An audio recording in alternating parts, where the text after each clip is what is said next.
torn because I do think it's hard to kind of wrap your mind around a guy hitting 175 or whatever Joey's batting average is. He has been an above-average offensive player. You know, when you put the power and the walks together, you know, even though he's got the low batting average, he's been an above-average offensive player. And it's hard to compute. And part of that is because offense is down so much, so you're comparing him to everybody else. But I think Joey's going to keep getting at bats, but Casale really looks good. And, you know, he's been telling us this the whole year, that he's finally healthy. Last year he wasn't healthy because I was embarrassed last year. You know, I could not grip the bat, let alone, you know, muscle up on one. And so, you know, this is the version that the Giants thought they were getting. You know, Kirk's a great defensive catcher. The guys love throwing to him. So, yeah, I think it's a time here for sure. But I think Joey's still going to get his chances. He's too important to this franchise. So there's a couple of different roster decisions. Obviously, La Stella coming back, and they had somebody that had to go down. Luis Gonzalez ends up being that guy, even though he's batting well over 350 against righties this year. And it's just, I don't know. They make a trade to get rid of Dubon. They get like a guy that they're going to put in AAA who's also a catcher. Is this just making room for, you know, La Stella, and Dubon was the odd man out? Is this because maybe Joey Bart goes back down to AAA? Like, what do you make of some of these roster decisions? No, the catcher that they acquired for Dubon is not here to take Joey's place. Like, Joey has the priority over that guy. That guy's just purely, I mean, the only two catchers on the whole 40-man are Casale and Bart. So they really needed, so to lose him, if they tried to send him down, somebody was going to claim him. And so that's where Luis Gonzalez, you know, he's got that option left. And so they send him down. And it sucks because he's been their best player the last 2 weeks. But every single other player on that roster is in the position where if you try to send him down, you lose him on the position player side. And they don't want to lose guys. So it's too bad. That's just sort of the reality of being a younger player with some flexibility with Gonzalez. We'll all miss Maurice Dubon, but it was him or Estrada, really, for that roster spot. And it's hard to make the case that Tyro Estrada shouldn't be on this team. Yeah. You know, I mean, if the Giants had traded him, I think people would have been really upset. So that's, you know, it's hard to. This is exactly what you want. You want a roster that's so full. You've got so much talent and depth that these decisions are hard, but the decisions are really hard. And so they're not the end of it. The roster crunch is legit. DeSclafani's going to come back in a month, and there's going to be another decision to be made. Matthew Boyd, the guy they signed, is getting healthy. They like him. He's an established big league starter. That'll be a decision to be made. You got Sammy Long down in the minor leagues, who's pitched great this year for the Giants. And so, you know, it's like, man, it's fun to have depth, but it's kind of agonizing in a way. No doubt about that. Dave Fleming here on the Morning Roast on 95.7 Again with the Butcher, Joe Shasky, and Bonte Hill. And look, we talk about this lineup and what's going on with the bats. Brady Crawford struggling over the last week. Evan Longoria just got back. Yaz struggling before that home run last night. But I want to get to Alex Wood because it's like clockwork, Flip. He gets to that fifth inning, or if he faces a lineup for the third time, it just becomes a struggle for him. What do you attribute that to? Because we've seen this now a few times. We saw it mostly last season. He gets to that fifth inning or faces that lineup the third time. It's like, what happens? He loses all his stuff, and next thing you know, he's getting pulled to the fifth yesterday. Yeah, it's a good question. It's a hard question to answer because, you know, I think he's really an excellent major league pitcher. It's not like he's some scrub out there. I mean, this guy's good.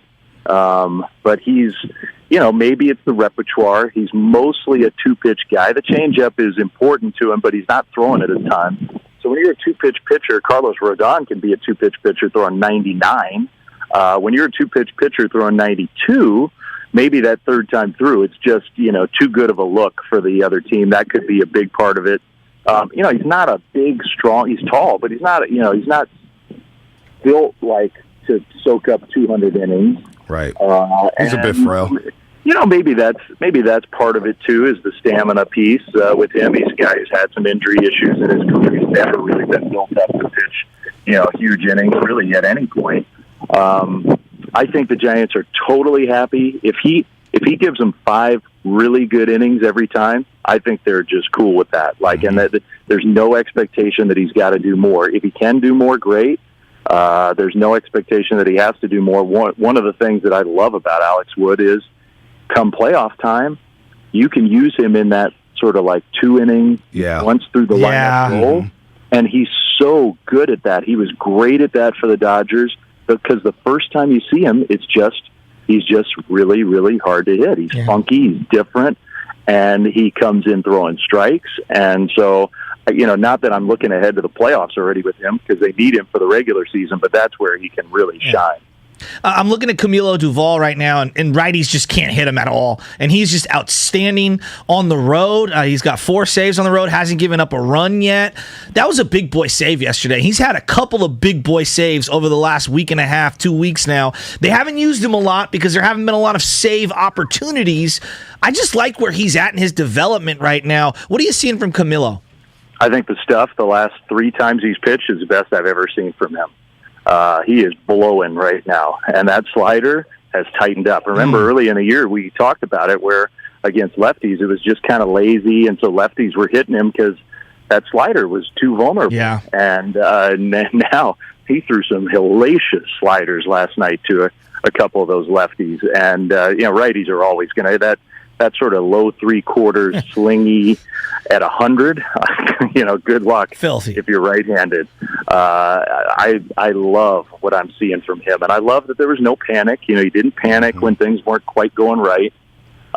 In the beginning of the year, he's got the demeanor you want. He's just a stud.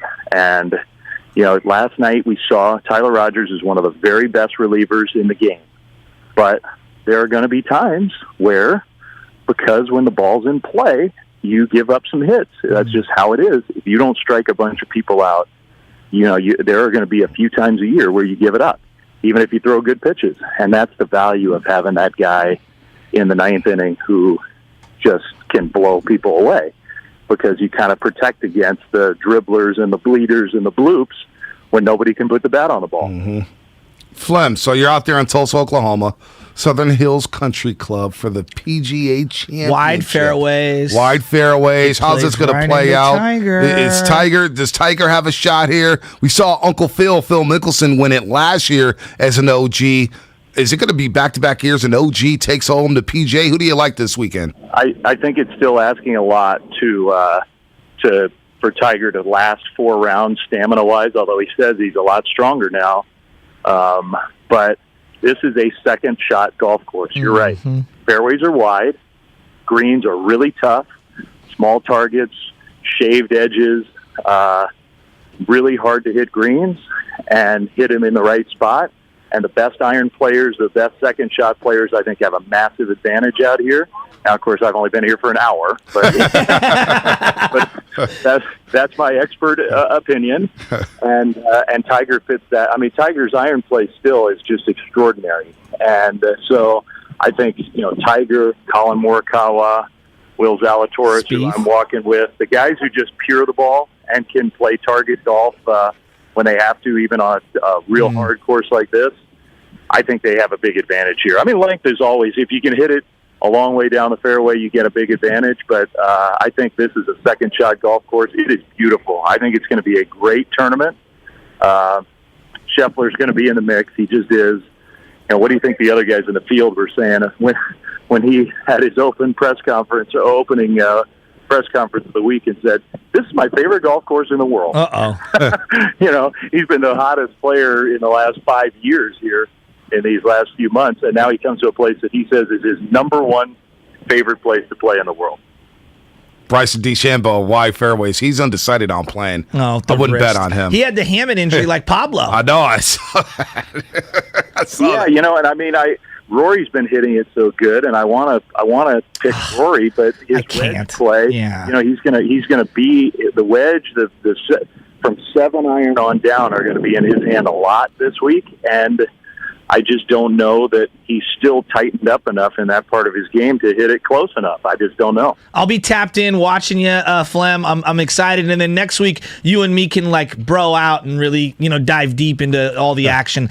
I like Spieth this week. I like a little, dare I say it, I like a little John Rahm again this week. I'm feeling Shasky likes everybody, Flem. He's got like 25 guys he likes this weekend. Well, you could pick John Rahm literally That's for true. every tournament. Right. That's true. I mean, his putting has not been real good here lately, but his tee to green is the best in the world. Thank you. When you include the tee ball plus the iron play, it's the best in the world. So hard to go wrong with him.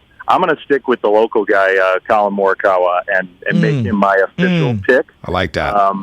I think Colin's got a great chance to play really, really well here. I like Morikawa this weekend. I'm going to be watching you, Flem. And thanks for calling us from the course. We I know. appreciate We it. love that natural ambiance, that sound, that natural sound with the wind blowing there on the phone. Tell Zalatoris I'm following him. Titleist guy. I've been all over him. I'm all over that account.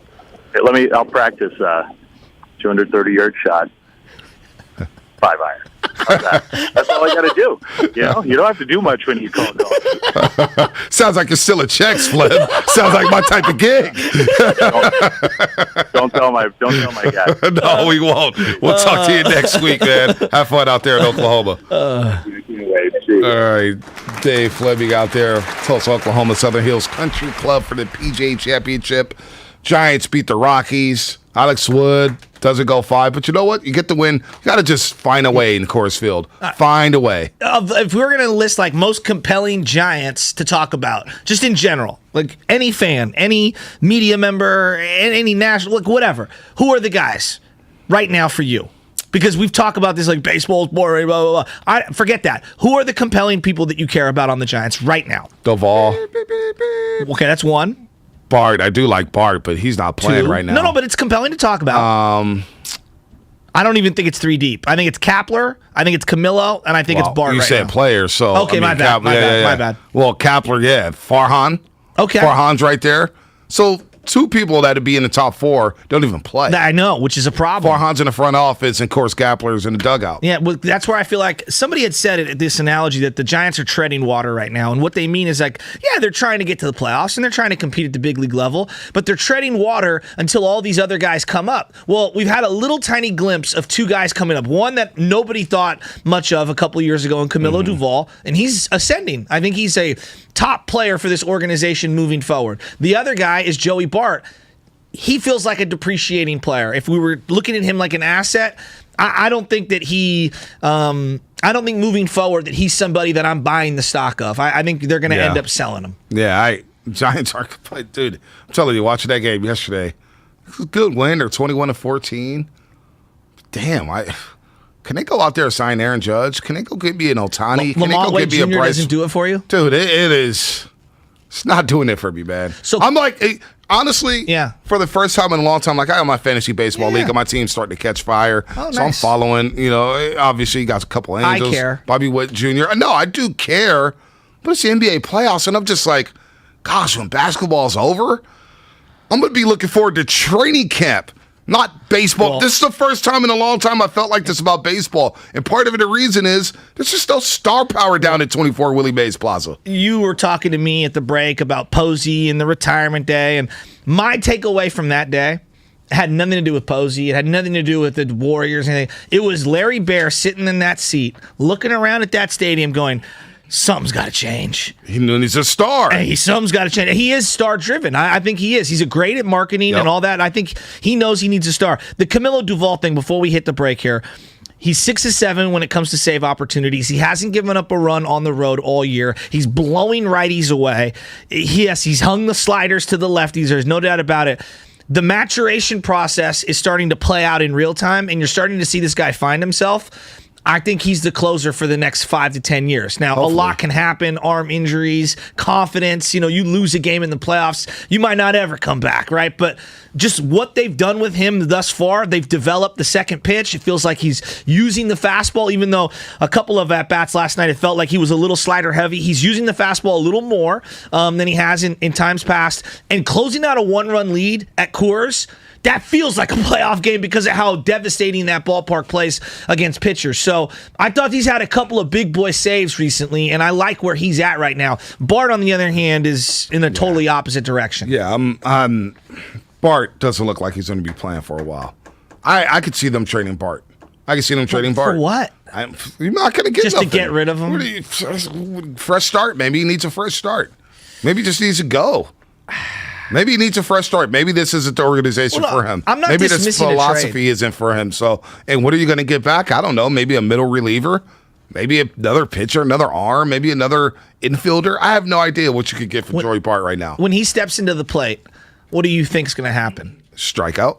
Right? I have no confidence in him whatsoever. I feel bad for him when I'm watching his at-bats. I mean, no confidence. He's batting 9th and 8th. He's not in a prime time spot in the lineup. And don't the at-bats look bad? Like, forget the raw data. They look like he's overmatched. They look like he needs double A. He's praying for a walk. That's what it looks like to me. It's not good. And then he's swinging through everything trying to pull it. By the way, I just don't like the way he's looked. This is what I'm going to do every time we talk Giants in baseball. I'm going to look at Aaron Judge's numbers, and I'm going to look at the 12 home runs and the 27 RBIs and the 296 average and say, Farhan, it's time to spend some money. They got 3 guys in the Yankee lineup that are top home run hitters in the AL. I mean, Stanton's back. Rizzo's batting 224, but he's got 10 jacks. Yeah. I mean, listen, go get me Aaron Judge. Forget the platooning in the outfield. Give me Aaron Judge for right field. Give it to me. His arm, his athleticism, and you could DH him. Well, get me Aaron Judge, please. So this is kind of under the radar, but Luis Gonzalez, who's been balling the last couple of weeks for the Giants, he gets sent down. And I'm watching Austin Slater a lot. And I know Austin Slater's numbers are, they're slightly better against lefties. And I like Austin Slater. He's a nice 4th or 5th outfielder, I guess. He's not a major league starter, in my opinion. Can I just see Luis Gonzalez and I'm not losing my mind over it. It's just like, these are where I kind of pull my hair out the whole platoon. Kind of just rather see Ramos. That too. That too. Can I see anybody who's an everyday player? All right, is everybody going to platoon for the remainder of infinity? I don't know, but let's brighten this bad boy up and get ready for the Western Conference Finals.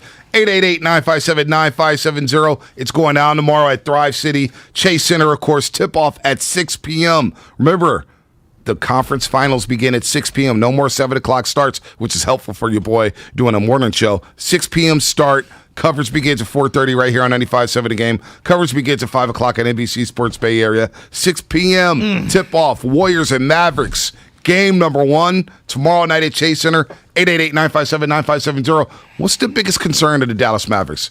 Who do you concern yourself with most? Outside of Luka Doncic, is it Spencer Dinwiddie? Is it Brunson? Is it their defense? Is it their three-point shooting? What concerns you in this series about the Dallas Mavericks? Or are you even concerned? Do you think the Warriors are just going to sweep these guys? Is it a 5-game series? Love to hear from Dub Nation on this upcoming series. We'll continue to break it down, and that will be brought to you by your Northern California Toyota dealer. Toyota's Summer Starts Here sales event is on. Hit 1.75%.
suggested he rested in 2 days. Game 1, Western Conference Finals tomorrow. Before we get back into that and take your calls, 888-957-9570. What's your biggest concern when it comes to the Dallas Mavericks? What's your biggest concern? What worries you the most about the Dallas Mavericks? I do want to get your thoughts about the Pat Beverly situation yesterday. He made the run on ESPN, all the shows, Get Up, First Take, what's Max Kellerman's show, This Just In, whatever. And he basically eviscerated Chris Paul. Now, Matt Barnes is going to join Steiny Guru at 12:30. Matt Barnes said, you know what? He's out of pocket. He's a role player. He's doing a little too much. What did you make of the entire situation with Patrick Beverly just going all in on Chris Paul? Call him a cone. Call him a traffic cone. Doesn't move. He's stiff. Can't guard. I thought it was funny. I mean, for one day, it was funny. Right. When you have him on again this morning, which we turned on the television, and I'm looking, and I see Molly, and I see Stephen A. Smith in what looks like a Miami Vice type of an outfit, and then I see Pat Bev again, and I'm like, maybe 2 days is too many. You know, because he comes on, and he's clearly got a beef with CP3. But it was funny. Can we admit that? Like, does everything have to be super serious? No, it doesn't have to be super serious. It's but when you do it every day. What Dame Lillard kind of tweeted at him was like, yo, what CP3 do to you? What did he do to you? Do you think there was a code broken in that situation where Pat Bev's like, I talked to a teammate, I'm not going to say his name. Oh, you know what? I don't care. I talked to Paul George yesterday, and he said he's not scared of the Phoenix Suns. You think funny. Paul George wanted his business out there like that? But Pat Bev is he's probably looking around the landscape of the media, and he's saying to himself, all right, look, I see that Draymond Green has got a very successful TNT career going on right now. He's got his podcast, which is cooking right now. And then he's looking on the television, and he's like, wow, look at what Kendrick Perkins is doing. He's just saying anything. And Kendrick Perkins was mediocre. I think he's a mediocre broadcaster. Right. Kendrick Perkins? I think he's terrible. Oh, yeah. No, he's terrible. I think he's terrible. And he's leaned all into just criticizing players over and over. This is an active player criticizing players. An active player. But that's like where Draymond Green. No, but that's where I'm doesn't going with do this, that. is that I think Pat Bev is looking around at the landscape, and he's saying, oh, I might have been a mediocre player. I could be one of these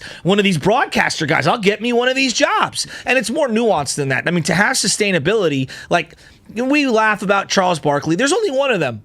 Yeah. There's only one. There's only one. We laugh a lot about Shaquille O'Neal, and Shaq's on there because Charles wants him on there, right? The guy who really keeps that show afloat is Kenny Smith, and no one talks about it. But the reason that he's been there for so long is because you learn something when he goes to that telestrator. Love Kenny. And he can make fun of himself. So you can maybe get on the radar, but sustainability in media, that's a totally different thing. Look at right now in just across sports, Bonte.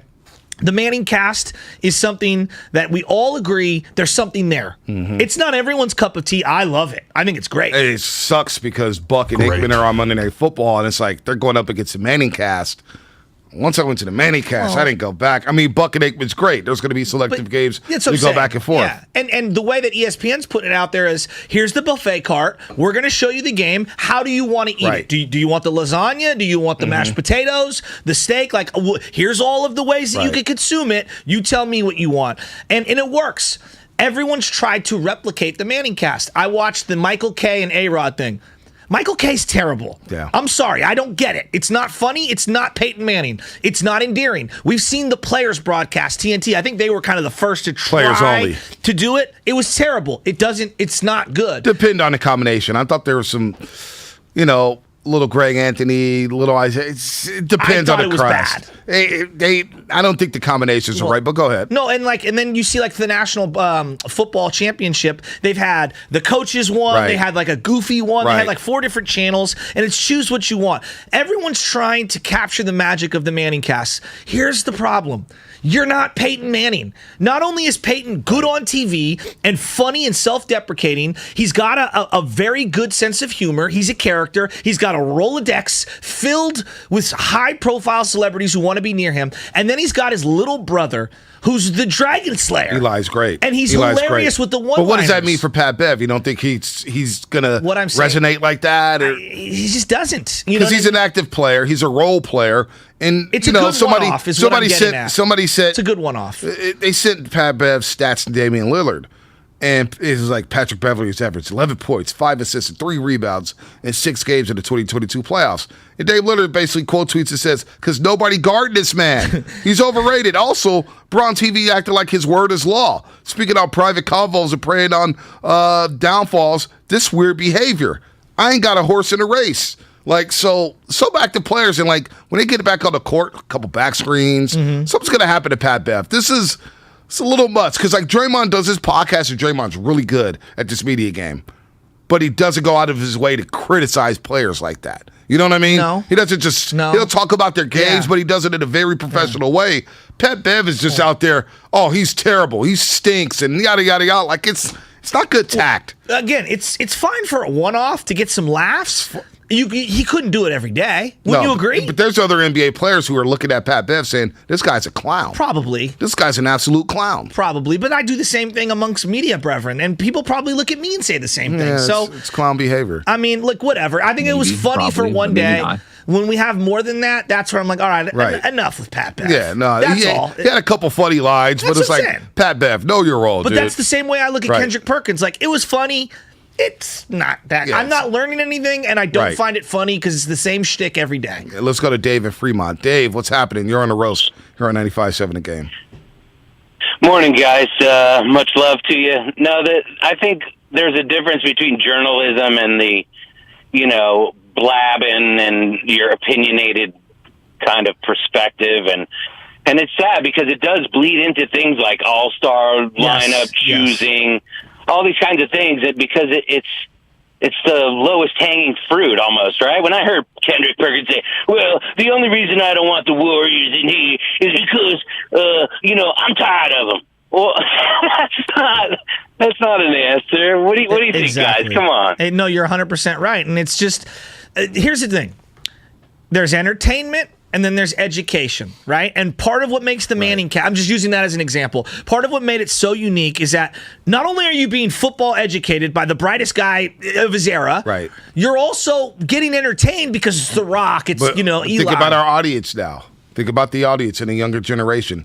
They don't really care about cover 3. They don't really care about curl routes. They want to laugh and entertain, and a lot of people do like the Pat Beverley. I'm going to trash a guy, and we're gonna bring something from the locker room out to the public, and the public view. The public is saying we're not in the locker rooms. We like hearing this stuff, and this is funny. We're seeing a Hall of Fame guard. Like, look, I don't like Chris Paul the way he plays, but he's a Hall of Fame guard. He's one of the top 10 point guards of all time. I'm not going to go top 5 right now because when you blow 5-2-0 leads and you get blown out by 30 plus in a game 7 at your house, I have a problem with that. You can fall down on my personal rankings.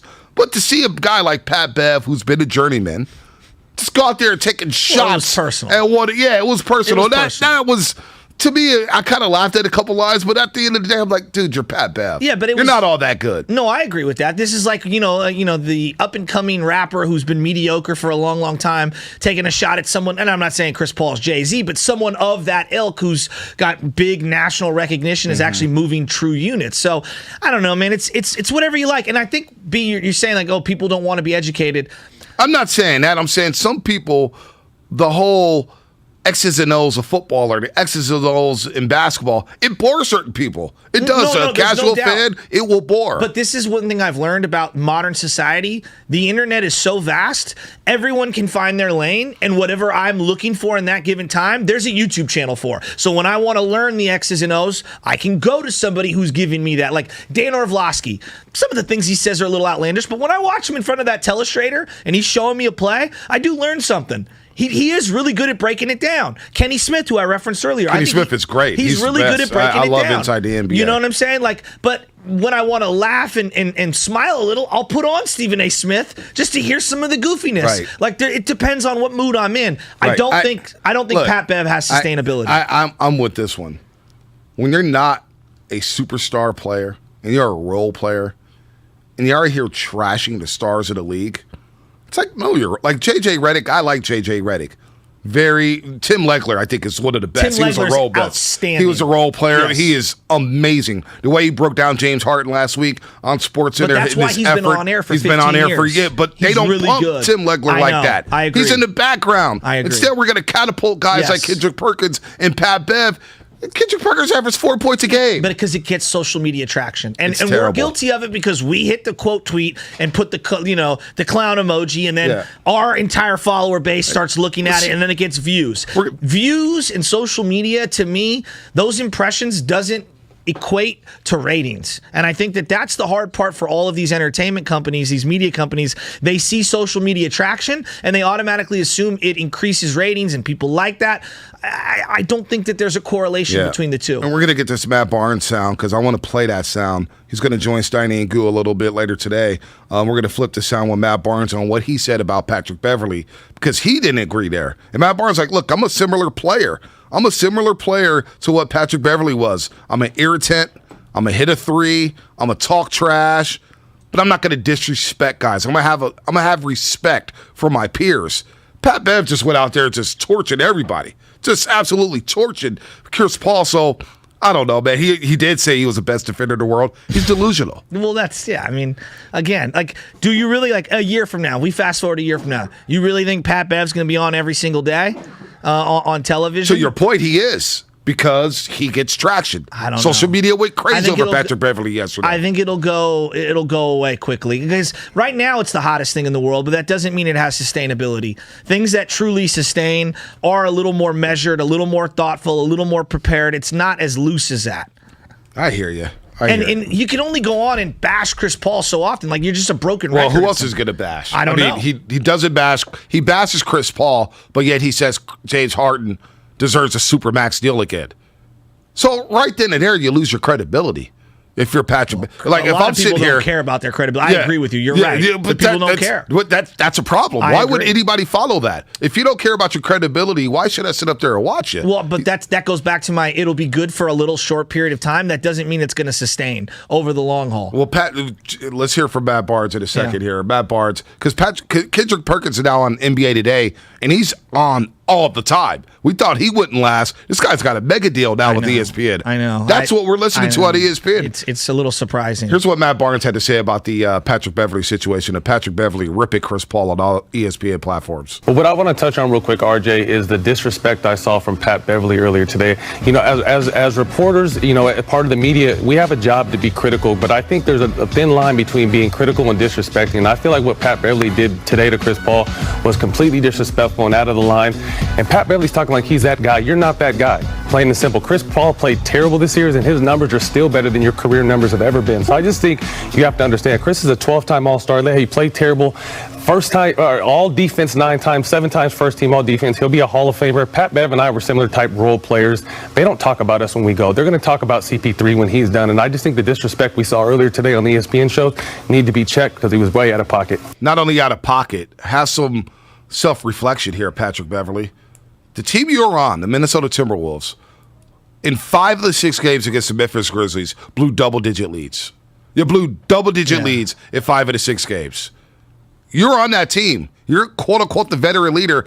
Your team blew multiple 20-point leads in game number 3 of that series. You blew another lead in game 4, but you got bailed out by the refs. You blew another lead, a double-digit lead in game 5. Yeah. And then you're still out here tweeting, talking about John Morant just dropped 47 on us. I'm just saying, Pat Bev, you're sitting at home doing television right now. But I guess then my question to you is this. When Pat Bev is on First Take, are you viewing him through the journalism prism, or are you I'm just viewing him? I'm viewing him, and I'm listening to him like, damn. Like, I would not want to be a teammate of his. Well, that's all obvious. the conversations that I had with him that I thought were sacred, he's ready to put him out on blast. Well, he does not care, and there's a code there. There's a code there. When you're an NBA player and you're disrespecting your peers and you're an active player, I guarantee you Paul George didn't want that conversation displayed on First Take. No, I don't think he did, but I think this is where the lines get blurred of entertainment, journalism. You're an active player. You're trying to dip your toe into media. Like, I'm not sure I even understand, like, when someone, like, for example, Draymond's podcast. Right. I listen to it all the time. I'm really not even sure what kind of a podcast it is. And it's a credit to him because of the elasticity of the podcast itself. Sometimes he's breaking down the team. Sometimes he's not critiquing, but he's analyzing what's going on in another forum. Sometimes he's taking mailbag questions where he's just being himself. So I think everybody's kind of unique at how they come to the broadcast table. I look at someone like Kendrick Perkins. he's not doing journalism. What he's doing is just talking. Exactly. He's just talking. It's smack talking. He's talking. Yeah. 707 hits you right on the head here. Give it to me. Xfinity Mobile text line. Unfortunately, we are in a time where drama sells more Agreed. than anything. Kardashians became billionaires because of it. Well, the currency now isn't education. It isn't. It's viral fame. Like, that's the currency right now. It's the most important currency, and it's kind of sad. No, it is sad. By the way, this is an NBA sweatshirt, YouTube, not a Phoenix Sun sweatshirt. Not what you're talking about. Shout out to Daniel Murphy hooking me up with the sweater. Let's get some calls here on the Pat Bev situation. Like, real quick, before you go, just one last thing. Like, for example, when we do an interview with a player, I don't expect them to say a whole lot in terms of strategy. But when I do something with Brian Baldinger, I expect to learn something from that particular transaction. Yeah, we're going to have some fun and stuff, but we bring him on because he knows his stuff inside and out. So I feel like he's doing the journalism thing, and we're getting the entertainment. It's just breaking down the game. And it's in broadcast journalism form. Calling it like it. But he's just breaking down the game and having fun. Wouldn't you agree? Absolutely. Kendrick Perkins, he's just talking. He's talking about snap, crackle, pop, and you don't know how to pour milk into a cereal. He's giving us that crap. I mean, come on. It's too much, man. I'm surprised he's still on TV. Dude, let's go to Marco in Redwood City. Marco, what's happening? You're on the roast. Hey, good morning, guys. First time calling here for you guys. Listen, when I heard about the Pat Beverly CP3, the first thing I thought in my mind was many years ago where Kmart, I believe he was on a show. I think it was I forgot what show it was, but he kind of said the same kind of thing where I don't like Chris Paul. I respect him as a player. I do think he's a little dirty, but I do remember Kmart mentioning the same thing about there's players in the locker room don't seem to respect him, and it's maybe due to his president role. They say he's kind of like a politician.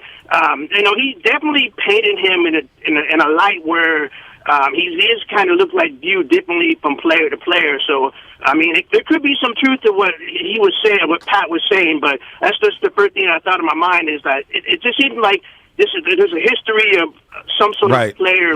It's personal with him. It is very personal. It's personal. It's very personal. So, for example, when Greg Jennings has come out and kind of ripped Aaron Rodgers, it didn't feel like that. It didn't feel like that, but I do look at Greg Jennings differently. I'm like, yo, Greg Jennings, you are irrelevant without Aaron Rodgers. Agreed. And you're out here disrespecting him and giving out the tea leaves, and all of a sudden you go down to Miami, nobody hears from you ever again.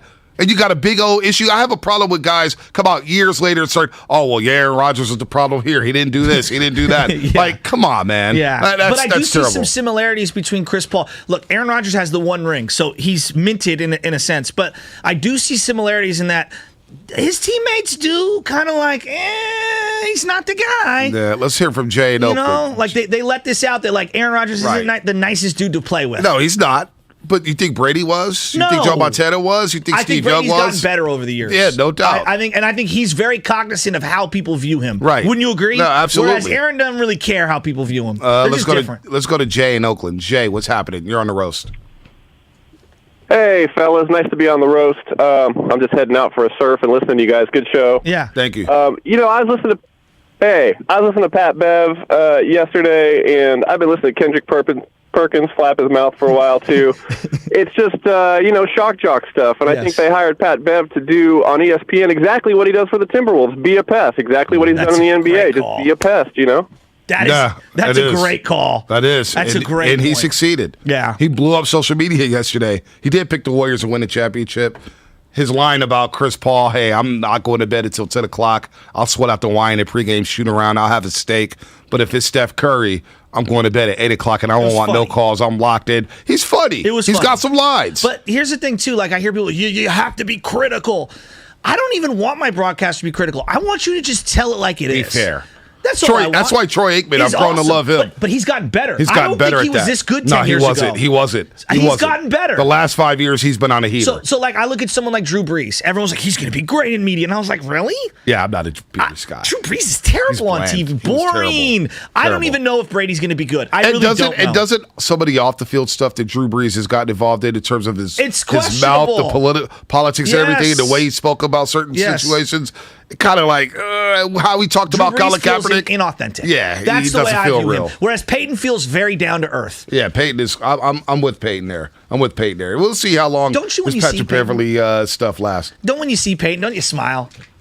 don't know if I smile. I just lock in. He just makes me feel good. I lean forward when I see him. We'll see how long that lasts, though. Golf's had this problem, and I know everyone moved golf. Johnny Miller was very critical, right? He was a great player back in the day, and he was very critical of players when they were on the course. And now I watch the broadcast, and Nick Faldo, who's a great player, he doesn't say anything, and the broadcast sucks. It really sucks. Now, how many people are tuning in for the broadcast? I think broadcast is very important. I do too. I think it's very important. I love a good broadcast. That's why I love Mike Breen. That's why I love Kevin Harlan at times, even though he's getting up there, Iron Eagle, and ESPN just paid what's his face, Joe Buck. Right. You think they're doing that for giggles? They're doing that because they want to get some high quality broadcasts out there. And I think broadcast is lacking. I think we got to get some better broadcasters out there. The bench is not deep, especially on ESPN. That's a good point. Let's go to Anthony in Denville. Anthony, what's happening? You're on the roast. Good morning, fellas. So you brought up the word, the code, right? And some of us still live by a certain code. Like it's kind of not existent in the world right now. Sadly. To what Joe was saying. But honestly, some of us not for that clown stuff. Yeah. I thought a couple weeks ago and said suckers do sucker stuff. And that's what Beverly did, right? And that's what Kendrick do. So, I get it. It's entertainment purpose, but some of that don't move our needle. And so, I'm one of the type of people, I don't subscribe to that.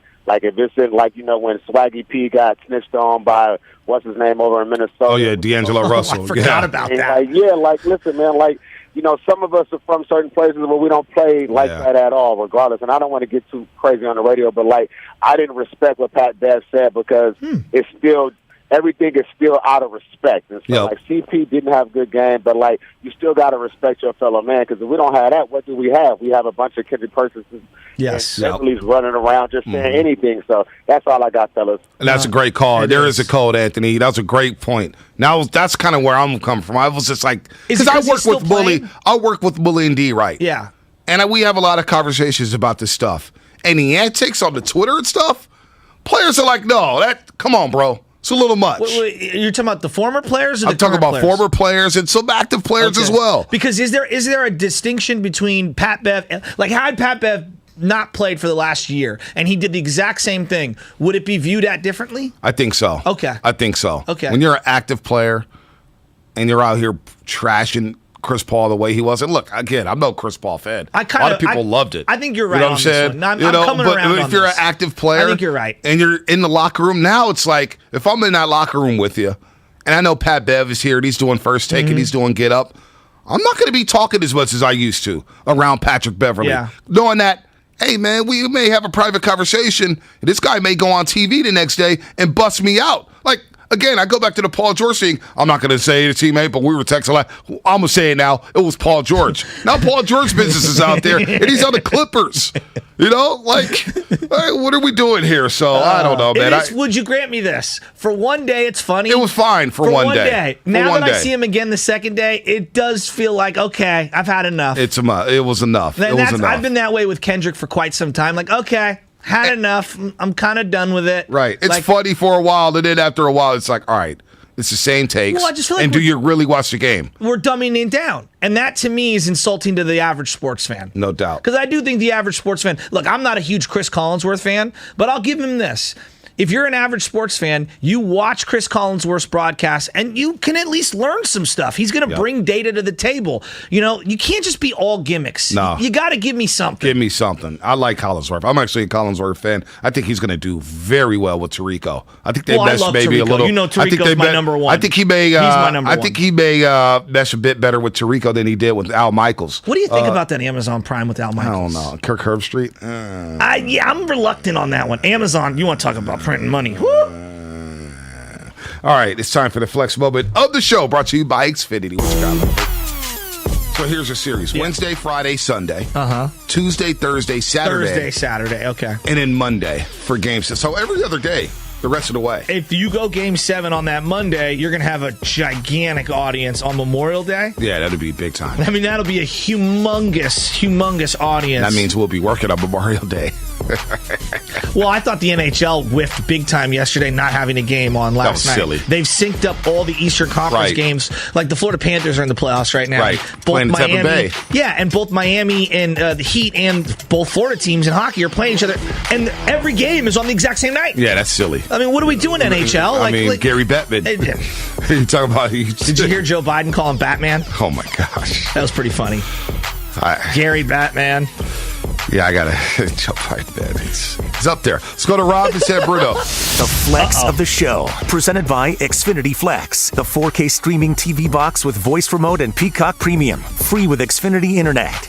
Yeah, I'm out on Gary Bettman. Out on him. Can we 408 Xfinity Mobile Text Line. What are your best dual sports announcers? I like Buck and Aikman. Well, to me, Nance and Romo's good. If I were, there's national and there's obviously local. All time, my favorite's Krug and Kipe. Yeah. I mean, there's no doubt about it. And some are all Madden. Like those are my guys, right? Yep. You know, so I'm gonna roll with that. And I think at one time it was Tirico, Tolbert. There was a third guy. I forget who the third guy was. NBA on ABC at one point. It was Tolbert, Tirico, and someone else. It wasn't Steve Snapper Jones. That was a little before. That was Tom Hammond, Walton. They were and really Steve good. Snapper Jones. They were really good on really NBA good. and NBC. Forgot it was a third there with Tolbert and Tirico. Yeah. Was it Hubie? Was it Hubie? I don't know. Hubie. Hello. Yeah, no, I don't think so. Dr. Jack Ramsey on radio. Dr. Jack Ramsey, 90 legend. years old. Was it Matty Gukas?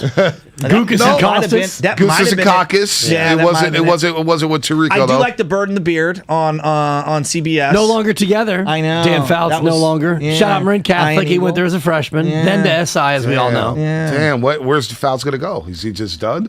I think he's doing some radio, some Westwood One. Gotcha. He does do the radio. Exactly. I believe he was doing it with him and Baldy were like rotating on this chart Baldy was telling me about. And hit me with this real quick while we're in this sphere, this whole idea of Amazon and Al Michaels to Amazon. And are you really that like locked in on these alternate broadcasts? Because for me, it's still, maybe I'm just an old guy, but it's like what game's on TV? And then you got the Red Zone. Are we really to appify our NFL product? Well, the Amazon thing's Thursday, isn't it? Yeah. But who doesn't have Amazon? Like, let's look in this room right now. Well, do you all have Amazon? Yes. No. Yes. You don't have Amazon. No, I mean, I use Amazon, but I don't pay for the Prime. You don't have Prime. You don't have Prime. I can wait. I mean, delayed gratification is something in my world that I can appreciate. I don't need to have it within 4 hours or else. Well, that's because your kids are adults now. Amazon Believe me. Prime. If I had a nickel for every time my daughter came to me and it's like, I need something by tomorrow morning at 8. A glue stick. I'm like, holy crap. I think Yeah, I broke it down. Brick and mortar guy. You're at a point in your life where you're able to look ahead. I think I broke it down like 1,500 Amazon boxes That's what I'm over the saying. last 2 years. My wife is Talk to me in 4 months. There's Amazon boxes in the hallway as I speak. Yeah. So like, going When back, the diapers are out, you're going to be like, we need overnight. Seriously. We're going to need Prime. 10 years ago, even I would say 5 years ago, if you would have said everybody in this room is going to use Amazon religiously, we're like, I don't know about that. And yet we still do. The viewing habits, everyone's got Disney and Apple Plus and Hulu and all these things. Like, is there a subscription fatigue? Absolutely.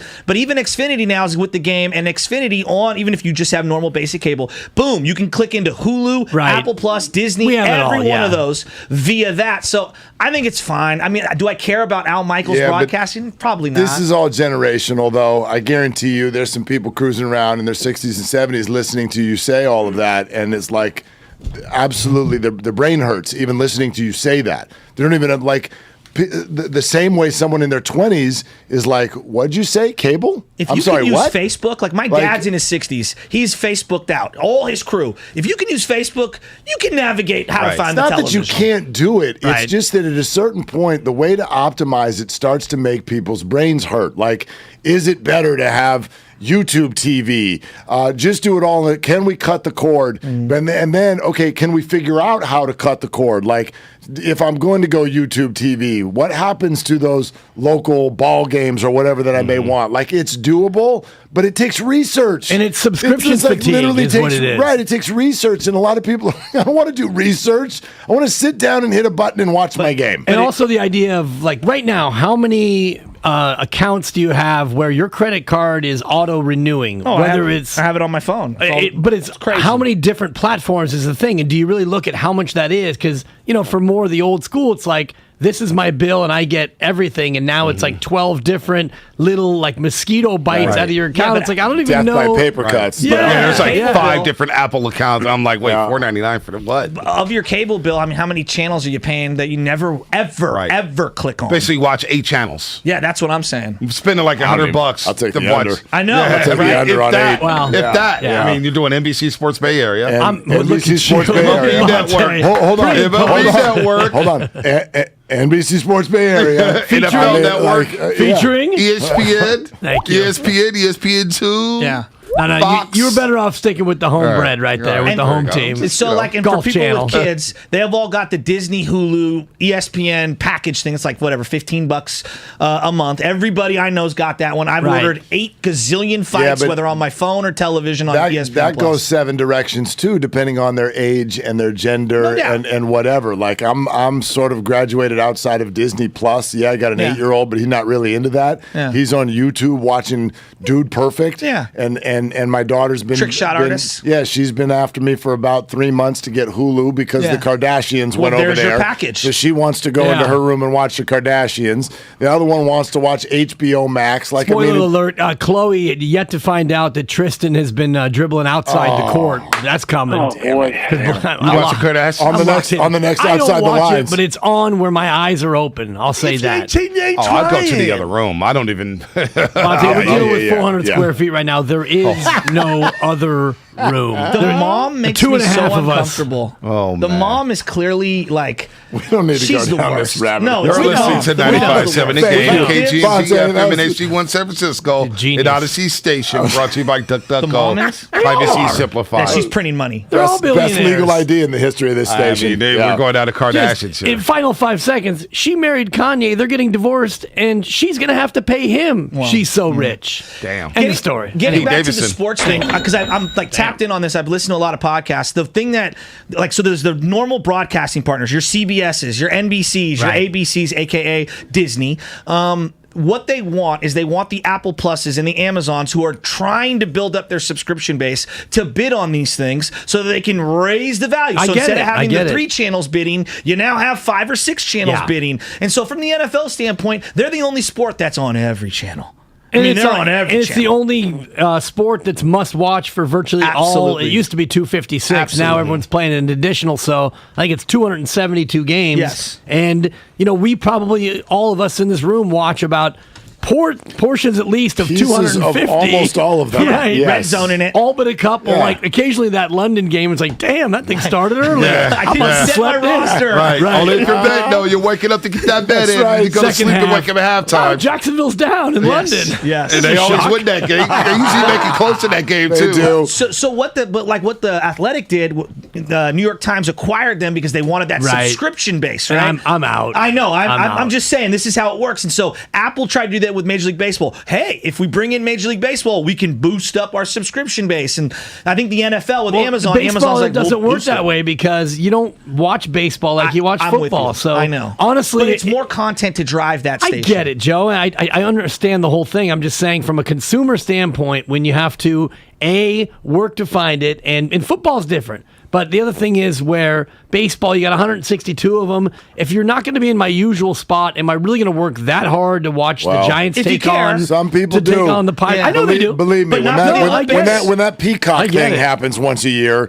My dad goes crazy. Believe me. What about the YouTube game? You guys all have the YouTube cock, right? game. People lose their minds over the YouTube game. It's not the P. Again, because it's equally dirty. But that's why the Olympics you got 2 was down. choices. Dibs is right on this one. It was the lowest rated Olympics ever because the majority of it was on the Peacock network. It's if you want to abbreviate it, it's either the P or it's the cock, and you can cut that and keep it for as long as you need to, Spadoni. On that note, PC. we got to do some social media stuff a little early. Oh, you do? Yeah, we got to get some stuff done here. That's a great guest list today. Yeah, I know. Who you guys? I saw one guest. Jason Terry's coming on in the 11 o'clock hour. Yeah, Jet. We got BY. Oh, Bryant Young. What's going on with him? Just, because it's just BY. Just BY. Yeah. I'm getting set for that Dwight Clark event out in Walnut Creek June 1st. Yeah. Okay.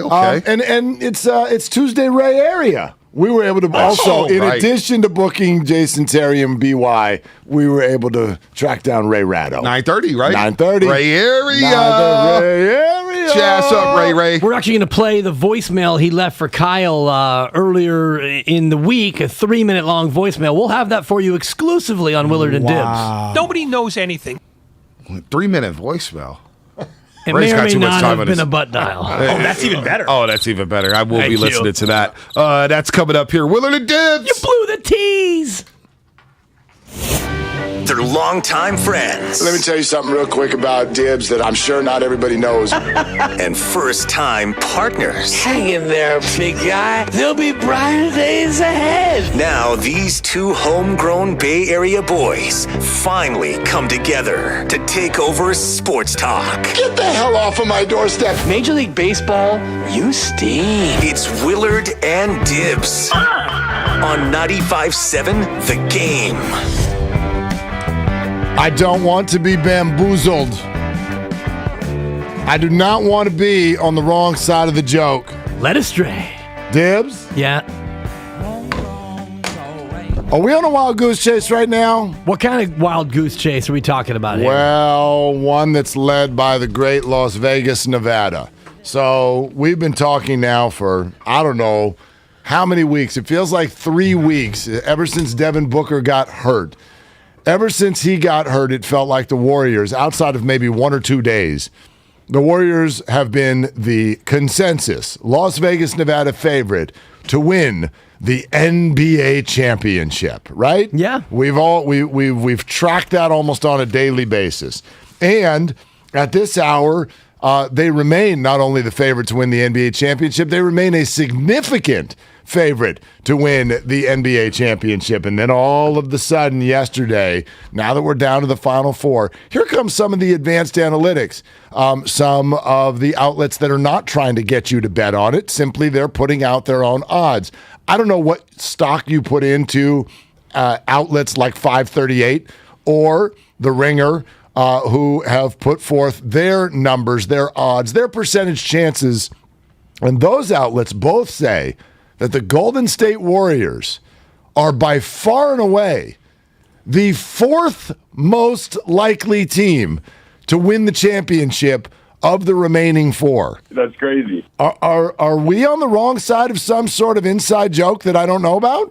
We might be, and if it's an inside joke, it's an inside this market joke, because if you went around to anybody who's followed this team and followed the association, they would tell you that the Warriors are the favorite, they should be the favorite, and Vegas, where the money is, and always follow the money, Mark, as we know, the Vegas money is saying the Warriors are the favorite as well, but when you run it through 10,000 simulations, and when the computers do battle, not on the floor, but in the mainframe, and they go back and forth with all the mathematics and the probabilities, and you spit out this result, it is at the very least a little bit alarming that, you know, if you're an analytics person, the analytics from these two sources anyway are telling you that not only will the Warriors lose, but even if they win over Dallas, they're going to lose. I like that you brought this up this morning. You said essentially what we're looking at, and maybe this is the same thing that the San Francisco Giants do as they get into their back room and try to figure things out. It is man versus machine. We are man. Vegas is man. Vegas is saying, I'm going to get man or woman to lay X amount of dollars on one side and X amount of dollars on the other side. It's a mathematical algorithm, if you will, but it's also an algorithm that is based on our emotions, our opinions, right? What do we know? Our money. Our money, right. What do we know about these four teams? Well, we certainly know Steph, Clay, and Dre. Yep. Okay, nationally, you know who Luka is. You know who Jason Tatum is. You know who Jimmy Butler is, but you've never looked at them in this light. This is not, there's no LeBron, okay? There's no Giannis. There's no Kevin Durant. It's Steph, Clay, and Dre and a bunch of newcomers. So what is man going to do? Man's going to go, well, I know that guy. That's Steph Curry. I know him, so let's bet on him. But the other side of this, the analytics, okay, diving deep into matchups and numbers that we're not thinking about. We're just watching the game. We got a beer in one hand and a beer in the other hand, if you're doing it right. And you're sitting there and you're watching the game and you're taking it all in. You're not looking off ball to see who's guarding who. You're not looking at box score percentages, who's shooting more threes. You're not looking at this stuff. Well, 538 is, and the Ringer is, and they're telling you take the gambling out of it. Take your Q rating, Steph Curry, out of it. Let's look at the basketball. And they're telling you that the Warriors have a 7% chance. That's it. Yeah. To win the NBA championship. And I'm looking at 538 right now, and I don't know if they're doing an ongoing algorithmic computation. I'll do it. Sensation. But the Warriors now up to 10%, Mark. At this hour, with 28% of the precincts still not reporting. Wow. But the thing about it... Forgot that county in northern Michigan came in late overnight. Darn it. Damn it. And, those absentees, they slide into your DMs, and you just never see them coming. Gosh darn it. The funny thing is Mavericks-Warriors to reach the finals is 54-46. So the Mavericks are only a very, very, very slight mathematical favorite over Golden State. The real rub is the Celtics are 74% to reach the finals and 61% to win the finals. So the numbers are telling you that Boston, Boston is far and away the best of the four. They have a 3 out of 4 chance to beat the Heat, and then a 3 out of 5 chance to beat either Dallas or Golden State. The Boston Celtics, who just about 4 days ago were facing a road game 6 and elimination. Now, they handled it, and I thought they would win that series all along, but I was a little surprised at how they were able to navigate game 6, for sure, once they ended up in that position. If you watch that series, it was the anti-Phoenix Dallas series, by the way. Every game with 2 minutes to go. Incredible. You're like, oh my gosh, it's tied. And if it isn't tied, it's about to be tied. Incredible 7-game series. Dallas and Phoenix is the worst 7-game series of all time. Not one game was close. Right. And the big build-up to game 7 was over before our seat got warm. So add all of that in, and we have man versus machine. Which side do you believe? We're going to get into this today. 888-957-9570 is our number. That's our Xfinity mobile text line as well. Keep it coming. Good morning, Twitch and YouTube. We see you. We want your comments there as well. And we deliver to all of you this carefully constructed song of the day.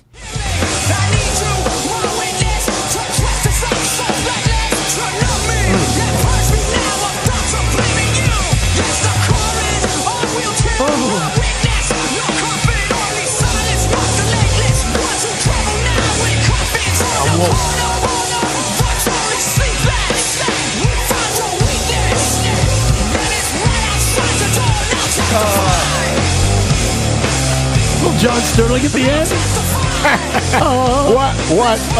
What did I do wrong? You Rage did nothing against the wrong. machine, That's Mark. right. It is time to rage against the machine. Man versus machine. I'll pick man. However, God, it feels like in sports often analytics is here to show where man is wrong. I told you this yesterday. The Dallas Mavericks are in some ways a little similar to the San Francisco Giants in that they made a categoric shift about a year ago with their philosophy, and you get to the end of playing them. Now, Dallas has Luka. The Giants don't have a superstar like that, but last year they had Buster Posey. You get past that, and you're like, I don't know who they are. I don't know who they are. I don't really care who they are, and I'm not sure how on earth did they just beat us. How? It makes no sense. But it keeps happening over and over, and if you dive into the Dallas Mavericks over the second half of the season, scary. Yeah. They're very, very good. They've done very well, and yet the math will tell you that they have a better chance than the Warriors of advancing based on what you're talking about, who these Mavericks have become. But then you look at the reality of what happens, and I make this reference when I talk about horse racing, animals riding other animals. These are just human beings who have to go out there and live up to or exceed or fall short of what the computer is saying that they're expected to do. And that's where I always step back from these analytical models and think, what are the human beings involved going to do, those that have been in this spot, those who haven't been in this spot, when it gets into the real guts of a series? And you saw it in Game 6 when it was Steph, Clay, and Draymond and a little tiny dollop of Kevon, players who had been there before, closing minutes of a game that they knew, Mark, was their spot and their shot. They didn't want to go to Memphis more than you didn't want them to go to Memphis. And what happened in that moment, the veterans, the human beings who have done it, they did it. The other guys who hadn't done it hadn't been able to get it done. And here we are with Dallas on the plate. Dibs, I've always been a dreamer. I never like it when people are like, well, look at the odds. They're not in your favor. Look, who are we talking about right now? Never tell me the odds. We're talking about, this is actually a 4, but anyway, look at who we're talking about. We're having conversations that are centered in many days around Steph Curry. This is a 6'2", 180-pound soaking wet human being, college graduate, who decided to own the NBA. He's like, yeah, I can be the face of that league that's filled with giants who are twice my size, and he did it. So forget the whole the odds are not in your favor. By definition, these people we're talking about are odds busters. Right? It's who they are. I had this conversation on the weekly with my mom, who was a worrier when I was a kid, and I told her what I wanted to do for. Oh God, that's not a good You should plan. be a teacher, right? Mark. Maybe let them be doctors and lawyers and such. You. No. But son of two teachers, was there ever that sense of I'm a son of a teacher, man? Yeah, go to your room. You're going to be a teacher. That's it. No, they never did that. Okay, they never did that because I think they knew. And it a was 4, by the way, for your son of a teacher, man, that was legit. Then you're signing up for a bad salary. They knew that better than anybody. Tenure. They handled it really well and took care of a family. But you get what I'm saying. Totally. I'm never into odds, that. Yeah. Here's the problem with these analytics. Oh, no. You're normally Captain Positive, too. Here's the problem. I don't like where you're going. With these analytics. These aren't the analytics we're looking for? Or they are? Yeah, for the Twitch and the YouTube. That's right. I'll give you a little hand wave. So here's the issue with these. And every Warrior fan, you know damn well what I'm saying. And it's this. Search deep down into the gut. Don't stop at the top of the chest. Keep going. Past the sternum. Get past the sternum. Get right in there. What'd you have for breakfast? Breakfast burrito. Did By the you way, I got Gambino's hack for you. How many of those are you rocking a week right now? 1.3. Yeah. Again, it's not about the analytics, That's Mark. your average? It's about the happiness quotient. You notice your boy's been pretty happy last couple months. Yeah, you've been doing great. Baby brother. on the way. Come on. Got to add on some sympathy weight for the missus. Life is good. Yeah. Right? I can't be rolling around skinny. That's just mean. There are going to be French fries and pizza everywhere you go for the next decade of your life. Spinoni those. Right? What else do you want? Anyway, so go right past the sternum. Get right into that spot. Ooh, chorizo. And every single Warrior fan, if you go there, you know that over the last 3 games, that wasn't good enough. You know that whatever the analytic is, you might not be able to describe the analytic, but go to your gut and ask yourself, does this look like they've got this? Do they look like a team that can't be stopped? Does it feel like they're on top of the NBA right now? No. It doesn't. Doesn't mean it can't change. Styles make fights. We'll see when it clicks. But after Game 3 against Memphis, that feeling that you had right below the sternum on that game, jaw limps off, Warriors win by 30, 142 points. You're like, oh my gosh, they're the ones, right? It's just like the Matrix. Oh, they're the ones. And from that moment forward, we haven't been able to find that feeling below the sternum again. It doesn't look like it's good enough. Now, goes night to night, game to game. We'll see what they got in this particular series. Now they're rested up. Otto Porter's going to get injected back in. All of that stuff. But we're all talking before the show, and Kyle threw out a question. What do you think on this, Dibs? He goes, okay, go to the Memphis series. Were the Warriors the better team? How do you answer it? No, until they were, which was at the end of 2 of the 6 games where they needed to be the best team. And that to me is where you talk about you don't want to hear the odds. And for me, the analytics misses out on, and this is across all sports, misses out on the key component of the reason why all of us do what we do. It's the human element, and it's the idea of Andrew Wiggins with a 5-0 run on his own, which, if you look mathematically at that 5-point spurt in the scope of an entire 6-game series, it's mostly insignificant. But in that moment where your postseason fate was kind of on the precipice there of either disaster or success, he made back-to-back plays. A 3, he doesn't do that. A pick 2, great, and the dunk, that set the stage for what followed after it, which was an onslaught offensively and a win. So as much as you're right, you look at the numbers, shooting percentages are down. Heck, Steph Curry on the free throw line is no longer a channel changer. It used to be, Steph shooting too? I'm going to run to the kitchen real quick. I got 28 seconds. I'm going to fill up my water.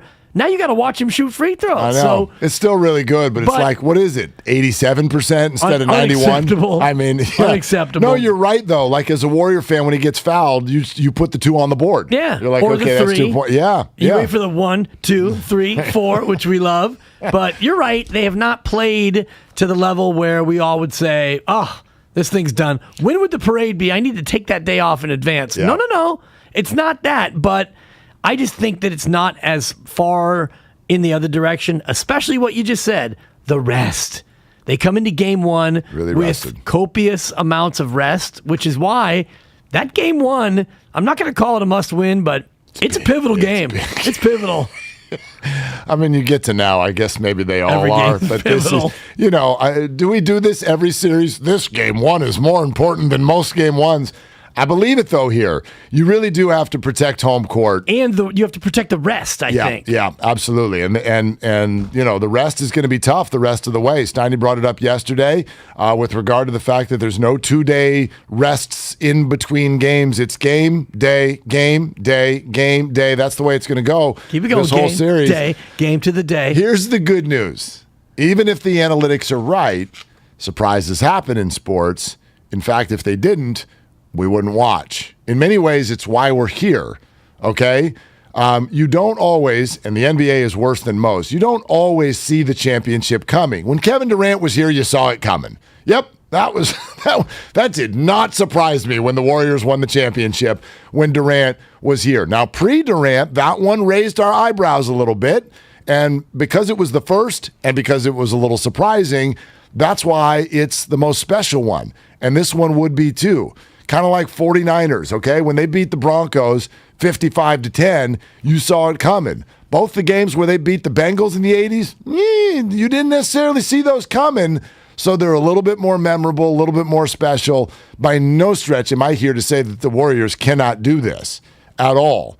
But it begs a good question that all of us can answer today, and we'll do it throughout the show. Man or machine? Who's right? Which side's speaking more to you right now as the second half of the playoffs get started? It's all sponsored by BioNTech and Pfizer. You've heard the latest news, traffic and weather, but there's something else you should hear. Consider getting a COVID-19 booster as recommended by the CDC. Ray Area is next. BY, the great BY. Bryant Young at 10 this morning. Jason Terry will join us at 11:30. It's Willard and Dibs on 95.7 The Game. Dub Nation.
Willard and Dibs.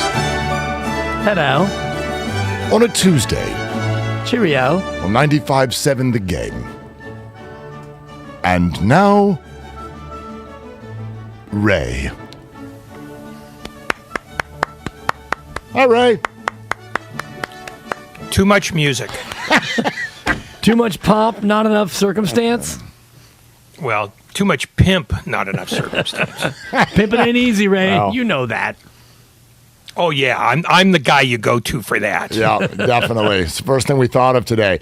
No, actually, so what about this? I want to give a shout out to a big fan of the entire 95.7 The Game family, Dan, at the Golf Mart. I was at the Golf Mart in San Rafael yesterday, and a good listener of the entire station came by. That's right. His name's Dan. Hey, Dan, hope you're listening today. Fun to meet you out there. But he said he loves the whole station. And I got to thinking, as we were going to talk to you today, I mean, Ray, you've been doing this forever in this town, and you're a very recognizable face. How do you handle it when people come up and they go, hey, you're Ray?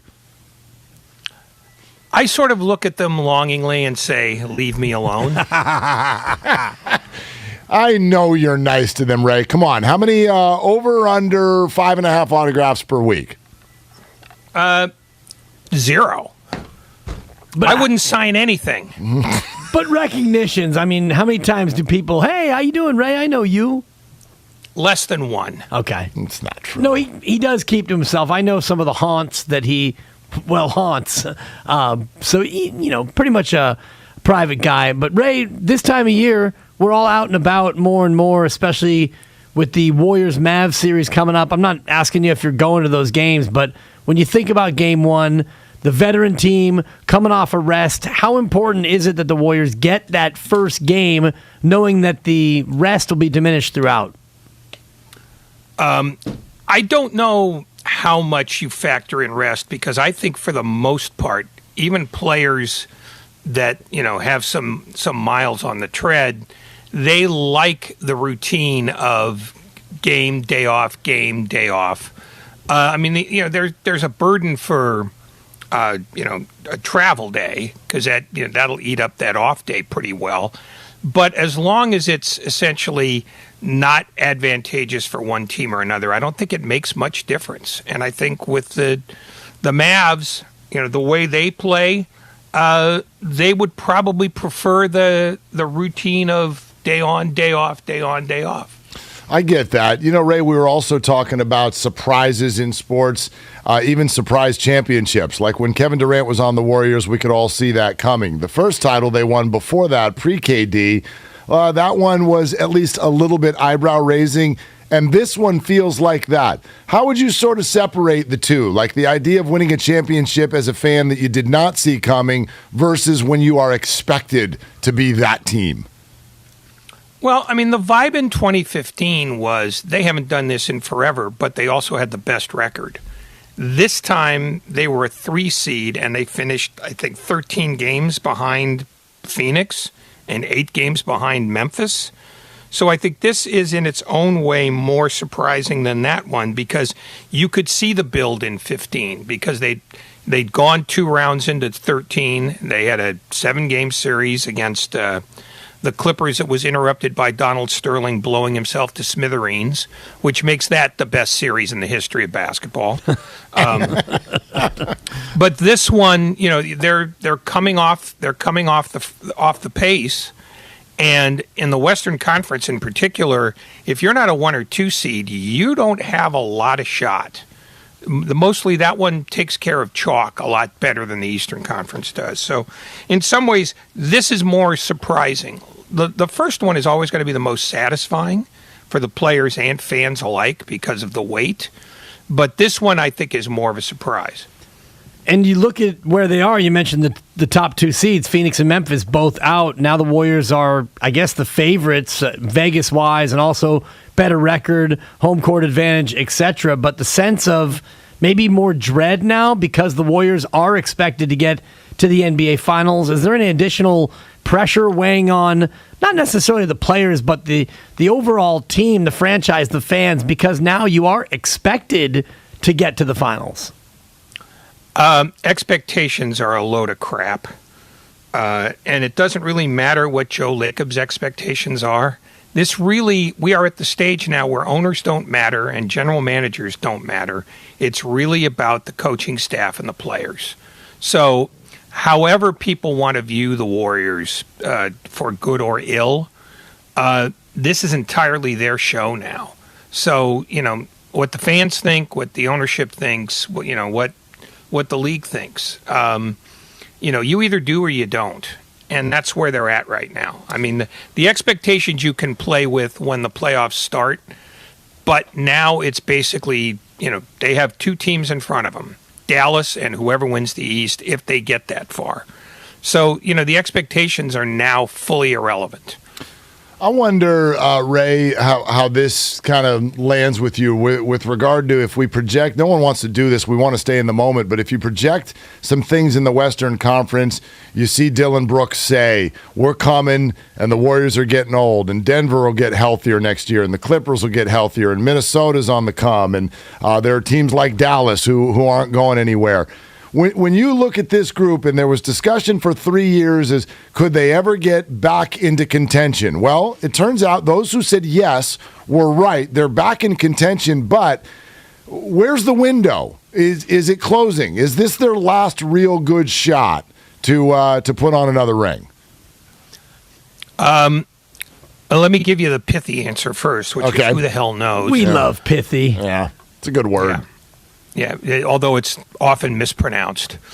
But no, I don't think anybody knows what. I mean, this is starting to look like the best version of the Western Conference, which is there are a bunch of teams, who have shown that they've got abilities. I mean, Denver, if they had stayed healthy, would have won more than 48 games. I mean, they'd have been a deep run. I think Memphis is just starting what's going to be a run. Phoenix is more problematic because, you saw some of the flaws in what they do after a season in which they didn't display any flaws at all. I would say right now there are probably 6 teams that can make an argument for being next, and the Warriors are one of them because they haven't done anything yet, relative to what they believe might be their destiny. But, they're now in the argument again after 2 years of not being that. And when you look at what happens this year versus or going into next year, do you see that no matter what happens, for the most part, the Warriors will probably look to run this back? I mean, you get to the conference finals. If Dallas happens to trip you up or if you lose in the NBA finals, do you see them bringing basically the majority of the core back for next year in another run? As long as Joe Lacob is not leery about paying taxes, I think they will bring the core back. And the core includes Andrew Wiggins because they found out what his value is.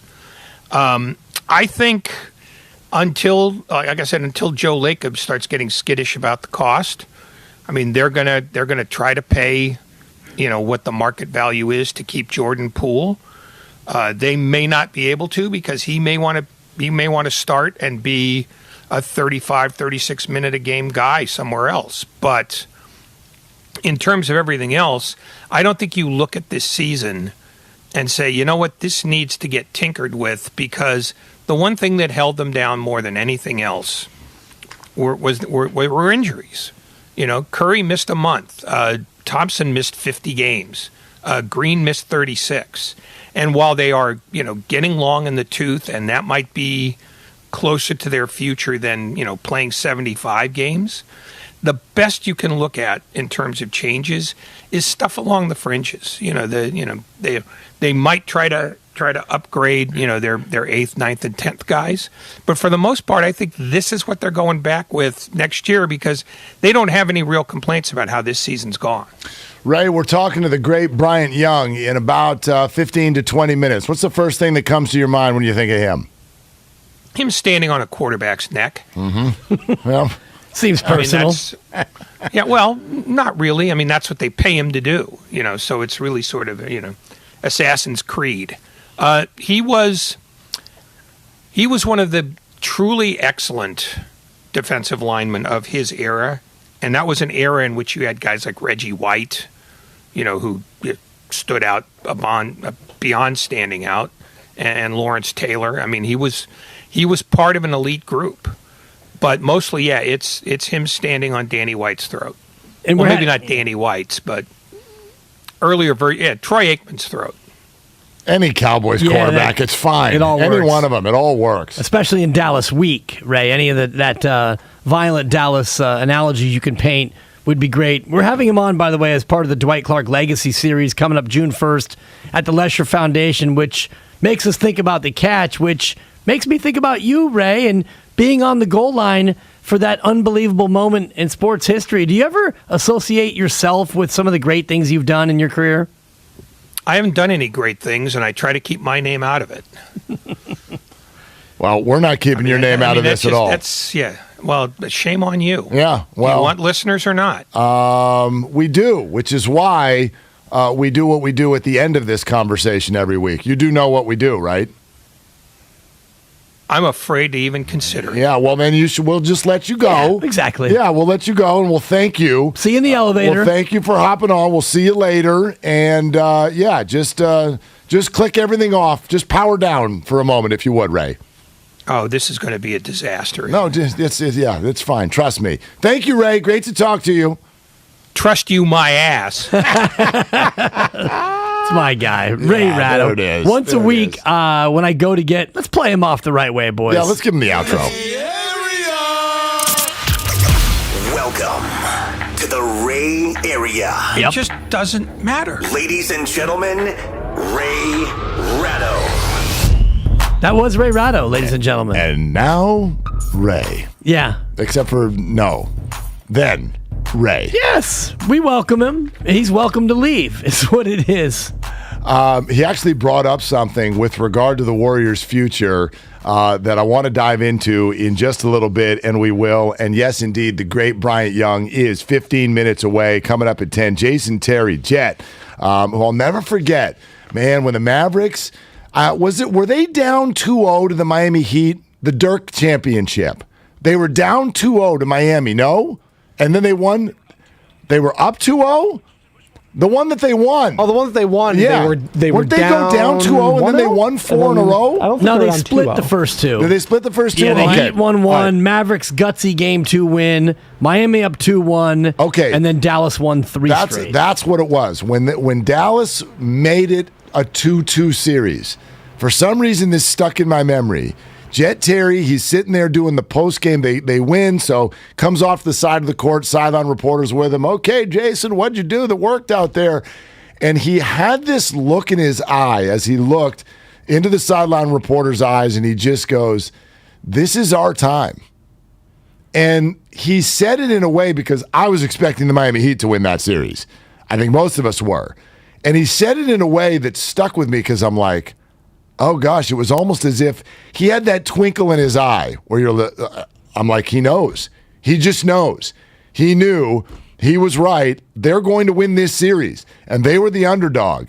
And so I'll never forget that moment with Jason Terry. And I wonder if he would apply that to this team, which no one is expecting to win this series. No one is expecting them to even be where they are. Right. It's part of the reason they scare me a little bit. By the way, in that game 4, the Heat lose 86-83. LeBron James, 45 minutes and 43 seconds, triple single mark. He had 8 points, 9 rebounds, and 7 assists as Dallas stunning Miami to even the series. I guarantee you all LeBron James fans in that moment were screaming at the television set. Dude, what are you doing? Willard and Dibs have a lot to say. My only weapon was my mouth. But they just have one big question. What are you doing right now? What are you doing right now? What are you doing right now? What are you doing? What are you doing? What are you doing? It's a 4 for the transition. Thank you. I appreciate it. And by the way, I do want to take a moment to tell some people all about one thing that we are doing, which is putting your butt in seats at Chase Center for games 1 and 2. Huge butt. Warriors and Mavericks. We've got Warriors tickets to give away. Take a real good listen at how you can win. Starting tomorrow at 7:30 in the morning. Morning roast, Bonte and the Butcher are going to have a pair of Game 1 tickets to give away. 7:30 tomorrow morning. Be listening at that time. Then, on Thursday, tune in all day long for your chances, starting at 6 in the morning all the way till 6 p.m. for your chances to win a pair of Game 2 tickets. Going to be a great series, as you know. Do not miss your opportunity to be in the building for Games 1 and 2. That is tomorrow at 7:30 for Game 1, then all day Thursday for Friday's Game 2. And as always, you can get your tickets at Warriors.com. Just kind of a little quirky, what are you doing? The Giants have won 11 in a row against the Colorado Rockies. Did you know that? 11 in a row? They've beaten the Rockies 11 straight times. Wow. Which is crazy because Coors Field used to be a house of horrors for the Giants. And this probably dates back to when Camilo Doval gave up a walk-off homer in a game against the Rockies last year. Even though they won their 11th straight, I still texted you guys late in the night. I hate Coors Field. And that's because Coors Field robbed me of my pick your battles. I should have known better. Yep, had the Rockies under 5.5 runs. They scored 6. And that's because I begged you to take the over. I mean, it's just I all but begged the man. It's just you watch games there and it makes you want to go back in time. And I don't know who was in charge in MLB when Colorado was an expansion team, but you just want to go back and go, hey, what were you doing? Why is there baseball there? Denver's great. I love the stadium. I love that area. It's nothing about that. But baseball is so bizarre in Colorado, and it makes you wonder even about your own team. You're like, Yaz put one in the second deck. Pretty sure that's a homer everywhere. However, look at Casale's night. It's like, what is it about that place? I get that the ball carries, but if you're hitting it 425 feet, that's a home run in any ballpark.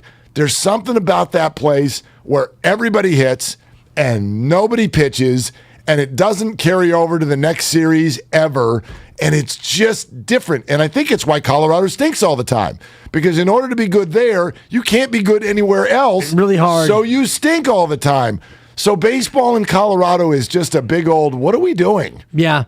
What we're doing is appealing to one of the bigger markets in our country. I guess. In a beautiful stadium. And by the way, a sports-mad city and a sports-mad fan base. Makes perfect sense. If you're the manager in Colorado, I would do things totally differently.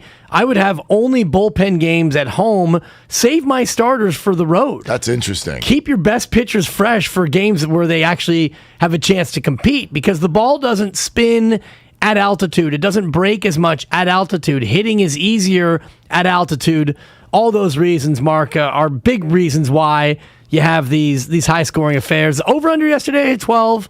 I begged you to take the over 12. Yep. 13 was the number, but we'll try again later today in Pick Your Battles. My What Are You Doing has to do with my Pick Your Battles battle, because I was on Arsenal yesterday. Yes, Arsenal coming off a loss against Tottenham over the weekend, where in the English Premier League, if you finish top 4, you get to go to the Champions League in Europe, which is where the huge money is, the biggest prestige, the biggest competition in the sport is not the domestic league, it's the European Champions League. If Arsenal would have just not spit up all over themselves, they would have qualified.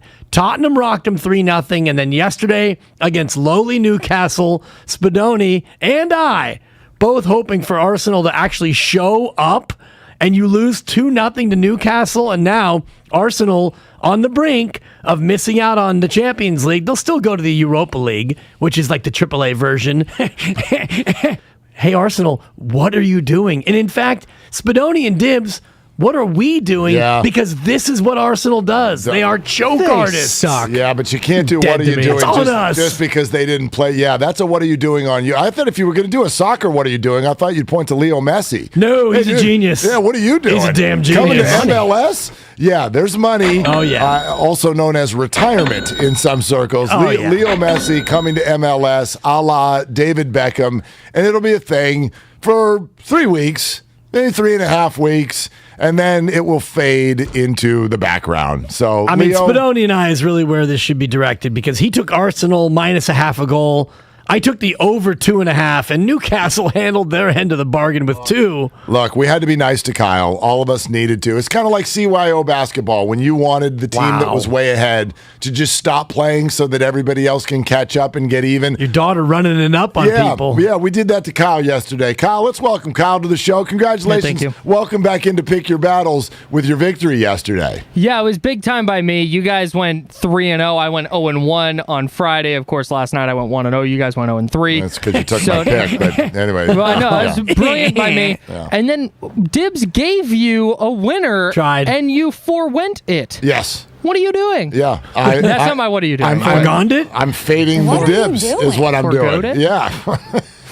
Forwent? Yeah. I mean, All that. You decided to forego it. It's not March Madness anymore. Since when are we listening to Dibs picks? Only been top of the table for 3 of the last 4 cycles. Thank you. It's right around the corner, guys. And by the way, your Preakness picks later in the week. And I can't wait. The PGA Championship on Thursday. We're fading Tiger, by the way. By the way, speaking of Tiger, did you see, and Hot Take Jake, just stand by for just one moment and we'll get your, what are you doing? Did you see Tiger's pairing for the PGA Championship? Oh, no, it's out? Incredible. Oh, it's out. Tiger Woods, Rory McIlroy, Jordan Spieth.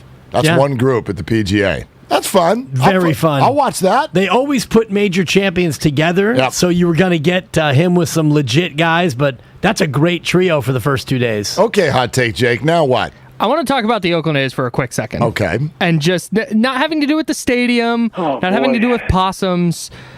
The A's... A lot of people are like, what? Yeah. If you didn't miss that story. Anyway, go ahead. The A's are tied for the American League lead in... Not scoring? Sacrifice bunts. Oh! Do you know what they are last in the league in? Average on base and slugging. Why are you giving away outs? You can't hit. Yeah. You cannot give away free outs when you don't have players that are then going to drive in those runs. Just try and get a hit. Don't give away an out on purpose. It is really what odd. Are you doing? It's really odd that the A's... $1.99. The A's are betting $1.99. They're bold strategy, Cotton. Let's see how it pays off for them. Yeah, we're going to do sack bunts literally inside the stadium that was the setting for the movie Moneyball. What are you doing? Like, you're literally now... Life is cyclical, but this one is a little too much. You're honestly doing exactly what you built an entire empire against this, and now you're the only ones doing it. Very odd. Very, very odd. It's the dark side. Embrace it. Do you want to? It's not just. It's like Sean Murphy is dropping sack bunts down. Why? Did they work? No. No, the guy didn't get to second? No, they did. No, yeah, totally. Yeah, he got to second. But then he didn't get to third. They had 3 sack bunts in one game. Yeah. It amounts to 1 run. I know a lot of guys who get to second base and have a hard time getting to third. It's not easy. Well, okay? that's a different story. Hashtag junior problem. Oakland, by the way, last in BA, OBP, OPS, slugging. Oh, but they are first in BY. Bryant Young joins us next on Willard and Dibs. Toyota's Summer Starts Here sales event is on. This Memorial Day, take to the road in a new Toyota Hybrid with class-leading MPG and reliability. Get amazing plug-free MPG with Toyota's 11 industry...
Now, back to Willard and Dibs on 95.7 The Game.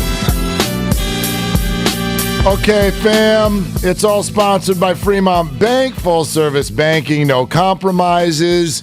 It's the 10 o'clock hour. You know what that means. We're sending you somewhere today. Not sending you to one show. We're sending you to two shows. Two shows. Inside, that's right. Tune in 10:30 for this sounder.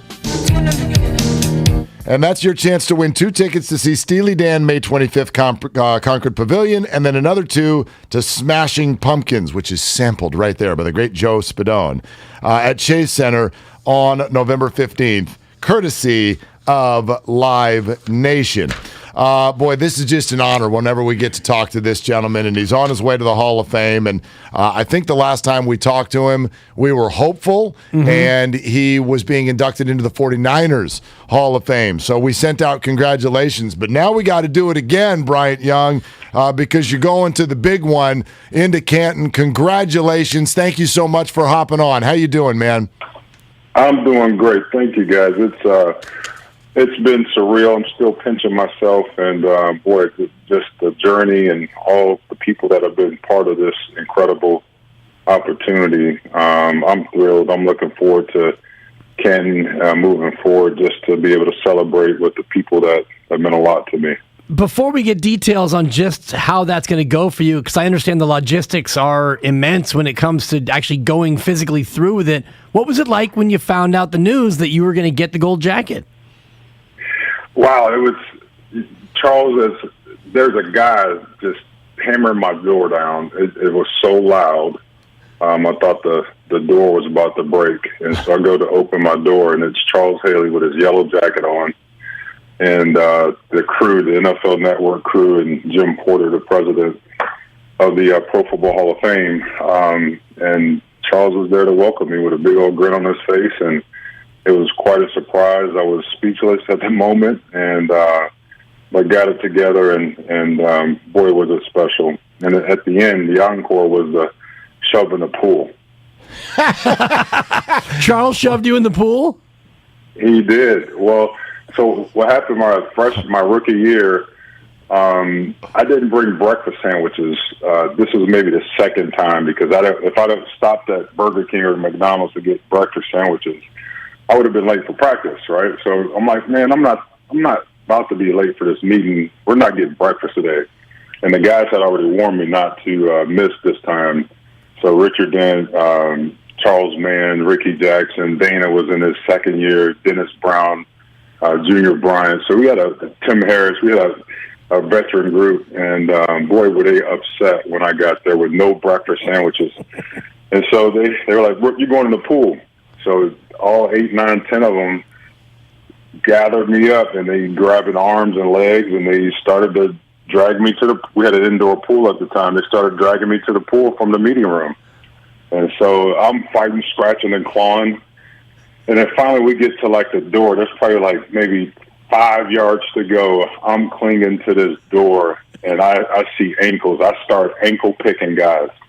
And Tim Harris falls on his elbow, and everybody, start to break a hold. And finally I just scrambled. They never got me in the pool. And so fast forward to when Charles came by that day to knock on the door, and then I'm thinking it was going to be a little personal conversation in our backyard, and he brings me in close, and then he takes a step back and separates. And I'm like, Then he nudges me in the pool. I'm like, okay, that was bittersweet for sure. They should have known that day that you were going to be a Hall of Famer. You're telling me 8 veteran defensive linemen are trying to get you in the pool, and they couldn't do it? That's unbelievable.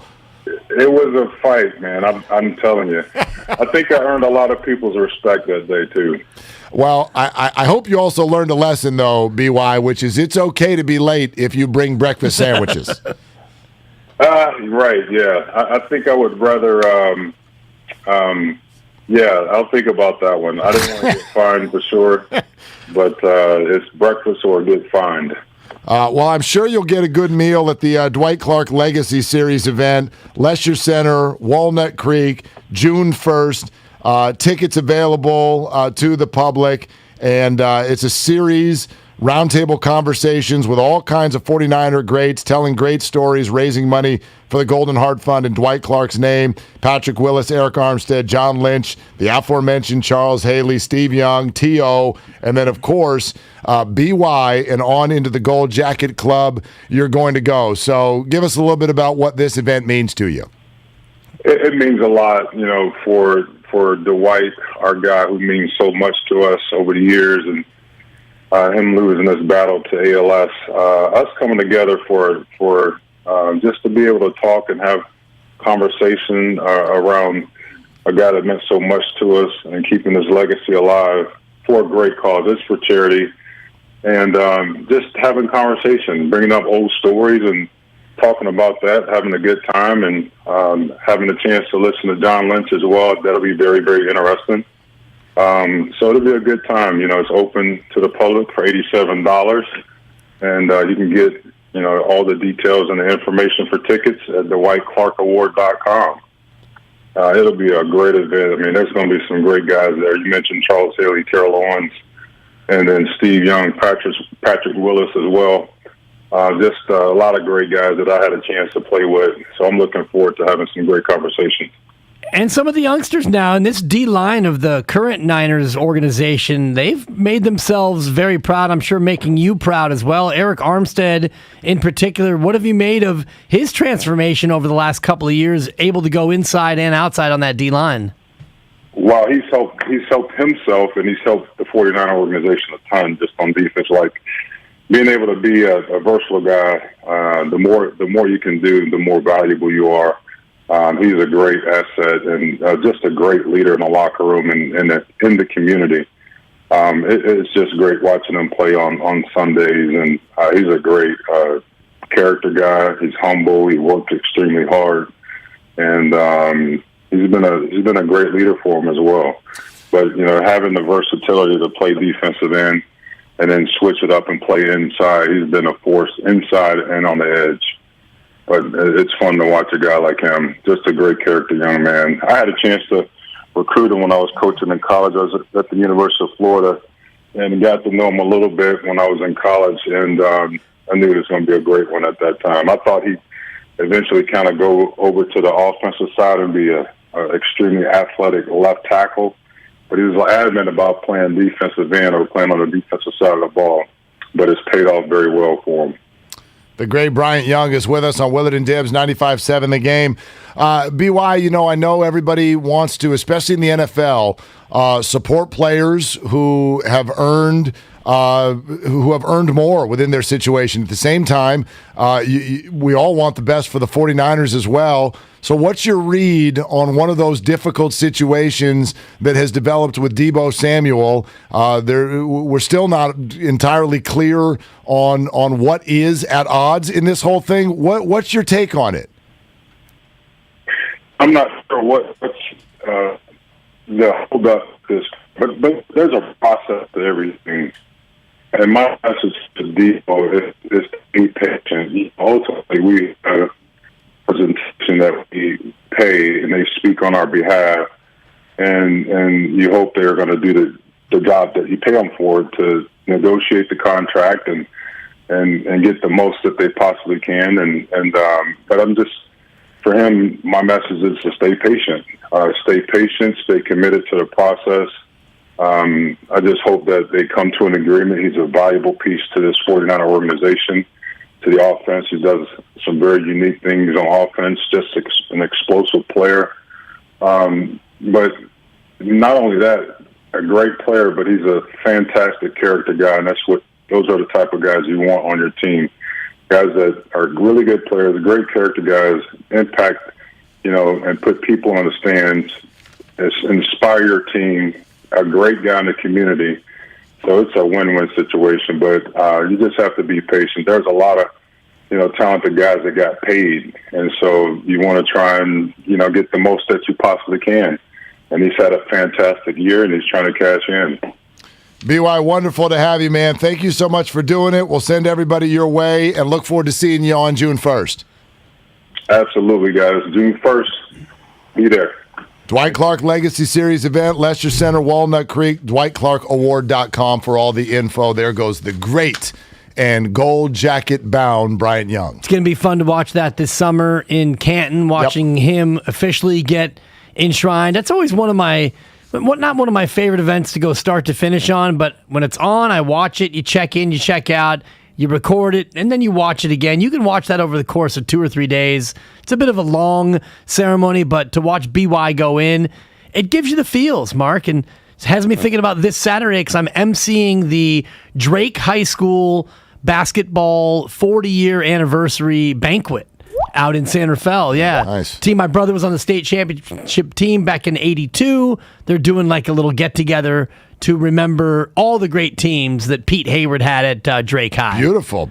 Yeah. Good. Yeah. Is there food? This guy. I'm just like, you're right. It's Willard and Dibs, and I'm like, San Rafael, I'm right next door. I didn't hear about this. I didn't get the invite. Well, there's a big article on the event in the IJ today, Marin IJ, which is your local paper. Independent Journal, so I got if you subscribe, you'll see that on your doorstep. I think later tonight. It might have run yesterday.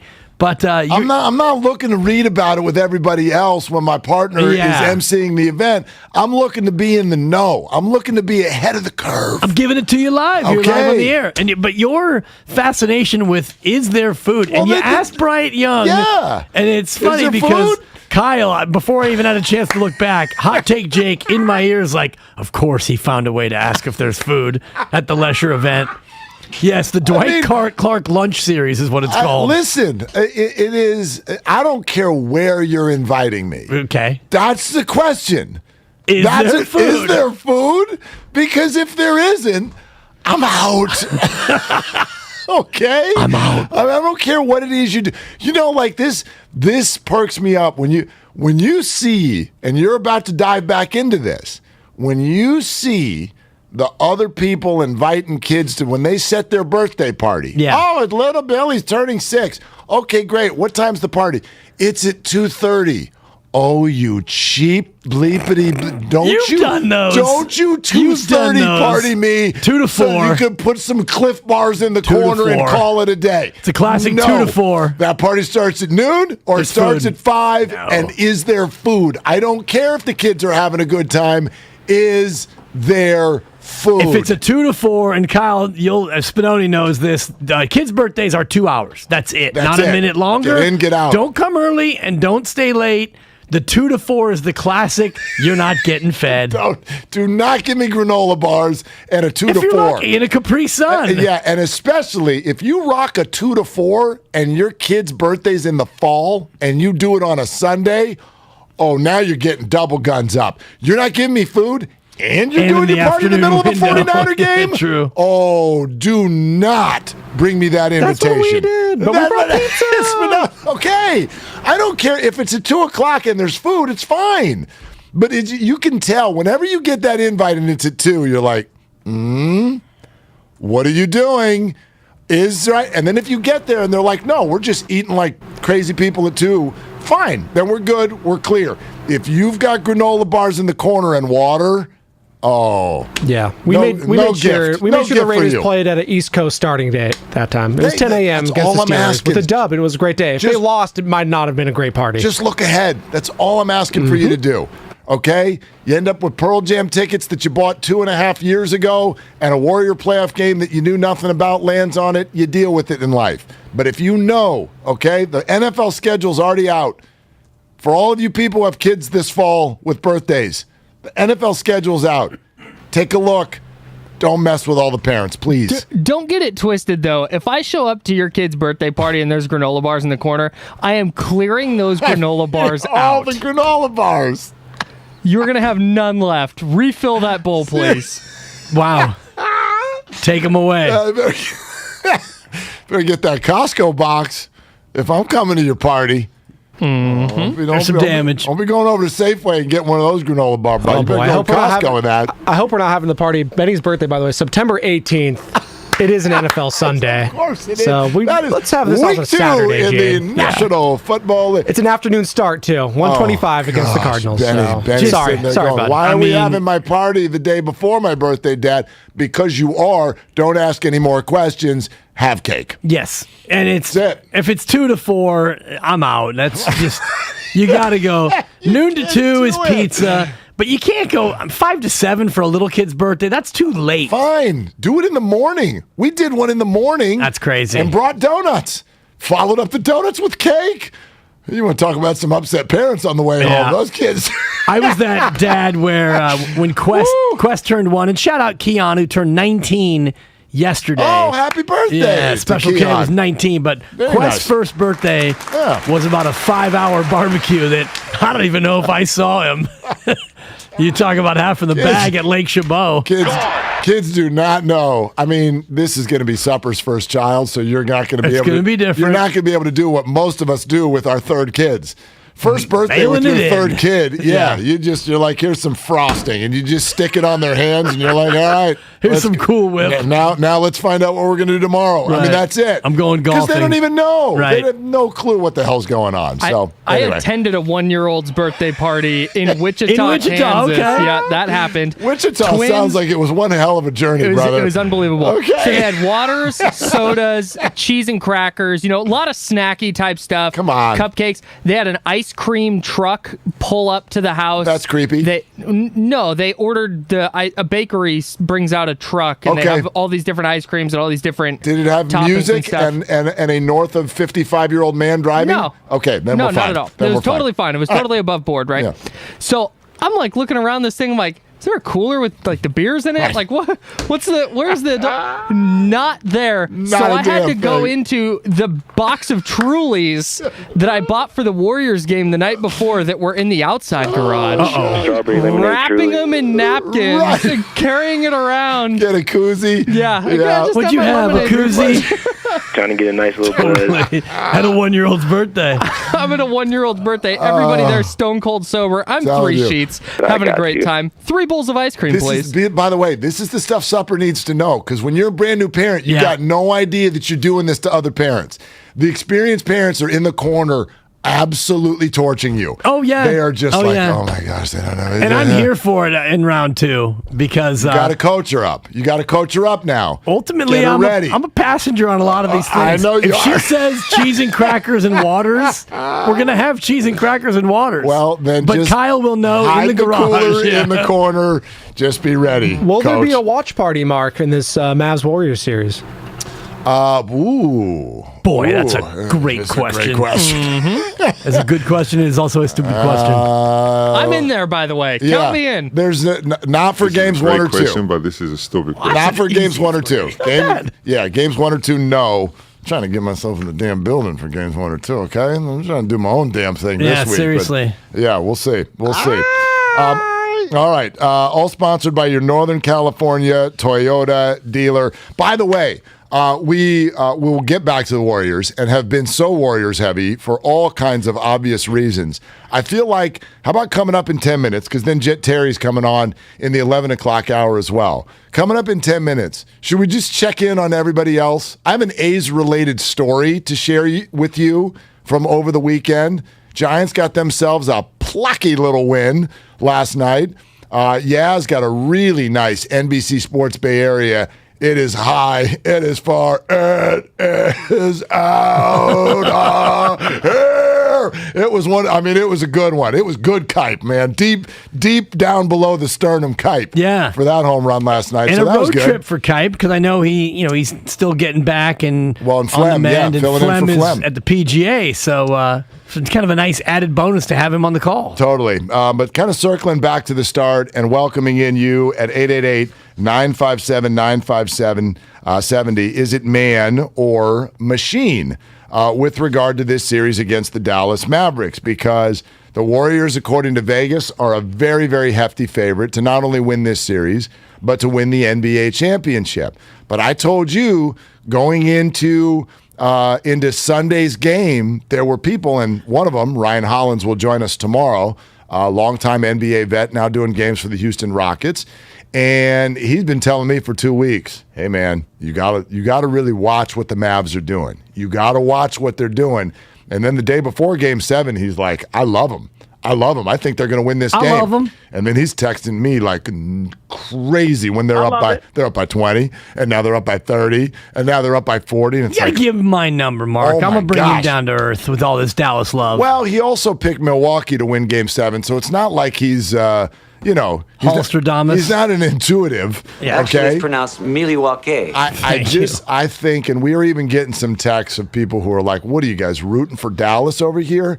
No, I'm trying to build the appropriate respect for this series, and this is just out of the goodness of my heart, Dibs, that I'm doing this.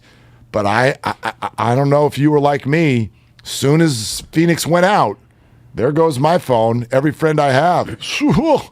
Ring fitting time. Here we go. Home court advantage. What you think it'll be Boston? Who do you think they're going to play? Hey, slow your roll.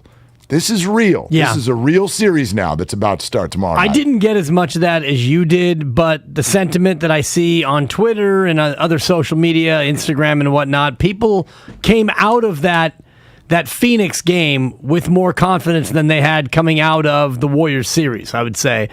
Coming out of the Warriors series, it took you 6 to beat Memphis, and it took a great team flurry late to rescue a game and another game that you stole and a game that they blew with a missed layup. You came out of that with more relief than excitement. But when you watched Phoenix completely implode to Dallas, your confidence level absolutely went up about 3 notches. Now, maybe it shouldn't have gone up any notches, but it did go up. And now, the more you look at Dallas, 27-10 since the Porzingis trade. And boy, they sure look good from 3. And Luka was hurt. That's the only reason why they lost, maybe. And he's back healthy, and he's unguardable, and all these other things. I think we've all come back down a little bit. But not to the point where the machine thinks we should. No, because F you, machine. Yeah, Vegas is like, wow, the Warriors are going to win a championship. Patrick Beverley has been all over ESPN for the last week. The Warriors are going to win the championship. And then here comes 538 and the Ringer to the party with a completely different view on what's going on. They're not trying to get equal amount of money on both sides of anything. They're simply running deep analytics. They're running numbers. They're running matchups. And they tell you that the Warriors are actually the overwhelming underdog remaining in the entire NBA.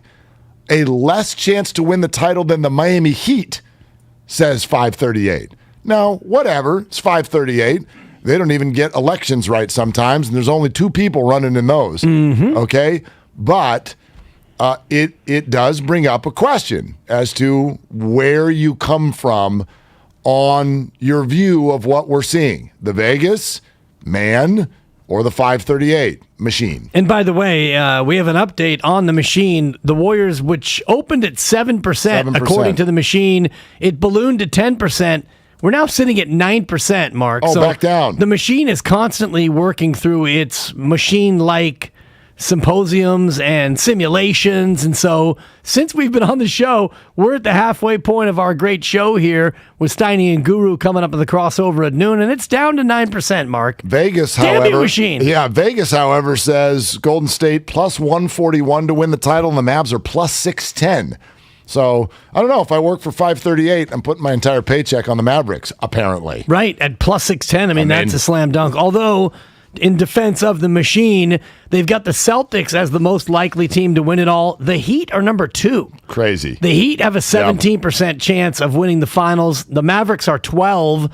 The Warriors are 9. So Mavericks, Warriors, the machine is saying this baby's going 7.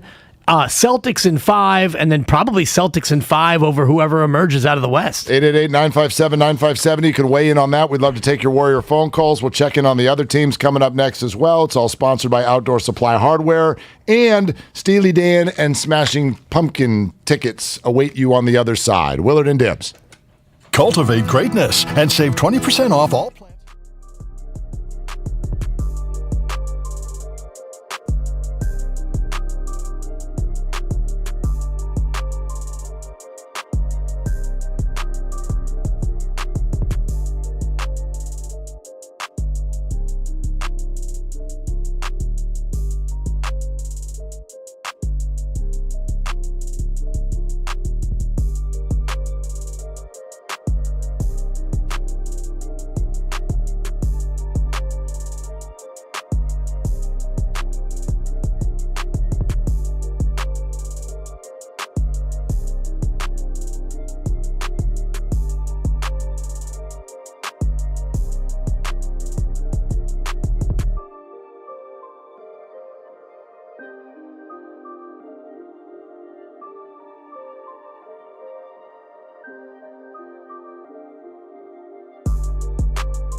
lightheadedness. This is no time to wait. Contact your doctor. Brought to you by Bristol-Myers Squibb and Pfizer. You can't get much for $5 these days. Unless you go to Wendy's for a $5 Biggie Bag. Get your choice of double stack, junior bacon cheeseburger, or crispy chicken BLT. Plus 4-piece nugs, fries, and a drink. All for just $5. You got that bag. You got that Biggie Bag. You got that bag.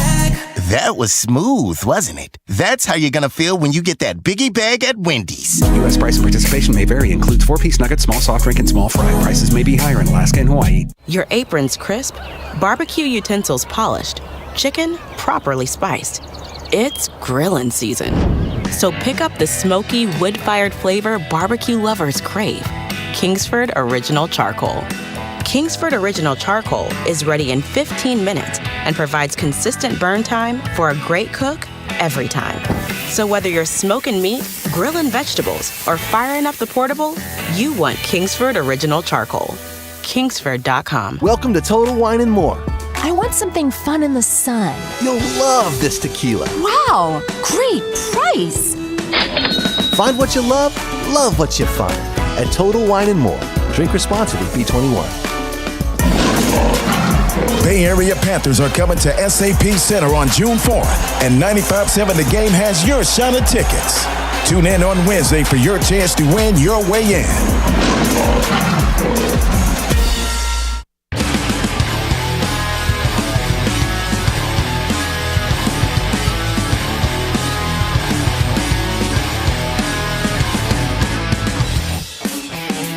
And just remember, it's man versus machine. Now, back to Willard and Dibs on 95.7 The Game. Well, is it? So 650 just texted in, and we welcome you back in. And yeah, Steely Dan, Smashing Pumpkins, stand by. We'll check in on all the other teams as well. Willard and Dibs, glad you're with us. Welcome to weigh in, 888-957-9570. That's also our Xfinity mobile text line, which houses this comment from 650. A bit disingenuous to cast this as man versus machine when Vegas has all their own models they're running.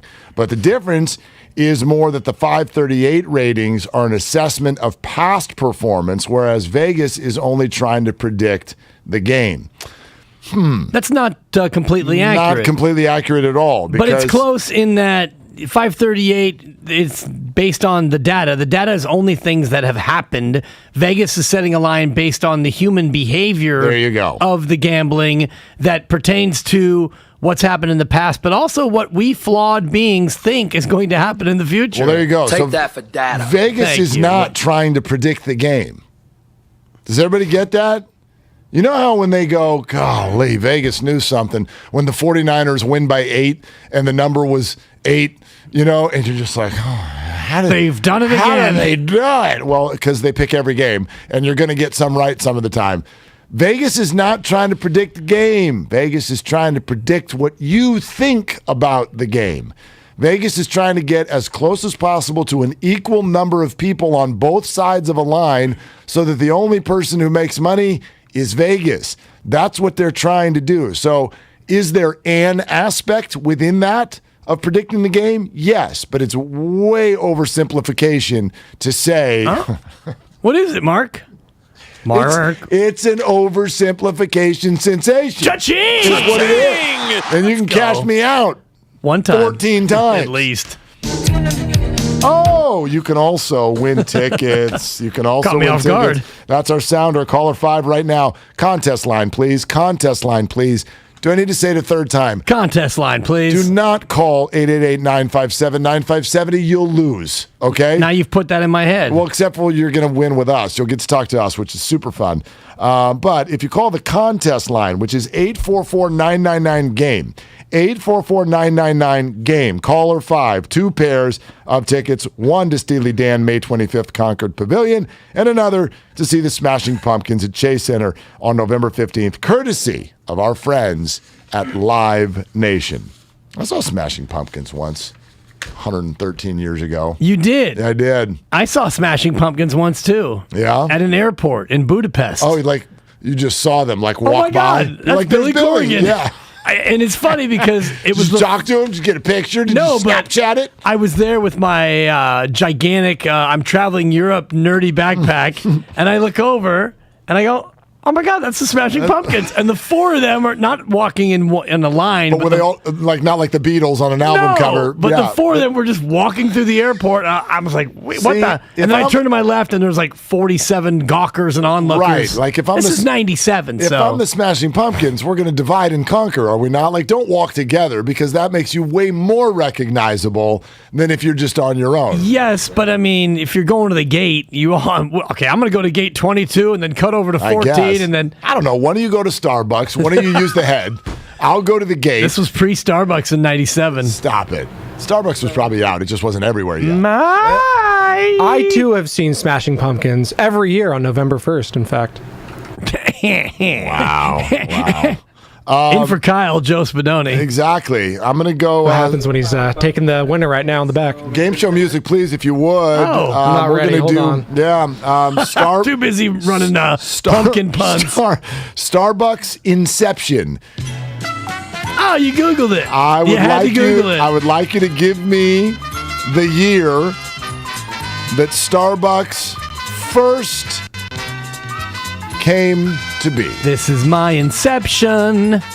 Starbucks. Thank you. I already said that 97 there was no bucks in the airport. Certainly in Budapest, which, by the way, are twin cities. There's Buda, and then there's Pest. Yeah. Buda, Pest. Are we allowed to call it Pest since we're American? We don't. You can. I know. You can. But I'm always stuck. But I mean, if we're not going to put an American accent on stuff, then we can't say San Francisco, because that's incorrect. Yeah. That's not how it's pronounced. It's all incorrect. It's San Francisco, right? I mean, it's Frisco, dog, is what it is, not San Fran. By the way, give me San Fran as more annoying than Frisco. For your out of town offensive nicknames. Frisco's no longer offensive. Frisco, I'm okay with. Frisco is now San Fran. Super trigger. Frisco has become the one to use. 2002, Mark, is the answer for the Bucks. 2002 is. I didn't get a plus or minus, but yeah. I mean, it's not even close. Do you know that if I was going to put side by side who was born first, Starbucks or Mark Willard? What? 1971, dog. No way. 1971, Pike Place Market, Seattle, Washington, where Starbucks opened its very first store offering fresh roasted coffee beans, tea, and spices from around the world for customers to take home. I remember it's like 99, 98, because Dr. Evil, one of the Austin Powers, drinks Starbucks specifically because his lair is at the Space Needle. And how much do you put in your Starbucks app? $1 million. That's a 3. Yeah, there you go. It's not bad. We'll call it Preparation H. That's really good. That's a 4. There you go. Man, 71. 1971. Okay. Now, obviously, it wasn't a chain yet. It wasn't in the Twin Cities airport. But anyway, that's when Starbucks actually started. Some of those things, man, they go back to, fantasy football is another one. Like, there were people playing fantasy football with Joe Montana. You're like, really? Yeah. I mean, it was all the way back. It just wasn't nearly as popular. Yeah, and I'm looking at the timeline. 1989, 55 stores. And then you get to 1995, 677. Then you get to 2015, 1412. So, yes, Spadoni's right in that mid-90s. How many we got now? How many Starbucks are there now? 1 million Starbucks. Oh my gosh. Seriously. We can pull out a 9-iron where we're sitting right now and hit about 12 of them, would be my guess. But anyway. All right. So 888-957-9570, the number. Jet Terry is going to join us next hour. It's been so much about the Golden State Warriors with very, very good reason. And we're not going to depart that by any stretch. And obviously Game 1 coming up tomorrow night. And if you missed our announcement earlier, this is your place if you want to go to the game, okay? If you want to go to Game 1, if you want to go to Game 2, you keep it right here, locked in the home of the Warriors, 95.7 The Game. We got tickets to both games to give away. It starts tomorrow at 7:30 in the morning with Bonte and Joe. 7:30 tomorrow, a pair of Game 1 tickets to give away, so be locked in. 7:30 and right thereafter with Bonte and Joe tomorrow if you want to go to Game 1. And then on Thursday, listen all day. You'll have chances to qualify throughout the day from 6 in the morning till 6 at night for a pair of Game 2 tickets. And we talked a lot about Chase Center, and it feels like every third game or so, people will be like, Chase Center took another step tonight. Chase Center was born tonight. Like, Chase Center has had an interesting little journey over the last 3 weeks to really become that environment that the Warriors hope it to be. For me, if we're going to talk about analytics and data, they haven't lost a game there yet. Right. Period.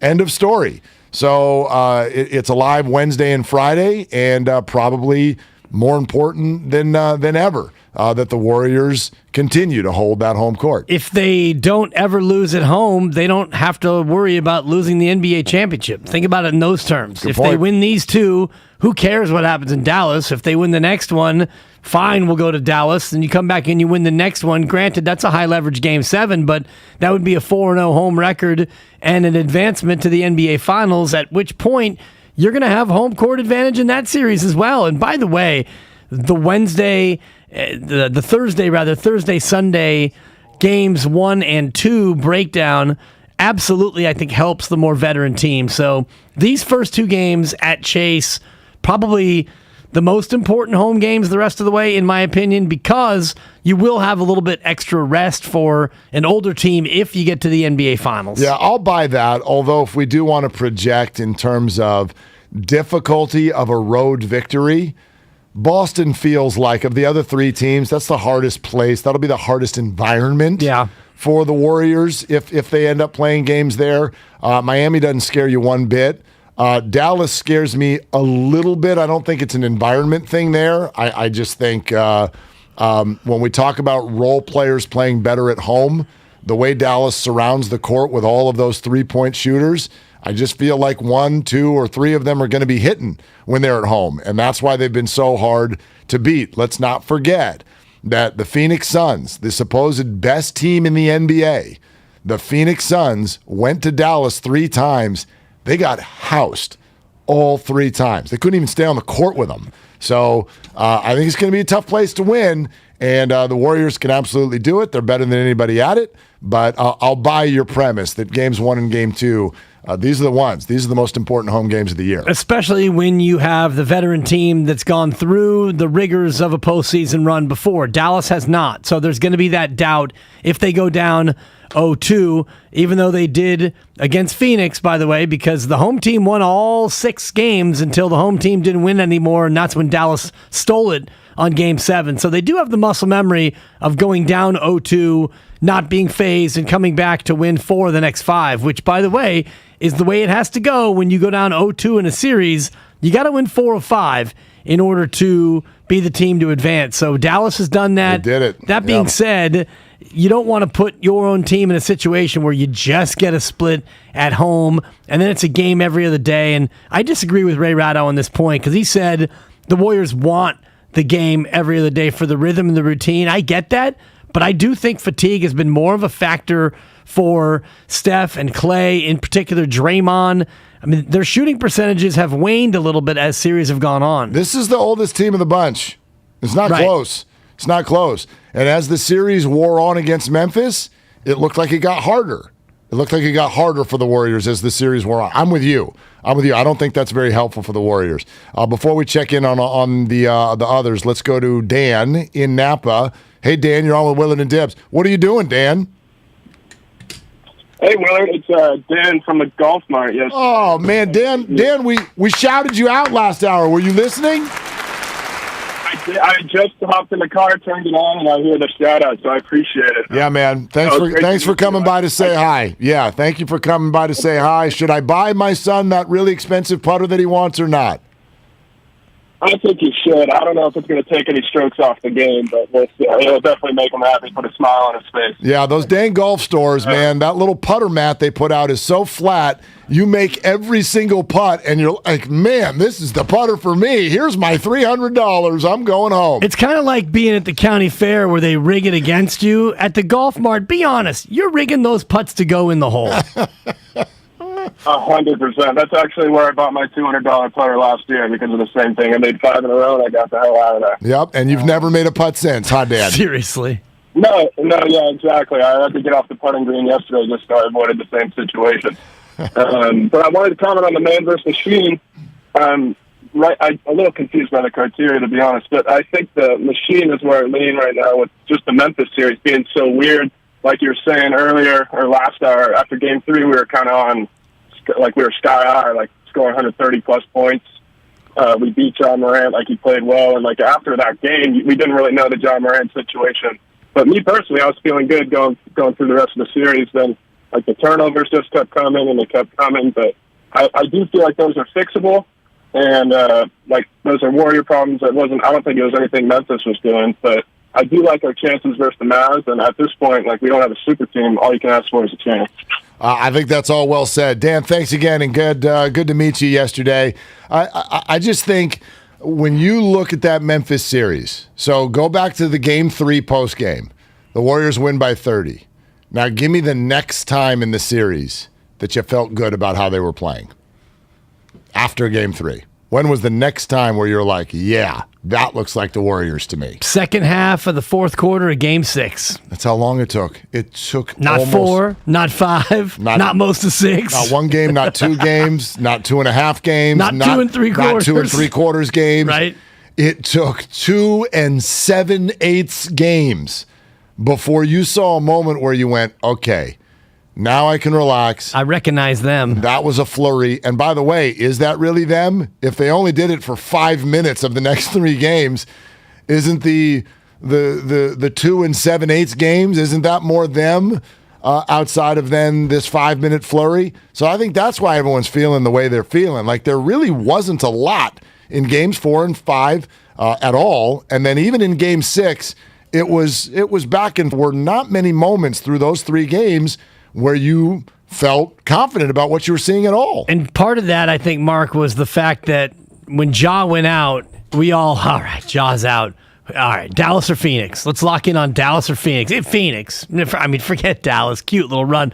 Phoenix. How can we get by Phoenix? Because Ja's out, so now we're focused on Phoenix. But Ja was out, and all of a sudden this different Grizzlies team, here comes Steven Adams, and all of a sudden they're so big, and we're getting dominated, and we lose, and then we get absolutely embarrassed, humiliated in an almost historic fashion, and now it's that big gulp. Like Game 6 will fix it. And, Game 6, it's boat race, 8.5, please, the laugher. Then you're in a dogfight. Then you're on the precipice of losing. So through all that, to your point, coming out of it, you feel different than you would have a week ago if somebody would have told you, yeah, Dallas is going to beat a choking Phoenix, and you're going to face Dallas. We all would have thought, they're going to beat Memphis in 5 with Ja out. They're going to have a week and a half to rest. They're going to clobber Dallas. Yeah, 888-957-9570 if you want to weigh in on that. And Jet Terry is coming up next hour as well. Can we rock a couple minutes each on all the other teams as well? BY was on about 50 minutes ago. If you missed it, by the way, always subscribe to Willard and Dibs on the Odyssey app. You can hear everything that you missed, and go back and listen to one of the all-time greats in this town. And listening to him weigh in on the Deebo Samuel situation, he gave 2 words in the end. I mean, he gave a lot more words than that, but there were 2 words that were his suggestion. Yeah, let's get a little football flavor. Be patient with Deebo Samuel. We spent 2 weeks freaking out about Deebo, and then the draft came, and then he refollowed the Niners on Instagram. Deebo! And we went, all right, that's the end of that. And I don't know what else we're all supposed to do, because this isn't going to be a quick thing, but it's becoming a repetitive story with the 49ers, which is we build up to the big thing, and then the big thing doesn't happen, and we go, okay, well, we'll just sit here and wait. So Jimmy's still on the team, and Deebo is still unsigned. Does the trade request stand? I don't even know at this hour. Seems like he's interacting with teammates. He has refollowed on social media, maybe re-engaged a little bit. I'm feeling much more optimistic that Deebo Samuel will remain a 49er, but I don't know if that's from any rational place. And we'll see what happens over the course of the next 4 or 5 weeks when you've got OTAs, you've got the offseason workouts coming over the course of the next 3 or 4 weeks. Then mandatory minicamp, Mark, in June, right about the time the Warriors could be in the NBA Finals. So it will still be a back burner subject, but all eyes not only on Deebo Samuel, the new additions to the 49ers, how are they going to look, Trey, and there's also going to be the occasional sprinkling of Jimmy Garoppolo. And remember, follow at Rita_Oak for her daily art. Today's a great one. She's got to be exhausted by now. She paid homage to The Truman Show. I don't know if you're familiar with the Jim Carrey movie. I've seen it many, many times. The iconic Up the Staircase. Yes. So it's he the heads out into the Garoppolo real show. world. The Garoppolo show today. Oh, my gosh. With Jimmy G heading up the stairs. I got to think that he probably a number of times has felt like he's living inside the Truman Show. Exactly. Like, is this real? Are you kidding me? $27.5 million per year, couple trips deep into the playoffs in a 3-year stretch. Yeah. And now I'm sitting here replaced, unwanted, injured. Show canceled. What the hell is happening to my life right now? It's wild. So just to your point, a lot of this is unresolved. And over the next 4 weeks, though, we're going to start to get a little bit more clarity as to who's around, who's showing up, and who's into being a 49er. Will we, though? I mean, yeah, that's the other thing. We get to August. Is Debo signed? I don't know. Well, he's signed right now. Well, right, but is Debo... In June is mandatory minicamp. Well, he's not coming to that. But, I mean, he can stomach that. But are you not showing up in August? Is there an extension that's been signed? And then, if you've got those two quarterbacks on the roster, the second the media gets in the building, you've got to start answering really, really uncomfortable questions. And for me, that's actually the biggest concern. I'm not worried about how Trey would feel about it. I'm not even really worried about how Jimmy would feel about it. They're professionals. They handled it last year. They can handle it again this year. But it brings about a dynamic where they're being asked about it every single day. And every time Trey throws a bad pass, people, there go the cameras, pan to Jimmy on the sideline. Should the 49ers do something about it? So we'll see on that. Meantime, San Francisco Giants sitting over here with a .600 winning percentage, yet in third place. 600 again? 600 again. What's that, 7 straight months? 21-14 is the record. Thank you, Rockies. They're 4-0 against the Rockies this year, 17-14 against everybody else. Swinging a drive. It is out of here. That was well timed by one Mike Yastrzemski last night. That got me the audible clap. Even though I think one of the kids was already asleep, I didn't care. That was a big moment for Yaz last night. Yeah, tied for 7th now in Major League Baseball in home runs. The Giants are, even though we've talked a lot about how their bats are quiet, and they've been more quiet than last year, but they're among the league leaders in OPS. So as much as we think, the Giants are having a down year offensively, well, they're really not. And the Giants are off to a bit of a slow start. Well, they're really not, with a winning percentage of 600 yet again. And I know it's the schedule maker helping them out to the extent that you have beaten up on Colorado and you've gotten a ton of Colorado in the early going. But Farhan, he's at it again, Mark. The roster shuffling, the daily trades with Seattle. I wonder what his long-distance bill is going to be like at the end of this month. He should just move to Seattle at this point. Yeah, by the way, the Giants can't hit. The Giants can't hit. Spadone, are you able to transition to game show music? Are you able to give us a little... How many teams in Major League Baseball have scored more runs than the San Francisco Giants? Dan Dibley, go ahead. Well, I would say, based on some of their outbursts, that it's not many. And I know they're up there in homers and OPS and a lot of the other offensive categories. So I'm going to say a grand total of 3 teams have scored more runs than the Giants. Pay the under. There are a total of 2 teams who have scored more runs than the Giants this year. I bet you could name them. They're both... Well, they both have something in common. Let's put it that way. I would say the Yankees and the Mets, a couple of New York teams. Kyle, 2 teams inside. You had the right idea city. in terms of what they have in common, but you had both the wrong teams. Oh. Yeah, by the way, stir that in your coffee. The Giants have scored more runs than the Yankees this year. How about that? Okay? But it's the Dodgers and the Angels. Oh. The Dodgers and the Angels, the only 2 teams who have scored more runs. I don't like any of it, to be honest with you. San Francisco Giants this year. And we don't want to forget the A's. I've been meaning to tell Kyle about this, although he sort of knows. I sent him a picture. You can forget about him. Well, no, Eddie Vedder ended the concert after the encore for Pearl Jam on Friday night inside Oakland Arena. What did he do? Put on an A's batting helmet, cruised around and waved to the crowd. That do anything for you? It's the best moment the A's have had all year. Well, that and the possum who has made an appearance the last couple of nights out there at the Coliseum. Think about that, Mark. You've got actual rodents living in and among the patrons. I wonder if they're not thinking about counting them into the attendance. I think. Thank you. That was live audio from the press room. That is a good idea, number one. Number two, I mean, we could ask the question, did Dave Cavill actually bring them there and let them loose? I mean, that's... Tonight's attendance, 7,428 rodents. People, 2,800. Yeah, 7 people. Brought to you by BMW Fairfield, now open in the Fairfield Auto Mall. They provide a luxurious, all-encompassing experience to address all your BMW needs. Visit BMWFairfield.com today to book your visit. It's BMWFairfield.com. Back to man versus machine. Warriors and Mavericks, and Jet Terry joins us next hour as well on Willard and Dibs. It's the final series.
BayAreaChevroletDealers.com. You're listening to KGMZ FM and HD1 San Francisco on Odyssey Station. Presented by DuckDuckGo. Privacy simplified.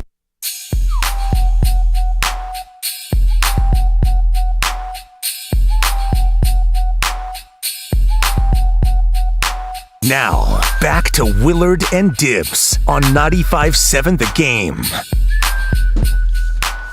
All right, starting to get that tomorrow night feel, right? We're closing in. Here we go. Western Conference Finals.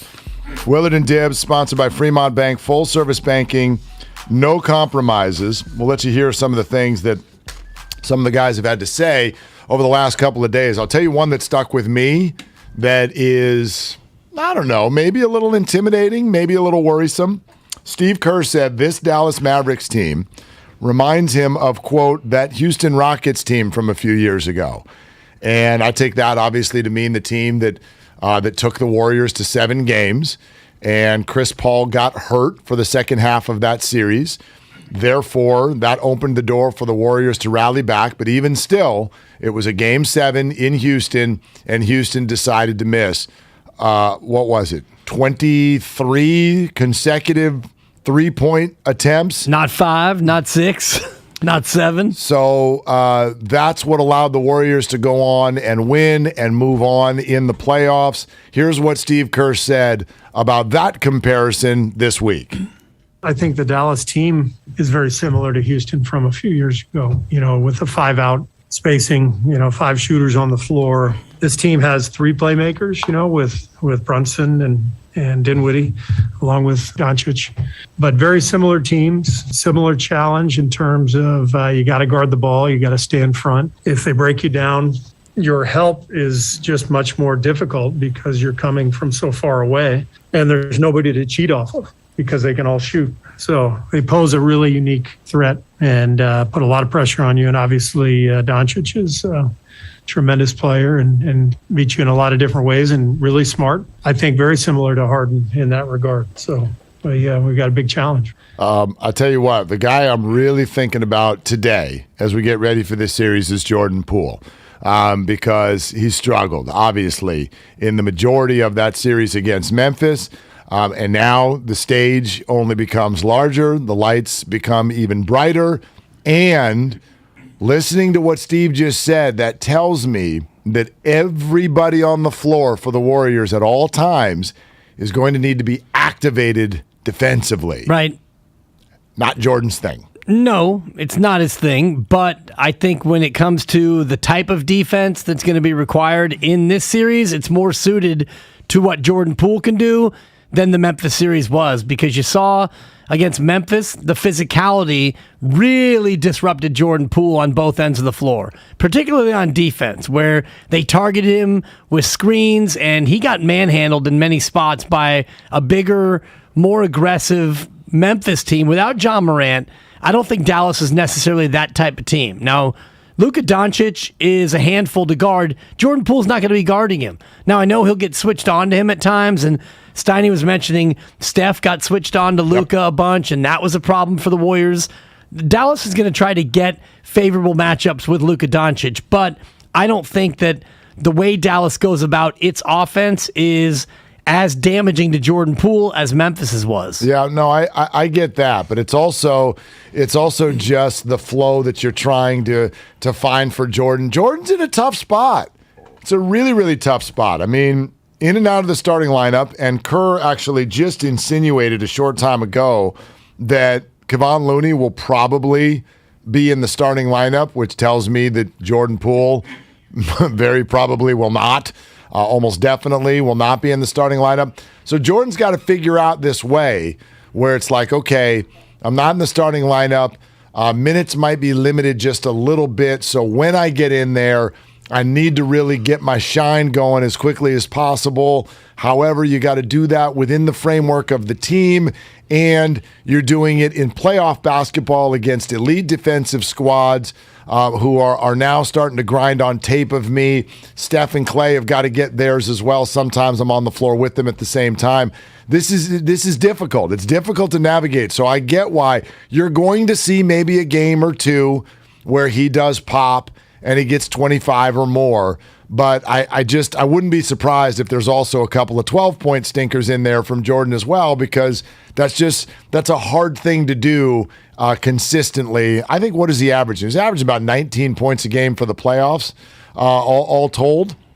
But still, it's a difficult thing for him to find consistency, and so my eyes are on him. I'm really curious to see what he has as a follow-up to what was a tough end of the Memphis series for him. My eyes aren't on him for exactly all the reasons you just laid out. Because if you need Jordan Poole to average 30 a game in the series, you're not going to win this series, because Jordan Poole should be your third and maybe even your fourth scorer in the series. It's Stephen Clay offensively. And you know what?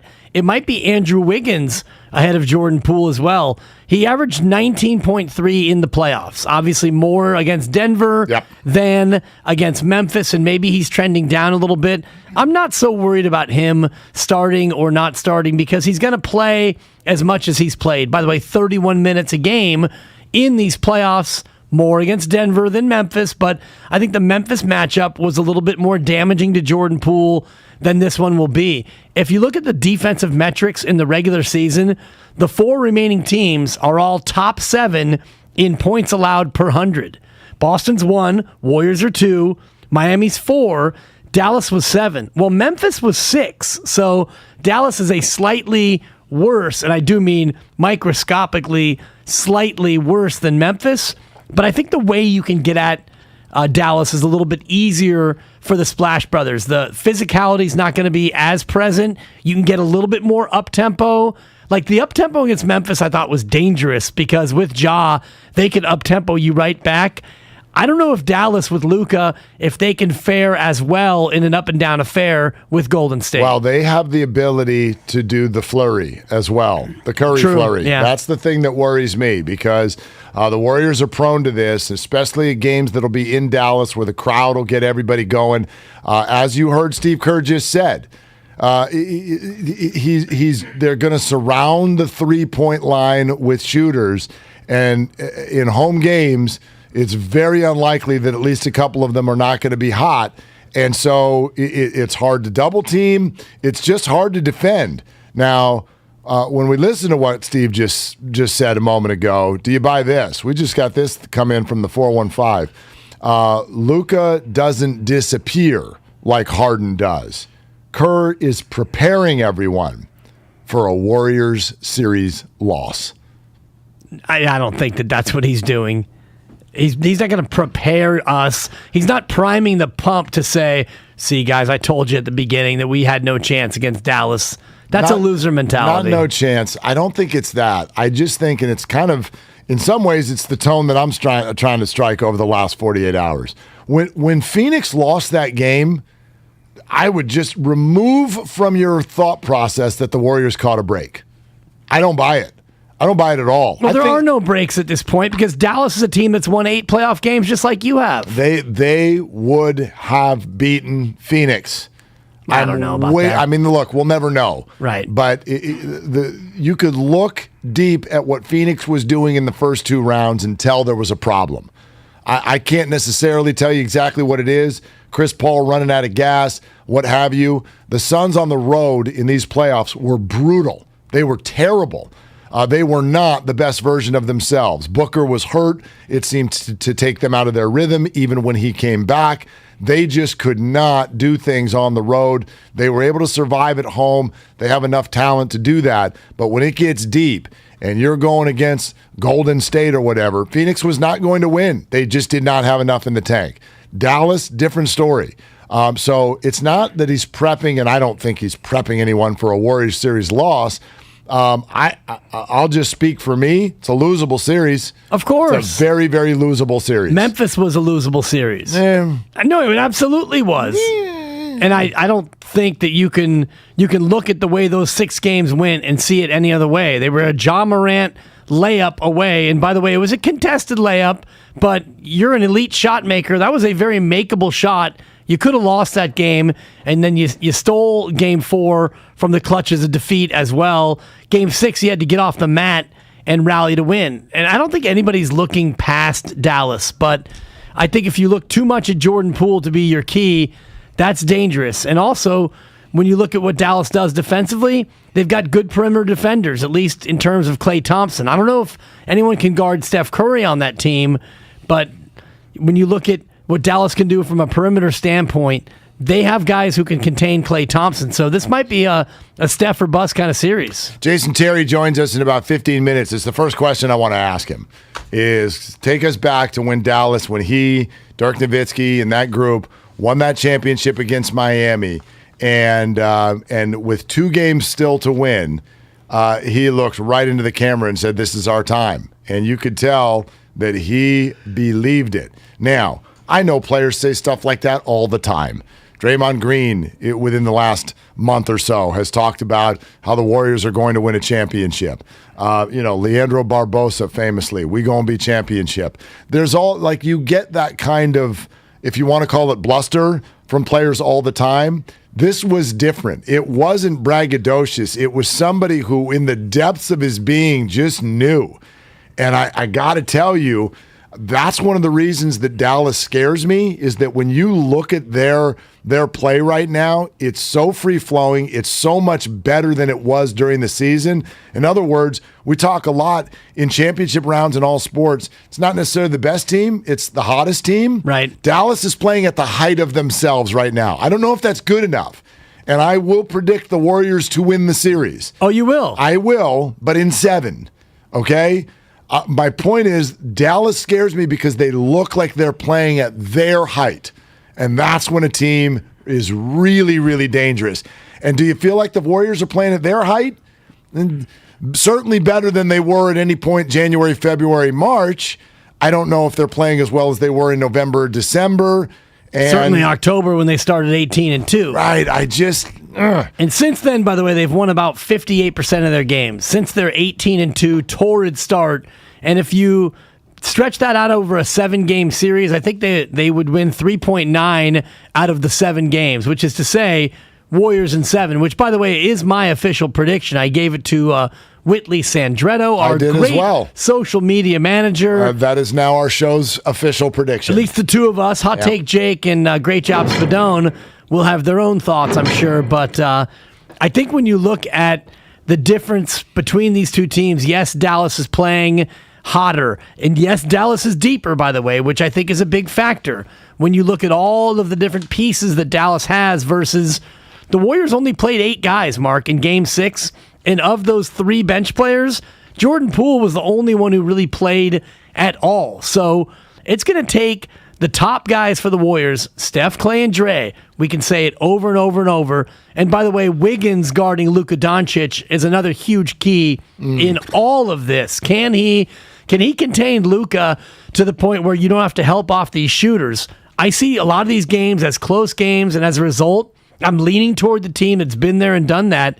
I don't think it's going to be a pushover. Nope. It's going to be an absolute dogfight. And if you look at the history of the Warriors, having won at least 1 game on the road in 26 consecutive series, that tells me they're going to do it again, but it also tells me they're probably going to lose a home game as well. Feels like they will. Feels like I got both teams for 1 home loss. And then Game 7. In this series. Then we end up in Game 7. Memorial Day, by the way. Is it really? Memorial Day, May 30th. And I already, look. I need to know about the second-tier holidays. Christmas, I know you're out. Yeah. Thanksgiving, of course, you're out. Look, Memorial Day, Game 7. I got a clue for you. You're in. You in? Work. What if the series is over in 6? I'm out. It's okay. For sure. All right. But I have a feeling, and I've already told the powers that be in my house, if the Warriors are playing, cancel the picnic. Here's the other thing, though. There's also fan perception. You know how every fan of every sport thinks Joe Buck hates their team, right? Especially here. Well, I just think everybody thinks that, and it's only because of the way we as fans watch sports. I mean, we just used the Giants example. What do you think San Francisco Giants fans think when I tell them they've scored the 3rd most runs in baseball? That is a disgusting act. I mean, you're watching games. Just got shut out in St. Louis last week. Oh, they can't hit. and Farhan, he didn't sign an outfielder, and they're just no good offensively. Actually, they're the third best team in all of baseball at scoring runs. But as fans, we don't remember the positive. You remember the negative. It's no different than shooting your best round ever in golf. And on your way to the bar, you're like, yeah, gosh, that 78 could have been a 76 if I had just made those 2 putts. It's the way we sports fans think. And I think there's some of this here too. I got to call myself out on this one because I was talking to you guys last night and into this morning saying that for me, the analytic that matters in this series is 3-point shooting. It's all about, I think, for Jason Kidd and the Mavs, they want to shoot more threes than you. They want to make more than you, and they think that that's going to mean a victory. It's a very simple analytic. And my thought was the Warriors, they have not looked like themselves from 3. We've watched Steph not shoot the ball at his highest level. We've watched Clay have some real stinkers from 3, 0 for 7 against Memphis in one of the games. And I'm like, guys, it's simple. If they're going to beat Dallas, they're going to have to shoot better from 3. And Kyle jumped in and goes, do you realize how well they've shot from 3? They are ranked number 2 in all of the playoffs in 3-point shooting percentage so far in this run. Now, number 1 happens to be the Dallas Mavericks. Uh-oh. So there you go. These are the top 2 3-point shooting teams in the game right now. So on one hand, my point is through the eyes of a fan, I think they're doing worse than they are. But on the other hand, I'm also right, I think, about what matters in this series. Stephen Clay and Jordan Poole are going to have to shoot the ball really well from 3, better than they did against Memphis for sure. And if they do, I think they'll win. I think they'll win a close one.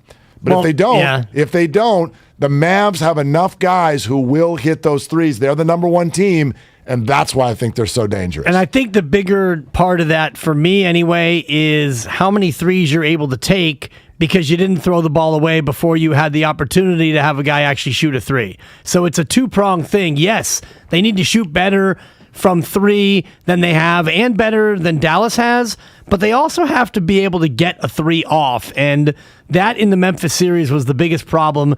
The turnovers, the careless turnovers, the cheat code turnovers where we're trying to throw a one-handed baseball pass 57 feet to get an easy hoop, and instead we throw it away or it gets turned over, a reckless pass, too many shortcuts.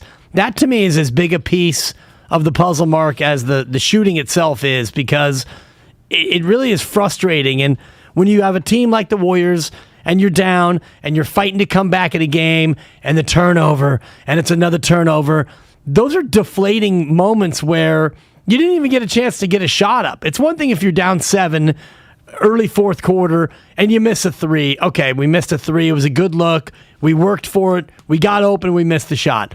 If you're down 7 in that same scenario and you turn it over, live ball turnover, and you didn't even get a shot up, that's got a greater negative effect on you. Yeah, the one thing that and based on what you're saying right now, the one thing I really do love about this matchup, you watch, and we've watched it all year, when the Warriors are really struggling, it's because the other team's big man is causing all kinds of problems.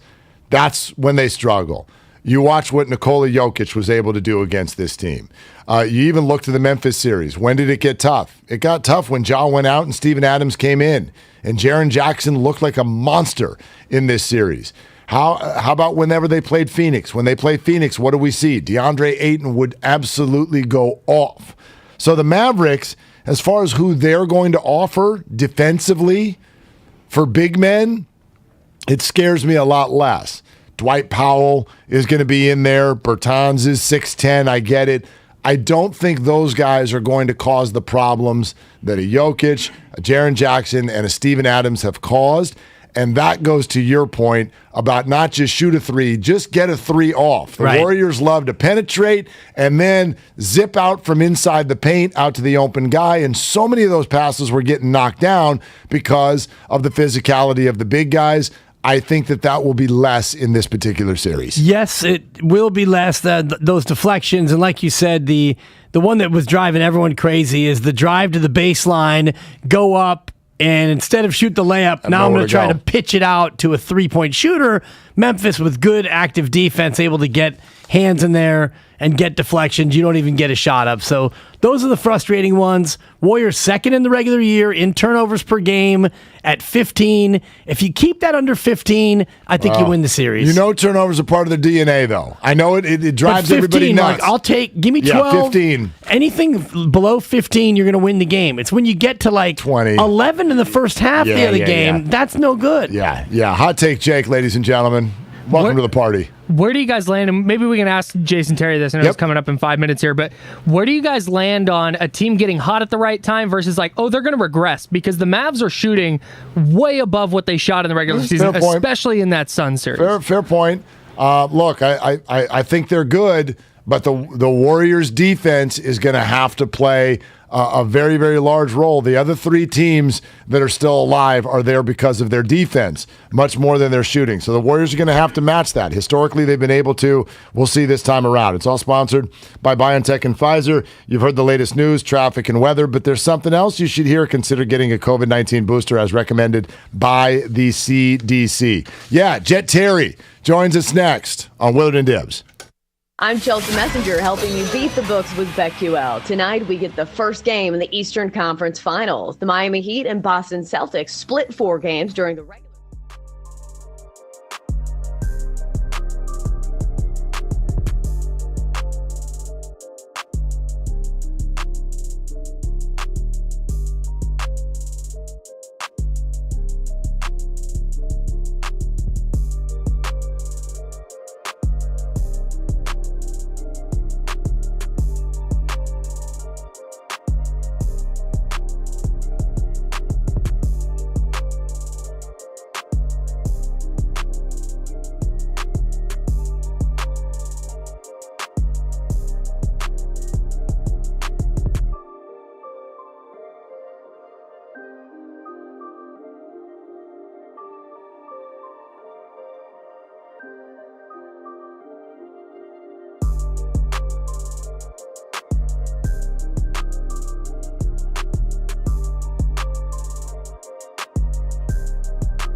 to Willard and Dibs on 95.7 The Game.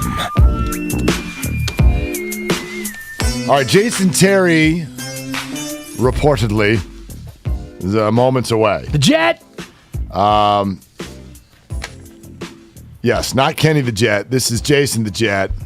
Or JJ the Jet Plane from those of you with PBS Kids, if you partake. Shout out. And I will, Spadone. I need to ask you, Spadone, what, because I'm going to be a father again here in about 4 months for those just joining the program. And it will have been 19 years since I've been a new father. So I need to ask you, Spadone. I just can't. No, it's a little different. No, it's I'm awesome. a grandpa daddy. It's awesome. I'm into it. I've already explained this reaction to you, and I know you've gotten it a million times. Most people are dumbfounded by my choice. It's awesome / impossible for the person you're talking to not to run through our own minds. What would that feel like if it were me? Right. And it knocks you the hell off your feet. And you're a kid, too. I mean, you can't even see 50 from where you are. If you threw a diaper at me right now, first of all, I'd be mad.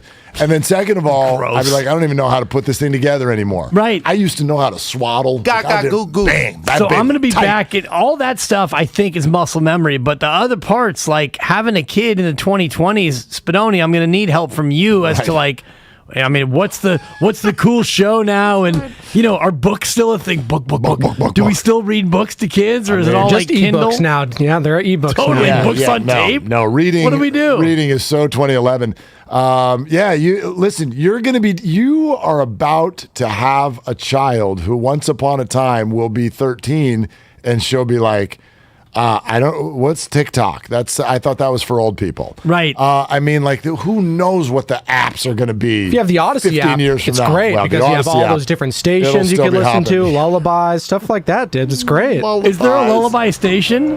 Sure there is one. That's great. We got a station for that. Yes, we do. Whatever you got, whatever you want, we got a station for that. Perfect. We do. The bane of my existence currently is Paw Patrol, by the way. Paw Patrol. I saw something about Paw Patrol. I don't think it's that tough. On Twitter. Jude went through a big Paw Patrol phase. It's the theme song mostly. Well, see you on the double. I know, but there are worse. There are worse. Believe me, there are worse. As a father of 2 cats, be really careful right now. People get super triggered by this stuff. Just be really careful. But go ahead. Who recently hung out with a bunch of babies. Okay. Bluey is not bad TV. It's an Australian kids show. It's about a group of Australian shepherd dogs. Have you ever done it without edibles?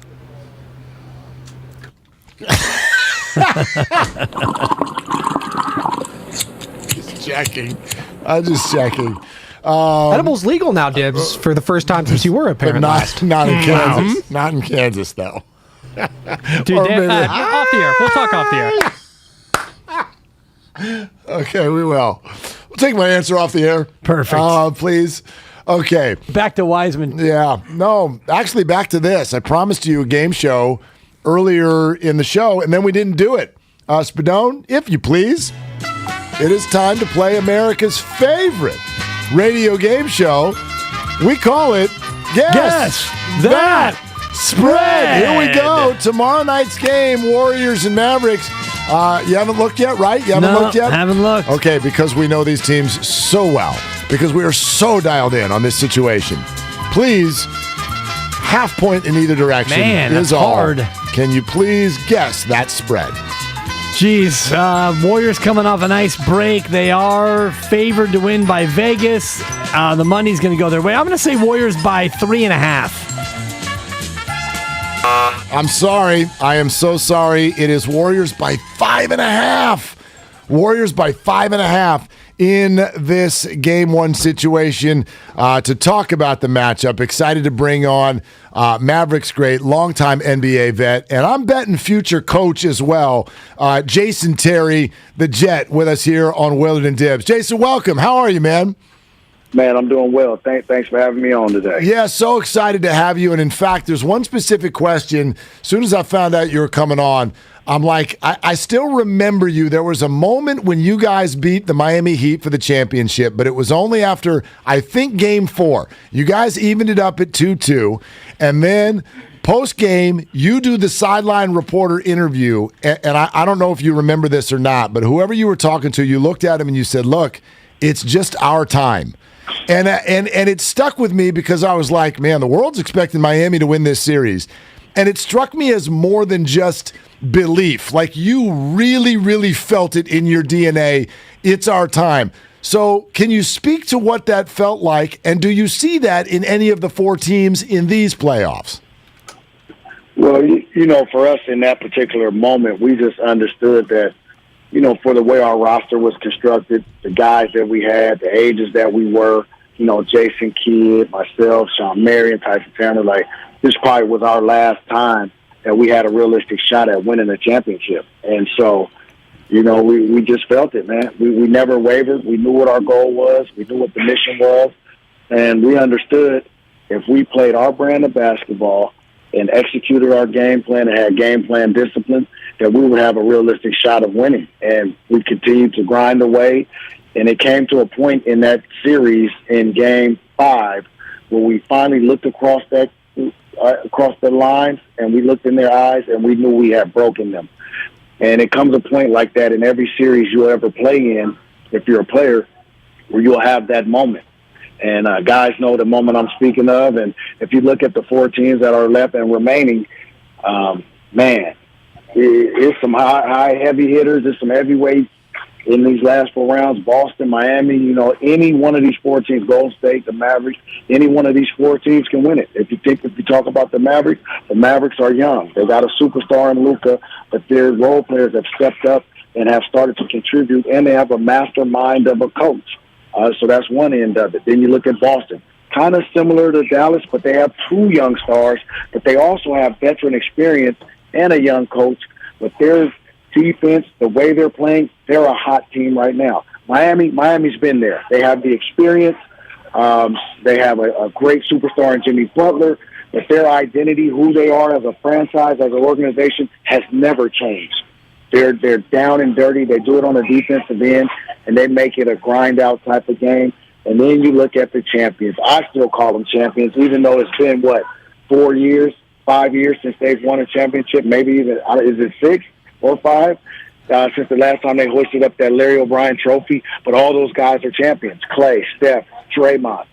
They're champions, and they're playing some of their best basketball now. Now, they haven't shot it great in that last series, but if they continue to get those looks, man, they're going to be a tough out, man. Yeah, just 4, Jet, before we get too far. You're giving us a little bit of the willies over here. Only 4 years, 4 years since the last chip. It seems like Yeah, and trust me, it seems like it here on the flagship, your home of Warriors basketball, 95.7 The Game. How much does that championship pedigree help versus a Dallas team that really seems to be on one? No, it definitely helps a lot, because there's going to be ebbs and flows in this series. There's going to be times where you're going to be faced with adversity. Maybe you're down 20 and have to fight back. Maybe you get down to a 0-2 deficit and have to fight back. But the experience will kick in. Now, I will tell you this. The Mavericks, though they're young, they've been through some of that adversity, and they have a coach that have seen many and different scenarios in the playoffs, in big moments, and in the finals. And, they're really feeding off their coach, man. They are an identity, just like their coach was. They're starting to play the game smarter. Defensively, they've bought in. And when their role players are hitting shots, man, they're just a tough out. But I'm telling you, I said it when the season started. If Klay Thompson came back and has any semblance of himself, which you've seen him start to get that form back last series, man, nobody can bet against the Warriors. Jason Terry with us right here on Willard and Dibs. Jason, I know you probably have coaching in your future, so I wonder if maybe you would use it to help the Warriors out a little bit this week. I'm sure you've watched the Mavericks a lot. They're very, very difficult to defend, but if you were coaching against them, what would you tell your team as far as the defense against them? Well, the one thing you have to do is understand your assignment and understand the strengths and the weaknesses of the guy you're guarding. You have to know personnel and their tendencies. If you're guarding Luka Doncic, you got to understand in an isolation situation, you cannot allow him to get left and step back and shoot threes on you. If he's in pick and roll, you got to force him. You got to force him to the screen and force him to make plays with his left hand as a passer, put 2 on the ball, and make those other guys beat you. He's proven already in his young career that if you allow him to score and get in the rhythm early and not be physical with him, he can put up a big number on you, 35 points, 15, 8, 16 assists, 8, 9 rebounds. You cannot allow him to have that type of impact on you in the game. And then on the other end, you have to go at him. You have to make him play defense. You have to put him in multiple actions, make him run around. Whatever his matchup is, you have to make sure that guy is either setting screens or in a screening action to make him have to guard. Coach Jason Terry here, breaking it blank down on 95.7 The Game. So put yourself in Steve Kerr's shoes. Is it Andrew Wiggins, go get him Wiggs? Is it, Draymond Green in spots? You don't have Gary Payton II. What do you do, Coach? How do we stop this guy? To me, that is the strength of the Golden State Warriors, is they do have multiple defenders that will give Luka some problems. They're not going to stop him, but you just want to wear Luka down. You want to put different looks at him. He's a smart player. He's very intelligent, high basketball IQ, but if you give him different looks, from possession to possession, quarter to quarter, game to game, then I think that's where you have an advantage because, Draymond can guard him. Wiggins can guard him. Clay is definitely going to have his hands full guarding him. You wish GP was healthy because can you imagine GP picking him up 94 feet and causing him problems? I mean, I can't wait to watch it because, again, down hard, deep down in, I'm a Maverick fan, but at the same time, I love shooters, and Golden State has the best in the history that we've ever seen. Jason, it's great to have your perspective before this thing starts. Thank you so much for a few minutes of your time. Good, thank you. All right, have a good one. All right, there he goes. That's Jason Jet Terry with the breakdown, and it sort of felt like he thinks the Warriors are going to win. Yes. Yeah. The guarding Luka breakdown. You cannot let him get left and hit that 3 on you. I mean, that was an incredible breakdown. Just record it, give it to Steve Kerr, let him play it over and over on the sideline. Pick your battles coming up next on Willard and Dibs. Hey, Mike, what are you doing way up on that ladder? You're going to hurt yourself. Oh, I'm trying to unclog these gutters. That's smart. I had water damage from my gutters last year.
Provider.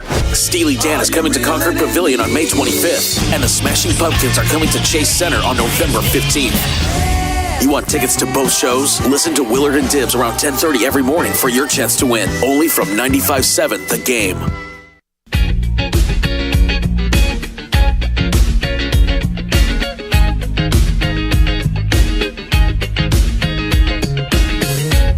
He's not a machine! He's a man! Now, back to Willard and Dibs on 95.7 The Game.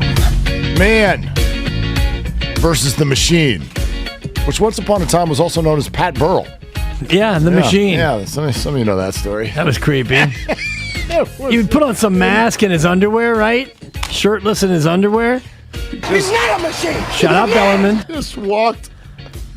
Yeah, he walked behind Brian Wilson in the middle of an interview on Fox, like Wilson was doing it on Zoom or whatever it was, some sort of video diary. You know, this was before COVID, so Are it you wasn't sure like it wasn't on Peacock?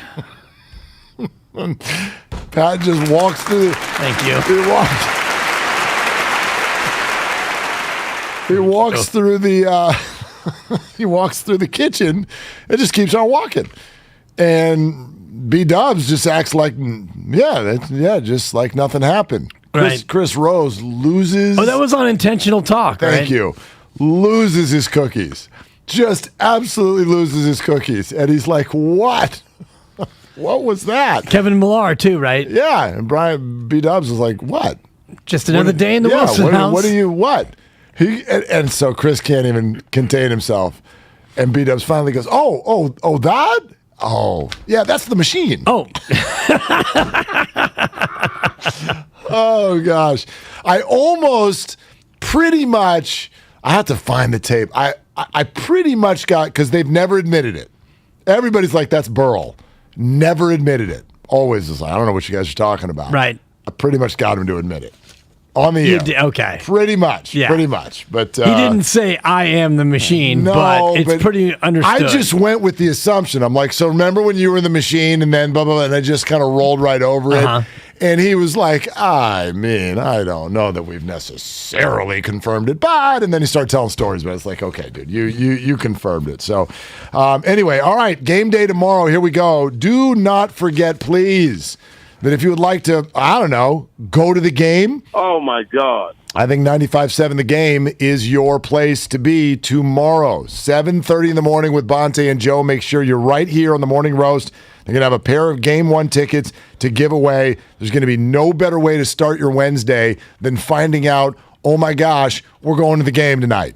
Okay, what a great way to start the day tomorrow. You'll have to change all kinds of plans, and you'll be happy to do it. So that's happening at 7:30 tomorrow. And then post Game 1 on Thursday, be listening here on 95.7 The Game all the way throughout the day, from 6 in the morning till 6 at night, for your chance to win a pair of tickets to Game 2, which is coming up on Friday night. Phenomenal series, as you know. The energy at Chase Center has been great. It'll be no different for this. So be with us for tickets to Game 1 and Game 2. And as always, you can get your tickets at Warriors.com. Tickets still available, resale tickets and regular retail tickets as well. That's going to be a fun one tomorrow night, Mark. Are you trying to figure out how to plot your entry? Trying to, trying to do some things. Trying to flex your way in there? Flex moment of the show. I think it might be a Friday night move for me. I think might be Wednesday, might be home with team supper. I got to skedaddle out of town on Friday and get to where I'm going in time to find a good spot to watch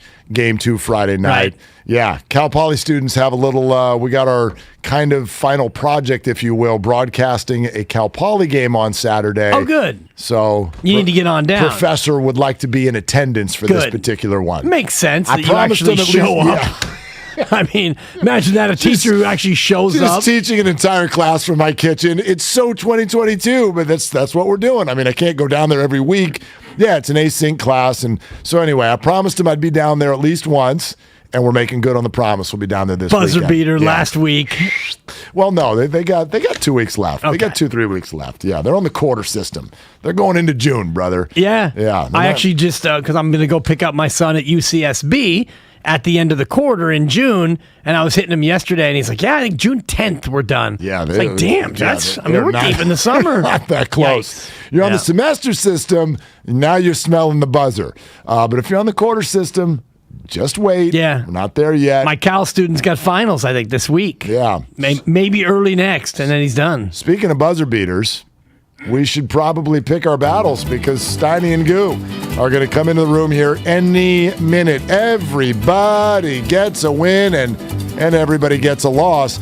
We're all 1-1 after 2 picks. So actually the order still will remain the same as all of us are tied. But actually, I guess with Kyle, with the most recent win, he flips. He does. Flips to the end. Slap it up, flip it, rub it down. Oh, so I get to go first then. Exciting. I get to go first. Very exciting. No one will pick block me today.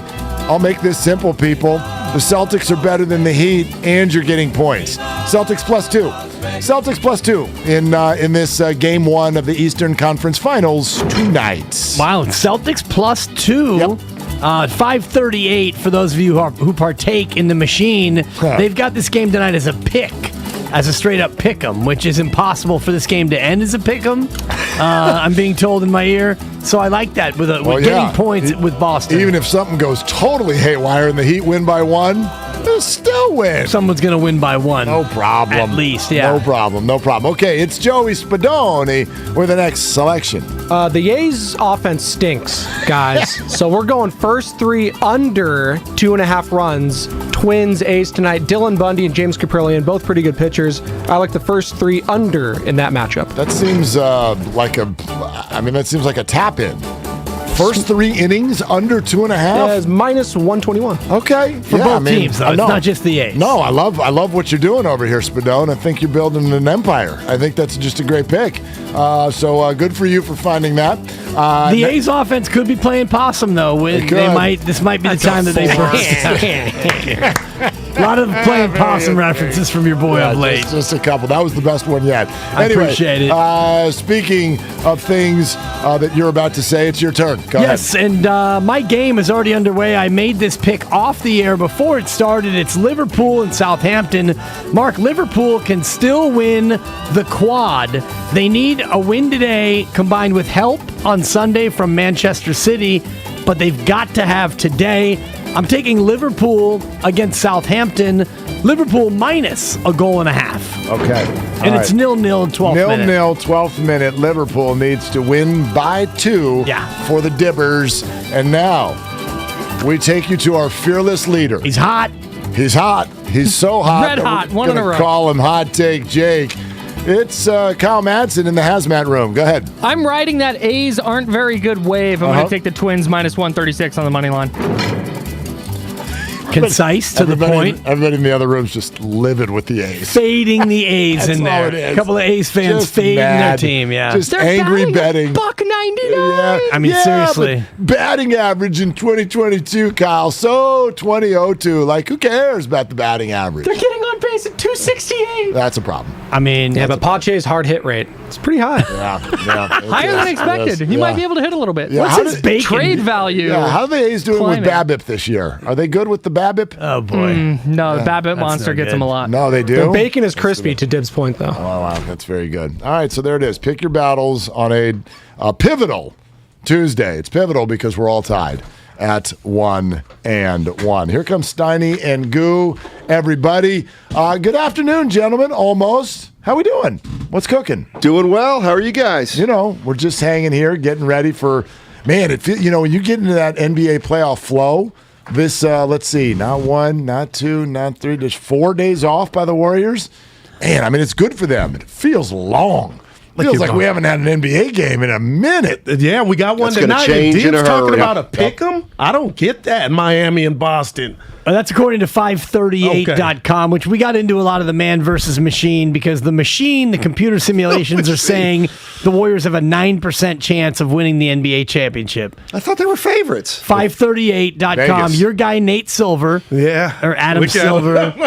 Yes, Mark. Liverpool's losing 1-0. Mind your business and let me paint some word just pictures wanted over you here. to notice Survey. that somebody just scored and it's not your team, but anyway. Liverpool was playing hungry. They're playing desperate. But Steiny, your guy Nate Silver, 538, they have the Warriors at a 9% chance to win it all. They're heavy on Boston. The numbers, the computers say it's Boston's chip to lose, basically. But not just Boston's chip to lose, but they're also like heavy against the Warriors. It's not just like they have the Warriors, so does the Ringer as the underdog of these playoffs, which is sort of hard to fathom. See, I thought it was the other way. Well, but Vegas, I got you. Vegas it is.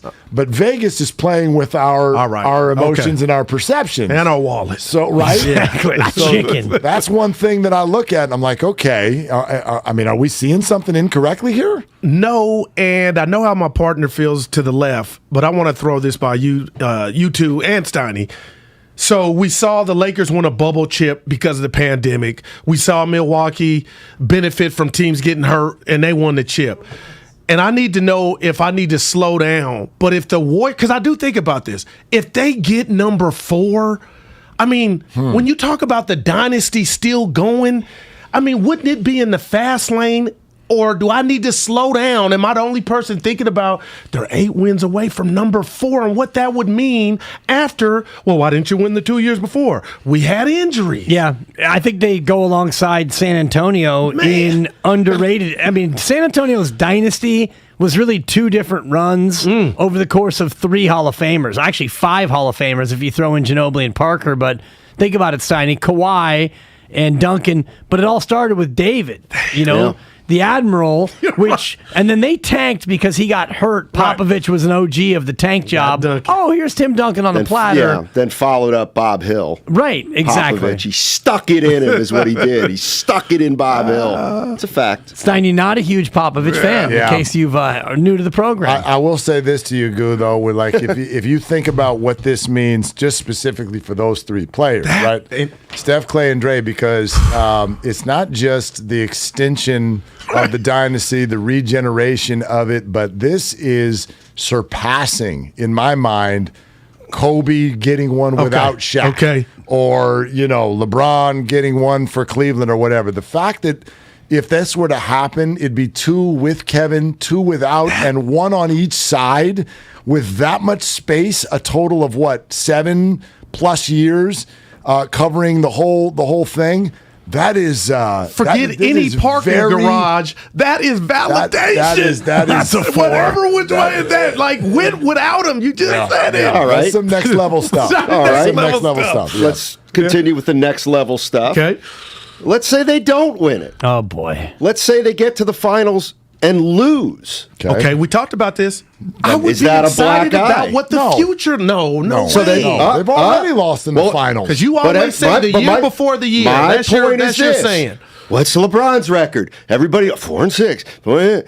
Well, but then the boys will be 3-3 in the finals. Yeah, I mean, who hasn't, like, the greats of the game outside of him, and maybe it's why they hold it against the LeBron. The shine that Jerry they put West. on, but that's because they compare LeBron to Jordan, and this is what people do with Jordan. It's the one reason I think that the conversation goes a certain way is he never lost in the finals. We act like he never lost in the playoffs.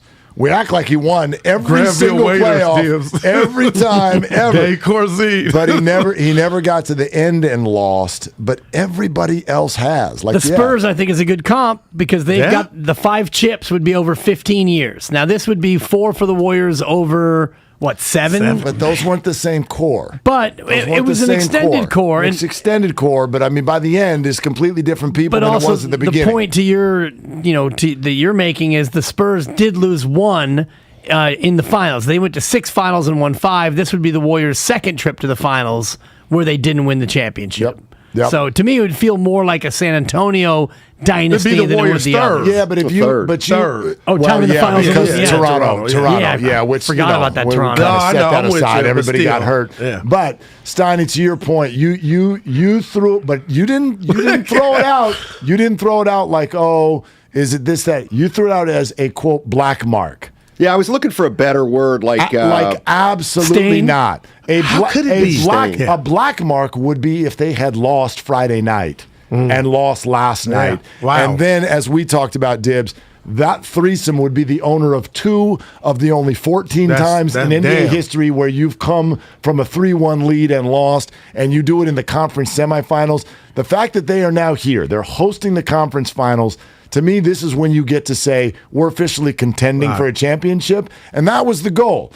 No, this team is not dominant. They don't have the wiggle room that they had 4 years ago. So we knew that this was not going to be a walk in the park. But they are in contention, and never forget how many people told them they couldn't even do this.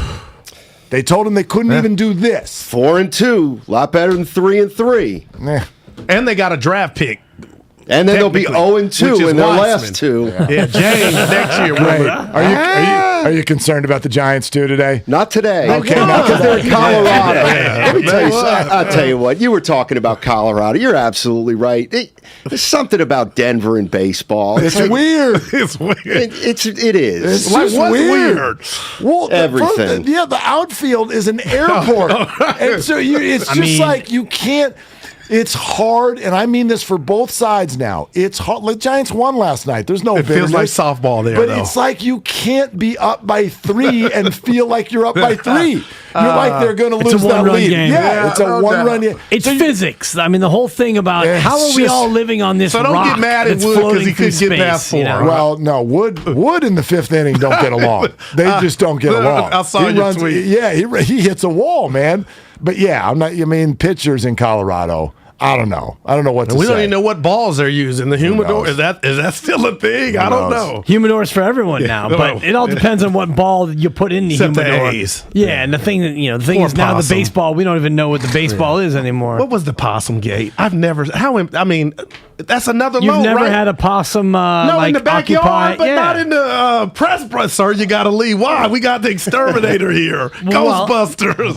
What's going on? Think about the Coliseum as a piece of architecture. We know that it's below sea level. Okay. We know that they've had issues with sewage in the past in those lower levels. So to think that there aren't rodents running absolutely everywhere. By the way, if you ever want to get back at Steiny, if Steiny ever comes down your road, just look at him right now. Just say rodent, Steiny. Here's the thing, though. Hold on. I got to say this because the animal community got really mad at you on the text line, Dibs, when this came up an hour and a half ago. Apparently, a possum is not a rodent. It's a marsupial. It's a marsupial. So if it's got a pointy nose, whiskers, and a long, wiry tail, you're a rodent. And look at Steiny over there. We hate him. Steiny, did I ever show you the video of the two possums next door to my house? Two possums. They were in a good mood. Actually, only one possum was inside. Okay. The other one. And you you were know what's talking crazy about- is 8 weeks later, we had a bunch more possums in the backyard. Well, they were doing some stuff. Yeah. It's natural. I don't know. Are we coming down too hard here? Like everything you've said about the A's stadium is true. What stadium doesn't have animals running around underneath it? But when do you get exposed? Yeah, but the cats and the rats and the dogs that's on the field, not Kevin the Harlan is announcing them at the 5-yard line. They got him. They got him at. They got him at Oracle Park too. It's too close to the water. Yeah. And I'll tell you what. That's the other thing. You ever eat along one of those nice restaurants in Embarcadero? What do you see? They're all over the place by the water, popping up underneath the. Oh, I thought you were taking me to Oakland's Embarcadero, Quinn's Lighthouse. Jack Square. Haven't been back. About 15 years ago. Look at him. It's on the water. I mean, 15. See, I don't want to drop dime. over there. I don't either. But there's a Peruvian restaurant down in Embarcadero that's really nice. Because if I see that while I'm eating, I'm done. We're out back. It changed. Theater of the mind. But it changed over the pandemic. I think too. you're right. Yeah, like absolutely. There's just coyotes cruising down Broadway now. People laughing. Just, they're going after dogs. I mean, my dog. My God, Penny. There's a piece of me that wants to let her go one time because I want to know what it is the dog thinks is going to happen. If she sees a coyote, I go on a night walk.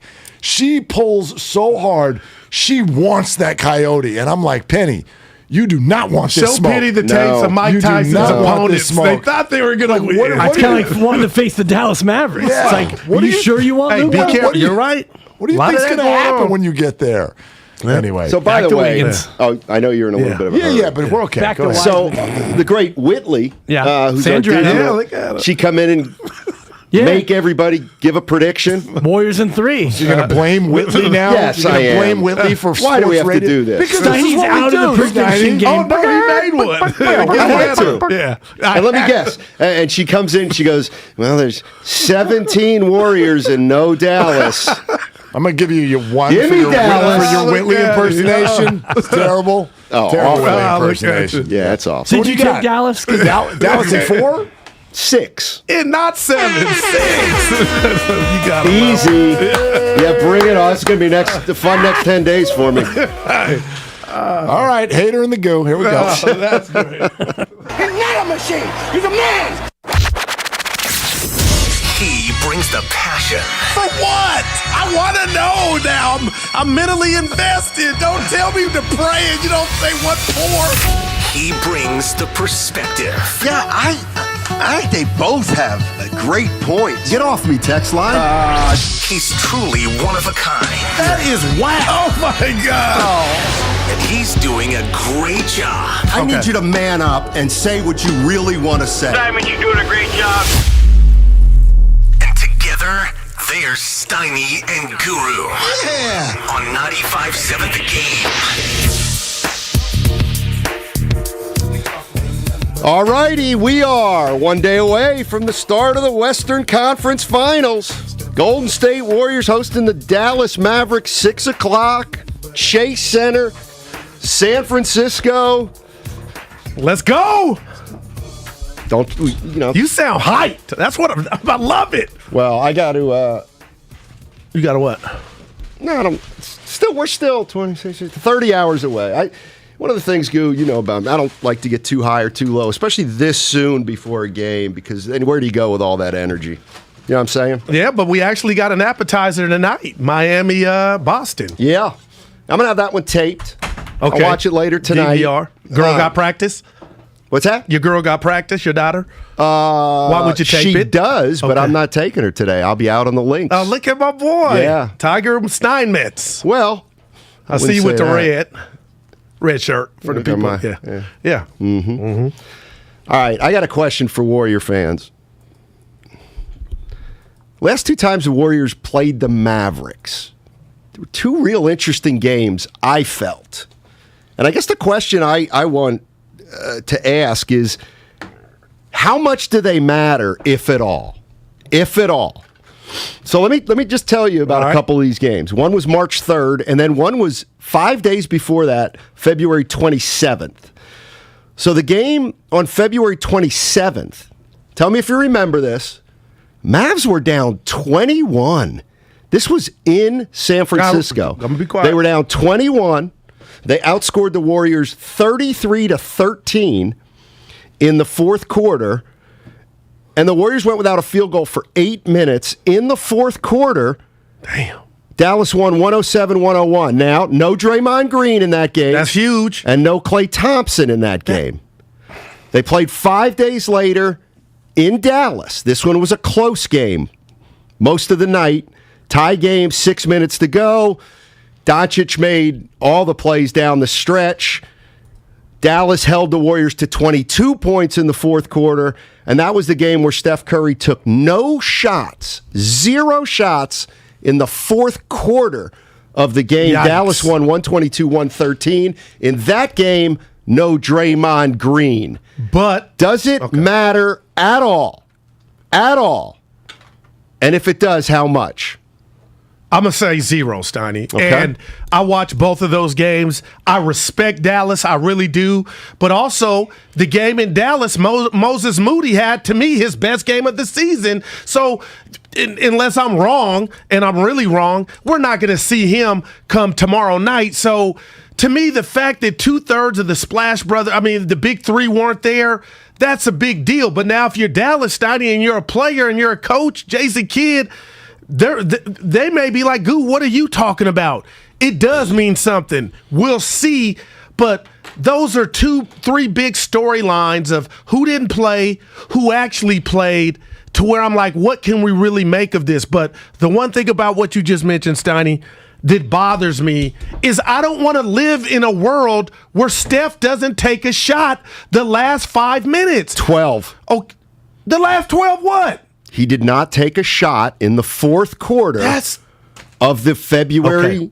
I'm sorry, of the March 3rd game. The Which March was in 3rd Dallas. game. Okay. That was the one, yes, in Dallas. I don't like that because it's reminiscent of the play-in game against Memphis where Steph didn't score in the 5 minutes. But, Steiny, I wish we were right next to Curry like we were a couple months ago. Like, what would his answer be? And you know what, Goose, slow down.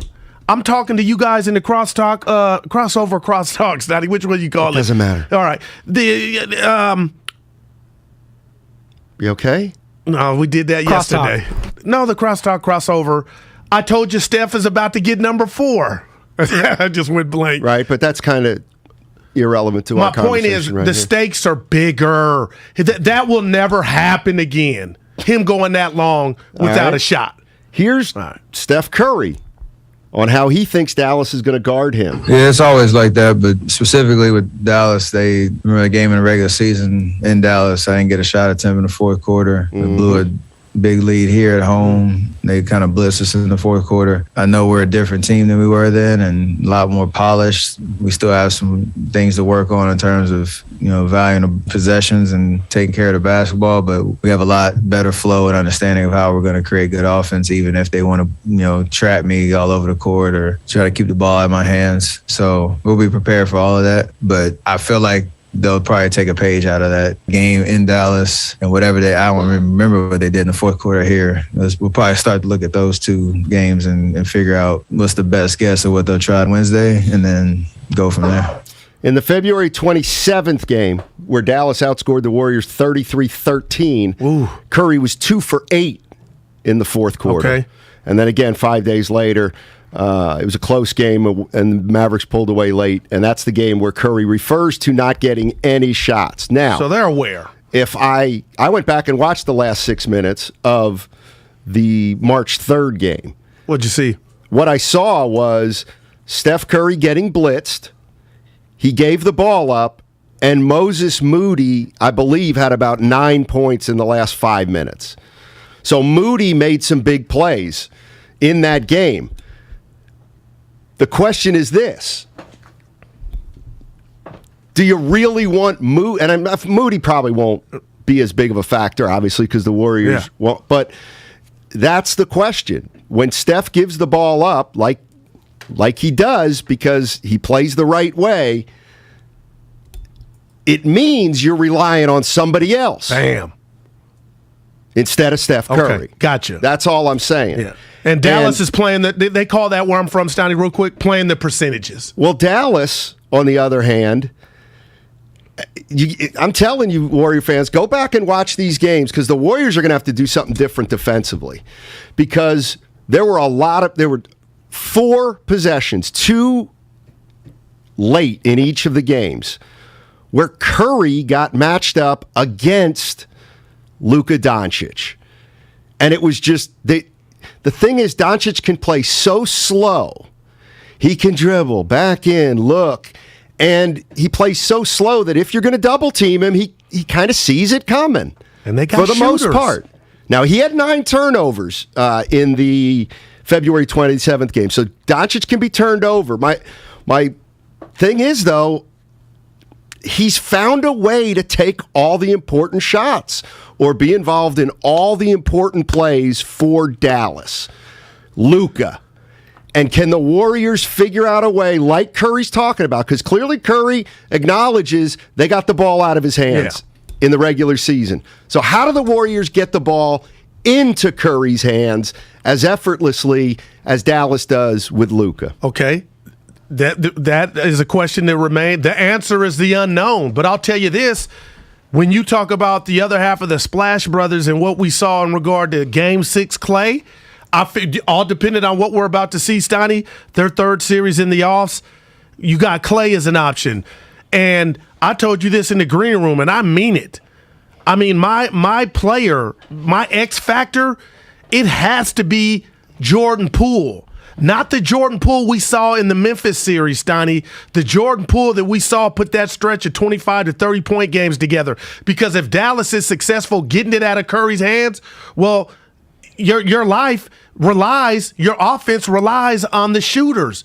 And we saw during blowout game 5 against Memphis, nobody stepped up. And I forgot to mention Wiggins is an option. So, I mean, Steiny, this is who you came to battle with. This is who you got to trust. And again, Poole is my guy that has to show up if the Golden State Warriors are going to knock off the Mavericks. Jordan Poole in the second of those 2 games was 8 for 12, 3 for 6. He had 23 points in 26 minutes. So he was very good in the 122-113 loss. In the game where the Warriors got outscored by 20 in the 4th quarter, he was 0 for 7 from the field. 0 for 7. You may laugh at what I'm about to say, but Steve Kerr was on Damon and Ratto, and he said that Luka reminded him of Harden. But my ears took that, Steiny, of good Harden as a compliment. And I go back to the playoff series where Houston went up on the Warriors 3-2. You remember that? And nobody to me is talking or giving credit to Jalen Brunson. I won't call him a poor man's Chris Paul, but Steiny, he plays with intellect. He can create his own shot. He can drive and kick. And that's what this Dallas team, that's what they pride themselves on. So as much as we focus on Luka being Harden, I can make the argument in my mind that Brunson is a poor man's Paul, so it's not just Luka. And I think that gets lost in translation. Everybody thinks it's just Luka jacking this and that. They got Brunson, and he can control the pace along with Dinwiddie, Steiny. This ain't going to be easy. You know, it feels like a lot of people are taking what I'm saying as a slight on Steph. Not at all, because the 5-1-0 nails it here. Luka needs the ball to be great. Steph Curry doesn't. Yep. I agree with that. The question becomes, though, how much or how little do you want Steph Curry without the ball? That's been the issue with his whole, not issue, but that's been the debate his entire career. How much do you want him to handle the ball and use a pick and roll or go one-on-one? And how much do you want to use him off the ball where he might be the best player in the league, off the ball? Because the problem with sometimes playing off the ball is then he doesn't get the ball, even though that's a part of his greatness. I think all that's going to be fun to watch. Real quick, Steiny, how do you think he would answer that? Who? Steph. Which? Like, is there a preference? Do you think he has a preference of how much he's playing off the ball, or he knows? Well, I think honestly, when he's running that high pick and roll and they blitz him and he gives the ball up, at those times I think he'd rather be off the ball. Because, listen, when Steph Curry was emerging as the Steph Curry that we know, superstar, and they were taking the ball out of his hands, a lot of times what he would do when he got trapped near half court, he tried to make the great play. Yeah. Sometimes he tried to dribble through guys. Sometimes he tried to wait too long to pass. He doesn't do that anymore. He anticipates the double, and he gets rid of it at the right time now. So the rest of everybody can play 4-on-3, at least for a few seconds. So the bottom line with Steph is, I think, listen, I think it's harder to stop a guy like Steph Curry than Luka Doncic, because Doncic is going to play with the ball in his hands. And we've seen Steph, and we wonder why other guys don't play the way Steph does and try to master, the Kyrie Irvings or the James Hardens, like why they don't try to duplicate that. But Steiny, you got to be in shape. And two, I got to bring this up about Friday and the turnovers. I really do, Steiny. They're in the Western Conference Finals. This is no shade or hate. One would say, well, how the hell can you have any of that if they're at this juncture? But Friday night's game gave me a different brand of turnover, and it was about 3 or 4 times where the Warriors were on a fast break, and the player, whether it be Dre, Steph, they overthrew the guy that was going in for the layup. My question to you is, can you remember a team playing this deep in the offs, having that as their Achilles heel? Because that scares me. I don't know that it's an Achilles heel. At some point, it's got to catch up with you. I don't know that it's an Achilles heel. Well, it hasn't been yet. Exactly. If you're going to have 30 assists, you're probably going to have more turnovers, because they the turnovers to me, and man, I get it. Yeah. Sometimes they commit too many, but it's the price you pay for playing the style that they play. Which is a pass-first offense. It's motion. Again, Dallas, I haven't looked, right, but I bet you Dallas doesn't turn the ball over at all, virtually. I bet you they're near the bottom of turnovers. Well, they had 6 Sunday, but that was a blowout against Phoenix. But why? Because one guy handles it for most of the shot clock. So they're not going to turn it over that much. Dallas also plays the slowest tempo of any team in the league in terms of pace. I can't wait. This is going to definitely be a battle of styles. We got some great guests here today. Matt Barnes, 12:30. That's in 5 minutes. Matt Barnes, All the Smoke podcast, former Golden State Warrior. He was on the We Believe team that beat Dallas, and he had some harsh words about Patrick Beverley that we're going to ask him about. And we're seeing more players kind of going at players these days. And new media? I don't know what that means, to tell you the truth, but I guess it's something new. I don't know what it is, but more and more athletes are obviously commenting on guys who are still playing. We got Matt Barnes at 12:30. And then 1 o'clock, Lionel Hollins, former coach of the Memphis Grizzlies, also coached the Nets.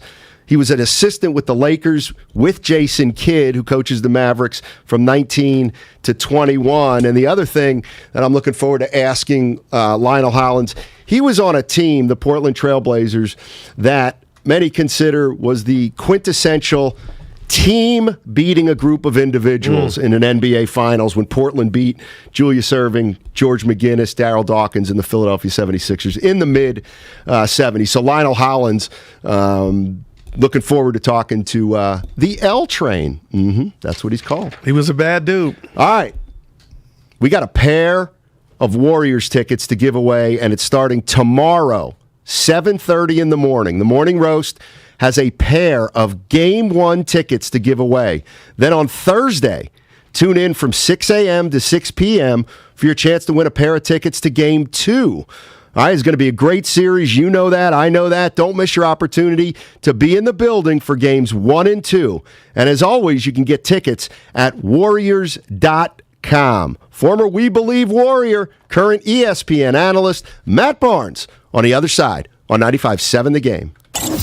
Here's a new Odyssey.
We are final seconds.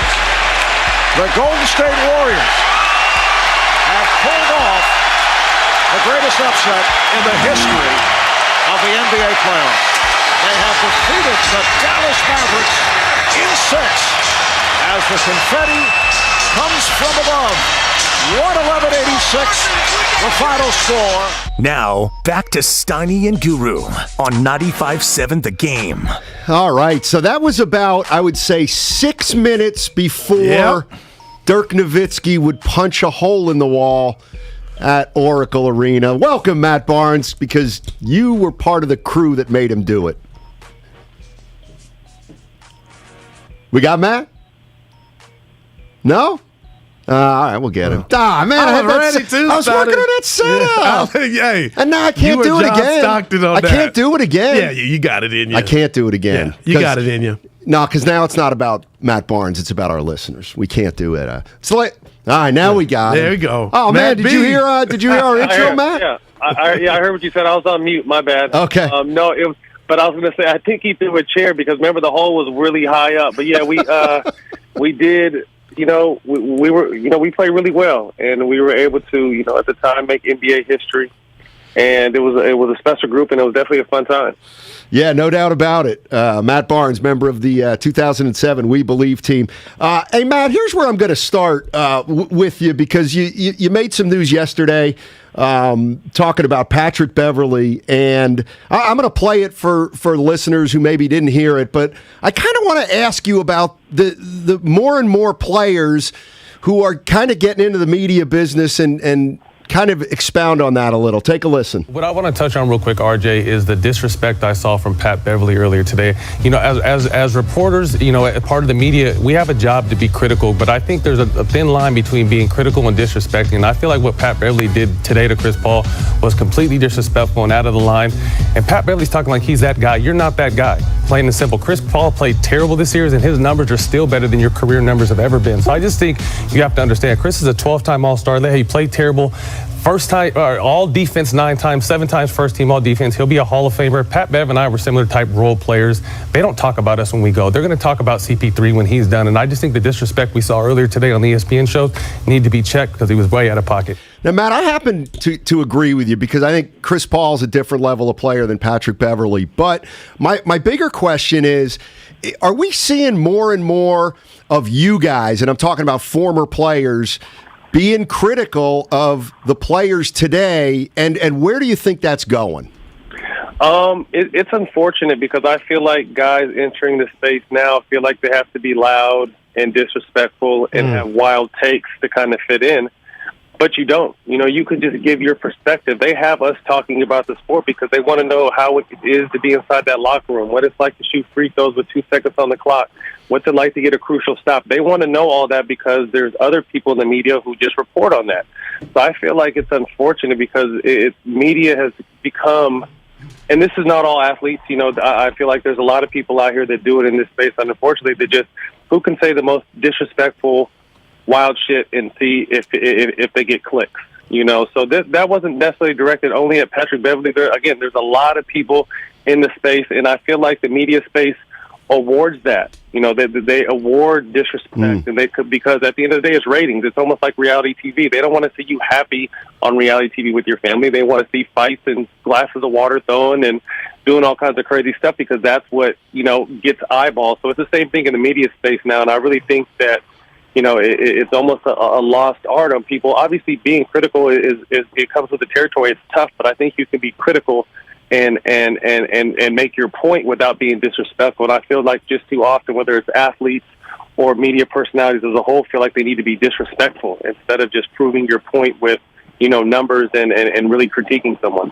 Man, Matt, that was spot on. We'll get to the basketball aspect of it, but I told my partner when you played, You said what you needed to say right then and there in the moment, and I appreciate that. But like you, I got two sons, Matt, and I saw Kendrick Perkins' video making the rounds about Draymond Friday, and I come from the Big E Pac school of rap, and I know somebody calls you out, you got to respond. But Matt, and I don't want to put a race card, but as a black man, I didn't like what Kendrick Perkins was insinuating to Draymond, and I felt like he took the bait. Is that kind of the umbrella of what you're talking about? Because nobody wins when you go that low like I think Kendrick did.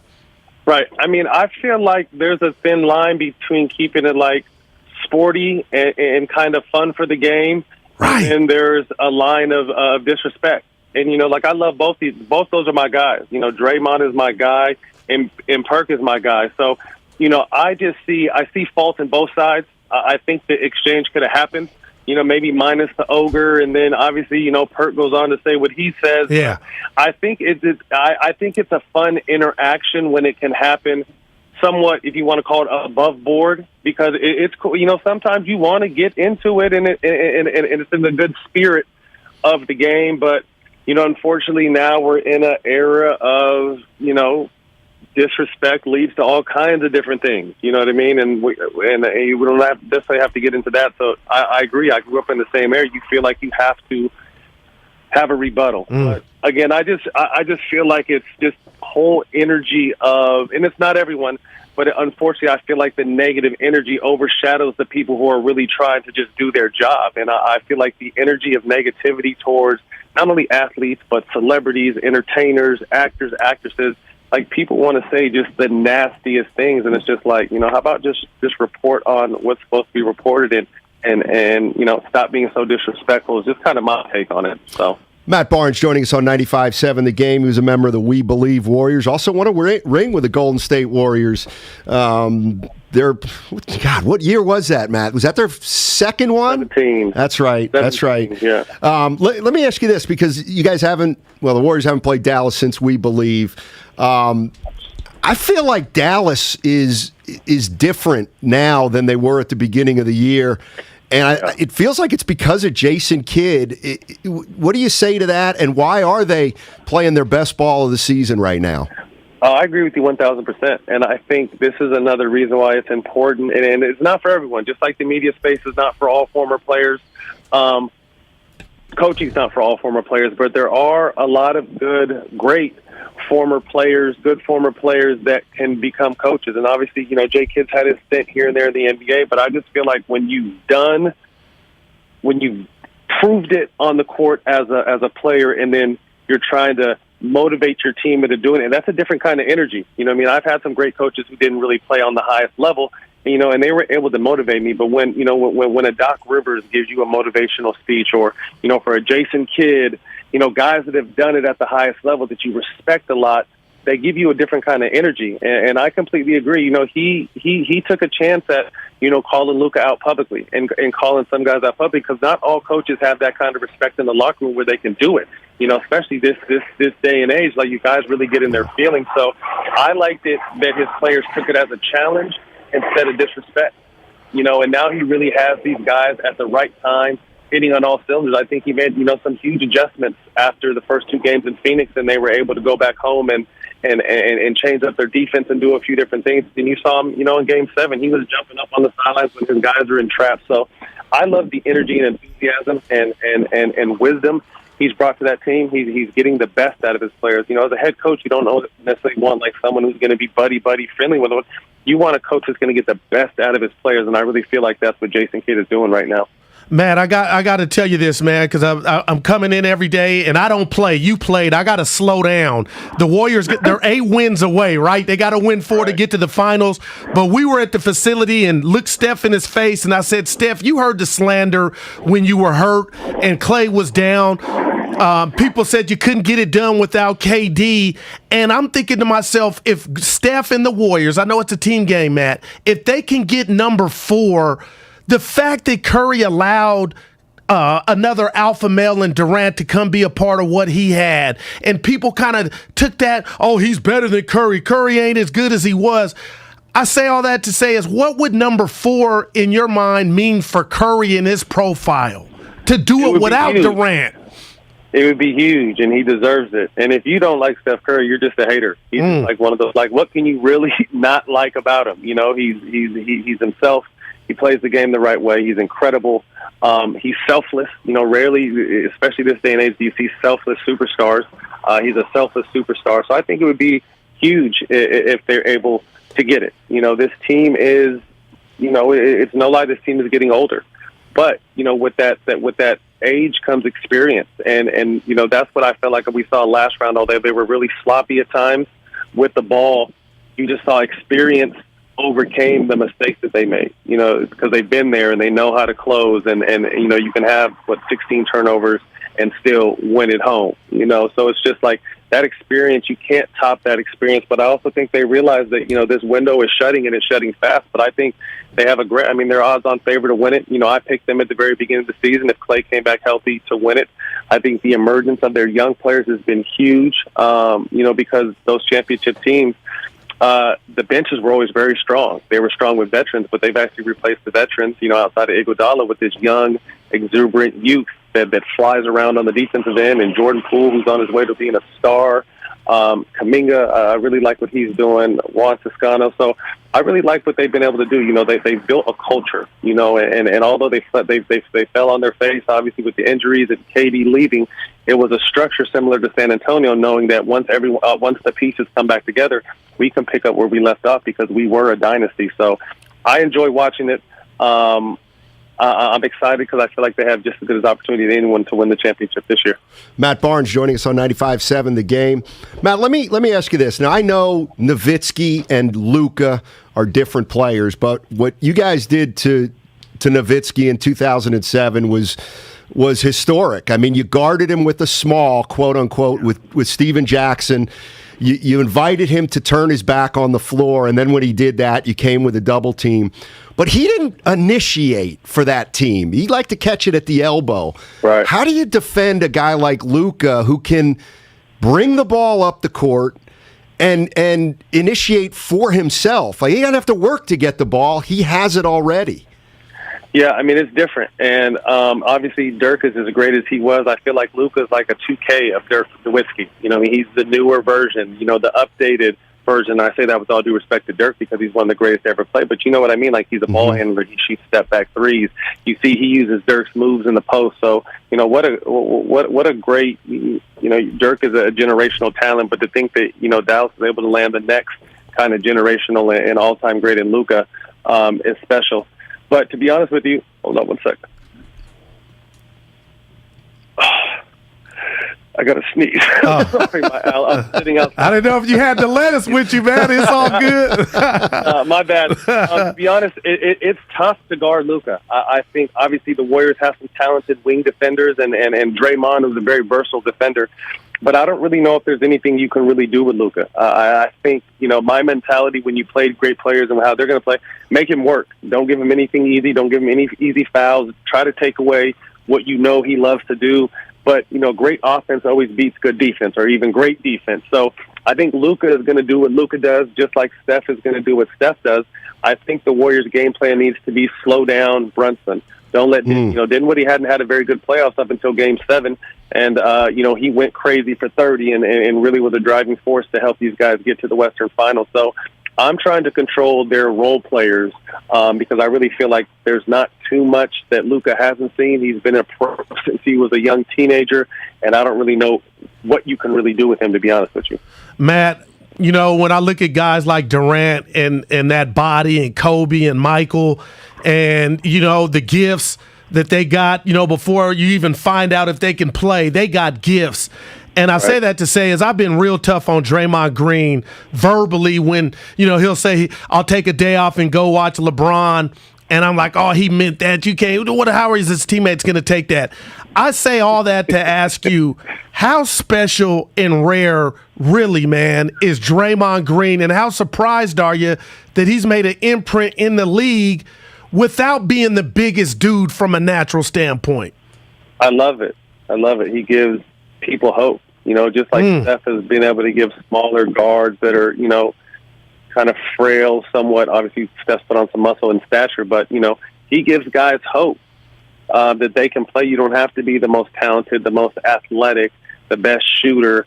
Draymond is a jack of all trades, and he's a Swiss Army knife. And first and foremost, he's a winner. And people don't understand how important he is. Even when he's not in double figures in any statistical category, he can completely have his imprint on both sides of the ball. I always respected it as a player because, I'm a thinker, just like he's a thinker. And when we saw these younger Warriors coming up, when I was with that Lost City team, and we would go back and forth with this young Warrior team, I'm like, Draymond's going to be big for this team because he's not afraid, so he gives his teammates that kind of energy, but then he's really smart. And once they figure out, lo and behold, Steve Kerr came and kind of opened up the offense some. Once he understands how to use his weapons, he's going to be a problem. So, Draymond is a rare breed. There's no one in the game like Draymond. His ability to be a defensive blanket at 6'5.5", if he's lucky. Switch out on ball screens, guard people, block shots, rebound, and really protect the paint as an undersized guy. And then to me, he's the quarterback on the offense. He takes so much pressure off of Steph. Steph has to do a lot out there, and he's always running around. And the fact that he doesn't always have to initiate the offense like Luka does, like a Chris Paul does, really helps Steph free up his game. Obviously, we've seen what Clay was able to do with him, what KD was able to do with him, how Jordan Poole is able to play with him. But he's just so smart on both ends that he is one of those, guys that you look at the stats, you're like, oh, he didn't do nothing, but that couldn't be further from the truth on actually the imprint and the importance he had on that game. Matt, thank you so much. Really appreciate it, man. And we're looking forward to hearing what you say the rest of these playoffs. All right, guys, have a good one. All right, man. That's Matt Barnes. We Believe. He's got a ring. Yeah. See, here's why I like Matt Barnes. He coughed, too. Because he's got a ring. Sneeze. But he knows. Oh, okay. He knows. Yeah. But he's still wearing it, Steiny. Right, exactly. He didn't really want it. Raymond Ritter had it all off season. Yeah, I give it to him. Oh, yeah. See? I'm different. Yeah. But that's the thing. Like Matt Barnes doesn't walk around with a ring laughing at Charles Barkley because he knows that Barkley was a bus driver. And he's of the Draymond, Dennis Rodman type of mold, Steiny. He would get down with you. Remember, he threw the ball in Kobe's face. I would have ducked and put my hand. Remember in Orlando, they were in the finals, and he threw it at Kobe. Kobe didn't it was blink. The other way around. No, Matt threw it at Kobe, and Kobe didn't blink. He didn't but flinch. He just ball faked. Yeah, but I would have put my hands up. Oh, no. You wouldn't have? No, I wouldn't have. I would have. I'd be a real to put my hands up. Anyway. D3. Yeah, I know what play you're talking about. Did you ever see that? There's an angle on that makes it seem like he wasn't doing it right in his face. Yeah. I've seen that. Man. Yeah, I've seen that. It takes away from it's called conspiracy theory. There you go. I know. Anyway, Matt Barnes. He was great. Yeah, I'm a big Barnes guy. You know who likes Matt Barnes a lot? My wife. My mom. Oh, the hair. Yeah, my mom. Mary? Cheating on me? She came out for one of those We Believe playoff games. She walked by him and she, oh my God, Maddie. And I thought she meant me because that's what she called me. She said, you're so cute. Now you're going to be proud of me. She goes and gives Matt Barnes a hug. Yeah. And also Matt Barnes was going through some stuff with his mom at that point too. So. Oh, okay. Yeah, great call. It was touching, my mom. So he'll never remember, but that's all right. I've kicked it with him and Eddie House when Eddie was with the Kings. And I was going to bring that up, but. Yeah, no. I'm so glad. No, that would have been like me saying, "Hey Matt, how's that We Believe documentary coming? Make sure you might want to interview the sideline reporter for that." Look at you trying to get in there. No, but I didn't. It ain't done. I didn't do it. You still got to. Oh, I got you. But that's politicking. I was just going to. I'm not going to do that. I was the dude with the waves, skinny face. And what I did notice that you had to get in there. You had to let Matt Barnes know that you were over at the Warriors facility talking to Steph Curry. You know what? That's retired. Absolutely had to tell him that. I did it yesterday to our guest. I mean, geez, it's been 5 weeks. Hey, that was so long ago. Curry was hurt. Seemed like yesterday. Right. What an interview. That's sad. Hey, what's your drop? That's sad. Yeah, I'm gonna stop. I'm retired. Mavericks could get a little payback for We Believe this series. But it's 3 against 4.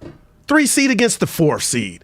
Like, how big of an upset would this be if Dallas did get it done? I don't know about it. It wouldn't be nearly the upset, but what it would be is it would be the Dallas Mavericks preventing the Warriors from winning a title, which the Warriors did, because don't forget that Mavs team won 67 games. Avery Johnson. He was the coach. Yeah, he never recovered from that. What are you talking about? He ended up at the University of Alabama. That's what I mean. The Crimson Tide. He coached I know, but still, for a year, I think. The plan was for him to still be coaching. Well, I like Avery. Pick my pocket. When? Chabot College, Sunday night open gym. It was me, Handy, special run. J-Kid. So you probably picked him up full court, which is the worst thing you could do. No, he picked me, took the ball from me. Well, we know that's going to happen. Who did you guard? I think I guarded him. Well, let me guess. You didn't slough off. No, I played off of him. You should have played so far off of him, you double-teamed another guy. Steiny, I done been on the court with some famous cats, man. Right, well, I'll tell you what. Make a list, and then we'll go over it. Make sure we'll let everybody in the Bay Area know. Now, if you mean that, I'm grabbing the pin frantically. Go ahead. Right? Yeah, go ahead. All right. You can do. You know what? I'll tell you what that would be a great topic for. Liquidate all assets. You can do it on that show. Now, I hope Dibs is listening. I've never seen you fire I never hate on your podcast with JD. I'm not firing on Dibs. Yeah, that was a shot. He'll find out too. That's about you. No, I didn't like that. Dibs are not going to like it. Dibs is right there. Oh, where's he at? Oh, he didn't. He had him shaking his head. That wasn't cool. I always prop you up with your other ventures. So in other words, you acknowledge that content is not good enough for your podcast with Dibs, but on the show with me, yes, let's do that. Oh, wow. Let's do that. Yeah, different glasses. No, we're gambling and we do our thing. Wow. Yeah. I didn't grade the content. I didn't think you would look down on anything that came out of my mouth. A lot of stuff's here and there. I knew the national show would cause a rift between us. I knew it was coming. I'm playing. Is it national or is it regional? No, it's national. It's national, Steiny. 9-1 Sundays. Let's be honest. Does it go past Eureka? Goes to New York City. Or Chico. My boy in Washington, D.C., Jamirio goes, I'm listening to you, fool. I go, what? He was at the airport working. He had him at Dibs. Chicago, L.A. Yeah. Might be in Reading, too. We don't have radio. Yeah, look at you. We got to use the Odyssey. BetQL network, yeah. All right. Coming up next, they called him the L Train. Lionel Hollins, former coach of the Memphis Grizzlies, the Nets. I tell you what, I got a great question for him. Warriors are going up against Jokic, Morant, and now Doncic. Man. What's the difference among those players? Like Notice I said among those players, not between those players, because we're talking about three. That's all brought to you by BMW Fairfield. Now open in the Fairfield Auto Mall, they provide a luxurious, all-encompassing experience. To address all of your BMW needs, visit BMWFairfield.com today. To book your visit, that's BMWFairfield.com. Former NBA All-Star, champion, and longtime head coach Lionel Hollins. Up next on 95.7 The Game. But to be honest with you, hold on one sec. I got to sneeze. The Western Conference.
After 24 months, regular rates apply to all services and devices.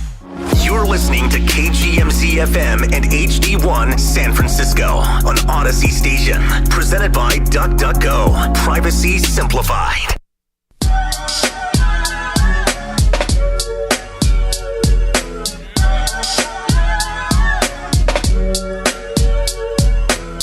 This is Tim Roy, and you're listening to Steiny and Guru on 95.7 The Game. All righty, let's get right to it. Joining us right now, former coach of the Memphis Grizzlies, the Nets. He was an assistant with the Lakers from 19 to 21. He's got a championship ring with the Portland Trailblazers back in the mid-'70s. Lionel Hollins. Lionel, thank you so much for joining us. Really appreciate it, man. No, it's my pleasure. Let me start out with a little Warrior question for you. The Warriors, they beat Denver in the first round. Denver had a great player, Nikola Jokic. They beat Memphis in the second round with Ja Morant. Now they go up against Luka Doncic. Can you kind of give us a little thumbnail of how you'd go about maybe defending Doncic with a comparison being the first two superstars they've played in this postseason? Well, I don't think there's really a comparison. Luka Doncic is different than Jokic.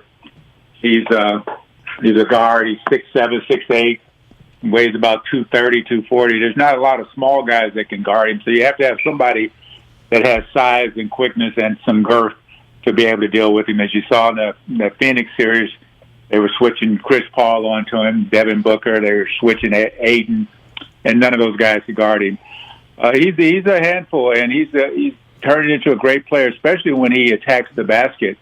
And that's where, he hurt the Suns. Is he just drove to the basket and nobody could stop him rather than settling all the time for the deep shots. But he's so different from Ja Morant and so different from Jokic. Both very good players in their own right. It'll be interesting to see how the Warriors match up, will be my question. Lionel, speaking of difference, I was telling my partner, and I mean this, I watch all these teams play basketball, and I watch the Warriors with the back cuts, the ball movement, the motion offense, and it just looks different. And I always ask them, like, why don't we see other teams try to implement this style of basketball? When I ask you why we don't see more teams trying to duplicate that, what would your answer be? Well, the reason is they see the forest but not the trees. They see the threes and the great shooting by Clay and Poole and Wiggins and Curry, but they don't see the throwing the ball into the post and splitting and going backdoor and you're being overplayed just going backdoor, and the great passing and the great high basketball IQ that the Warriors have. Teams don't see that. When a team goes to play against the Warriors, they want to match them 3 for 3. And while they're shooting threes, the Warriors are getting layups and dunks.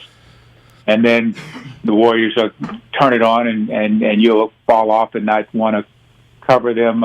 You stack the basket, and next thing you know, they're shooting threes. I mean, if you look at the Grizzlies series, the Grizzlies had 2 games that they really had won. They just didn't finish the games, and the Warriors just kept playing, kept cutting, kept getting layups, and then all of a sudden one of the big shooters got hot, and then 2 got hot, and next thing you know, it's a blowout win for the Warriors. Lionel Hollins joining us on 95.7 The Game. Lionel, let me ask you this, because you worked alongside Jason Kidd for a couple years, very recently, 19 to 21. You know, it's this league is so, I don't know, fickle, if that's the right word. This guy wasn't talked about as a great coach, and now he gets the job in Dallas, and he turns around a team that Rick Carlisle had. What are we missing about the job that Jason Kidd's doing in Dallas, and kind of the perception maybe that people had before he had this kind of success in Dallas? Well, I think when Jason went straight from playing to coaching, I think that was a knock on him, that he didn't have the experience and he didn't have the X's and O's. But Jason was a Hall of Fame, top 75 player. And he understands the game offensively and defensively and where people need to be effective and all of those things. I think what people are missing is that he knows the game from a coach's perspective better than people give him credit for. They know he was a great player. But I think the thing that he's done here with Dallas is he's gotten buy-in from Doncic to put more effort in defense, be where he's supposed to be, and make the effort to get where he's supposed to be. And then, you know, he sold Doncic on sharing the ball with other people. I know he's had some big games, but Doncic has really torn teams apart with his passing. And the ultimate thing that he's done is they are a good defensive team. Yeah. I was just talking to another coach in the NBA earlier regarding how they played the pick and roll and how they just took the Suns out of the pick and roll game, that Chris Paul dominating teams down the stretch and winning games. He couldn't do it. People want to blame his age. People want to blame that he's hurt. But I think the Dallas defense had a lot to do with. They had a lot to do with Devin Booker not being as effective as he normally is. Lon, I want to ask you, because not only did you coach, you played the game, and now we have social media, and you brought up Chris Paul, and we all saw what that was Sunday night, or at least I did with my phone in my hand. You know, it's just these players are scrutinized, so are the coaches. But when you look at the situation with Russell Westbrook, I just want to ask you this, because I believe he's one of the most gifted athletically basketball players we've ever seen. Now on social media and everywhere you look, it's almost like he's become a joke. And I'm wondering, you being the former coach and player, is it all just his fault? Like, how would you fix Westbrook? Well, here's the thing. There's a lot of talented players in the league that are individually, statistically successful. When it comes to winning, it takes another level of IQ, sacrifice, toughness, and togetherness. And players when they go through their career, you look at Carmelo Anthony, who was a star for a number of years, and then he got in a couple of situations and it didn't work out, and then they were saying he couldn't play in the league anymore. But what had to happen was he had to make a sacrifice and give up his old game and play a new game to stay in the league. He wasn't going to be the man anymore. And sometimes players have a hard time playing in different systems that don't cater to them. You know, it's not Russell's fault, but the Lakers already had won a championship with AD and LeBron. And LeBron is one of the greatest players. He's a ball-dominant pseudo point guard, and he makes plays for everybody. He's done it his whole career. He has 4 championships. So on one hand, Westbrook had to make a sacrifice. On the other hand, the team had to make a sacrifice. I mean, if you're going to give Westbrook the ball, you can't have AD in the game and throwing the ball to AD. And if LeBron's in the game, you can't expect LeBron to just give the ball over to Westbrook. And Westbrook had to make a sacrifice. And I think he tried to make a sacrifice, but I think these guys, their backgrounds and the chips that they have on the shoulder and the things that get them to where they are sometimes is a curse later on in their careers. They lose some of their athleticism and some of their ability to do the things that they did when they were younger. And then also injuries are involved. And it's tough to back down and say, okay, I'm not the same player I was before. We're seeing it with James Harden. We're seeing it with CP3. I mean, they're still good players, but you can't be the man your whole career. There's only a couple of people that have gone through their whole career and retired as the man. But, you know, it'd be hard-pressed to name one off the top of my head, including Larry Bird, who was a great player. But at the end, he was struggling to stay on the court with back injuries. And Kevin McHale had to take over the team and be the man. So it's just a part of your journey. You go from unsung or highly thought of rookie to star to superstar, and then all of a sudden you go for a while, and people think it's going to last forever, but you only have a certain amount of time to be on that level, and then it starts flattening out, and then it starts descending. Some people are able to back up and say, hey, you take the reins, and I'll help you. I think about Jason Kidd, who we were just talking about. Jason Kidd was playing like a power forward on the Dallas Mavericks when they won the championship, standing in the corner making threes. But he still was a good playmaker. He just wasn't the playmaker. Yeah, that's a good point. Lionel Hollins joining us on 95.7 The Game. Lionel, I'm from Reading, Pennsylvania, which is a little bit outside Philadelphia. And I've always kind of wanted to ask you this.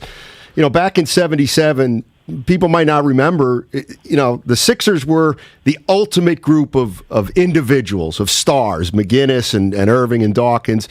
And you came in with Portland and Bill Walton and what was considered then a bunch of no-names. You got down 2-0 in that series and then won the next 4 games. What happened in that series where you guys must have realized we can beat these guys? What do you remember about that series? Because it was one of the quintessential series that I remember of why a team beats individuals. Well, we were a team through and through. We were committed to each other, committed to how we played, and we played. We were the Warriors. We played the same way, up, down, first quarter, fourth quarter, subbed in with a blowout. We played the same way. The first thing is we beat the Sixers, I think the 4th or 5th game of the season by 40-something points in Portland. We knew we could beat them. When we got to the finals, we had a long layover after sweeping the Lakers, and we lost a little bit of our rhythm, and it was a lot of anxiety. We were the youngest team in basketball history, NBA history, to win an NBA championship. That's why we were no names. You guys in the media do a great job identifying who have already done something and they're probably going to do it again. But it's hard to identify who hasn't done it and who's going to do it, and that's what happened. The Sixers were the traveling circus. I mean, they were Ringling Brothers, Barnum and Balaam. I mean, everywhere they went, they drew crowds. They were like the rock stars, Mick Jagger and his group. But on the court, we took advantage of them with our motion offense, moving, cutting, screening. We took advantage of some guys that weren't great defenders. We had a lot of back doors. We had a lot of layups. And then they took turns scoring. Collins, Julius, McGinnis, World Be Free. They had a lot of guys now. but we had a better team. And I think if you talk to Doc, who I later on played with, he'd admit that they were the more talented team, player by player. But as a group, we were a better team, and the better team won. Lionel, that's awesome. I gotta ask you this one. Tomorrow, Dallas and the Warriors start game 1, and I gotta be honest, there may be 100 combined 3-point attempts. I tell my partner, I miss the big man. I miss the mid-range. We got DeRozan, but I miss it. When you watch today's NBA, do you think about that, or have you moved on and this is what it is? Quit complaining. Well, I think that you're seeing a trend shifting back to mid-range games. Chris Paul is the master mid-range player.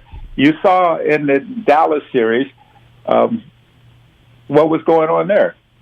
Yeah, Brunson. Luka Doncic was playing in the post and in the mid-range. Yeah. You know, he shot some threes, and the spacing was for threes, but the man who was doing all the scoring and all of the assisting was playing in the mid-range. When LeBron gets to the paint, when AD gets to the paint or gets around the free throw line, that's the mid-range. Kawhi Leonard, mid-range player. I mean, there's a lot of if you just rely on one thing, when that thing is off, you hear players after game, it's a make-or-miss league. It's only a make-or-miss league if you only play one way. But if you're missing and you start getting to the free throw line and making jumpers, you get to the basket or you get to the foul line and get free throws, then it doesn't become a make-or-miss league. You can miss all your outside shots, but still get to the mid-range and make shots. I think that, you know, we're enamored with the three. It's like the home run in baseball. You know, everybody wants to see the 80-yard pass touchdown, not the 3 yards in a cloud of dust in football. It's just the mentality of the fan today wants to see the things that they consider exciting, dunking, shooting threes. I'm always amazed when a guy goes on a breakaway and he does a 360. Oh, what a great dunk. Everybody in the NBA can do that dunk, but let me see him go in there with 3 or 4 people hanging off of him like Giannis does and like LeBron does and show me dunks then. Yeah. Hey, Lionel, who do you think? You got 4 teams left. If I ask you to make a prediction, what do you think? Well, I tell you what, Boston is looking good. Miami looks good. Dallas looks good. Golden State looks good. So it's going to be one of those 4 teams. There it is. All right. We'll let you get out of here on that one. I'm just kidding. It's going to come down to injuries and whose role players are playing at a high level. Fair enough. Hey, Lionel, thank you so much. Really appreciate it. Thank you. Enjoy it. All right. That's the L Train. That's Lionel a coach, Hollins. Steiny. Yes, it is. Man. The question is, you think he'll ever get another shot? It's a good question. He had a mid-range game L in a Train. big way. Yeah, he did. I'm looking at him He now. knocked down that 18-footer. He was a bad dude. And interestingly, you know, I remember watching him when he was on Portland, playing the Sixers, and then later he became a Philadelphia 76ers. I know, nobody cares. You think the mid-range is coming back?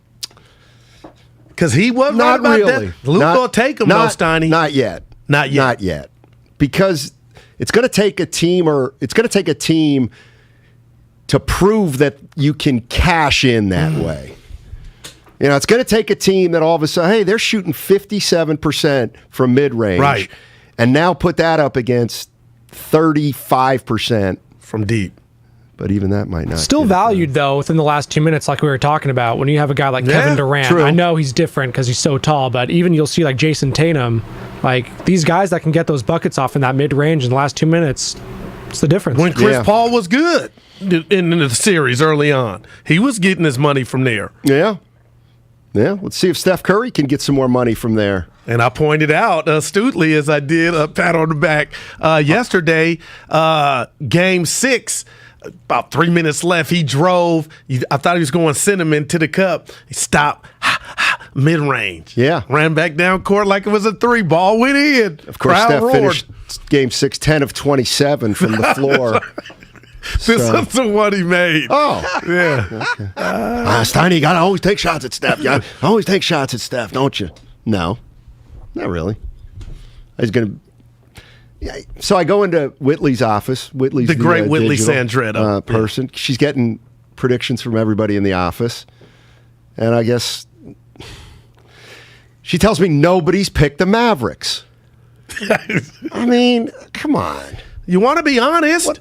I know I do. Okay. And it was just too tempting. But you like that you're the rogue one. What if I told you you don't believe? And then you said 6. That's material. That's because if they're going to win it, I think it's got to happen in Dallas. I don't think that. I mean, of course they can, but winning a Game 7 on the road, that ain't easy. You think the Dallas Mavericks have a better chance of beating the Warriors than the Heat do the Celtics? I think Boston. Boy, look at you. See, here's the thing with the Boston-Miami series is to us. Not sure what to expect there. Like, who's the better team? Miami matches up really well against Miami Boston, had the best though. regular season. I'll say this, and you guys are all Kapui. The first halves without Embiid, Philly had leads or was down within 6. It's a 48-minute game. I get that. But I'm just telling you, before this ain't LeBron James Miami Heat. I'm looking at Boston, and if Smart can go, and it looks like he will, I really think they're the better team. Now, will they win? I got Boston in 6. I was talking to my buddy the other day, and let's say we had. Oh no, was I doing that to you? When no, you called me mouth. Let's have a draft with all the players available. Yeah, that was me. You? Yeah. Okay. Well, why are you doing it? Because we did it already. I thought we hadn't done it on the It sounded like you had a story. No and then when you found out it was me, no story. Yeah.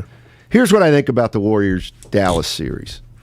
So every once in a while there's a series where things crystallize.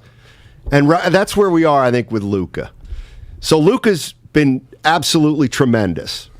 And I don't want to compare his game to Harden, but Harden's been tremendous too at times. Kerr did, yeah. So to me, this whole series is about, and I know there'll be other stuff that matters, but the whole series is going to be about, can Luka's greatness overcome the Warriors? And how would that greatness overcome the Warriors? Well, because of his size, his strength, his youth, and his ability, and his ability to play against a great team. So I think one of two things is going to happen. I think when this series is over, we're going to look and say, you know what? Luka was good, but he wasn't great. He shot 43% from the floor. He shot 34% from 3. Or is Luka Doncic ready to take the next step where after the series we're saying they had no answer for him? They just had no answer for him, and he just couldn't be stopped. Wow. And I went back and watched a couple games from the regular season, the last 2. There were times late in the game where the Warriors, here's what I noticed. The Mavericks took the ball out of Steph's hands, but the Warriors could not take the ball out of Luka's hands. And I'm wondering, is that sustainable? Or is Luka just so great you can't get the ball out of his hands? I don't know. And we're going to find out. I don't know what the answer is to that. And I also think, Steph is too small to guard Luka. What about Draymond? Well, can Draymond stay with him 30 feet from the basket? Boy, I don't know. I watched Wiggins give Luka a shot at it. Wiggins is a good defender. Maybe the Warriors' best defender who's available right now. It feels like Doncic can get comfortable around him. Who on the Warriors can make Doncic uncomfortable? Who can speed him up? Who can get him out of his comfort zone? Do they have a player? I feel like they got 3. And I'll say this, Steiny. What about the other end? You got to make him work on the other end. He's bought in better. I'll give him that. Remember, we were talking about he's fat and out of shape. He don't look fat and out of shape. I mean, he ain't Dwight Howard. I'm just telling you, he's going to eat regardless. That's how he's going to get his, but it's the others you got to stop. And I'll take it from our own John Dickinson, Steiny, his line that you said he used, and I never forgot it. What's he going to look like? And I'm looking at Luka and where he's at in his career. Steiny, we're at the embryo stages of Luka's career. So when you talk about he's going to eat, shut everybody else down, that tells me you're going to play him one-on-one. You're going to play Luka one-on-one. I think that's how you come out to start tomorrow night. All right. Okay.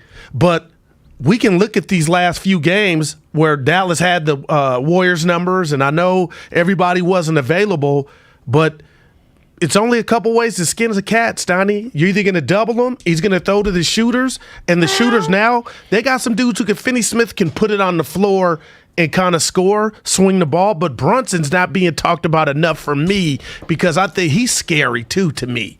And I can't wait to see who they assign on Luka to start. And who was it Barkley. You kind of scoffed at it yesterday, Steiny, about Kuminga.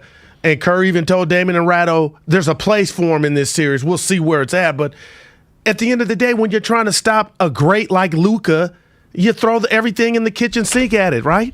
888-957-9570. What do the Warriors do against Luka Doncic? How do you guard him? As long as it's Dallas, I go back to We Believe. Nowitzki, not nearly the same type of player. But the Warriors had a strategy that series. Will they have a strategy this series? And this is what kind of bothers me a little bit. From the 707, do the Warriors have a player? Are you kidding me, Steiny? With another ridiculous take. Don't disrespect Draymond like that. Hey, 707, you think Draymond Green is going to be guarding Luka Doncic the majority of the time? Oh, no, that would be advantage Dallas. Back to Wiggins. You're not saying he can't or he's not capable. You're not saying that. 707, if I need a player on the Warriors to keep another player out of the lane, I'm going with Wiggins over Draymond Green to keep him out of the lane.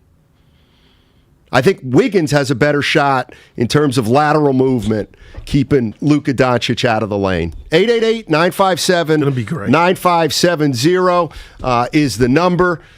Golden State Warriors, they got another superstar coming in. First Jokic, then Morant, now Doncic. He's different than those other two.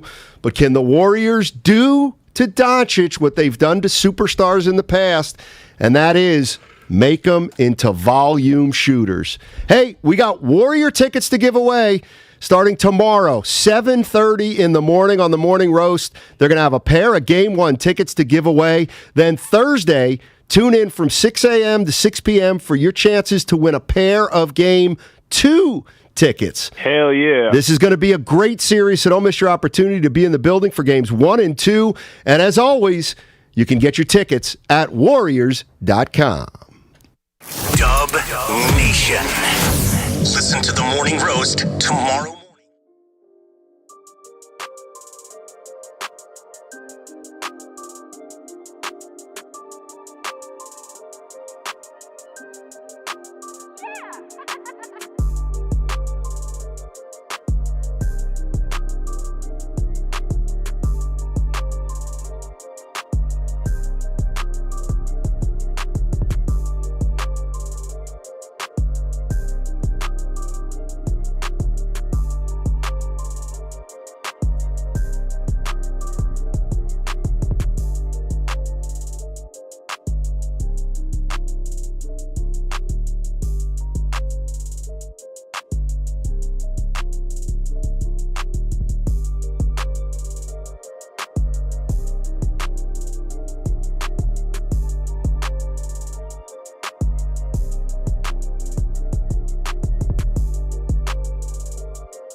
That's a damn good package.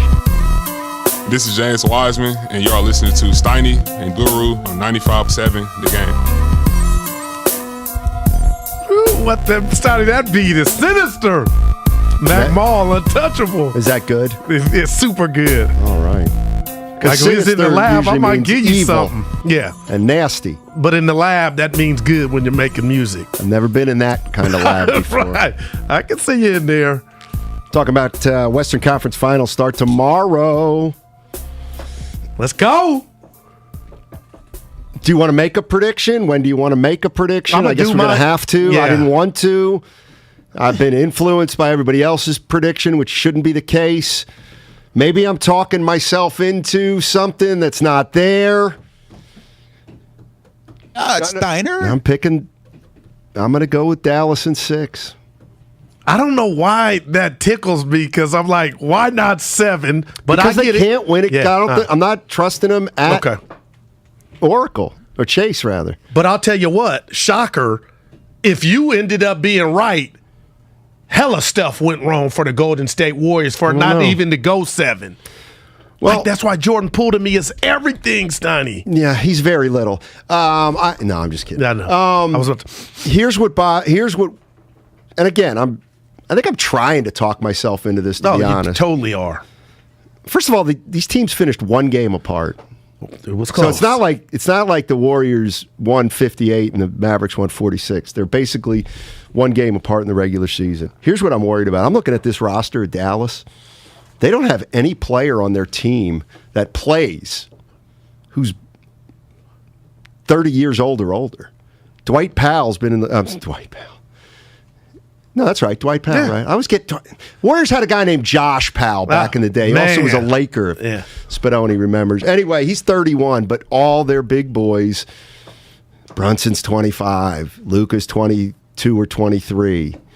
They're young. Finney-Smith's 25.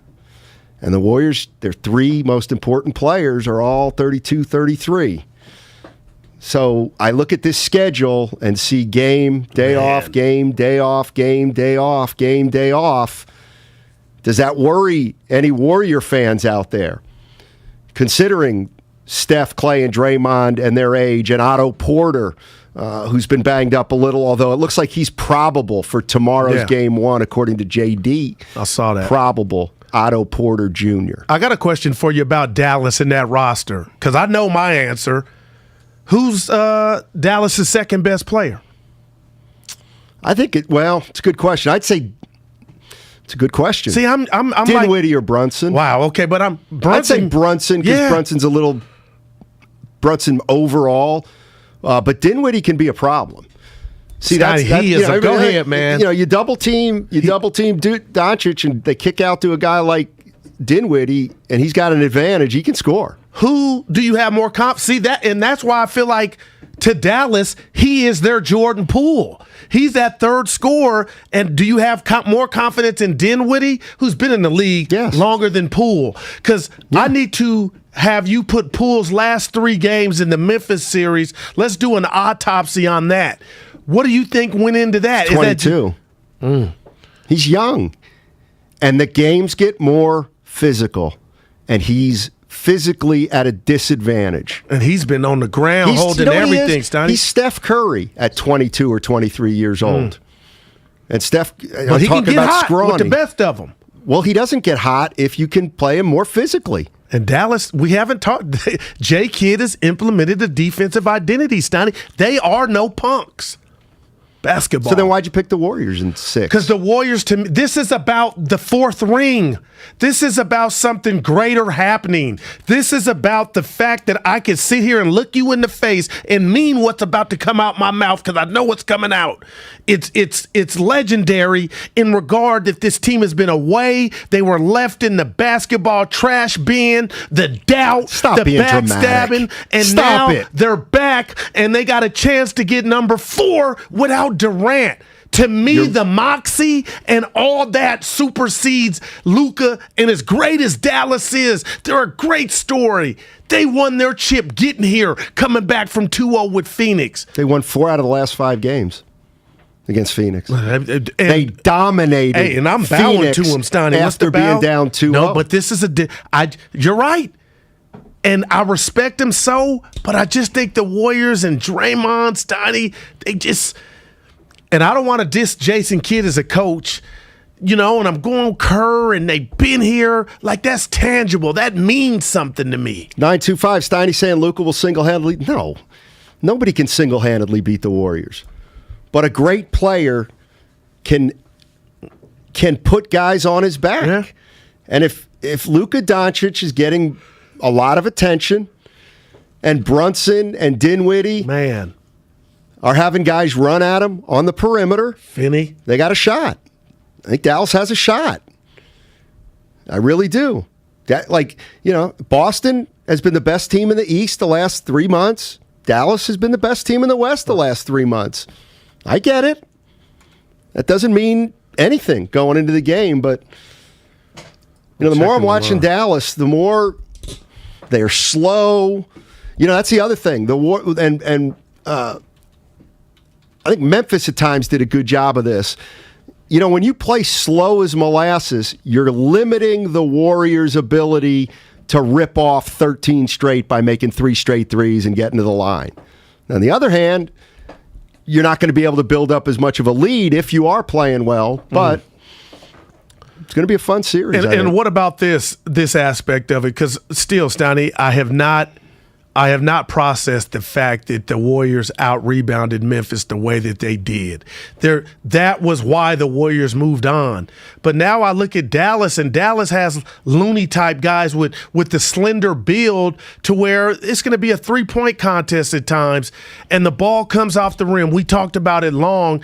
Dallas has multiple, speaking of Powell, they got guys that can go get that rebound that are nimble and quick like the Warriors to where they're not the lumberers like a Adams who will have position, sealed his man, but the ball's over there. Now who's the quickest to the ball? Dallas has those type of guys. Let's take some calls here. Get some other people with some input. Let's start with let's go out to Oakland and get Mika. Mika is in Oakland. Hey Mika, how you doing? Hello guys, Guru, Steiny, love the show. Thanks for having me. Thank you. So I just wanted to touch on a subject you guys was just talking about Clay, Steph, and Draymond's age. Are you kidding me? They're in their prime. How many championships do we have? They're not in their prime, Mika. Steph, Draymond, and Clay. They're not in their prime. In their prime. Mika, come on, Mika. So you've seen a little bit during the series that Clay and Steph. Clay just came back from injury. Right. That's understandable. Steph, he's going to show up. Yeah. And how dare you say Dallas in 6? Come on. All right, thanks, Mika. I could be wrong. I could be wrong on the Dallas in 6. You think? But I'm not wrong about the Warriors' ages. They're not in their prime, Mika. Come on. But come on. And look, that doesn't mean they can't win. I know it doesn't mean they can't win, but it doesn't mean they're not in their prime. Right. It's like Steph's 34. We've seen slippage this year. They have enough to get it done. They absolutely do. You heard Lionel Hollins. He thinks that injuries are still going to be an issue in this postseason. I like what he said about where you're at junctures in your career. You can't. He talked about your boy Bird, like just the toll it takes to be great, and that's why I look at LeBron, Steiny, and I still marvel, man. Steiny, you're being condescending to the point where if the Warriors beat Dallas, you'll nitpick. No, I won't. What's nitpick? He said you'll nitpick. Absolutely You'll not. find something. Yeah. I got Warriors in 6. Surprise. Let's go to Vince. Vince is in San Jose. Hey, Vince, we're going to get down to San Jose for one of these games. You know it's coming. I'm telling you right now. Yeah. Down to the row. And we're coming down to the row in San Jose, baby. Hey, listen. Yeah. Stakes on Vinny. That's it. I know you guys are pulling in the big bucks, but I'm doing all right. So I got you guys covered. Yeah, Vinny. Down here, come over to my spot. Yeah. Let's go. And when you guys are down here, yeah. If you guys behaving well, we'll bust out the Patron for the big boys. Woo! Hey, Vinny, you got A1 sauce? Not on a steak. I put you got A1 sauce, Vinny? Partner, I'll go into the back of the restaurant. I'll tell them, hey guys, listen, Guru's here. You gotta pull out all the stops. Let's go. Don't do that, Guru. I'm pulling out the red carpet. Let me tell you something. I'm ready. Guru can't tell the difference between good tequila and bad tequila. I'm a Patron guy. He got it right. Green bottle, baby. What do you got about the matchups, Vince? Green box. Well, here's the thing. This Dallas team is definitely much more older than the Memphis team. They do got, about four guys in their 30s. Tim Hardaway, Maxi Kebler, Brandon Knight, and, of course, Boban, and, of course, the White, Powell. Here's the thing. The Warriors are just going to have to pull this one out. Dallas has a generational talent in Luka, who right now is just doing about anything he wants. Right. One thing the Warriors do not want to do is do a Devin Booker. Don't piss this guy off. Just play basketball. You don't want to piss off Luka. Play Warriors basketball. Let's take it to the finals, baby. We're coming. Steiny, that's it, Vinny. Right. I want to make it clear. We're coming to San Jose. You didn't mean we're coming to the NBA Finals. Like you're a Warrior. No, I meant we're coming to the Row, and we'll hook up with Vinny and the Steaks and watch a game. Called it the Row. You can't call it the Row now. See, I gotta believe you can never sell records. When people are using your material, that means you got to hit. So for me, just to say the Row, but that's what we call it. You know what, though? No, that's called, you know what? Why does and I get it, everybody samples me. That's what it is. Oh, my God. Right. Night. He stinks. But don't he help me? Is that somebody back there? I'm not going to help you after that steak sauce comment. You do not put steak sauce on a good steak. Okay, you guys are going to try to embarrass me about the cheese on the taco. A1 sauce on a steak? A good steak does not need anything else added onto it. I'll leave it at that. Wow, man. I'm just different. It's Steiny. Hey, because we talked about this in the cafeteria last week. Steiny, when they go on the road. Reposado, let's go. If we're doing tequila. We'll take the caddy. We're right. Yeah, we got it. Well, got the tent. Look, let's put the rat on the table. Do we want to drive down there? Well, how else will we get there? By being given a ride down there and back. Who would do? I didn't tell you about Bonte and Shasky with this true story. Here we go. Summer League and Sac. I take Lil Daryl to meet them, and they thought they were stars. Lil Daryl Nash. Somebody called the morning roast and drove them down there back and chauffeured. We got to get that. Dude, they got chauffeured to Sac and back. I stopped listening when you said Bonte and Shasky. Those are our guys. Let's go to... Wow. Oh, Shaka. Shaka back in the house. Shaka. Hey, man, how y'all doing, man? Shaka. It's off. Hey, Guru. What's up, baby? What's up with Steiny, man? I don't know. Tough, man. Make sure everything's right, man. He said Dallas is sick. Is he crazy? I think he is, Shaka. Sick as cup, man. Hey, man, it's in 5, Steiny. There you go. No way in America that I will definitely call back when the series is over. All right. Man, there's no way they're beating us, man. No way. I believe it. Is going down also. All right. It's our year, Steiny. Shaka, you can give me grief. I'll tell you know what, Shaka, you can give me grief. Shaka's earned the right to give me grief, but some of these ñaños on the text line, who I have no idea who they are, Antonio in Oakland, our guy. I guess in theory I could he could give me grief if the Warriors win. What's up, A?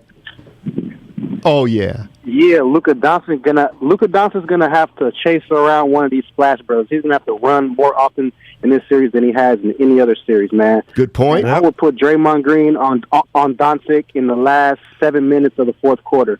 You know what I'm saying? Let him go toe-to-toe. And early in the game, I want Luka to be ball dominant just like he normally is. We face a ball dominant team, led players like LeBron and, you know what I'm saying, like Lillard, Jokic.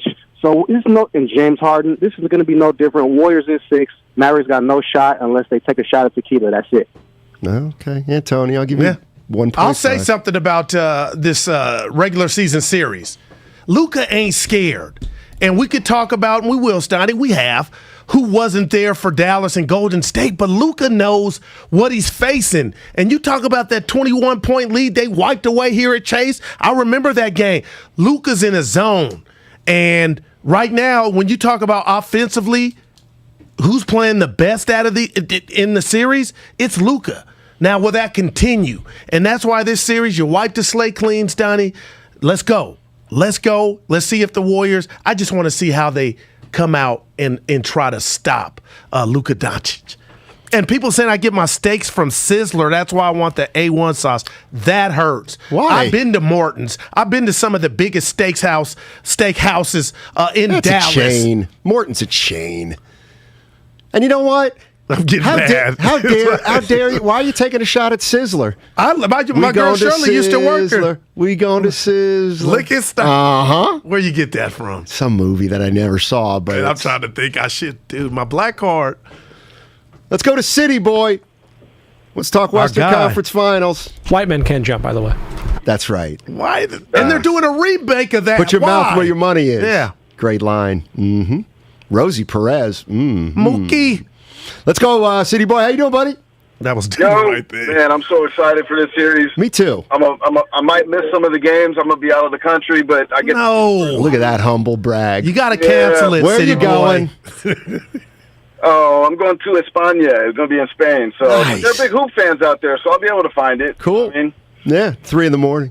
Yeah. Yeah, exactly. So listen, I just wanted to give a quick breakdown. First, I wanted to tip my cap to Dallas because that team defends. They're patient on offense. They are going to be a tough out, but you know the thing is what I see, I think the Warriors are really only going to double Luka situationally. I'm not saying he won't see doubles, but I think it's going to be sparingly. I think they're going to worry about defending the perimeter. I think facing Jokic early in the playoffs was really an opportunity for them to I think you're going to see a similar playbook to the Denver series. And I realize the quote unquote others are much better on Dallas than they are on Denver, but at the same time, you know, you're going to play the passing lanes, and you're going to kind of live with Luka getting, 30, 35. So I think you're going to try and kind of play him like Jokic and play the passing lanes. And I think you might even see Looney match up with Doncic like he did with Harden. Not a lot. But right. I think you could see that in spots because he moves his feet real well. He's long, and Luka's not athletic. He doesn't rely on athleticism. And I think when athletic players guard him, they tend to struggle because they're trying to use their athleticism, and he uses it against them. So I think the Warriors are going to play really, really smart. I'm going to trust Steve Kerr in this series and the savvy vets. The Warriors are a team of destiny, and we're taking home the chip this year. Give us a prediction. So, hey, go Dubs. Give us a prediction. Warriors in 6. That's mine. So, yeah. All right, man. Travel safe to Spain, buddy. Enjoy the series. Yes, sir. I'll tell you what. Because I'm not kidding about getting down to the row. We talked about it. Or you know what? If there's another place in San Jose, what is it? It's game 1 tonight is Wednesday. Game 2 is Friday. It's too soon. Game 3 Sunday. So Tuesday. 4 and 5. Tuesday and Thursday. What's up? Why can't we go we'll pick a spot down there.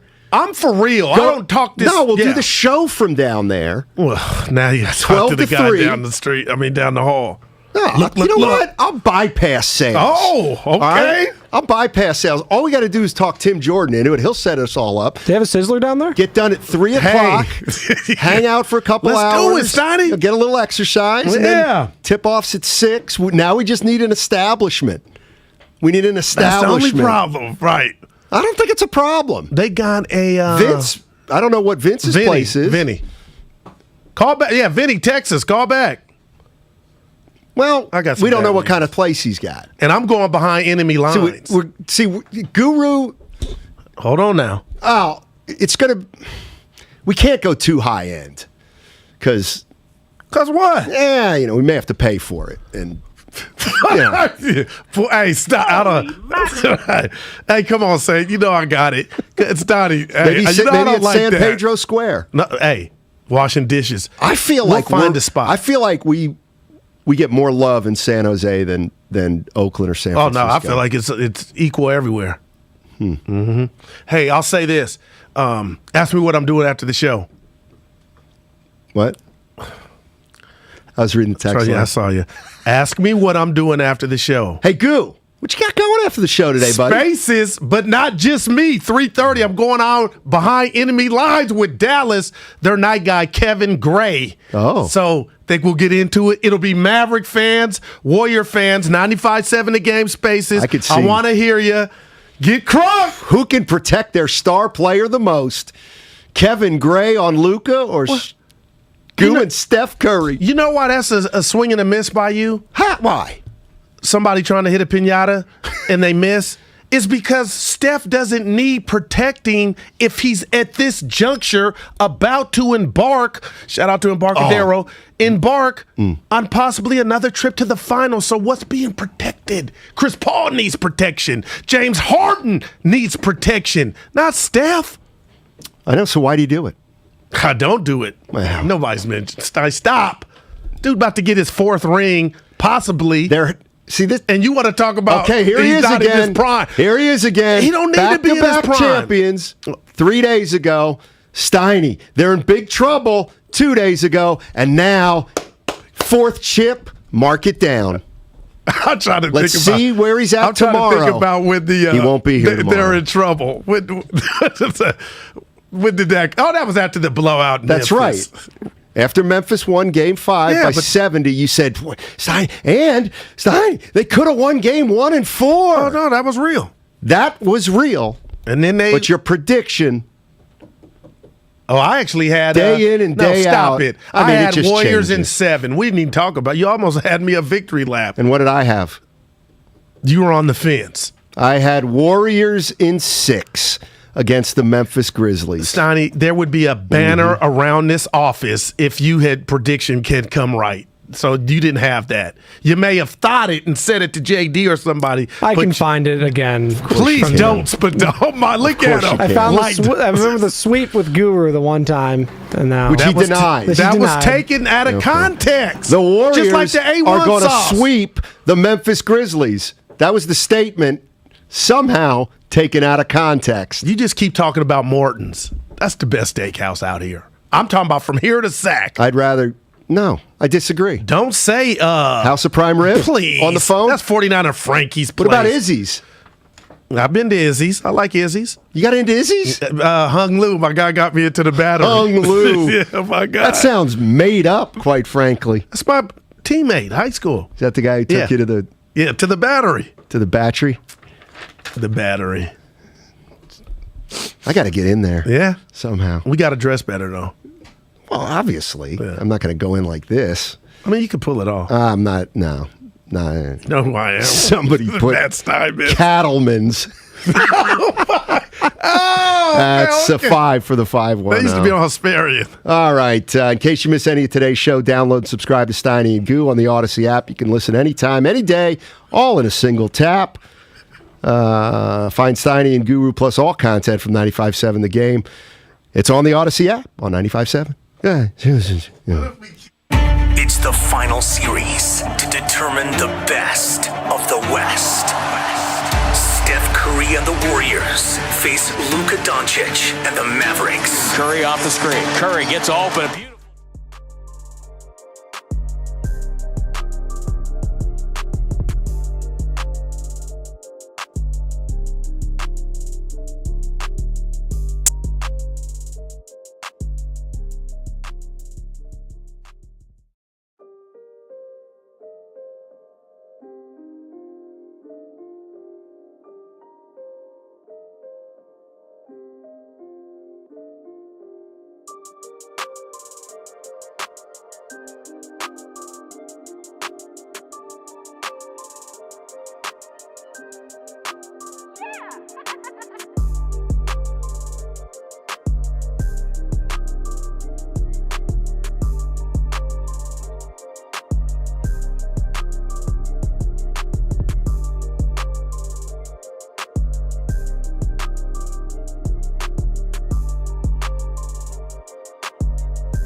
And then we got Western Conference Finals tomorrow, 6 o'clock.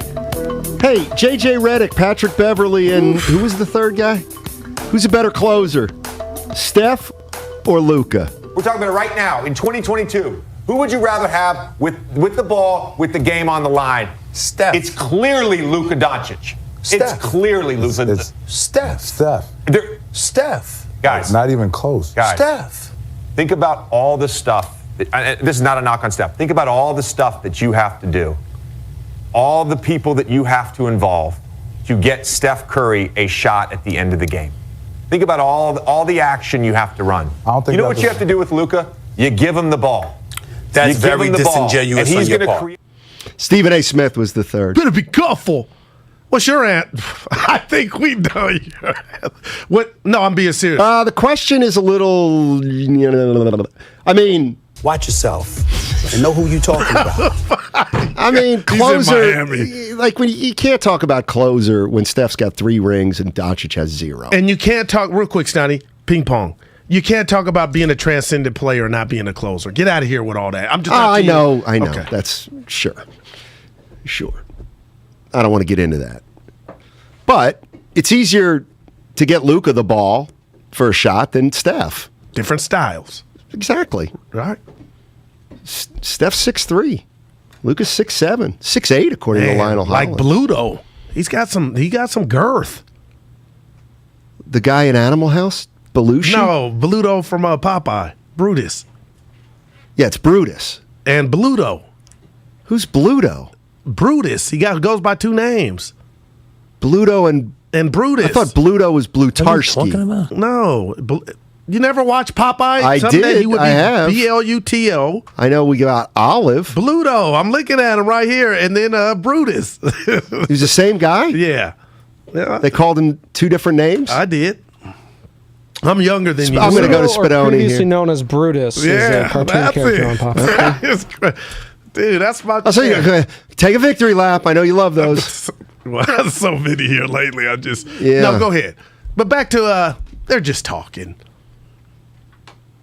Who? JJ and the new phenom. You think Draymond likes him? Who? Our guy from Minnesota. That's a good question. It's a good question. Taking some shine from him.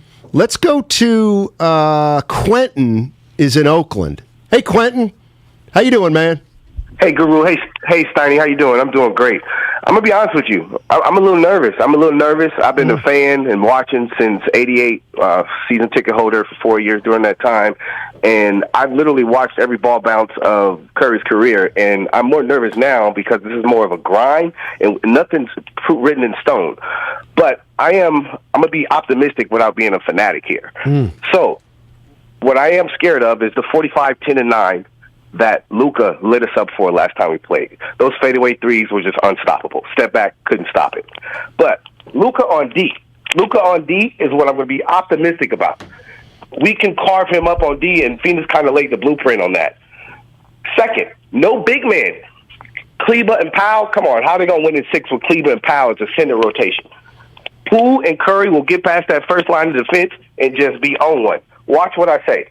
Like I go back to my first statement, I'm still nervous. I can be optimistic all I want. I'm nervous because Luka is the best player in the playoffs right now, and we can't stop him. Nobody proved that they can stop him. So that's what I'm nervous about. Give us a prediction. So, wait, so hold on real quick. I want a prediction. No. Well, he said he's Okay, the I'm Warriors. here. But I noticed, Quentin, you're worried, but you think the Warriors are going to win, but you took a shot at me for saying Mavs in 6, didn't you? Oh, yeah. You've been pessimistic since Jud Buechler and Keith Jennings. I used to in my garage.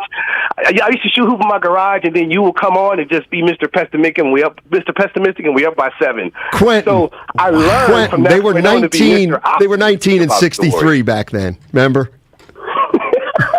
Come on now. I do, and trust me, every word sounded like that at the time. Well, hell, they missed the playoffs 12 straight years. People want to be optimistic? You tell me how the table was set, Goo. When you do this, it's a turnoff. What happened? You are so distracted right now. Your head's not in the game. Okay. There's something I can tell. No. It's a sixth sense. What's happening right now that I'm not in on? Nothing is happening, and the audacity of you, Mister, pick your phone up while I'm talking and then put it down to call me out like that. But there was a compliment that kind of hurt my feelings. You want to hear it? A compliment that hurt your feelings? That's not a compliment. You two are the best. Very entertaining, yin and yang. This is what hurts. Guru's energy and Steiny's b-ball analysis are top shelf. I wanted more than energy about my analysis. That's just one person. I could see that. I'm the one that said Warriors in 6. The energy is... You know what that means? Why don't you get back in the lab? Get back in the lab. I am Hugh B. Brown. This is what you do. The back screen went step back for Clay. That's my UV Brown style. Don't do that, Guru. I'm fired up, man. That's a 0. I thought it was Howard Cosell. That was my UV Brown. Say he comes screen and roll for Clay. All right, let's you want to go back to the phones? And San Jose. We're going, Steiny, next week. I think it's possible. Yep. You know what? I think you ruined it saying we're going to broadcast the way you did it. You didn't present it. M squared, Polo. How about Tom? Good old-fashioned Tom in Sonoma. Sonoma State. Hey. That's the school up there, along with Santa Rosa Junior College. How you doing, man? What's up, baby? I'm up here on a 200-acre vineyard, man. Kind of listening to the grapes grow and listening to you guys talk, man. Is it now? Do you own the vineyard, Tom? You own that vineyard? Nah, damn it. I wish I did. My best friend does, and I live up here and maintain all these things and get everything going, So. Sure, gotcha. But yeah. But Warriors in 6. All right. And I think we're going about it the wrong way, guys. Phoenix showed us the blueprint on how to stop the Mavericks. All right. Can't stop Luka. They showed us the blueprint. He scored 46 points, and they lost. Why did they lose? Because his surrounding support team got stifled. We have to stifle his support team. He's going to get his points. And that way we won't foul as much. But if we shut down the other people, we're going to win this game easy. And if he has to work like that on every game, he's done. We got to play inside out right away. Inside out. Get the rebounds like the last game and get the 50-50 balls. So I want to hear what you guys have to say. Thank you. No, thank you. I love him. But who you throwing it to inside? Or is he talking about Kuminga? He's an option. Inside out, Steiny. That's not you. That's not who you are. No, but who would you throw it to? I'll tell you who's best post-up player on the Warriors. Well, it ain't about the post-up. It's about but I'm making it about, and then him throwing it back out. I'm making it about the post. Who's the best post-up player in the Warriors? I'll tell you who I think. Clay? Yep. Well, I got it. You got to see your analysis spot on. Yeah, of course. Now, the analysis wanted my name next to it. I wanted it next to it. Now, here's the next part of you agreeing with me will mean 90% of Warrior fans will now disagree with you. Hey, can you live with that? It's not the first time. Can you live with the heat? Dude, I'm the one that came down Trey's road all this season and kept him accountable. I don't come here throwing biscuits. I come here throwing heaters. You're right. Please. Yeah. I was going to say chicken. I wasn't going to say anything bad. No. You know where I wanted to I'm the guy that did the KD rant about NBA. You know what? Hey, you got generational wealth. That went viral. I'm that guy. You forget stuff like that. I bring the heat. You know, you tend generational wealth. You tend to come in a little small when we have guests like that. A little like Chris Paul. Yeah, big interviews might be the lights might be a little too bright. Garcia, you didn't step in it. That's my all-time one. And then Draymond, when I told him point blank, I came down your road, Dre. That is such a lie. We got a bond to this day. He'll be back on after the parade. He couldn't pick you out of a police lineup. That might be true. No, I think Brownie told him who I am. Brownie. Front row. Dude, Brownie's big. He's too big for us, Nani. Who? He's cutting Obama, LeBron's hair. He's on HBO. He does not cut Obama's hair. He's cut everybody's hair. See, you ain't in the know. Well, that's a fact. Well, He's cutting everybody's hair. Brownie Jay-Z, blends. He's giving them all. He's the man.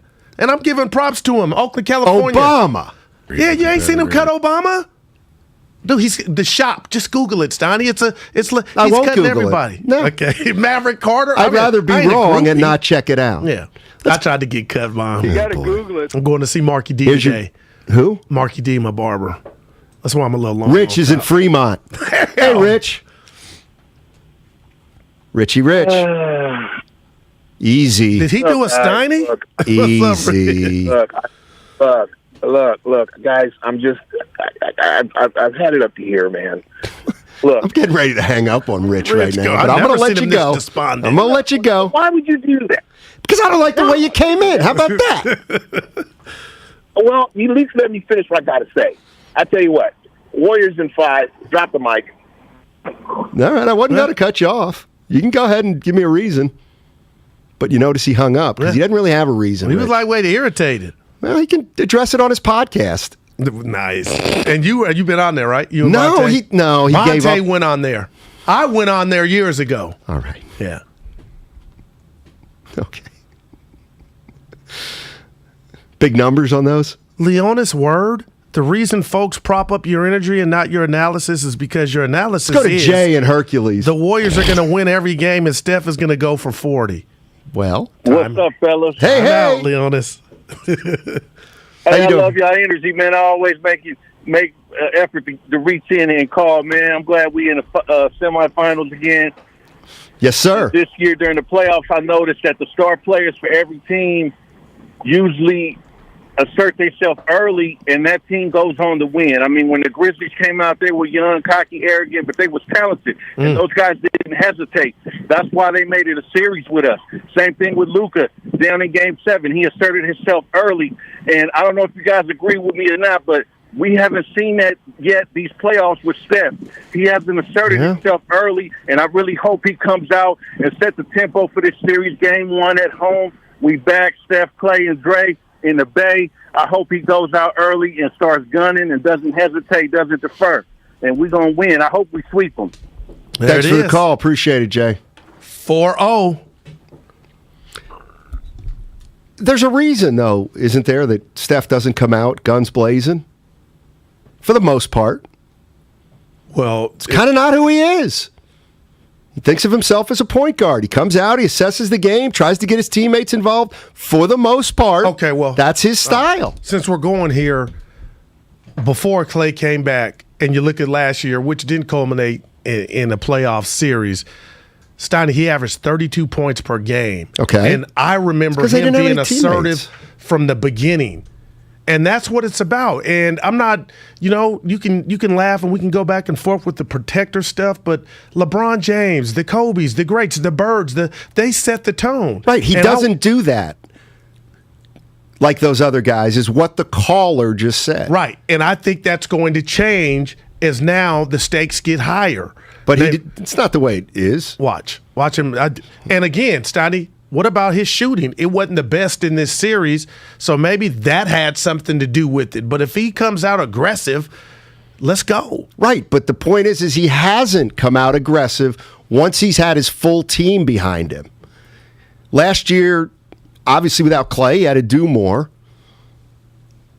But that's kind of what we're talking about with Steph. It's 27 shots. I hear what you, because when you look at totality of the game, those are a lot of shots. Yeah. So you want it earlier, you want it later. If I know I'm getting 27, that's it. I'm satisfied. Yeah. It ain't like Shotgate with Durant, and you're wondering why your superstars only got 12 field goal attempts.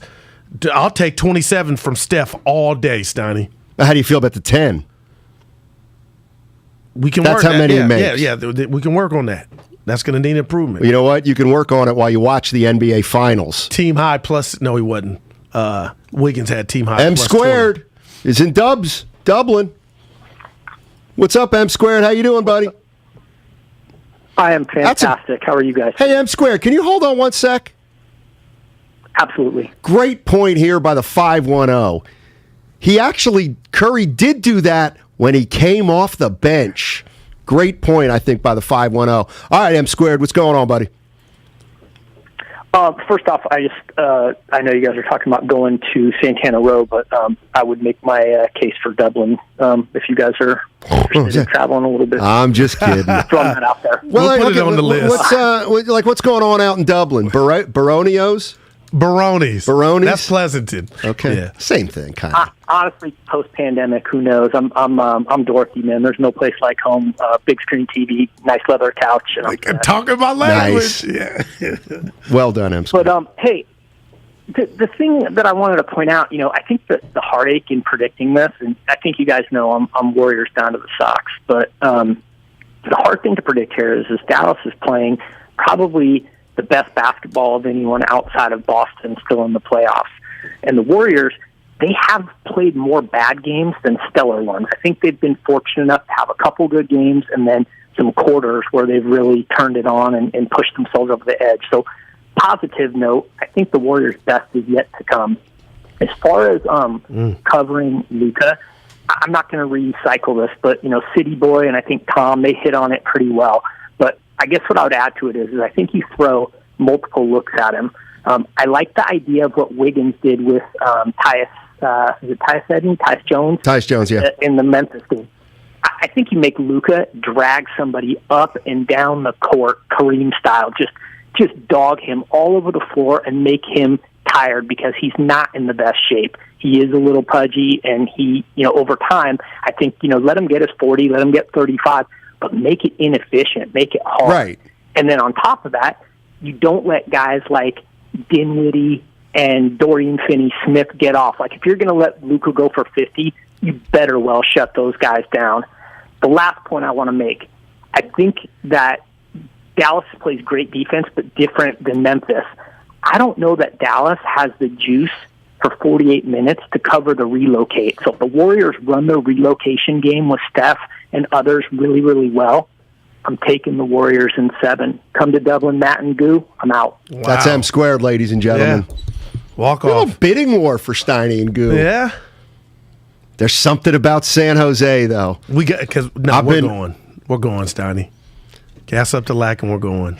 Here's what I feel like with San Jose. It's the one area that I still need to get to know a little more. Dude, Santana Row is beautiful, man. They got the scenery. Somebody said, though, that if we go to Santana Row to watch the game, it's more of a scene probably, and they won't have any volume.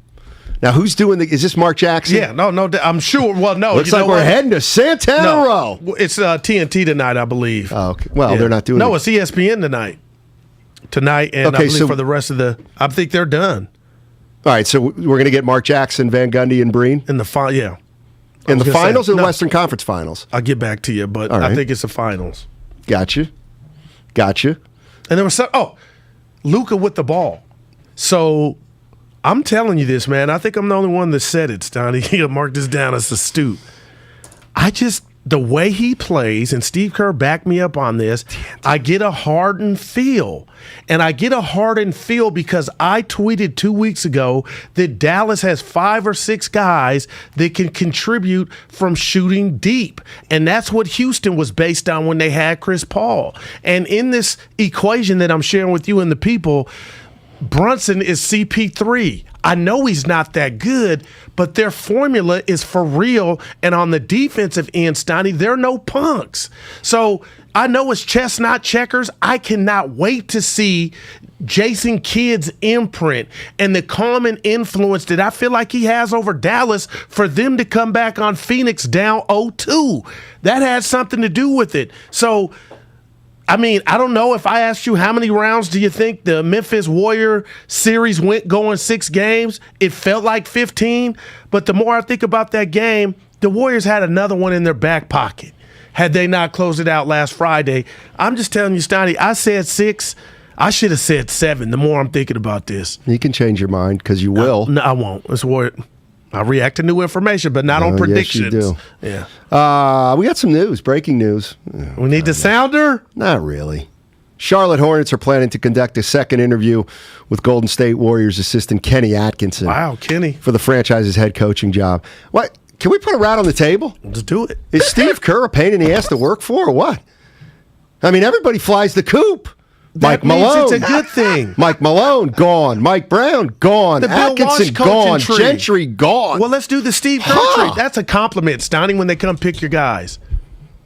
Yeah. Disciples of Steve Kerr. Yeah. Bam, bam, bam.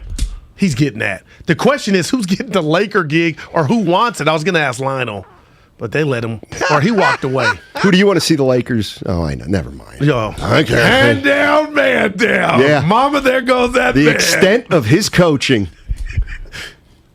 Don't what? He's respected here by Where? the players. Curry, Respected where? Clay here in the Golden State. Not by all the players, he's not. And he's respected by the players that have so much class, they won't criticize him. Hey. See if Bogut respects him. But Andre, he ain't around. I'm talking about the guys that are still doing it. Yeah. What happened? He's been exposed. Oh. I thought we had a spot to do the broadcast. Exposed. Leroy's been begging.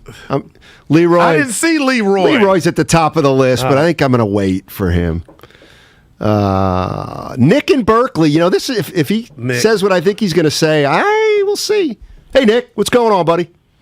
Hey, it'll be a cold day in hell before Steve Kerr gets outcoached by Jason Kidd. I'm just going to tell you that right now. The Warriors got too much bench depth.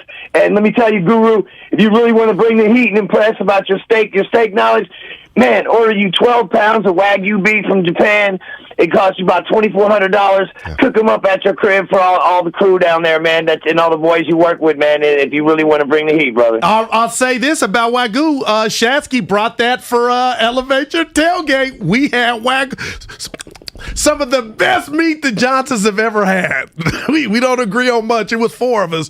Everybody would, ooh, Steiny. You know I hate Wagyu. that. What? It's just impolite. It's just that noise. It's completely impolite. I think I do it because I know you don't like Hey, it. 650. Get to know the show and get back to me.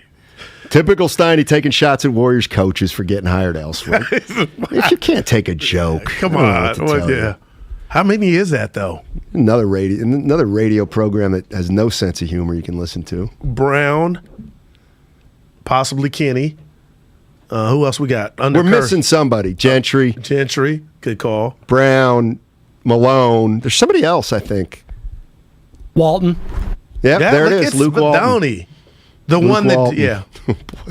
What happened to Well, now I guess the question is, why would you laugh? Luke Walton. Not a great head coach. Oh, he may be coming back. Alvin Gentry. Oh, well, who's not a great saying head that coach. though? I am. Well, I'm God saying couldn't it. help sack. So maybe he Mike was Malone walking didn't in- do a bad job he in didn't. He sack. shouldn't have been fired. Well, I can make a case that's for your your boy. guy I didn't like. Who was it? Who'd always say I wanted the King to fire him, and then I missed him as soon as he left. Yeager. Yeah. Absolutely. I'll tell you who hasn't got a job is Mark Jackson. No, the twin from Stanford. Jaron Collins. Yeah, he ain't got a. I ain't heard his name. He's an assistant somewhere. Yeah. Was it New Orleans? I can't. Oh, That's good. we're forgetting Yeah, somebody. our guy. What? His son played on Bishop O'Dowd. Used to shoot with my boy Donovan, the head coach. What's our guy's name? For the Pelicans. You've got to know his name to be your my guy. guy. You know I'm getting old. Willie Green. Talk to me. Willie Green. Yep. A friend of mine. Oh God. No, we met. No, we have. Did you shake his hand? I say Guru. Yeah. We had him on the show. All right. When we come back, I'm going to take some more calls at 888-957-9570. And by the way, just FYI, you don't have to go to Japan to get Wagyu beef. Right. It's a certain kind of cow. You need a cow, a certain kind of cow, not a certain kind of geography. Right. And it's all sponsored by Whole Foods Market. Mm-hmm.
is, my man. Got a half hour left. Game 1 tomorrow, Western Conference Finals. All Western Conference games are on TNT. Yeah, thank you. All Western Conference games are on TNT, Steiny. So the Warriors, every game they play will be on TNT. Finals all on ABC. 49er Frank just hit me. He says it's a theme song to a show. Clearly, I should know it. If you don't get it, our IQ goes down as a show. I don't know what it is. Dallas! I never watched that show. Nice job, Guru. Larry Hagman? He was the dude. Now, Sue Ellen? It was all about Joan Collins. She was on Dynasty. Oh. I liked Linda Evans. Dynasty. You sure? The Carringtons. This was Victoria Principal and Charlene Tilton. Patrick Duffy. Oh, that's right. Yeah, he was Bobby Ewing. Yeah, You're right. You're right. Somebody early in the show, here's the thing. I love you. People ask, hey, you hater, you hater, you hater, you hater, you hater, hater. Do you really hear that? All the time. I know. So do I. Go ahead. About you. But that's a good one. Yeah. But I'm not the guy. I'm a hater, and I got my Hawk stuff on. Yeah. But you front. You're a front runner. Okay, elaborate. You're going to come in here and talk like you're the Warriors guy, left, right, and in the middle. Right. But no, you're going to come in with Cleveland Cavaliers stuff. See, that's the difference. I'll come in with my Hawk stuff, and I'll take the beating from the Bay Area. Okay. You come in with your Cleveland stuff, but you still want to be on the Warriors' good side. Okay. So, that's not right. It's not right. Listen. Watch yourself. You know who you're talking about. One, I'm not a mascot. We don't do that here. And two, there's nothing like real NBA gear that you get not from the store. So I'm shouting out my boy Phil Handy from Union City when he was on the Cleveland staff, and I'm rocking it, but it's Warriors on mine all day, baby. No. You want me to come in here with see that's your problem. I can look in the mirror when I come in with the Warrior jack. Yeah, that's right. That's right. I do because so it's now I change it up. Right. So you're not a Warrior guy through and through. But you're disappointed I'm not with the mascot costume. No, that's more concerned. I don't mind it. I don't mind it. I'm Matt Steinmetz. I don't mind it. Warrior fans have a problem with it because you try to play two sides of the fence. You want to wear your Warrior stuff when it's great, but now you're going to come in with Cleveland crap? That ain't right. It's just not right. You're smiling. I'm not smiling. You were just a minute ago. Not smiling. Steiny, we got goof for the Cavs on. Yeah, I know. Everybody on Twitch is saying the same thing. Shout out to Twitch. So you're with the Warriors or you against them? This Warriors on mine all day. Well, then take the shirt off. Now, who are you with? I'm with nobody. Well, it looks like Atlanta. Nobody. Atlanta. I'm surprised Willard Dibs didn't bring it up. My two teams are the Hawks and the Timberwolves because I have relationships. So do I. Personal relationships. With Warriors. Although I have one, of course, with Curry also. That does put me in a tough spot. So do I. But I claim Curry. Of course you do. I made him laugh. Of course you do. You guys are the best. Oh, man. 415. Was about an hour ago. Guru's a Laker fan. We all know that. That's Mike from Michigan. He's a P1, too. I'm going to be on Spaces repping the Dubs at 3:30 with 105.3 The Fan back in Dallas, Kevin Gray, and I want to see Matt Steinmetz. You better come in. I won't. See, that's what I'm not saying. coming in. All my little stretch I came in for things I Shasky. do. When did you come in for Joe? Huh? When did you come in for his? I think he was game Well, he 6. came into mine. Memphis? He came into mine last Oh, no, series. he came in game 5. Game 5. He came into mine, too. Right. And you can always count on Shamari and Styles. Leroy wants to say that the Warriors need to be efficient from 2. Dave in Fremont says Warriors are going to keep it rolling. Polo's been on there for a while. I got to get to Polo. He's got the way to shut Luka down. Polo, what's up, my man? Oh, crap. Wow. Hey, what's up? Hey. Hey, man, here's what I got. Everybody keep forgetting about the Warriors, man, we had a target on our back for the past decade almost. And we didn't have our core, and we still had a target on our back to see who could beat the Warriors. And with that being said, we ain't seen our core. Our core only played together for 11 minutes. And when we beat the Mavericks, we only had, Clay and I want to say Curry at the same time. When we beat them by, almost 40, and they only beat us by, I want to say 8, they in trouble. But the Warriors going to stop Luka as a team. He don't put no fear in us. They should be scared of the Warriors. Man, that's all I got. All right, Polo. And the pedigree, Steiny. I hear him. I got you. Polo. Everybody, every host here pick Warriors but you. Right.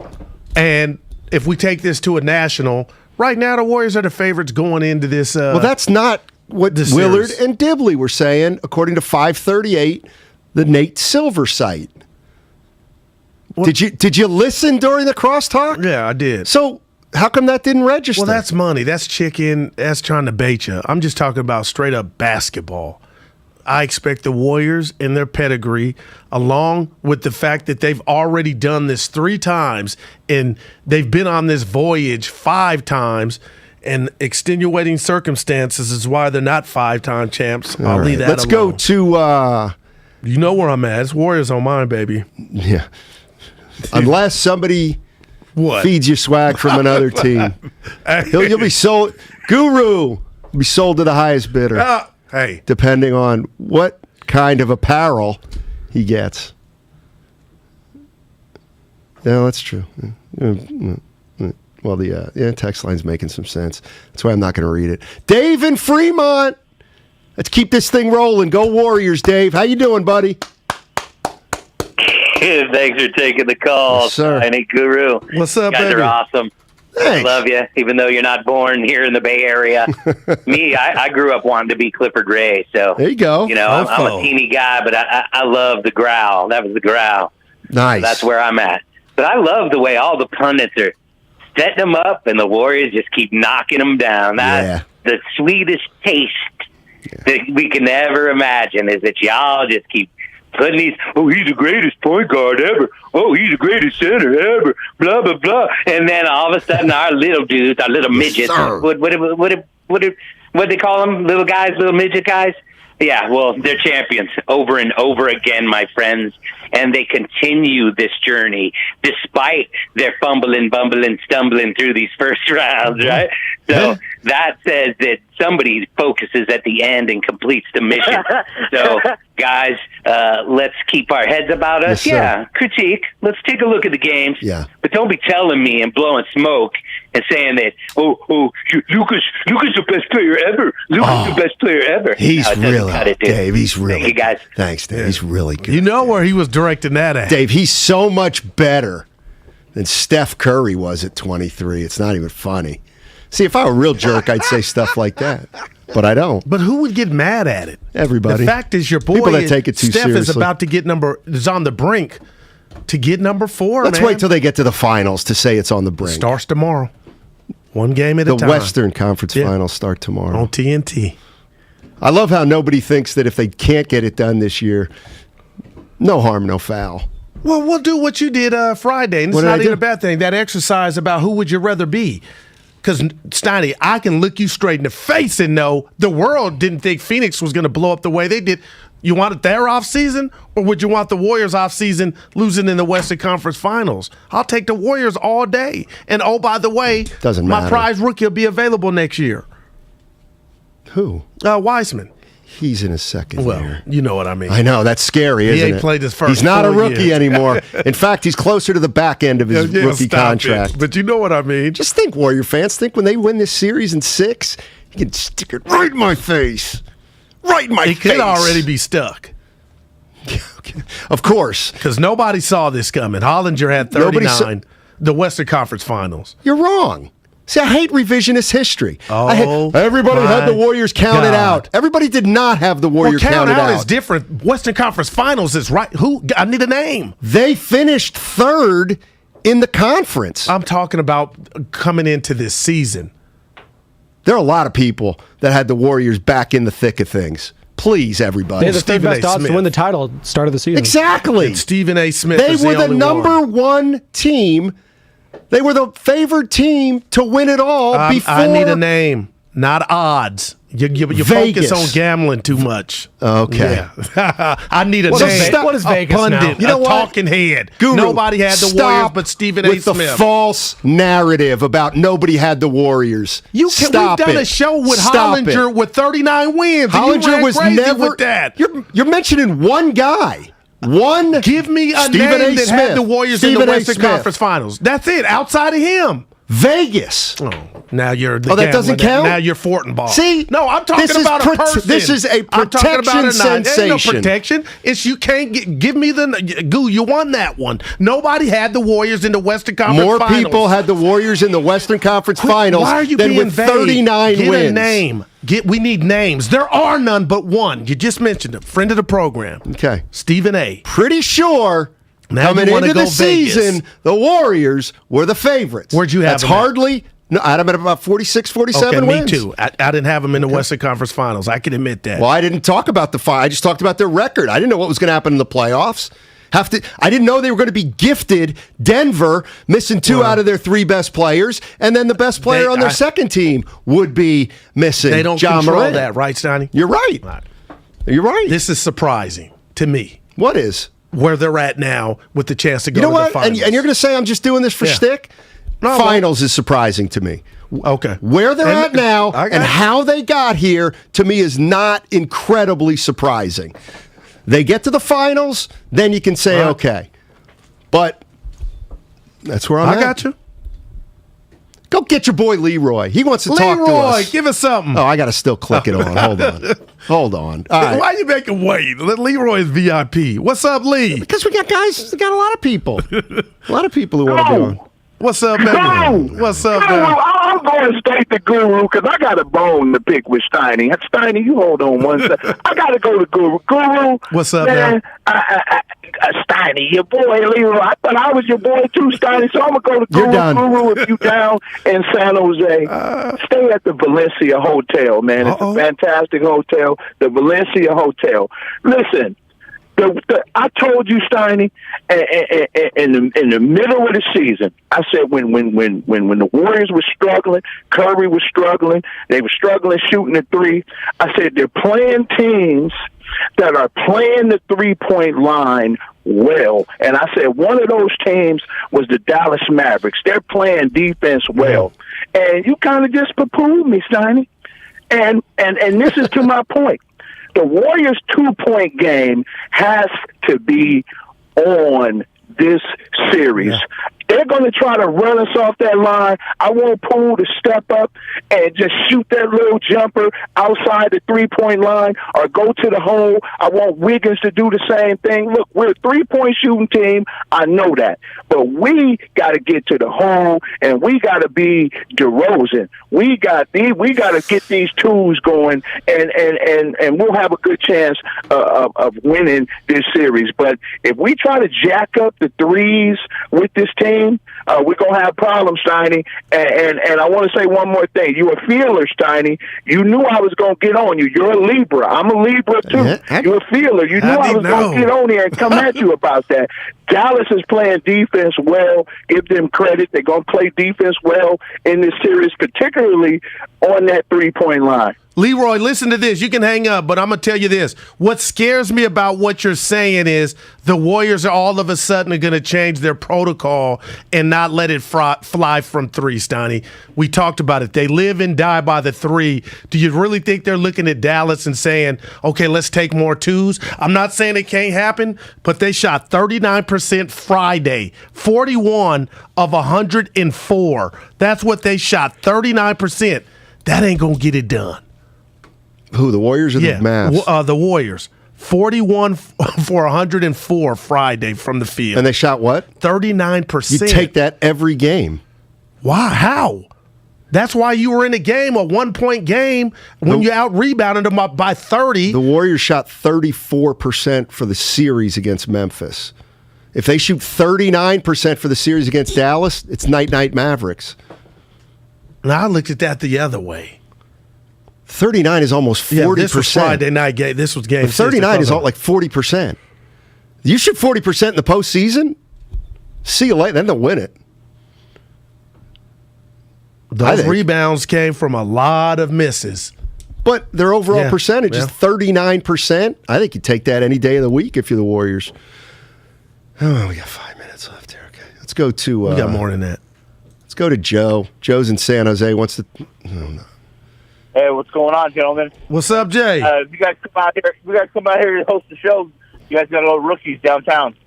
Rookies. Nice spot. All right. Rookie Sports Bar. We got them. Sports Bar. It's got a patio. It's got a patio in the back, and you can post up the speakers and everything, and your guest interviews, whatever you want to do in the back. Anyways, let me give you this forecast of this coming from a Cowboy fan right here. This is how it's going down. Warriors win 1, Dallas wins 2. They go back to Dallas. Tony Romo shows up the third game. That's a loss. Dak shows up the fourth game. That's a loss. They come back to Frisco and they win it. Have a good day, my man. All right, Joe. Thanks. Rookies. Yeah, that was the best part of the call. Well, honestly, it's in Benicia. No, he said San Jose. He's from San Jose. This one, yeah, I'm looking it up right now. Rookie Sports Bar and Grill. Well, they got one, but I got to be honest with you. Yeah, I'm out. I'm not like... What just happened? Like rookies. Yeah. Mulligans. Yeah. Well, hey, legends. They got days in Newark now. Characters. Kind of out on those kind of bars. Well, those are the bars that kind of have the TVs. Those remind you that, hey, where is that bar? It's at the bottom floor of the Marriott. Hey, look at you. All right, Isaiah, finish us up, my man, Isaiah. How you doing? Good, guys. How you guys doing? Doing well, man. Thank you. Just wanted to bring up a conversation you guys were talking about earlier about Steph need to be more aggressive. Yeah. I actually feel like it's more Steph shooting from three still. He's been throwing up around like 11 or more threes a game in these playoffs, and he's only been making like at least 2 and at most 5 of them. Same goes with Clay.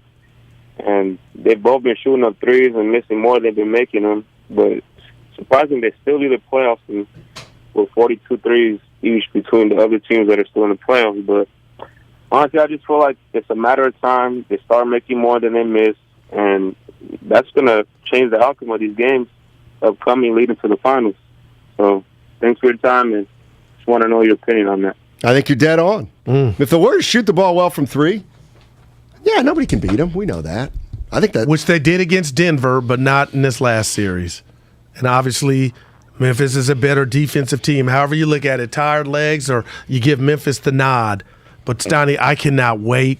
We're going to see how they try to guard Luka. Man, you think we get ultra aggressive Draymond? Because he was aggressive offensively Friday night, 14. Might even been 15. No, we won't, because he doesn't do it consistently. And he hasn't done it consistently for the last 2 or 3 years. So I don't think we'll get aggressive Draymond until we get it once or twice this series. I know we interview a lot of people, but Steiny, I'm telling you, man, this is just me. Lionel Hollins, here I go with my Mark Jackson thing. That was a coach. That was a guy that knew the game. And yet he's unemployed.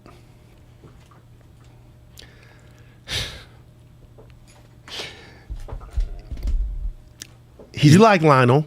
I like Lionel, but I also don't think he's like one of the greatest coaches of all time. Well, he's proven and that. I saw late in Allen Iverson's career, he could not handle Allen Iverson when Iverson was in Memphis.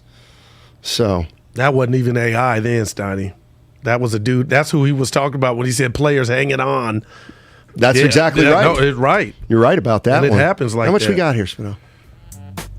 Yeah, a minute. Guru, elite 3-point percentage is 40%, and you think 39% sucks. I said from the field, not 3. Oh, God. I said 41 for 104. That was from the field. Oh, boy. Damn. That's what you thought, too? Boy. That's why I was like, what world am I on? You said something for 41. I said 41 for 104. That's 39% from the field. How many threes did they take that game? I want to say 39. Hold on, I got it right here. They took 53 threes, 20 of 53. They were 37%. So what was 39%? From the field. Well, then you got to be more clear. I said it. You butchered it. They didn't shoot 100 and shout out Shasky. They didn't shoot 104 threes, guys. You butchered it. You didn't listen. You're out of 30 here. seconds, I get gentlemen. it. Yeah, Anthony Slater, 415. Hey, Slater. Damon and Ratto. You guys like the bed? I'm going to start fading up music when we got a minute left, Steiny. Do you like that? I do like that. Okay. Especially Andre Nicotina, right? Eminem, close enough. Let me tell you something. I love you, man. Give me Nicotina over Eminem. What's Eminem done the last 15 years? Oh, nothing. Man. Nothing. You know why? It wasn't the Super Bowl. Because he's gutless. Wow. That's a walk-off by Matt Steinmetz. Watch us live on Twitch and YouTube. I'll say it, he stinks. Basically, wasn't even a dream, it was a nightmare. I had a nightmare last night. I had a nightmare about this damn series. That's how sick my head is. We're just 1 7'3". Stretch 4. We can get back 2 shooters. 3 indeed. Just search for 95.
BMW Fairfield.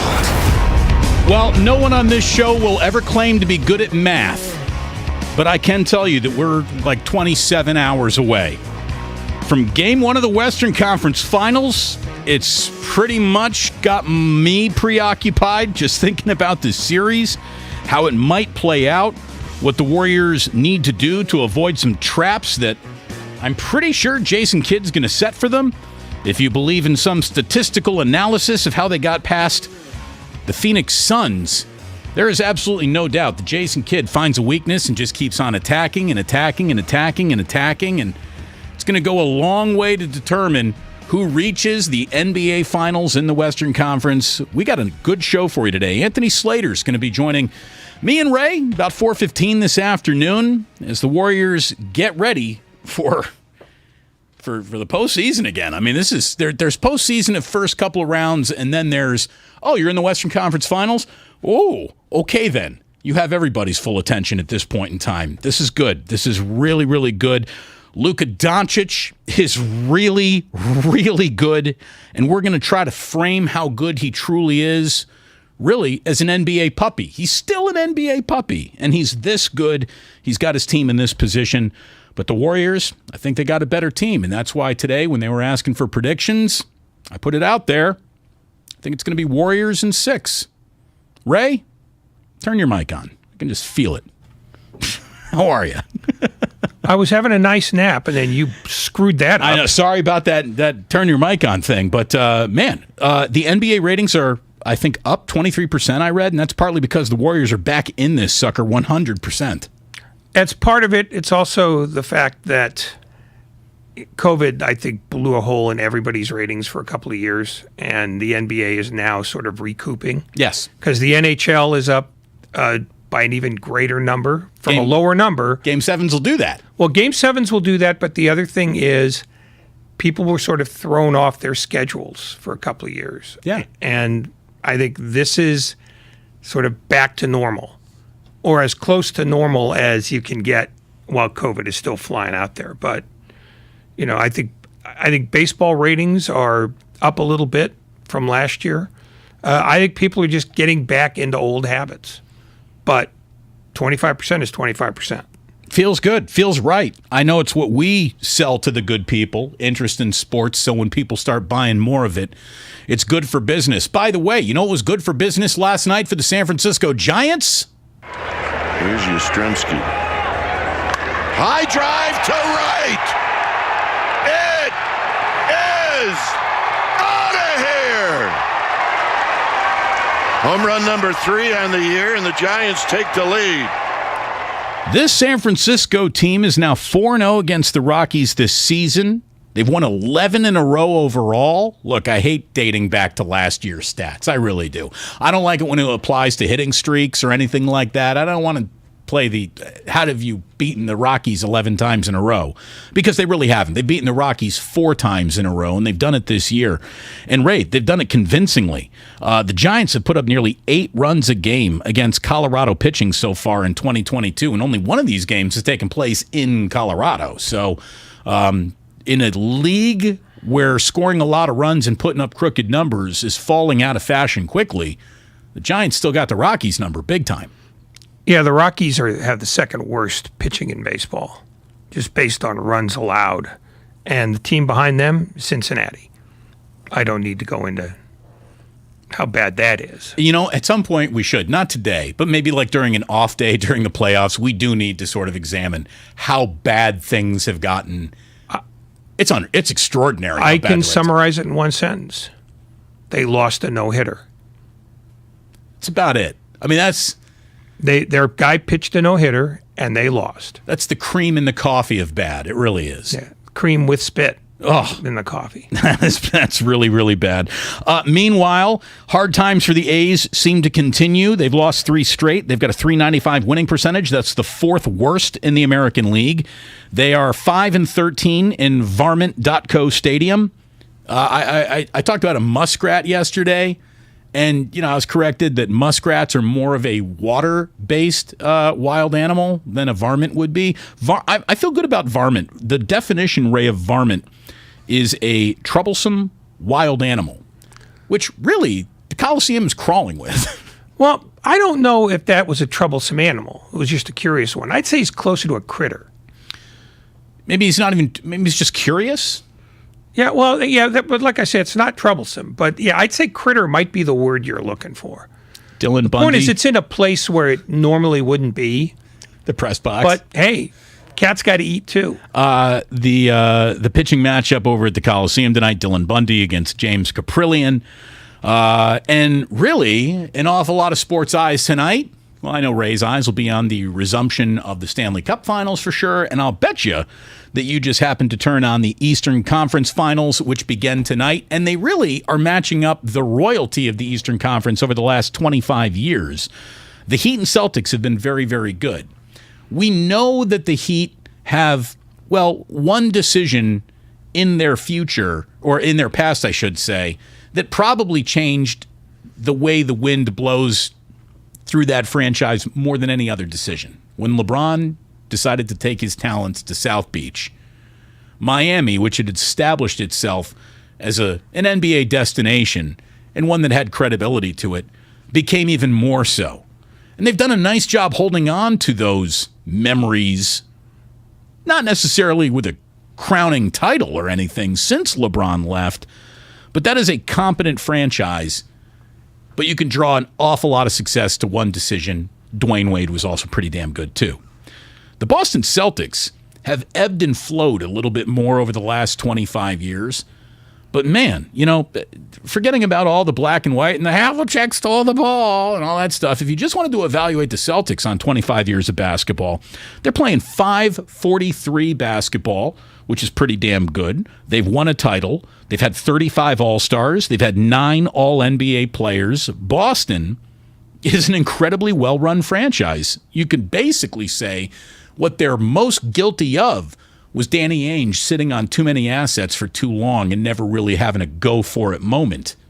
Well, too many draft choices, because draft choices aren't assets till you spend them one way or another, either by using them or trading them.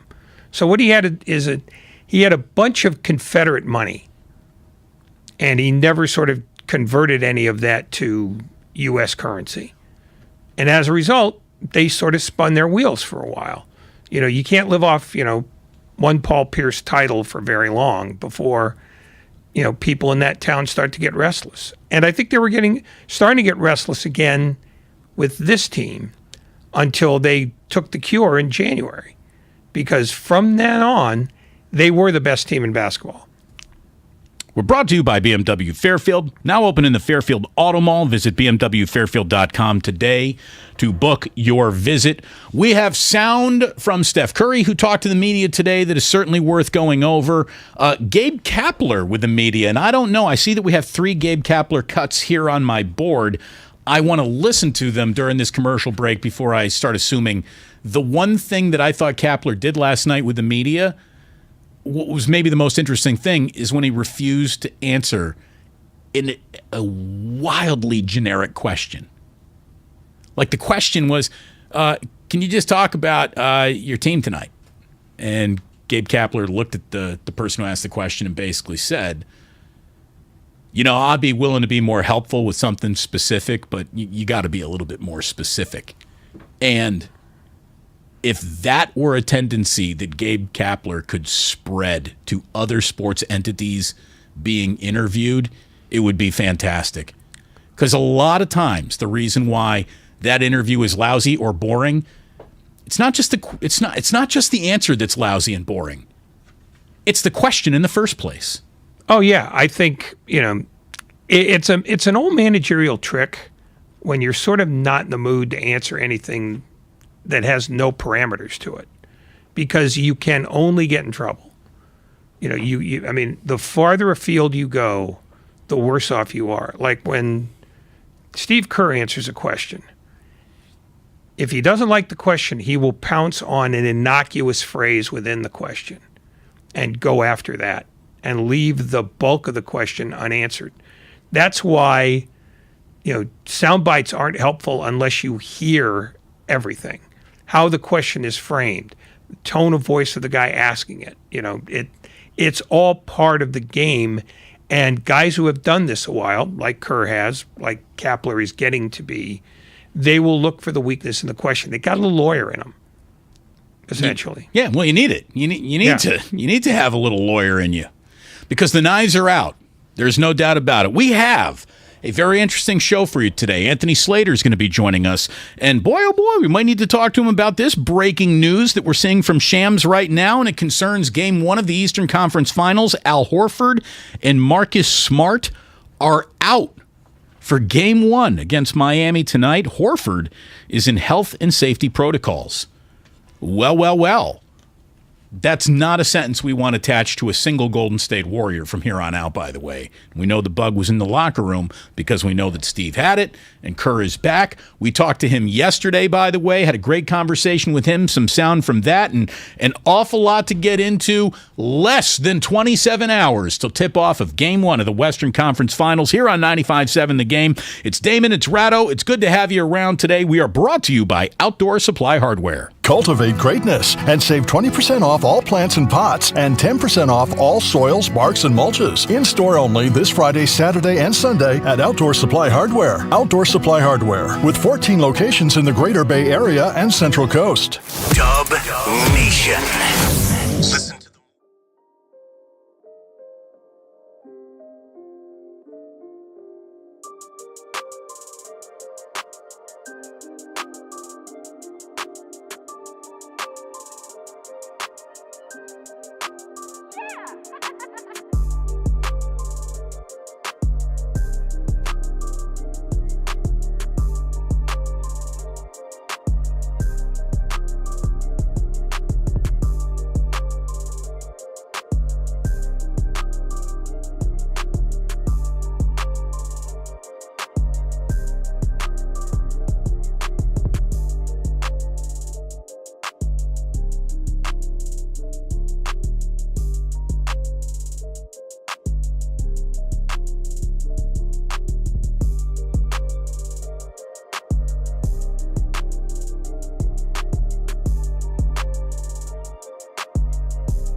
On them all. Visit BMWFairfield.com today to book your visit.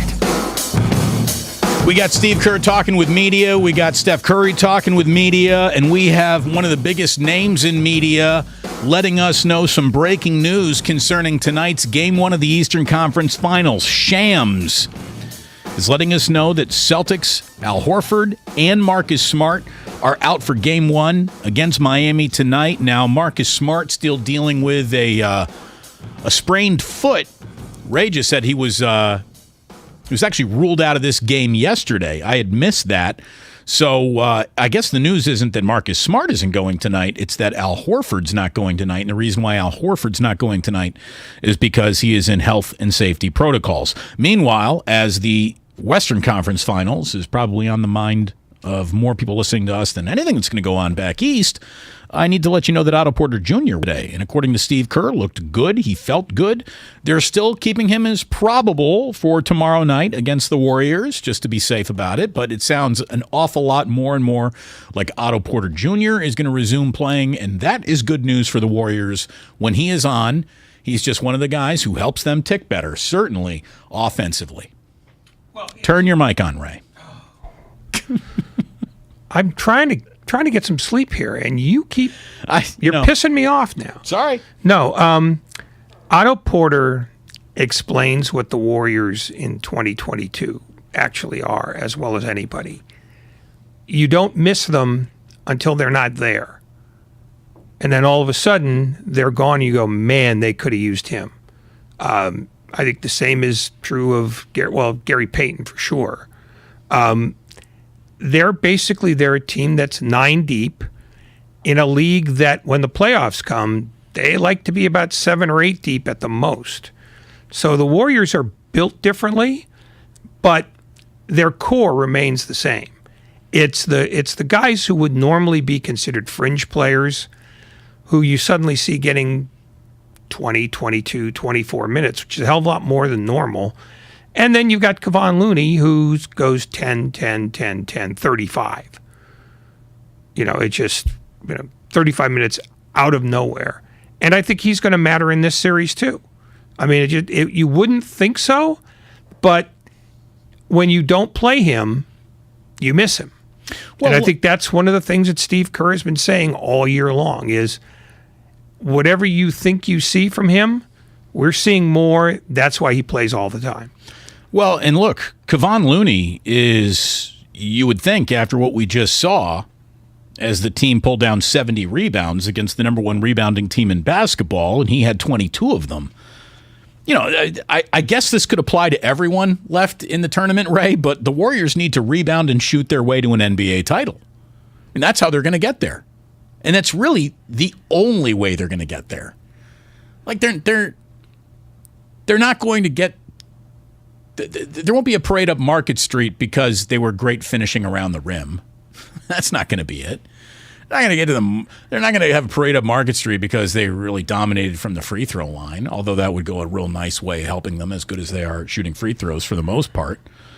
They're going to get there by shooting threes, knocking them down, and rebounding the ones that they don't knock down. I mean, that's how they are going to win an NBA championship if they're going to win one this year. There really isn't a lot of wiggle room in that. They're small, and that's the path. Yeah, but they're a better than average rebounding team, so I don't think I would worry that much about that part of it. I think more to the point, the number of live turnovers they can avoid will be very helpful, and if they can defend, because if these games are going to be in the high teens or low 120s, they'd better be shooting exceptionally well, which they have not done consistently in this postseason. So I think, yeah, if they shoot well, sure, if they rebound well, but they also have to defend and make sure that they're not chasing Dallas up down the floor. They need to be making Dallas chase them down the floor. Well, and when Dallas does chase them, they're going to be looking for weak points to exploit, and we'll get into all that in just a minute here. But you talk about turnovers. We know how important turnovers are and kind of at the same time aren't to this team. It's really weird. And if Steve Kerr were a fire and brimstone coach and wanted to be fire and brimstone on one topic, I think turnovers would be the topic that everyone would agree. Yeah, if you wanted to go a little old school on your locker room, on that one issue alone, you'd probably, I get it. Maybe that's not how we talk anymore. But if you wanted to throw your chair at your team based on one topic, turnovers would be it. And of course, Steve Kerr has a totally opposite approach to that. No message. I'm not even bringing them up. It's been the number one key on our board for about 72 straight games. So there's no point. So I think if I don't say anything, then we're going to take care of the ball. And, I guess that's the right way to go about it if you're Steve. Like, that this is part of your Achilles heel, but that you've watched your team survive 15 to 18 turnover games routinely in a weird way. And as you keep coming back to, correctly so, it's not just the turnover itself, it's the type of turnover. Is it a dead ball turnover, or is it an out of bounds, or is it a live ball turnover? And those are two totally different things.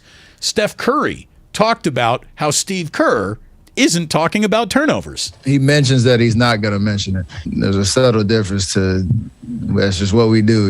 I'm not going to mention it because he's been mentioning it for 8 years and it still comes up to bite us at times. We always say it's just being mindful about the type of turnovers that you have. Like, it's interesting because everybody touches the ball every possession and everybody's moving around. Like, they're kind of spread out amongst us all, and it seems like it's a lot more than to us it feels like at times on the floor. It's not like one guy just racking up 5, 6, 7 every night. It's just kind of a spread out just because of how we play. But we understand that if we want to hit our peak in terms of just offensive explosion and the ability to put it together every night, we have to keep those down, because keeping it down means we're getting good shots at least, and usually marginal shots for us are good shots, and good things kind of come out of that. So keep it a focus and hopefully figure it out. It's not even the points that they allow off of turnovers. It's the points that they are not allowed to generate themselves based off these turnovers that come back to maybe hurt them. But again, they've survived it many times. But it's just funny how they all agree, like, yeah, it's a really big topic, but it's also a negotiable topic. Yeah, but it's the thing that you always say when your grandmother says, clean your plate. Okay, next night, clean your plate. This has been going on for 8 years. These are their average numbers for 8 years under Steve Kerr. Tell me when you see a deviation. 14.5 per game, 15.2, 14.8, 15.5, 14.3, 14.9, 15.0, 14.9. Again, this is who they are. Yeah, I'm not a math major. Those numbers all sound pretty close. Yeah, because they are. And they're all in the upper tier of NBA turnover lists every year. The Warriors are always going to have more turnovers than normal because their offense isn't normal. It's a motion offense with a lot of ball movement. Ball movement means risk. Risk means turnovers. How you get hurt is if you're doing that, but you're not generating enough offense on the other end to either hide those turnovers, or if you're not defending well enough to make those turnovers go away statistically. And that's been the Warriors for 8 years. When they shoot well, they do well. When they defend well, they do well. When they do neither of those, people bring up the turnovers. But they never minded bringing up turnovers, when the Warriors put up, a 130 spot, because you don't even notice. You don't care. You only care when they lose because you're looking for a reason why they lost. Problem is, with turnovers, it's the same reason they play. This is who they are. And, Steve Kerr can talk about, well, I don't even bring it up anymore. The reason why he doesn't bring it up anymore is because he's tired of telling the kids to clean their plates. After 8 years, you're not getting anywhere. Well, and, the one thing that Curry mentioned was that it feels like more to people watching it than it does to the team that's actually doing it. And he's right. We were just saying in that terrible game against the Memphis Grizzlies that the turnovers that they had felt like twice the amount they actually had. Like when I went to go look at the turnovers, I couldn't believe that it was still just around 16, 17, 18 turnovers. It felt like 25. It felt like 30. He's right. They share the sugar in the turnover department too, because they share the basketball. Everybody's required to move this ball. And when the ball is moving, that is the Warriors' best offensive entity. Now, the Dallas Mavericks are built opposite of that. Yeah, they got some good complementary players around Luka Doncic, but you want the ball in Luka's hand as much as possible because that's the best hands it can be in.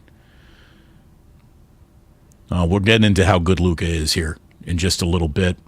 But quickly, from the Xfinity mobile text line, someone from the 510 says the only team that can beat the Warriors is the Warriors themselves. We're not quite there anymore. I hear you. Like it sounds great. It looks good on a T-shirt. And thank you for listening. But they're not quite that. Not anymore. They are vulnerable to be beaten through another team's merits, not just their own mistakes. This is not the Kevin Durant roll it out there omnipotent Golden State Warriors. I don't even know if I would put the word dominant on them. They're incredibly experienced and competent. They're good. They're not great. No, of the 8 teams that Steve Kerr has had, if you throw out the 2 non-playoff teams, right, this is probably the least impressive of them all. In part because between Thompson, Green, and Curry, that's 100 games they lost to injury right there from their 3 most important guys. Secondly, they didn't shoot as well as they have in the past. And their defense, while it started really well, it went through a big dip in the middle of the season where Steve Kerr was talking about it endlessly, and not with laughter, because it was peeing him off. This is the least accomplished of all those teams, and the record shows it. They were 51-31. Which would almost make a championship look grander than the others, even though we know that those are delivered by better teams. It would make this the least likely since the first one itself.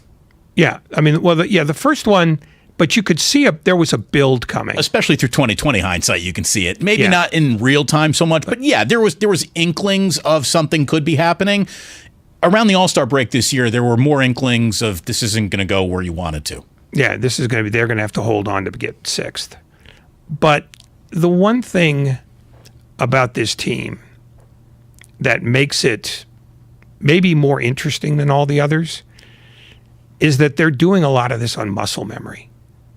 They're not doing this by overwhelming you. You know, the 142-112 win over Memphis in the series just ended is way an outlier. 5 and 6 years ago, you'd see about 8 to 12 of those a year. It stopped being a surprise. You know, this team sort of had to scrape for what they got. And they did it in such a weird way that at one point or another, every player on this team got criticized, and rightly, for not playing up to standards. I mean, there's nobody who had a year where you just go, been golden beginning to end. No, it's even the best have been pulled through part of this season. Yeah, and you know that's why ultimately, while the first championship will always be the most pleasurable for fans and players alike, this is the one that they will have done the most to earn if they get there. Because as you said, you know, the Warriors are not the team that's going to beat themselves. It's going to be somebody else that beats them. Because Miami can do it, Boston can do it, and Dallas has already done it 3 out of 4 times. And that may not mean a lot, but it means something. We're brought to you by BMW Fairfield, now open in the Fairfield Auto Mall. Visit bmwfairfield.com today to book your visit. 888-957-9570. This is Omar. Omar is in Oakland. Omar, hello. You're on 95.7 The Game. Thank you for taking my call. I want to say that Ray Ratto has a lot of good points, that the Warriors are not the same dominant team that they were when Kevin Durant was there, and even before he got there. This is a team that does it by committee.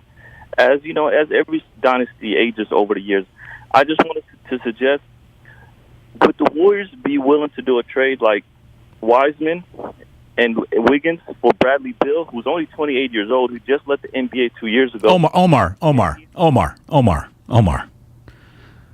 Make this call in a month and a half from now. You're 8 wins away from an NBA championship, and you're cooking up trades? Like, dude, feel free to watch the show that's in front of you instead of talking about the one you might have the next. I mean, like, please, let's be a little bit more in the moment than that. And thank you for listening. You're a great loyal listener. I hear you call other shows. Thank you, Omar. But enjoy what you got. There's no time to talk about what trade needs to be made this offseason to improve a team. They're 8 wins away from an NBA Finals. Yeah, and Wiggins is more important right now to them than Bradley Beal would be in the future. Because, say whatever else you want, Andrew Wiggins has become part of the firmament of the team that Steve Kerr has, not only in front of him, but for the immediate future, meaning next year and the year after that, because he's one of those guys, and he's the transition guy between the 3 core guys who you rely on all the time and the glue guy who can put some numbers up. Kevon Looney is a glue guy, but he's not a numbers guy. Otto Porter's a glue guy, but he's not a numbers guy. Even Gary Payton was not really a numbers guy. Andrew Wiggins does things that the core members maybe don't do as well, and he does more of them. And in this team, in this system, in the world that Steve Kerr resides comfortably in, Andrew Wiggins is vital. You know, he may make you pull your hair out from time to time, but they're much worse without him than they are with him.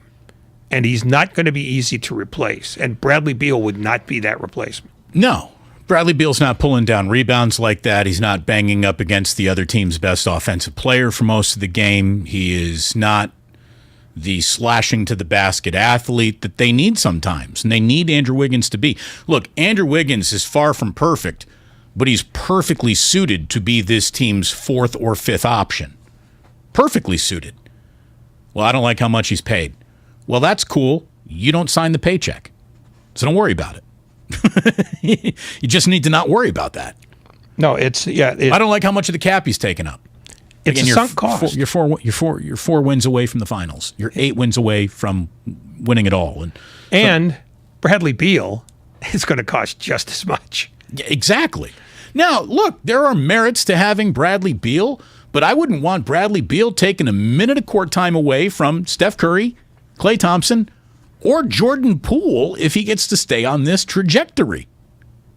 I mean, that's the thing. You've got investments made in young players that are paying out. I mean, I'm more interested in seeing what Moses Moody does to develop this offseason than I am a trade for Bradley Beal. Well, it depends on the trade. I mean, I'd rather have Bradley Beal than Moses Moody. Moody for Beal straight up, I'm making that deal too, right? Yeah, but I mean, if it's Andrew Wiggins and Weissman, I don't know why Washington's making that deal, because they're not lightening their salary load, and they're getting a guy who's already got a bad knee history. So I'm not sure that they do that. So it would have to be something else. And now we're talking about a Bradley Beal deal. No, we're just stop. So look, say what you want. Omar pulled us in, and though I loathe callers, that was cleverly done. You got us, Omar. Look, I don't loathe anyone, but I got into a back and forth I have today. a list. I know you do. I know. Well, no, that's not true. There are some people who I do loathe, and John Fisher, probably number one among them. I tweeted last night that he's the worst owner in Bay Area sports history, which of course has an awful lot of people bringing out their opinions on me and whether or not I'm qualified to talk about the city of Oakland and keep this name out of your mouth. And there's one person who is extra spicy, usually on Twitter. His name is Elmano Gonsalves, and he. Look, if you are an Oakland fan, you have been systematically abused by more than one franchise's owner for 20-something years. I mean, you have been handed the short stick as a fan. You've been you've been rewarded poorly as a fan if you've invested your heart, your mind, and your money into Oakland teams. There's just no way about it. But this guy doesn't understand the level of billion-dollar business that's being done around sports. And I think we're going to have to, on the other side of the upcoming break, get into just this little bit back and forth, because I think he speaks for an awful lot of people who are just so mentally exhausted and wounded, and they think that their information is more relevant to the conversation than the results that businessmen who know what they're doing have made around sports in Oakland and whether to invest or abandon or move on from. And it's all rough, man. It's rough. It's rough, and I know a lot of people don't want to hear it, but I think it needs to be said again. You know, there's an element of bitterness that gets just thrown around at everything. Like, you know, why did the Warriors, who were ripped away from the good people of Oakland, move to San Francisco? It was unnecessary and unjustifiable. I mean, maybe unjustifiable around your dinner table, but the justification is clearly seen in this fact alone. In the first year the Warriors moved into Chase Center, they were worth about $3.5 billion. Now they're worth closer to $7 billion. You know, if you don't understand the difference between $3 billion and $7 billion, you are unqualified to be in a conversation about what value is. You know, if you think the most important thing to the value of the Golden State Warriors was being geographically aligned to 66th and Hagenberger, because as far as you're concerned, that is the geographical middle of the Bay Area, you're just so sniffing your own farts, you don't know what to even smell anymore. You know, I mean, it's patently ridiculous, this conversation that I was in today, and we might have to go ahead and go through it just to kind of, I don't know, calm minds, ease people, explain to them why things are happening. And oh, by the way, John Fisher is the worst owner in the history of Bay Area sports. Somebody tried to bring up, well, what about the Chris Cohen? Cohan. Yeah, whatever. Who even cares? The man was incompetent. He made a ton of bad hires and didn't pay out. And no matter who he drafted, the next guy was Kobe Bryant every year. It didn't matter what year the Warriors were drafting. They'd pick a player. The very next player was Kobe Bryant. Every single year, basically, that they drafted. But that isn't negligence. There is an element of negligence attached to the Fishers that Chris Cohan, Robert Rowell, and all that group couldn't have attached to them. They were just bad at their jobs. They weren't negligent. Anyway, when we come on back, we'll get into that. Before it's all said and done, we got to talk about who Luka is. And in about, a half an hour from now, we say hello to Anthony Slater to get the latest from over at Chase Center as the Warriors are getting closer and closer and closer to Game 1 of the Western Conference Finals, 6 o'clock tomorrow night here on 95.7 The Game. We're brought to you by Fremont Bank. Full-service banking, no compromises. I'm Erin Hawksworth here to help you beat the books with BetQL. MLB unders started hot this season. They were hitting at more than 60% through the first month of the season, but overs have been making up ground. So now unders are hitting at just 53% for the season. The BetQL model likes another over tonight, over 9.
The game. So the boys on the Morning Roast tomorrow between 7:30 and 8 a.m. are going to be giving away a pair of tickets to Game 1 of the Western Conference Finals. Listen all day on Thursday for a keyword to text for Game 2 tickets. Remember, playoff tickets are available on Warriors.com. Welcome back here, Damon and Ratto. We got some calls to take. We got a couple topics to get into. In about 25 minutes or so from now, we're going to say hello to Anthony Slater and get you ready as much as we can today for Game 1 of the Western Conference Finals.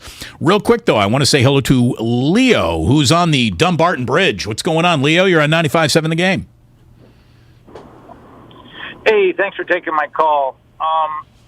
So I agree, I guess, that one of the most important things is Draymond Green shooting, Draymond Green being aggressive, Draymond Green not passing up shots and letting everybody fall off of them.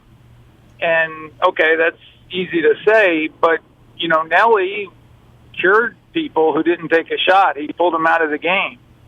And would Kerr, obviously you'd have to talk to Drew and go, Kerr, look, if you stop shooting, we're going to pull you out till you start shooting.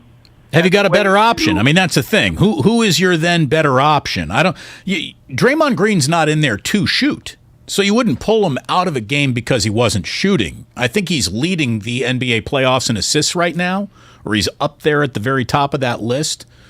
He is someone who makes the Warriors harder to defend when he gets a little aggressive trying to score the ball, but he's out there to play defense and help run this offense, whether he's shooting or not. So you don't improve the team by pulling a less than aggressively offensive Draymond off the floor, I think. Like, there are certain guys you might want to discipline within the game. I don't think he's one of them. You're not disciplining Draymond Green. You're just not. You have to appeal to his intellect. And by that, I mean, Draymond, when you don't do X, you're hurting us. Right. You got to turn it into a basketball conversation. Yeah. You can't just say, here, sit down for 5 minutes and learn your lesson. Think about it. Yeah. Yeah. In fact, turn your chair away from the floor and put your head down and consider your shame. That's not, A, it's not what Steve Kerr would do with anybody. And 2, it definitely doesn't work with Green. No, what you do is just call him over during a timeout and goes, I need you to do X. Can you do X for me? Because Draymond Green will always say, yeah, I can do that. And then it'll be in his head, and then he'll do it. I mean, yeah, he could be headstrong at times, but that's part of the deal. And you just have to eat that part. Because not everything is take the square peg and pound it until it becomes round. Sometimes you got to work with what you've got. And Draymond Green has enough house credit that's how you do it. It's not like he's a rookie who needs time to be sat down. And you say, look, until you can do that, you don't get to play. Draymond Green only doesn't get to play when he's in foul trouble. That's just a rule. Right, or when he's hurt. Yeah. If he's hurt, yeah. I mean, but you're right. The point is, yeah, Draymond Green doesn't get sat down. Stephen Curry doesn't get sat down when he's having a bad shooting night. Klay Thompson doesn't get sat down.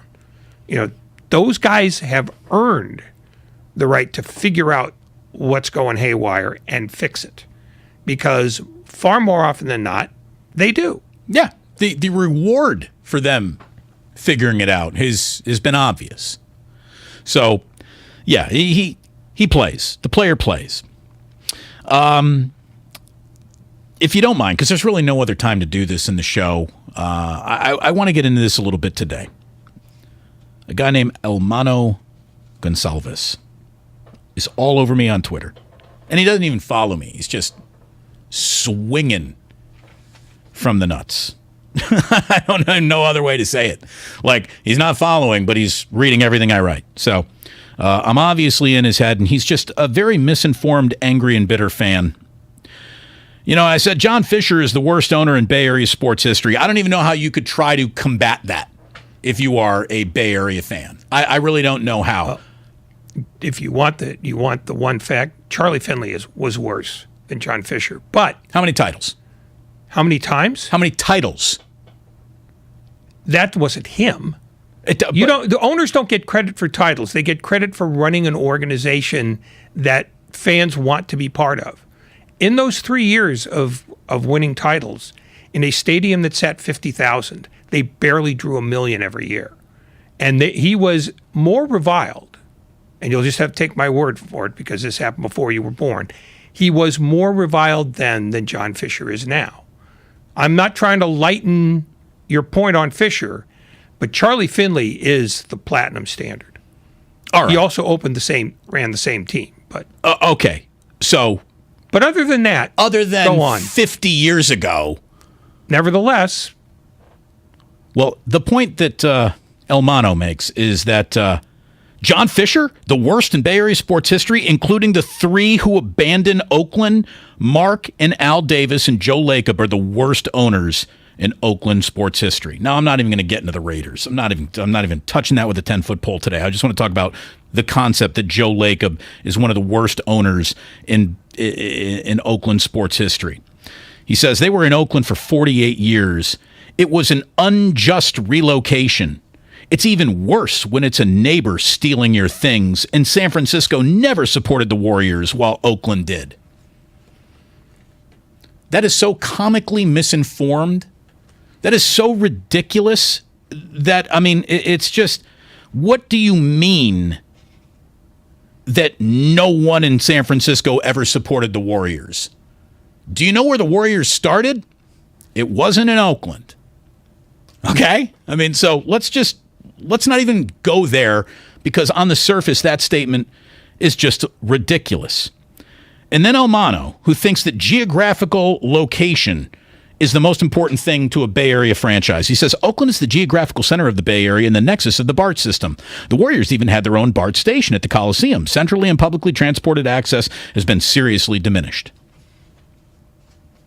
Again, there's no way to say this without it sounding mean. But if you think Joe Lacob is in the NBA business to cater to riders who take public transportation, you just don't even know what the topic is anymore or what it is happening over there. The business is so far over your ability to think about. Joe Lacob is here for limousines and private jets. That's the kind of crowd he's catering to, along with anyone who wants to walk in. And oh, by the way, his team is not in Las Vegas. It's a few more BART stops, which you say everyone in Oakland is so conveniently next to that getting on BART and coming over to the city shouldn't be much of a problem. It was never a problem for me to get on BART or go across the Bay Bridge to go to Oracle. And that's kind of what I brought up. He says the Coliseum or downtown Oakland are much closer to many more people. It's ridiculous to make people take BART and then a slow Muni car with 5 stops to get to a Warrior game. Lacob mistakes San Francisco for Midtown Manhattan, and it's not even close. What you don't understand is that the location that Joe Lacob is interested in being close to has nothing to do with BART stops. It has to do with this city being the West Coast financial hub. More money is pushed through the 7 square miles that is San Francisco than any other city on the West Coast. It's just an epicenter of business. And I said, look, since moving here, the Warriors are worth $6 billion. Joe Lacob has made no mistakes in the calculation of running of this franchise. None at all. He says, you say that because you don't value Oakland as a city. You are here to stroke a San Francisco-centric billionaire, blah, blah, blah, blah, blah, blah, blah. No. I say it because I understand business, especially sports business. And this guy cannot get his fandom out of the way in what has become an incredibly nuanced and very adult conversation. This isn't a my city's better than your city conversation. This is a where is my multi-million-dollar investment more likely to become a multi-billion-dollar investment? And he made the right choice, and that is indisputable. You might not like it, but it's true. Somebody says, the dude's got a point. True fans are priced out.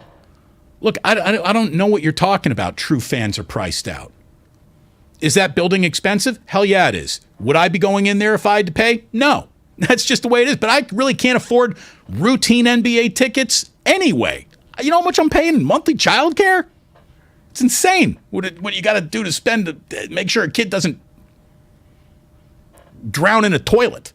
It's ridiculous, the amount pre-school coverage costs. And that's where I might have gone to an NBA game ticket money goes.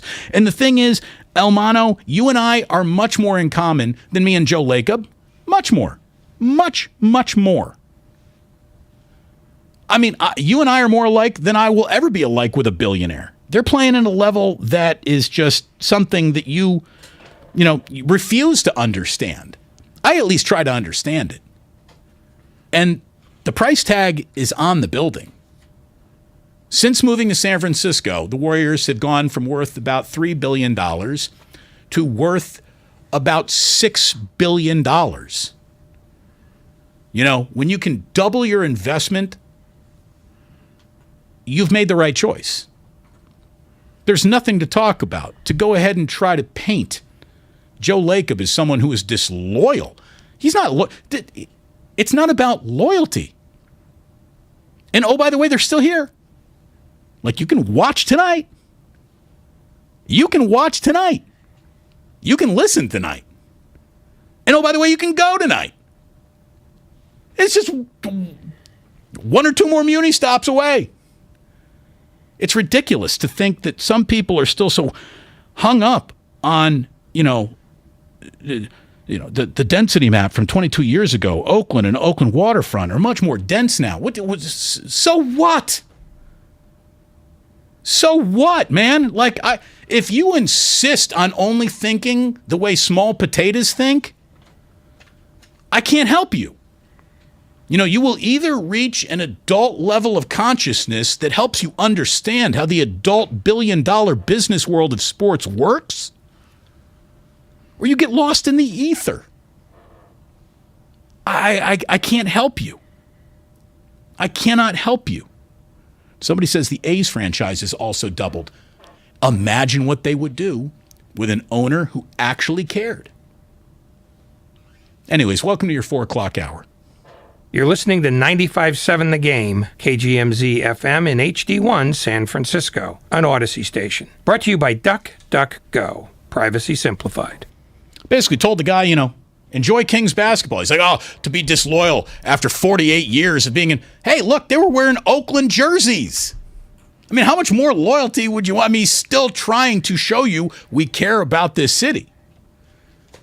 Now, some say, now do the Raiders. I can't. The Raiders have disqualified themselves from any credible conversation in the history of Bay Area sports. The only reason why they left is because Mark Davis needed a state to be his welfare daddy and pay for everything. And Nevada said, we'll be that daddy. So he left. Without that, he is not a genius. And with it, he's not a genius. Joe Lacob did this with his own money, not other people's money. Do you want me to get involved at this point? No, I would like you to take the rest of the show off this topic specifically. Because you were on a roll, and I didn't want to interrupt your roll. I'm not trying to be snotty about this. I don't have a whole lot of arguments to make here, because if you want to talk about loyalty, we'll start with the fact that Joe Lacob said the day he bought the team, my long-term goal is to build an arena in San Francisco. He never said and never pretended that Oakland was the epicenter of his thoughts. And it took as long as it did to build it, because the one thing he was not good at was reading politics in this city.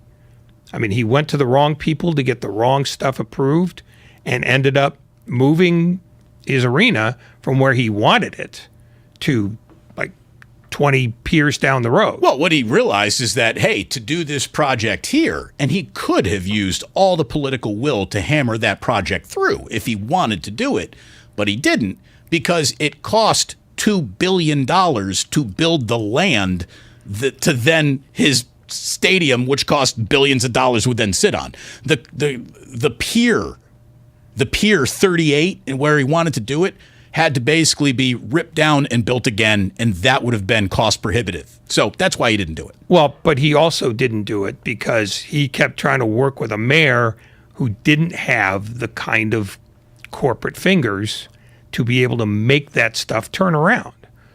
But we're getting lost afield. Point is, Joe Lacob never said anything about staying in Oakland, while Mark Davis said it repeatedly. And while John Fisher, through Dave Cavill, has also said it repeatedly. The one difference, and I'm not going to blow Joe Lacob's horn here, because leaving one city where he's very successful for another one, that's just business. And hey, I loved Oracle. It was great. Yeah. It was great. I mean, it's just, and people who live in Oakland and who feel the way they do, I get it, and you get to feel the way you want. But the difference is Mark Davis failed at running a football team in a way that would make him the same kind of money that his fellow owners did, because his dad didn't have any businesses upon which to amortize the Raiders. All they were was the football team. They were lousy businessmen. Even beyond that, if that's all you had, you could have still, if you weren't just schmuck-level businessmen, done great business. Well, they were doing great business until the deal changed. And the deal was that billionaires started buying teams. And Al Davis, at no point in his life, was ever a billionaire. He had a team that was worth billions, or $1 billion, but he was never going to sell it. So that's essentially, he's making his money based on whatever profits he can get year after year, and that's different than being a billionaire. When the billionaires bought in, he was doomed. And his son is equally doomed. I mean, I don't know if you've been reading the stories about Dan Ventrell, who's basically suing the Raiders for wrongful termination, but he's been leaking, the inner laundry of the team, and it's run basically like a push cart. Yeah, they basically fired their entire C-suite since moving to. Everyone responsible for the Raiders ending up in Vegas has basically been fired. Yeah, and it's not because they didn't deliver on what they promised, which was to get him out of Oakland. It's that Mark Davis still doesn't have the kind of financial throw weight that he would want other than selling the team, which he doesn't want to do. So he's in a slowly constricting box, and eventually he's going to be forced to sell because he can't survive. John Fisher is actively trying to poison the place where he works and where he makes his money, to the point where he's had to go back to baseball to get revenue sharing reinstalled. And he's still sort of playing this, Oakland won't play ball with us, when it's not Oakland's job to play ball with you. It's your job to play ball with them, because they're the ones with the land. You don't have it. So fix that, or do what you're doing, which is trying to ruin the experience for every A's fan, from the moment you bought it to now to the next 10 years. And that's why he's the worst. That's why he's the worst, because Charlie might have been bad at it 50 years ago. But this guy is intentionally, like, there's no doubt that Charlie O'Finley wanted the A's to be a success. Right? He wanted it. Like, conceptually, he failed in accomplishing what he wanted. John Fisher is accomplishing what he wanted. That's why he takes the cake, Ray. Well, but why Finley is worse was because he was trying to move the team from Oakland to Denver the year that he had moved the team to Oakland, because he was angry about the fact that they sold out on night 1, and by night 20, with a pretty good team, they were drawing 4,000 and 5,000 a game because Oakland fans didn't want to give this guy money. And so he actively tried to move the team almost as soon as he moved it there. Hey, but look, which is the same thing. The only difference was that the other owners hated Finley in a way that they just disregard Fisher. And they told him, you're not moving this team. We won't let you. Because the rules of baseball at the time prevented you from doing that. In fact, they still do. You have to get the other owners' permission to move your franchise. And it took Charlie Finley 11 years to finally give up and sell because he couldn't move it. John Fisher is trying to make that a condition where owners will change their mind. And the fact is, that's going to fail because the other owners don't care about John Fisher. Couple of things here on the Xfinity mobile text line. Somebody says you guys keep talking about how terrible Al Davis or Mark Davis has done while ignoring he's increased their worth by $3 billion and raking in cash with the new stadium. But that's not money going to him. He has funny money. He's all of his money's on paper. He's not liquid. That's money that has to go back to the state, first of all. Right. None of it's liquid. The first $750 million of profit, he's got to pay off that state. Right. He is a $10,000 millionaire if there ever was one. Yeah. And beyond that, Mark Davis didn't do that. Nevada did that because the value of your franchise is not pinned to how well your team does or what your TV market is. It is the real estate. The real estate is why the A's or the Raiders have doubled in value, not because of the value of the worth of Mark Davis's work. Well, it's the real estate on one hand, but it's even more the media deal that your real estate then attracts to that area. If your pet dog could take the Raiders and move them to Vegas, he would be as smart as Mark Davis is, because that's all this is. This is just, he had no real estate, now he has real estate. Somebody says, now do Charles Johnson. Well, look, if we're just talking from how is your game day experience under this owner and how's the success of the franchise gone, he's been fantastic. Charles Johnson only turns into the worst, character in the room when you start looking at what he's done with his profits and who he supports politically, which is a level of putrid that I think most people who listen to us would agree that's a level of putrid.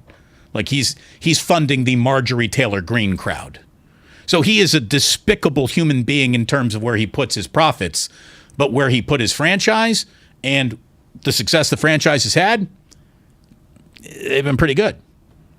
You have to compartmentalize. By the way, if you don't think that John Fisher is every bit of the Republican scumbag that he is, you're nuts.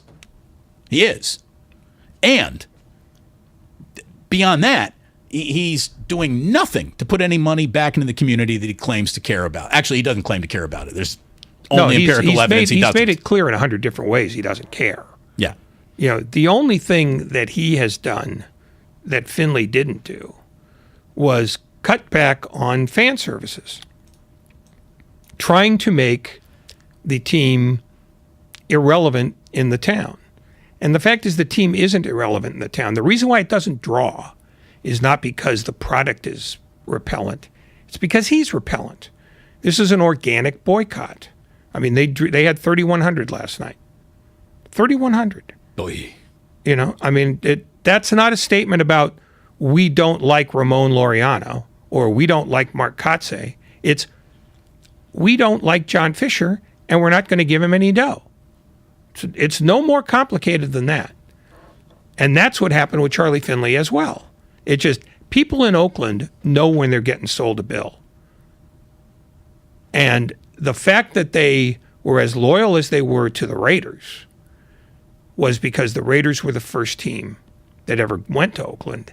And that there's a DNA thing that's involved there. It's just that people couldn't give up the Raiders, even after they left once already. which is why Oakland fans, even the ones like the guy that, you're grinding on, I get why they're wounded, because they've been told they're not good enough 4 times by 3 teams. We're going to get back to the fact that we got Game 1 of the Western Conference Finals starting tomorrow night at Chase Center. We got our pal Anthony Slater joining us next year on 95.7 The Game. So stick around. We're brought to you by your Northern California Toyota dealers. Toyota's Summer Starts Here sales event is on. This Memorial Day, get low 1.75% APR financing on 2022 Camry and Camry Hybrid, or $500 cash back when you finance with Toyota on Corolla Cross. Toyota, let's go places. Offer available through TFS to buyers with premium rated credit. Ends 5/31/22. Dub Nation. Listen to the Morning Roast tomorrow morning between 7:30 and 8 for your chance to go to Game 1 of the Western Conference Finals. 52 seconds to go. Curry dribbles, backs up, changes direction, right hand, down the lane, spins up a layup, and it's up and good. Vintage Stephen Curry. For your playoff tickets, go to Warriors.com. Coming in at 5'3", it's number 1 mom. She switched to Xfinity and got the all-new 3-for-1 bundle. Unlimited internet, streaming, and Xfinity Mobile. All for what you could pay wireless companies for just one 5G.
BMW Fairfield on 95.7 The Game. If you are looking for all the best Warriors content from 95.7 The Game, text the word Warriors to 20357. You hit the subscribe button, and then boom, it all goes right there. You can find it. You'll certainly find this conversation we're about to have with our pal Anthony Slater here on 95.7 The Game. We are, less than 26 hours?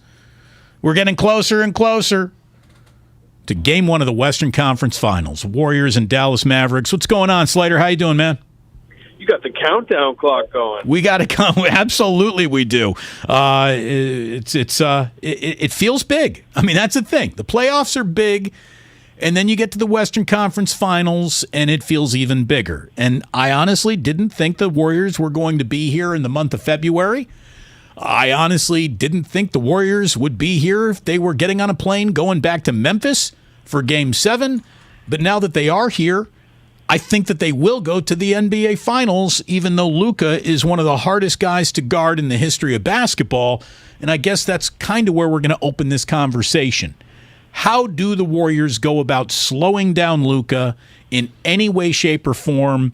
Or do you basically go full-on Jokic here and you say, let him get his and shut down everything else?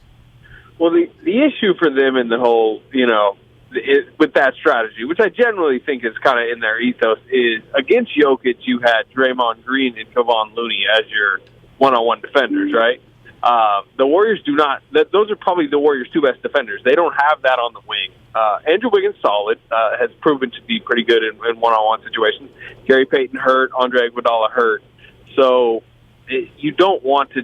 And the other thing is, Dallas will hunt mismatches much more than Denver was able to, or most other teams do. So they're going to try to get Steph on him, Jordan Poole on him.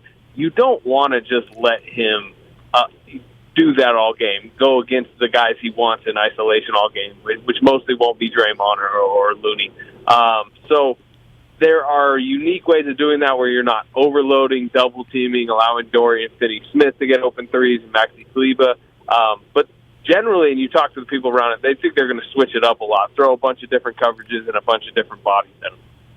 How many different coverages can they throw at this and make it stay fresh? Because, I don't know how many they finally threw at Jokic, but it was easier because he didn't travel as much of the court as Doncic does. So do they have to throw more things at him, or do they have to throw fewer things at him that just work better?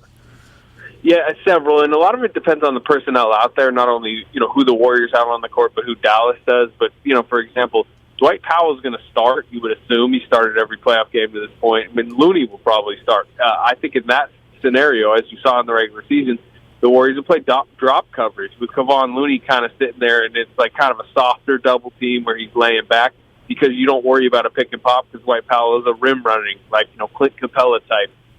Whereas when Kleber gets on the court, he'll just, pop out for a three, and you don't want to give that up. So that's when you probably start to have to go maybe a little bit more switching.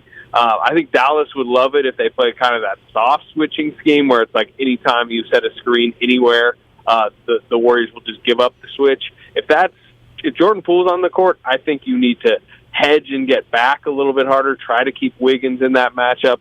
You can obviously blitz really hard with the double team, and maybe the Warriors will do that a little bit selectively, but I think that's something the Mavericks are going to do a lot more to Steph on the other side of the floor. And then as far as different coverages, we saw zone defenses against Ja Morant that I think you'll see. Box and ones are a possibility, although zones are harder to do against a team like Dallas when they go 5 out because zones typically give up wide open threes. Dallas hits wide open threes.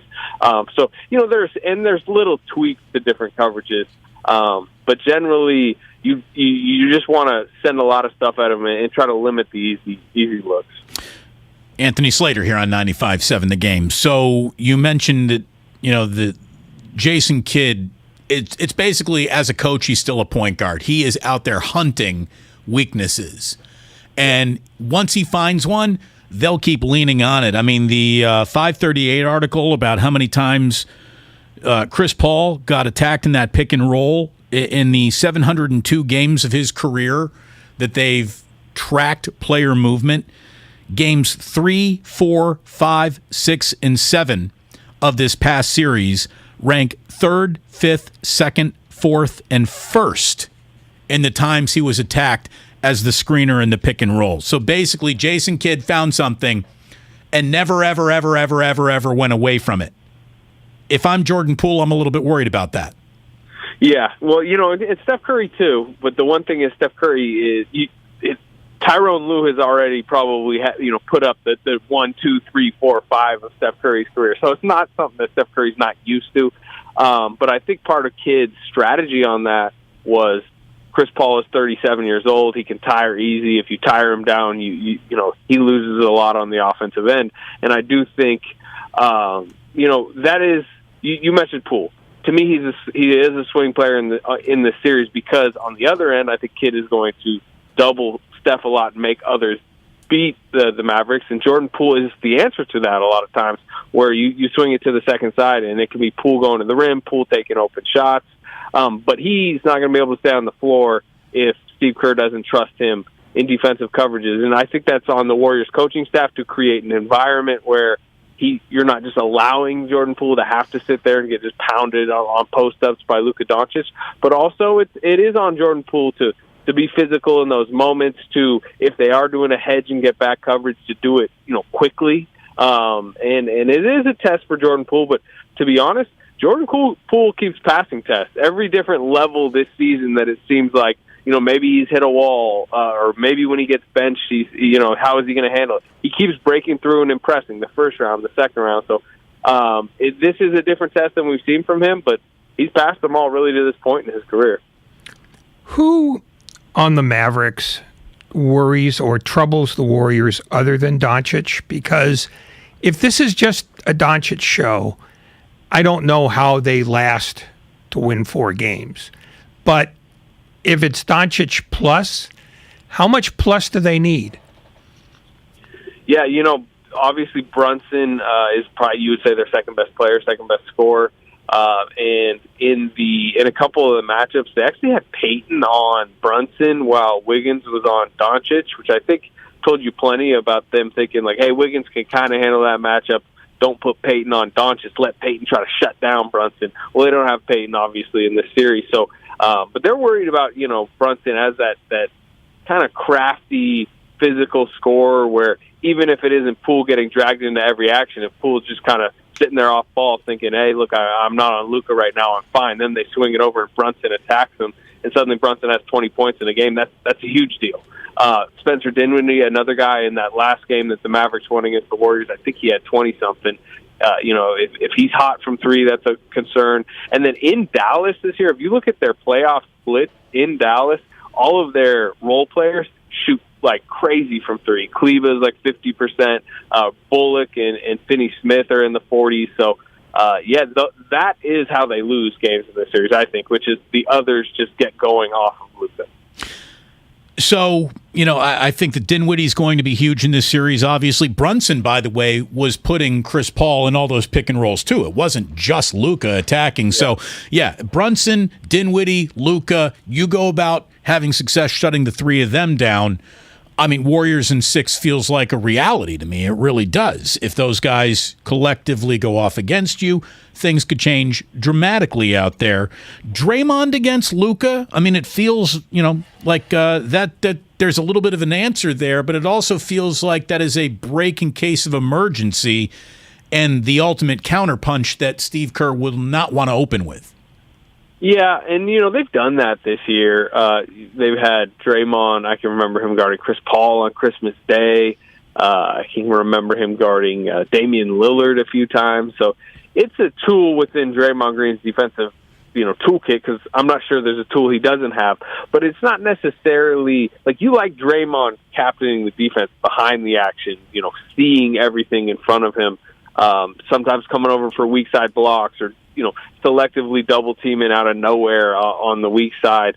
So again, like you said, you don't want him all game picking up full court and all that, but maybe, for stretches, maybe especially if Luka really gets going and he's hitting the step back 3 in particular, because if he does hit that step back he likes at a high clip, he's almost unguardable. So maybe in those moments where he hits a few of them, you just trying to change up the attitude of the game, throw Draymond on him. Maybe Draymond's like, kind of talking a little bit too, and just trying to change Luka's mood a little bit. How about the concept of human fouls for Kuminga, who is better than just 6 fouls, obviously, but even Juan Toscano-Anderson? Like, I could see them being deployed in an overly physical way against Luka, even though that really isn't the Warriors' way. Or do you think I'm off?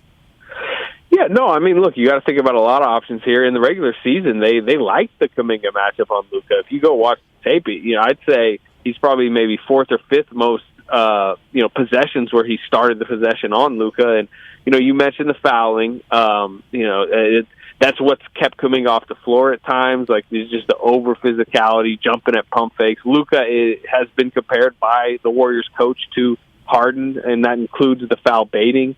So I think if Luka does see Kuminga on him early in the series, he's just going to start, head pump faking a little bit, jump into him, fall to the ground, boom, that's a quick whistle. I think maybe early in quarters the Warriors can try that because you're not worried about bonus and foul trouble. Obviously, you're not worried about Kuminga fouling out necessarily. So at least get a look, because I think physically he provides something that none of the other Warriors options provide. And then as far as JTA, he's actually played well in this Dallas matchup, even going back to last season. He's guarded Luka some, but to me, he's just been so buried on the bench that as they go through their options, I'm just skeptical that we'll see him. Is there any significant difference in the coaching, or does coaching at this stage not matter a whole lot except between games when tweaks need to be made? Is there any real in-game advantage for either Kidd or Kerr? We'll see. Kidd has, I thought it was something interesting Kidd did before Game 7 in Phoenix. He switched up which side of the floor because that each half is played on, because he wanted the defense in front of him, his defense in front of him in the second half. And I don't know, do you guys see that mic'd up segment where he was basically seemed like a 6th defender on the floor. His hands are up in the air. He's ordering his defenders around. It seems to me like he just has such good control over that defense and wants it in front of him, so he's basically the puppet master. So I guess that matters. You very rarely see Steve Kerr that demonstrative within a possession, so that's a difference, I guess. Halftime adjustments matter. There's times where the Warriors suddenly decide, hey, we're going to a box and one this possession. Hey, we're going to a 1-2-2 zone. Like, that stuff tends to matter. I think it was Game 4 where Taylor Jenkins even admitted post-game that the game completely changed when the Warriors went to zone for like a 7-possession stretch. It completely threw Memphis out of rhythm. They weren't ready for it. So that type of stuff matters, but I don't know that I'd sit here and say which team necessarily has an advantage. You almost have to just see how the games play out. Don't you think, though, that with Kerr being back on the bench, that variety will be deployed maybe more often than Mike Brown was comfortable deploying that variety? Or since he's sort of the defensive coach, was that not the issue? Well, it's interesting. I mean, Mike Brown is the guy that calls like, hey, Steve, let's go to the 1-2-2 and all that. And he's the one that'll run up to Steve as Steve's at the scores table dealing with all the other stuff that a head coach deals with, and say, hey, let's change up for these 2 possessions.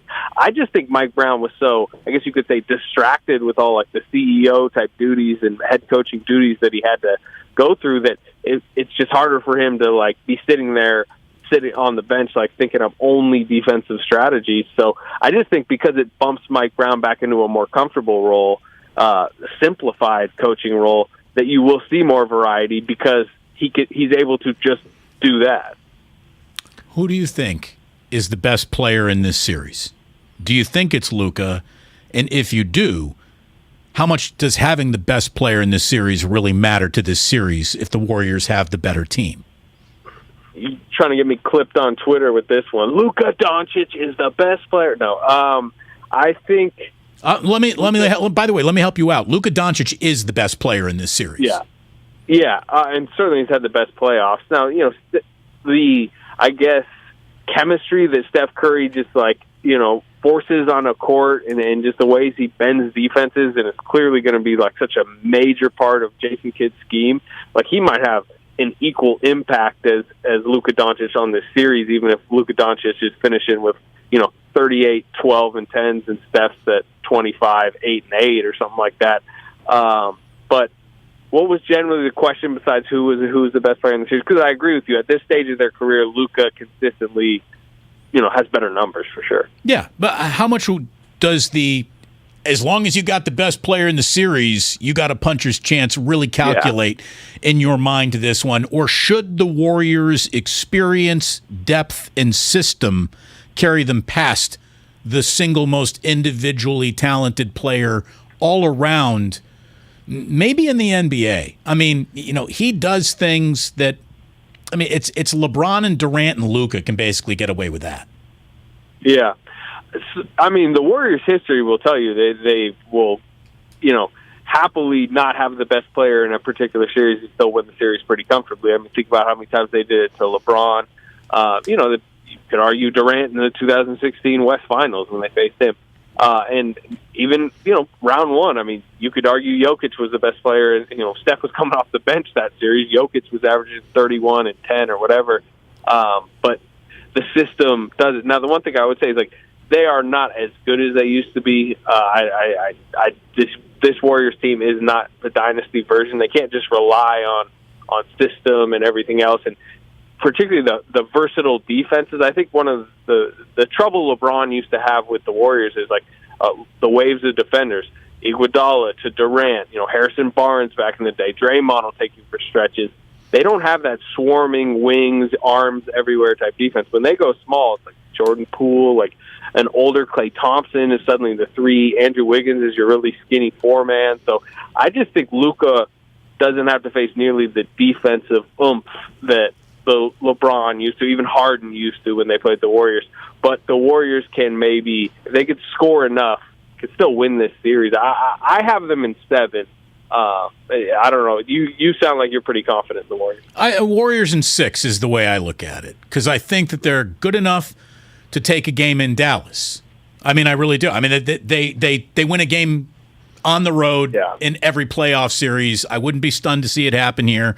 The fact that they have home court is just amazing to me. I thought that there was a better chance that the Warriors would be in the NBA Finals than have home court advantage in the Western Conference Finals. That's how I think we all thought that the Suns were a sure thing to at least be meeting the Warriors in the Western Conference Finals, and it was shocking, but I still don't think all of a sudden now the Mavericks are ready to be NBA champions as they're built. If it's just up to, is Luka ready? Yeah, Luka's ready to be in the Hall of Fame right now. That's how good he is. But I don't think the Dallas Mavericks look like an NBA champion to me as great as they looked in that Game 7. Yeah, but what's crazy is this is as wide open a Final Four as I can remember in a while. Where, it is. I'm not sure the Warriors themselves, if you took them back a month ago, said, "Are you ready to go win the title?" I mean, they obviously have their title core, but there was very shaky moments, as you mentioned, a couple months ago. Boston, I mean, they were 500 in January. Miami, you would assume they don't have the top level talent, but one of these 4 teams is going to win, which is kind of crazy. And I don't know who you'd favor, but it's a wide open Final Four and a fun one, by the way, which it seems to me that the country is enjoying. Ratings are up, conversations about it seem to be good, positive, and I like what's going on in the NBA right now. Okay, since you both have the Warriors advancing in a varying number of games, who, if you tied them down and shot them all full of sodium pentothal, would they rather play in the final? Miami, for sure. And I think that's generally when people say, oh, this is what the Warriors think, it's they forget that there's so many different opinions within an organization that, you go talk to 10 different people, they'll say 10 different things. I think it would be nearly unanimous if you talk to Warriors people, with true serum in them, that Miami, just because Boston is, I think, number one, a better team, but also just the way they can defend the Warriors with Smart and, obviously Robert Williams on the back end, 2 huge wings in Brown and Tatum. They would have such trouble scoring against Boston. Whereas to me, Miami's a little bit like East Coast Warriors. They heat culture and they have all these, proven veteran dudes. But I think when it comes to actual like basketball schematics, it would just be much easier for them to scheme up against the Miami team. Do you think Otto Porter Jr. is out there game one? Yes, I do. He's practiced the last 2 days, apparently feeling good. So I'd be shocked if you don't see Porter tomorrow. Slater, thank you very much, man. Appreciate your time as always. Yep, thanks for having me. Thank you. Anthony Slater here on 95.7 The Game. So somebody says, Damon, I never heard you spew such garbage. When Curry shows you he's better in this series, I want you to admit that you were wrong. Now, what do you mean? Because I'm picking the Warriors to win, but I'm picking the Warriors to win on the strength of their entire team, which we all know is driven by Curry. But if we are talking about individually talented players, Steph Curry is coming off his statistical, measurable worst year of his career since winning MVPs. And Luka Doncic is performing better in the postseason than Michael Jordan could have ever dreamed of in terms of all-around play, in terms of the three categories. You talk defense, that's another story. But Luka is the realest of real deals. The realest of real deals. To anyone to claim that a 34-year-old Steph Curry is the better player against a 23-year-old Luka Doncic means you really do not know who Luka is, what he's done, and how on the very first day of his NBA career, if he never improved an iota, he's a first-ballot Hall of Famer. I don't know about that yet, only because it's still awfully early to make that assessment. But let me say this. This argument, Curry v. Doncic, is an argument between resume and right now. Right now, if you lined up 30 NBA coaches and said, okay, you pick between those two, you have to pick one to start your team to make a run at the title. 25 would say Doncic. 5 would say Curry. If you say resume, there is not a discussion to be had.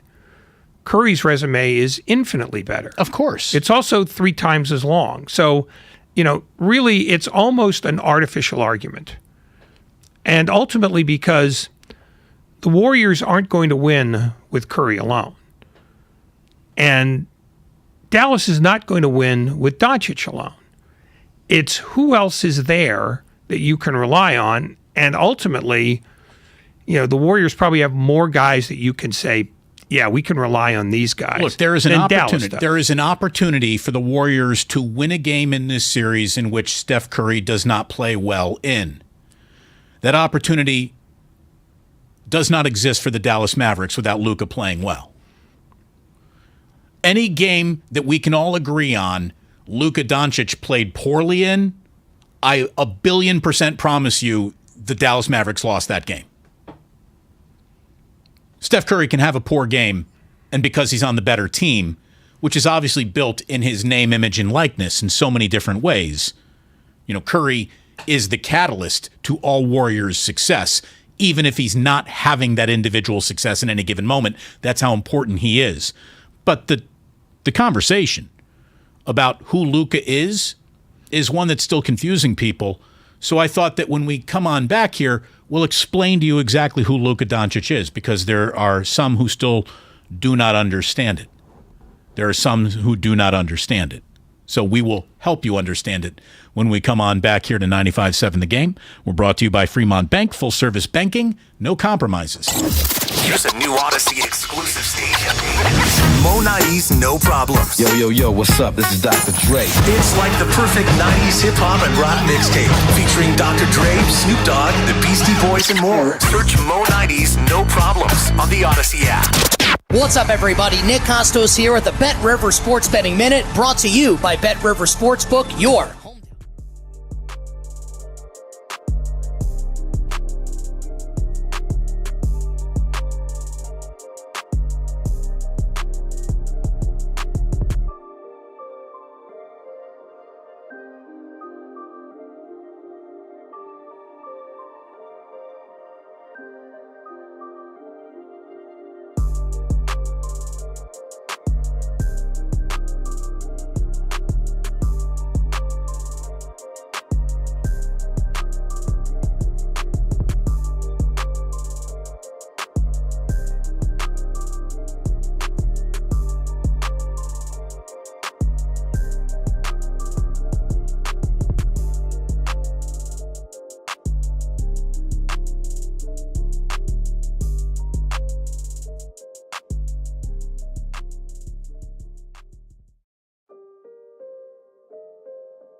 Hey, if you want to win tickets to Game 1, be listening to the Morning Roast between 7:30 and 8 o'clock tomorrow morning. It's a chance to win tickets into Game 1 of the Western Conference Finals. You listen all day on Thursday for a chance to win tickets to Game 2.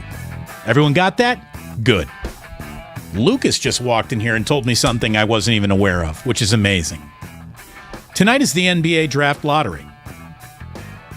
They're going to determine the bouncing balls tonight. Oh, my God. Yeah, I honestly, I'm so deep into the playoffs that didn't even ping on my radar. Bad job, NBA media, for even bringing that up. I mean, I haven't seen really anybody talking about it on my timeline today.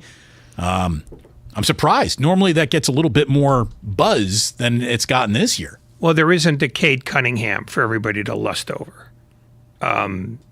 Last year was... Well, you get a Chet Holmgren, you get Paolo Banchero from Duke. One of those two guys is going to be number one. Nobody is jumping out the way Cunningham did last year. As you know, not only just the mortal lock as number one, but it was also a significantly deeper draft from everything I've seen. So I think... And the other thing is, we've been paying attention to actual basketball because there is actual basketball to be paid attention to, rather than the draft lottery. So I want everyone to pay attention to the segment that I'm about to do on Luka Doncic. And look, in no way am I trying to make the argument that Luka is a bigger or better NBA entity than Steph Curry. Steph Curry is one of the single greatest basketball players I've ever seen with my own two eyes. He is super duper special. He was ours. We got to watch him revolutionize and change the way basketball is played. And Luka Doncic grew up in the Steph Curry revolution, which allowed him to take some of the things that Steph does even further, or it emboldened him to do things in his career early on that until Steph Curry came around, you didn't get.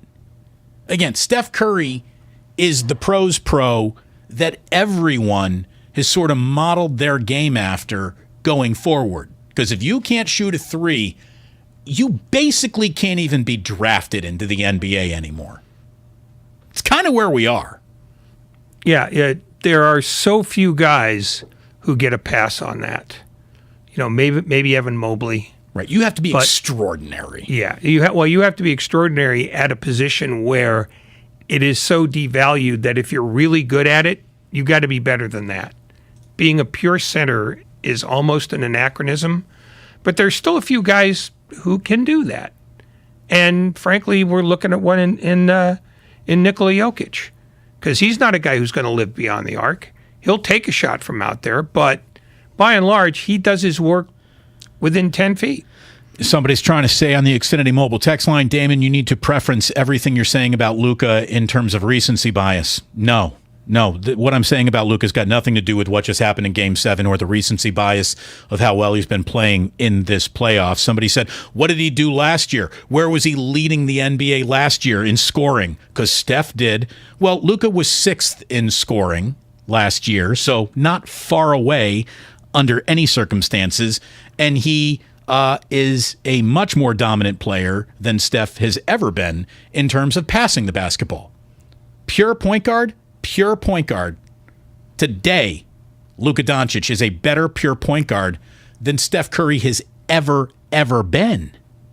I know that sounds like heretic talk to some of you. Steph Curry, as a point guard, has averaged 8.5 assists in one season in his career. Luka Doncic averages 8.5 assists in every single game he's ever played. He's just eclipsed the 250 career game mark, which means he's an NBA baby, an absolute NBA baby. He's in the Western Conference Finals after his 4th full NBA season. Already a 3-time All-Star and a 2-time All-NBA player with Rookie of the Year accolades. Steph Curry didn't make an All-Star team until year 5. Career playoff averages for Luka Doncic. He's 32.7 points per game, 9 rebounds, 9 assists, 1 steal. He's a career 26 8-8 player coming off a 28 9-9 season. Luka Doncic arrived in the NBA as a fully formed 19-year-old who won titles against men when he was still a boy over in Europe. He was playing a level of basketball that was a monster level of basketball for just a kid his age to be playing. He signed a 5-year contract with Real Madrid when he was 13 years old. When he was 14 years old, he was putting up 25 and 14 a game against 18-year-old kids. By the time he was 19 years old, he's the EuroLeague MVP and EuroLeague Finals MVP. Luka Doncic, what makes him probably most different from Steph Curry, other than just physical size and height, is that Curry came into the NBA and became Steph Curry. Steph Curry was a good basketball player until 2013 and 14 when he became a great basketball player. Luka Doncic is the rarest of NBA players because he really didn't have to improve from the guy he was on day one to go down in history as one of the best players ever. If Luka Doncic only keeps up with the statistics that he averages and does not improve at all,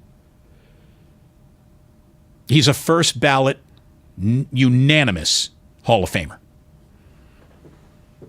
That's who he is. And for those who want to say, keep Luka Doncic's name out of the Jordan conversation because Jordan was a much better defender, you're right. Michael Jordan, an incredible defender. Luka Doncic is not. But in terms of rebounding, passing, he so dwarfs Michael Jordan's ability or production, whichever you want to say comes first or second, that you can't argue it. He scores like Jordan, rebounds like a center, and passes like one of the great point guards to ever play. That's who Luka Doncic is. He's 23 years old. He's already, listen to this. Listen to this. Luka Doncic is already the Mavericks' franchise leader in triple-doubles. This has not been a franchise bereft of point guard play. The Mavericks have been around for 42 seasons. They've had a Hall of Fame point guard for a third of their existence. They had 14 seasons of already enshrined in the Basketball Hall of Fame point guard play. Jason Kidd played 8 seasons, exactly 500 career games in Dallas. He is 4th on the all-time triple-doubles list. Steve Nash, 6 seasons in Dallas. Now, he was never much of a career triple-double guy because Steve Nash couldn't rebound to save his life. He only has 3 career triple-doubles. But he played 408 games in Dallas. And there have been a lot of other very good point guards who played in Dallas. Nick Van Exel, Derek Harper, Jason Terry, J.J. Barea. Good. Very good. Luka Doncic is the franchise's triple-double leader in just 264 career games. He's already 10th all-time in triple-doubles, ahead of Draymond Green. In his last game, Game 7 of the demolition against Phoenix, Doncic became the first player in the last 25 postseasons to equal or exceed the opposing team's point total in the half by himself. Now, Phoenix was terrible. But Luka Doncic took over that game 90 seconds into it, and he strangled the entire thing through 3 quarters. It wasn't Spencer Dinwiddie and Jalen Brunson. They were the difference in, did they win by 30 tonight? But Luka could have won that game almost by himself. That's who he was early on. The stones that he has as a 23-year-old this early in his career, it's unbelievable. Look, Luka is the capital M-A-N. And I just want you to understand that, because you either need to know why the Warriors might be up against it, or you need to know who the Warriors just got past.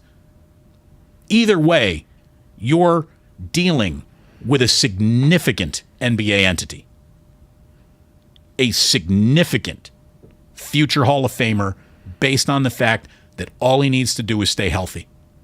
All he needs to do is stay healthy and take care of his own body. He is assured to be in the Hall of Fame, putting up these numbers, projecting a 10-year career. He's easily in the Hall.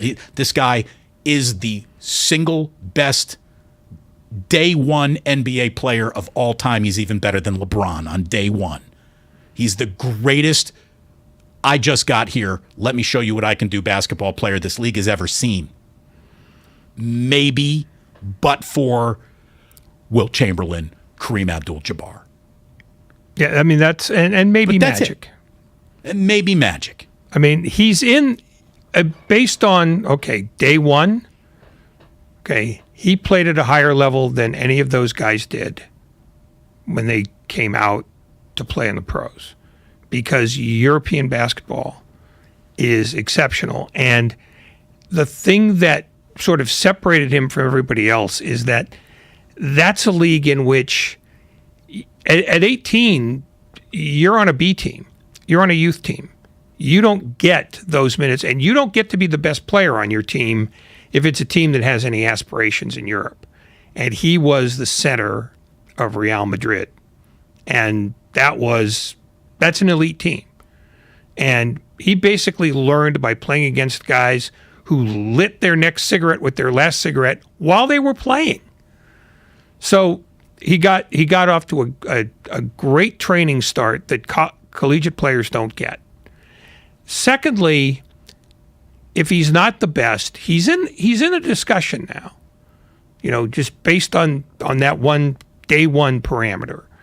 I don't know that I'm ready to just say, he's a first ballot Hall of Famer, only because there are so many things that haven't been done yet around him. Right. I mean, or he could die in an airplane crash. No. Like I'm Thurman not talking Munson. about dying in an airplane crash.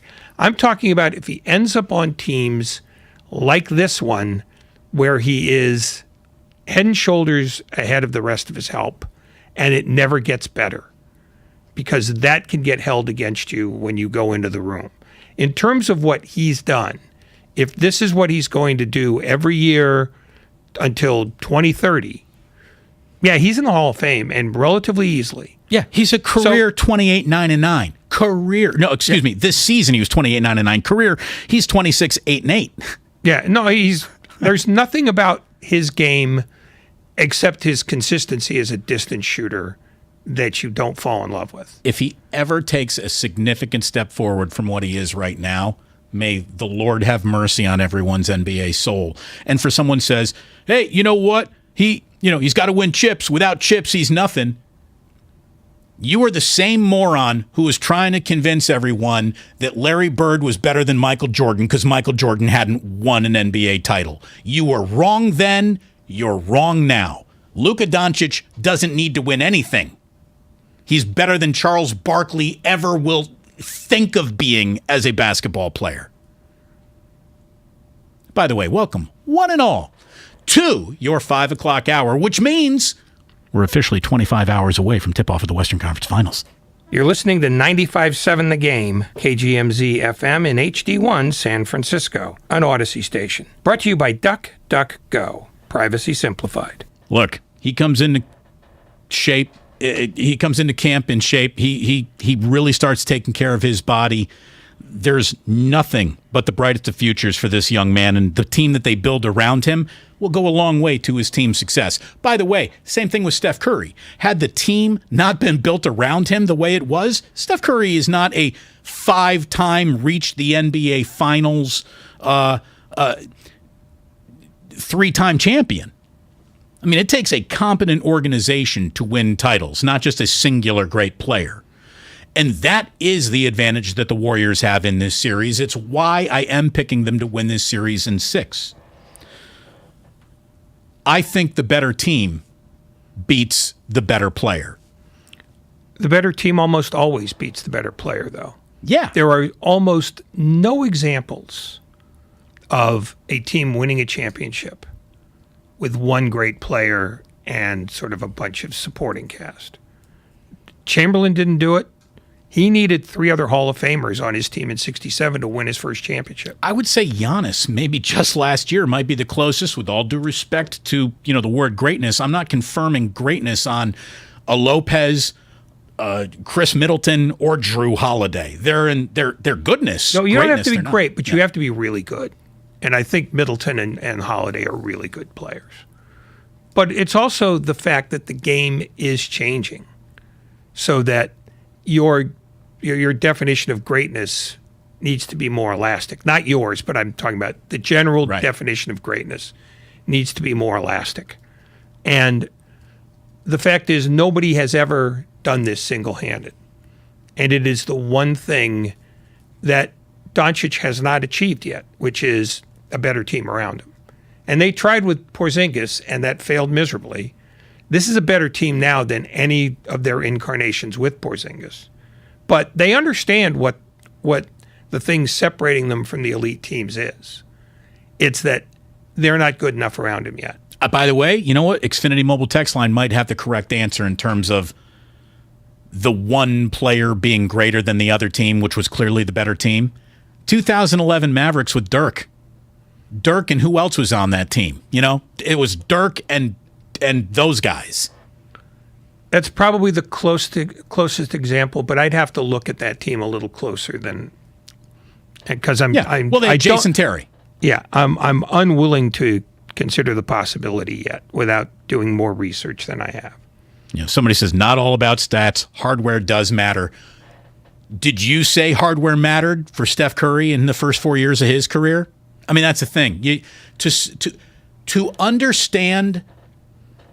This is what drives me just nuts about fans. There are really deep knowledge and smart fans out there, and then there are only fans who understand a championship. And without being able to see who the champion is and then working their way backwards, they have no concept of who had a good year or not. It's ridiculous. Like, you can never understand auto racing if all you understand is who crossed the finish line first. You'll never understand it.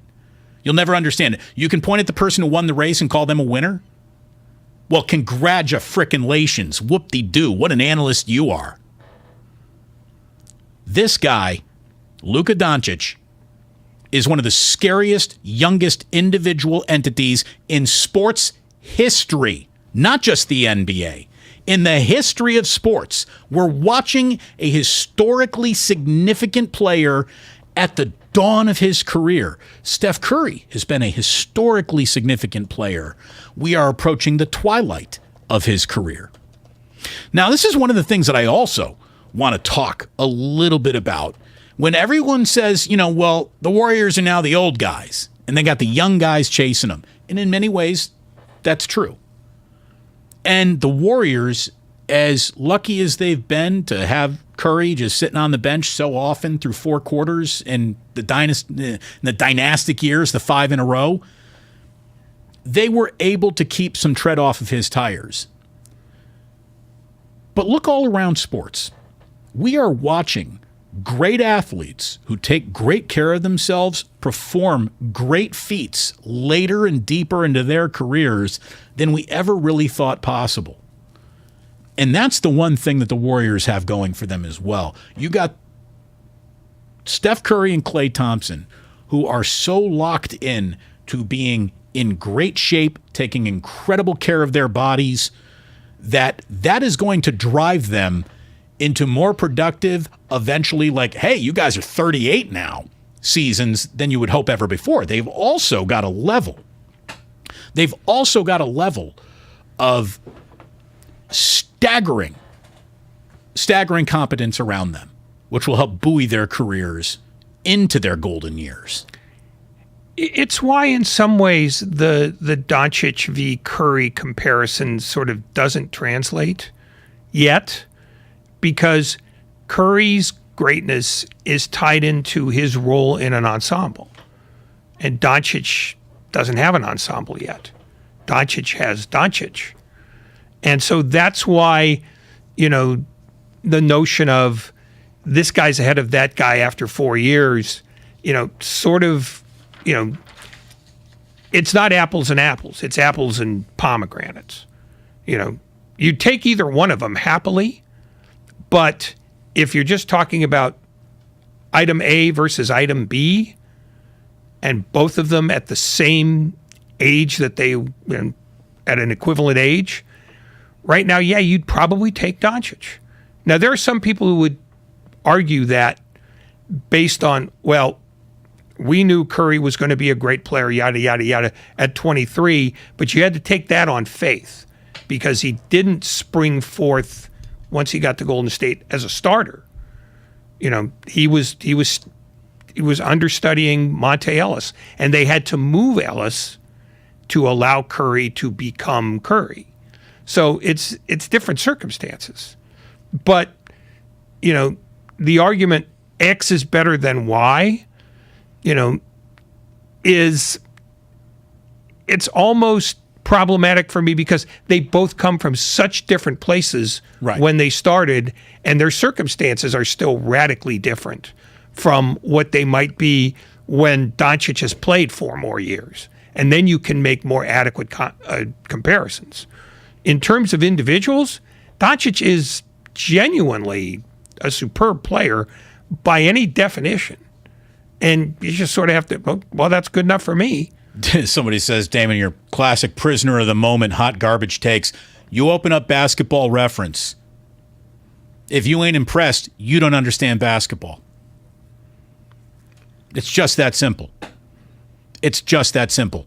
Luka Doncic is a staggering galactic talent that individually probably has more than add a couple guys together and they don't make what this guy has, because this guy's doing it at the age of 23. He'll be 24, I believe, around the All-Star break next year. If he makes the All-Star team. If he makes the All-Star team, yeah. I just want to see if I can make that vein in your forehead stick out. You don't need to try to make Luka shorter to have Steph Curry appear taller. Like, you don't need to cut one man's legs out from underneath him. Curry obviously has a career that, when it's over, Luka would love to match his trophy case.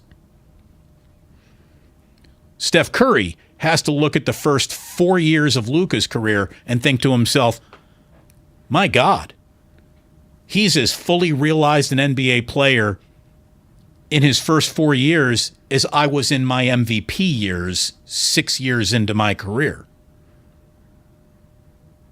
That's what we're dealing with. A guy who on day one was almost better than all of them. So, look, you need to understand what you're up against here. This will not be easy. Now, I do like the Warriors in 6. And I like the Warriors in 6 because they got a coach who's been there, done that. They are team been there, done that. When it comes to winning on the road, and you got to be able to steal one on the road. No one steals one on the road with more regularity than the Golden State Warriors. They have won a road game in 26 straight series. Or no, 25. If they do it in this series, it'll be 26. By the way, that's the same amount of series that Steph, Clay, and Draymond have played together. The 3 of them coming together is what made the Warriors so special and so dynastic and so historical. It's not just Steph. If it were only Steph, if Clay had not been drafted, if Draymond had not been drafted, you were talking about Steph Curry as one of the greatest shooters of all time with 0 titles. No, well, I mean, no question. I mean, but the team was not built specifically around Curry when they drafted him. And They didn't point to him and say, this is the center of our universe, because you don't do that with a point guard. At least you didn't. The Mavericks did the day they drafted Luka. Okay, but that's now 10 years later. I mean, the game has changed a lot since then. But the Warriors were built as an ensemble. They remain an ensemble today. It's a phenomenal ensemble. Maybe the best since the Celtics of the late 60s, where they had the first among equals in Bill Russell, but 4 other Hall of Famers. But, Curry's advancement was more organic, and it was a longer run-up, in part because he was drafted onto a bad team and became important over time, and also because he spent a year trying to figure out if his ankles would work. It's just different circumstances entirely with these two guys, and Doncic has yet to have his first debilitating injury. And he's been hurt a little bit. Yeah, a little nagging things that every player gets, but nothing where he's had to sit out 30 games. Steph Curry talking about young stars hunting the old dogs. No, we don't have anything right now. That's the mindset of like us being greedy in terms of what we're trying to go after. There's more so just the acknowledgement of like how funny it is when I look at some of those guys and you remind them how young they actually are. Like Jason Tatum's 24, Luka's 23, you got Ja was 20, whatever, 22, whatever he is. So like that's the only part where you're just like really that young. You're thinking about what you were doing at that age, like trying to come into this scene in playoff basketball. But outside of that, we're hungry enough knowing we haven't been on the radar for the last 2 years in terms of being realistic championship contenders. And now we're knocking on the doorstep of getting back to the finals. So maybe that's just me in terms of not trying to be like claim the old guy tag, but it's just we're as hungry as they are to get it done. I mean, and that's what makes him great. Steph Curry isn't leaning on 5 straight NBA Finals appearances, back-to-back MVPs of the 3 trophies that are already sitting in his trophy case. As far as he's concerned, they are a 2-time didn't-make-the-playoff loser who are trying to prove themselves now. And that is such a part of his greatness. The man isn't leaning on a single accomplishment that he's got in his past. He's only looking forward to the future. And what is really amazing, as we do look at the Warriors as this aging entity, how fine of a wine they've aged as compared to their contemporaries, who, let's face it, it's not only age that got them, but some of them making poor decisions about their careers, where they've landed, what they've insisted upon. We're talking about LeBron, Harden, Chris Paul. They have all faded into the background while the Warriors remain on the stage. A little bit, but you're so locked into what's in front of you, you don't really think about that too much. So especially when you're in a series, like you just worry about the 14 other guys on the other side, and it requires all of your attention and emotional energy. So this is an interesting time now with so many different people chiming in on the playoff conversations and all the different commentary that's going on that seems a little louder than it usually has been from a player's perspective. So that part has been entertaining, but also a little weird. But again, I think we've only had time, these last 2 days to really kind of take a step back and take a break from the grind of what happens on the court to appreciate all the other stuff that goes on around NBA playoff basketball and all the theatrics. There is an awful lot of theatrics when you look at what's going on. By the way, before the next person in the media tries to tell me that Patrick Beverley is going to be great in the media, can I ask for a second topic? Like Patrick Beverley officially needs a second topic that he even sidles up to the concept of interesting on other than ripping Chris Paul. Because outside of ripping Chris Paul, which is a personal vendetta for him, I don't know if Patrick Beverley's got a career. One decent show does not a future broadcaster make. Okay? Well, he's only done one of these as far as I know. I mean, he's only been through the washing machine one time. Right. So on one subject. Like, well, yeah. Let's okay, see, but you can only be on one subject on if you're on one time. They didn't ask him a wide-ranging number of questions. I'm not disagreeing with you. I'm just saying, let's see what he's like in the next 9 times they have him on, because he will be on another 9 times. And let's face it, there are plenty of blowhards now who probably will be cycled out in the next year or two and replaced by new blowhards. And he could be one of them. Kevon Looney. Do you think he starts tomorrow night? I sure do. Oh, yeah. Remember how people said, why do they keep starting him? Why is it so important that he start 82 times? Well, it's not important that he start 82 times, but it's important that he starts. He talked about the fact that Dallas's bigs are going to be a little bit of a different challenge than the ones he just got through in Memphis. A different set of challenges. Dwight Powell isn't the biggest big man, but he's a athletic roller. He's really physical.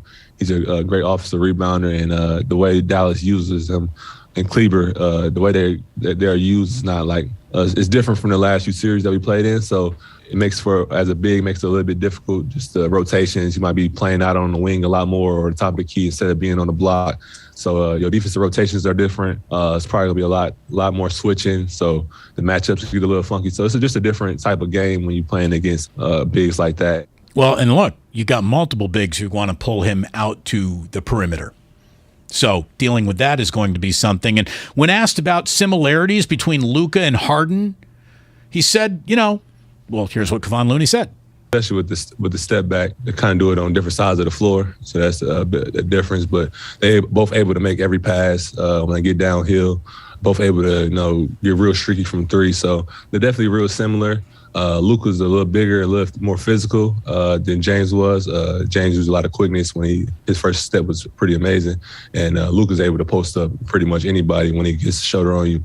Watching him able to post up guys like Aiden. And so just different. The biggest difference is the size. Luka's really strong. That kind of surprised me because this year I didn't have to hold him a lot in the past. So the few times I did hold him this year was just to get a feel for his pace, and his size was the biggest notice. There is a similarity there. He talked about that Harden step back and how Luka's got it too. And when we were talking with Anthony Slater, he basically said, look, if that step back is hitting for Luka, that's an awful lot of problems for the Warriors because he becomes unguardable at that point. He's relatively unguardable as it is, but yeah, the step back becomes genuinely problematic if that happens. And the deal is for Steph, he can be guardable. We've seen it. Guardability is there. By the way, we do have the NBA draft lottery happening right now. I feel like this is important. I'm writing it down. Now. Just go ahead and vamp it. Okay. Well, so who's going to have the number one? Because I'll give you the top 4 picks right now. The Sacramento Kings are going to have the 4th pick in the NBA draft. Not official yet. That's just the top 4, and they're going to reveal the order. Well, I'm just looking at the graphic. Yeah, they stopped at 5, so they could sell some stuff. So they're going to have a top 4 pick. Which they'll promptly turn into somebody who... Not Luka Doncic? Yeah. If they have a choice between Chet Holmgren and a guy who sells ice cream, the guy who sells ice cream has an excellent chance of being a king. So would you give me this on Luka Doncic? He is drafted by the Sacramento Kings. The Sacramento Kings are in the playoffs by now. By now, yeah. That's the ultimate compliment you could probably give a basketball player. He can take the galactically incompetent and make them competent. Well, but here's the thing. The reason why they're galactically incompetent is because they never take the Luka Doncic when it's available. He's not the first guy they've passed on. Right. The premise of my point was if they had. If they had, they wouldn't have been the Kings for as long as they've been. Because at some point, you'd have made the right choice, and more than once. It just, all you have to do to get picked by the Kings is tell the Kings, yeah, I like Sacramento. And then you're in. Luka Doncic is not a Sacramento King today because he said, no, I really don't want to play here. And instead of doing what the Warriors did with Stephen Curry, which is saying, we know you want to play in New York, but we're drafting you. By the way, Kings said, okay, Marvin Bagley likes us more, so we'll do that. That's all I'm trying to say. Is that the Kings are the Kings because they pass on Luka Doncic. And if they had the wisdom not to pass on him, they wouldn't be the Kings. Well, they got scared. He said, I'm not coming if you draft me. And him returning to a league that he was MVP of is maybe enough for you to think, all right, well, he might be serious there. But you call his bluff anyway. Yeah, you hold his rights. Yes. You just go, well, we drafted you anyway. You could play in Europe till you're 40. But if you come here, you're playing for us. They should have done that. They should have done that. Hell yes, they should have done it. Okay, this is absolutely going to fly with the big portion of the audience on the Xfinity mobile text line. Somebody from the 408 basically said, look, Doncic is Thanos, but the Warriors are the Avengers. So a lot of great individual talent. They got to work as a team to take down Thanos. Yeah, that's where it is. That is where it is. And someone who wants to say, Damon, winning does matter. If Luka had not won Game 7, you're not talking about him like this. Well, duh. We'd be talking about how the Suns are, a team that was top 5 in defense and top 5 in offense, and here you are. You got to balance yourself. I actually think the Warriors are going to have a better shot to maybe beat the Dallas Mavericks than they would the Phoenix Suns. And I know that there's regular season evidence to the contrary of that.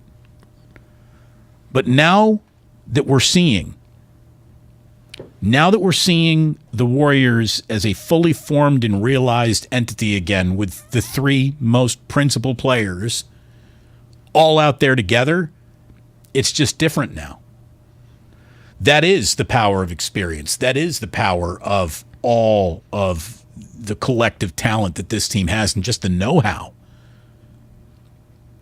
It's the collective of options. I mean, that's the real. They have more ways to beat you than Dallas has of beating them. Right. Just in terms of numbers. Right. And by the way, in terms of the Thanos thing, the Warriors already did this with LeBron James, who was pre-Thanos. I mean, and I hate that I'm engaging in this ridiculous analogy. No, you don't. You kind of like comics.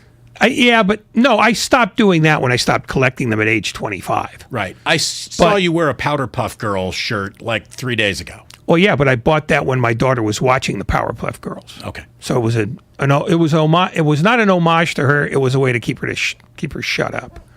But no, they've done the extraordinary player thing when they played LeBron 4 times in 4 years. So this is not new to them. Right. And it took LeBron, one legit running buddy, to come up with one of the bigger upsets in recent NBA history. I mean, Kyrie, we don't even want to talk about that. But look, the Warriors are really good. Luka, really good. And he is so really good that the Mavericks have found themselves in a situation they probably did not think that they were going to be in the day that they were trading Porzingis. The Warriors are in a situation that they probably don't think that they would have been in when they were watching Draymond Green go down with an injury that cost him 30-plus games. But here they are. Their 2 timelines have brought them to this moment. And this is a significant moment because it represents the Warriors either continuing to hold the torch or it gets passed a little. By the way, I think the Warriors are going to go to the NBA Finals. I think if they meet Boston, they're in trouble. I think if it's Miami, there's going to be a parade up Market Street. So for those of you who just want to say, what is Luka paying you to do this? No, but you should pay close attention to someone who's clearly done a little bit more research than you have if you're trying to diminish what Luka is.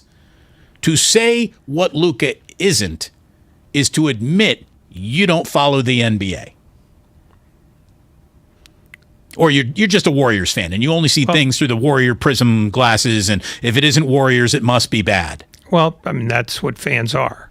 Not the fans that listen to us. We're looking for a better You just read a bunch of texts from people who apparently... Well, again, these are the people we're trying to educate, Ray. These are the people who they come to us seeking knowledge, not even understanding they're seeking knowledge. But that's why they return. It's like knowledge by osmosis. Nah, it's really... You just trust them more than I do. You have a higher opinion of people than I do. Somebody wanted me to... somebody says, Damon, how were you on your first broadcast concerning Patrick Beverley? I was instantly awesome. The best broadcaster this town's ever had in sports talk radio from night one. You're welcome. I'm not even... No, you're going to hang with that one. When you let it hang there, it sounds like there's a big pregnant pause on it, and it sounds even more dramatic. I was just told to check my text Thank you, Lucas. Lucas has given us the 2022 NBA Draft Lottery order. Let's face it. I already had that. You could have asked me. You didn't need that hanger on. Well, he let me know. Let's just start with 5, because no one cares 5 through 14. You can look that up yourself.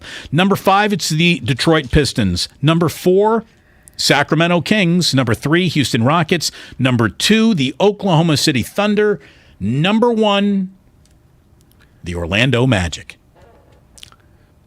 Congratulations to all the Orlando Magic fan out there who's very excited about this. Nick Friedel, baby. Nick Friedel, who's from guy. Orlando. Yeah. Grew up there. Penny Hardaway.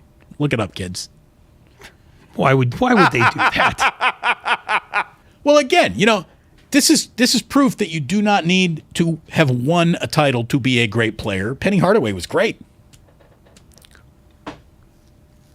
And then stuff went south. And then things go south, as they all do. Things go south for everyone in sports eventually, unless you're Tom Brady. True, but Magic, Thunder, Rockets, Kings, Pistons, Pacers, Blazers, Pelicans, Spurs, Wizards, Knicks, Thunder again, Hornets, Cavs. I like the fact that the Knicks end up 11th, because then we don't have to listen to them go, this is the draft pick that will turn them around. Yeah. Because that was what we heard with Porzingis. And now you're picking 11th. Bing bong. Yeah. I mean, you could get somebody who doesn't suck at 11, Klay Thompson, but it's not easy. No, it's rare you see a pillar of a franchise drafted at 11. Not impossible, but rare. So anyways, someone says, why do you keep sleeping on Miami?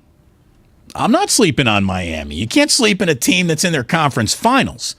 But I think the Warriors beat Miami in a way that I'm not necessarily convinced they go out and beat Boston. Maybe that's because I saw Boston with my own 2 eyes just make life harder on the Warriors in the Steph Curry got injured by Marcus Smart game. That had Steph Curry not been injured in that game, I don't think the Warriors are winning it. I mean, that's how much better Boston looked that night. Now things were different, and everything changes, and there's an evolution to who the Warriors are in any given week. Really, game to game in any given series, the way that they're playing lately. I hold Miami in higher regard than you. I think the Warriors will have a difficult time with Miami as well. The only difference is Miami doesn't have quite as many offensive options. And at some point, somebody's going to have to guard Al Horford. Because if you just let him shoot those 17-footers that he loves to shoot, you're going to end up looking at a guy with 22 and you won't know how it happened. Nobody has to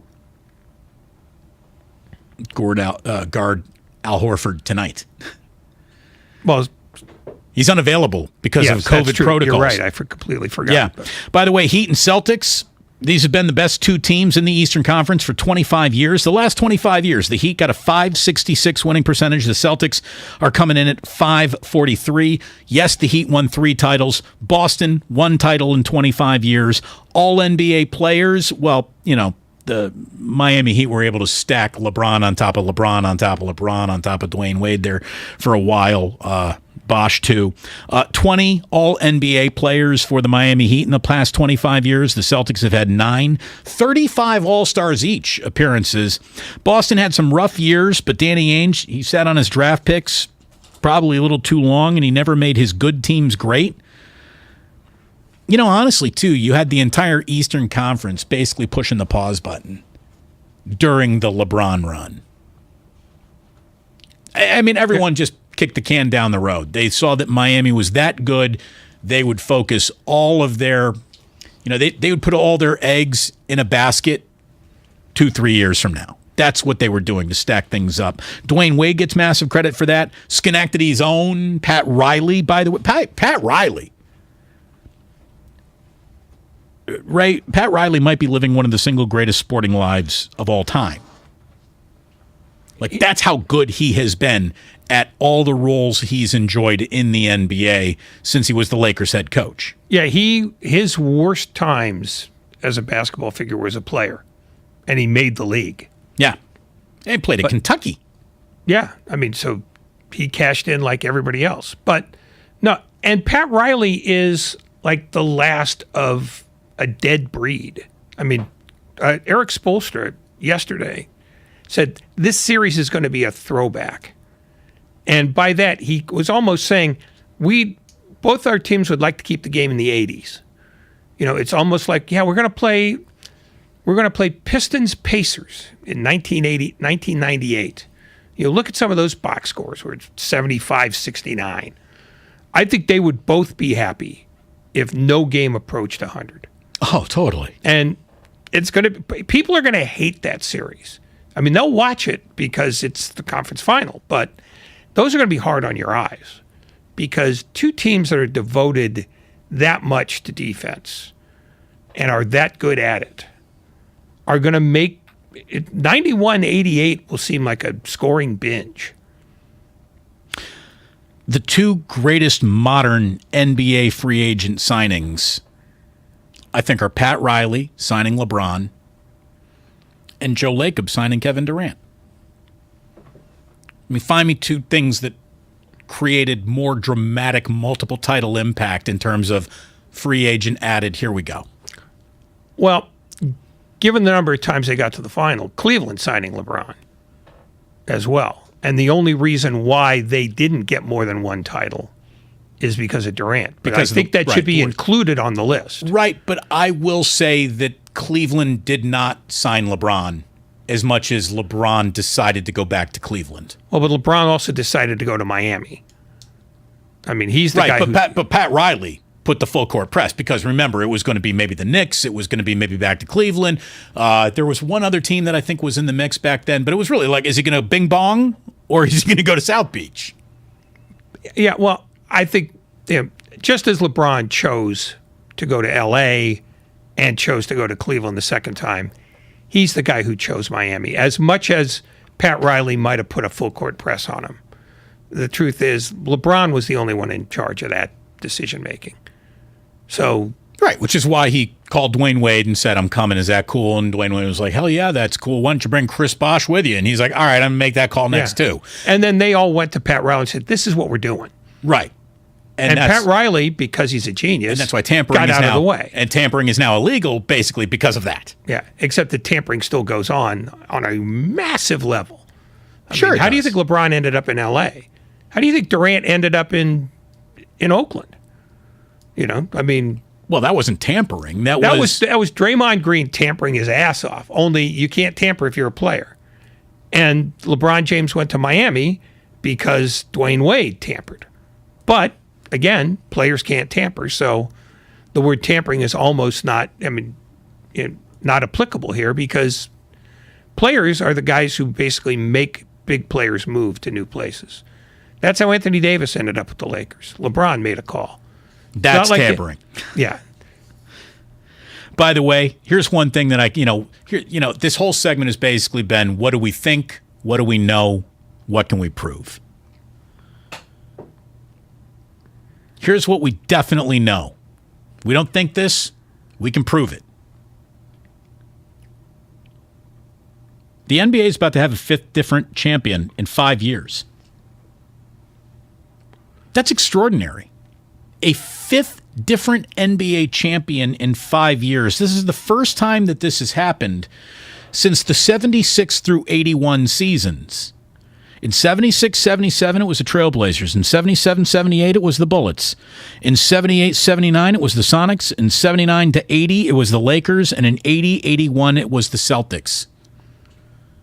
This time, going back, it's what? Toronto? Who won after Toronto? Well, it's Golden State, then Toronto. Right, but Golden State's, it's Golden State, Toronto, Lakers, and then the Milwaukee Bucks. Right. Although, when you talked about the mid to late 70s, it actually started Warriors, Blazers, Bullets, Sonics, Lakers, Celtics. So it's actually 6 different teams. This is the first time a fifth different champion will be crowned in 5 years since that time. Okay, yeah. Look, the CBA has changed the game, is basically what we're trying to tell you. And Kevin Durant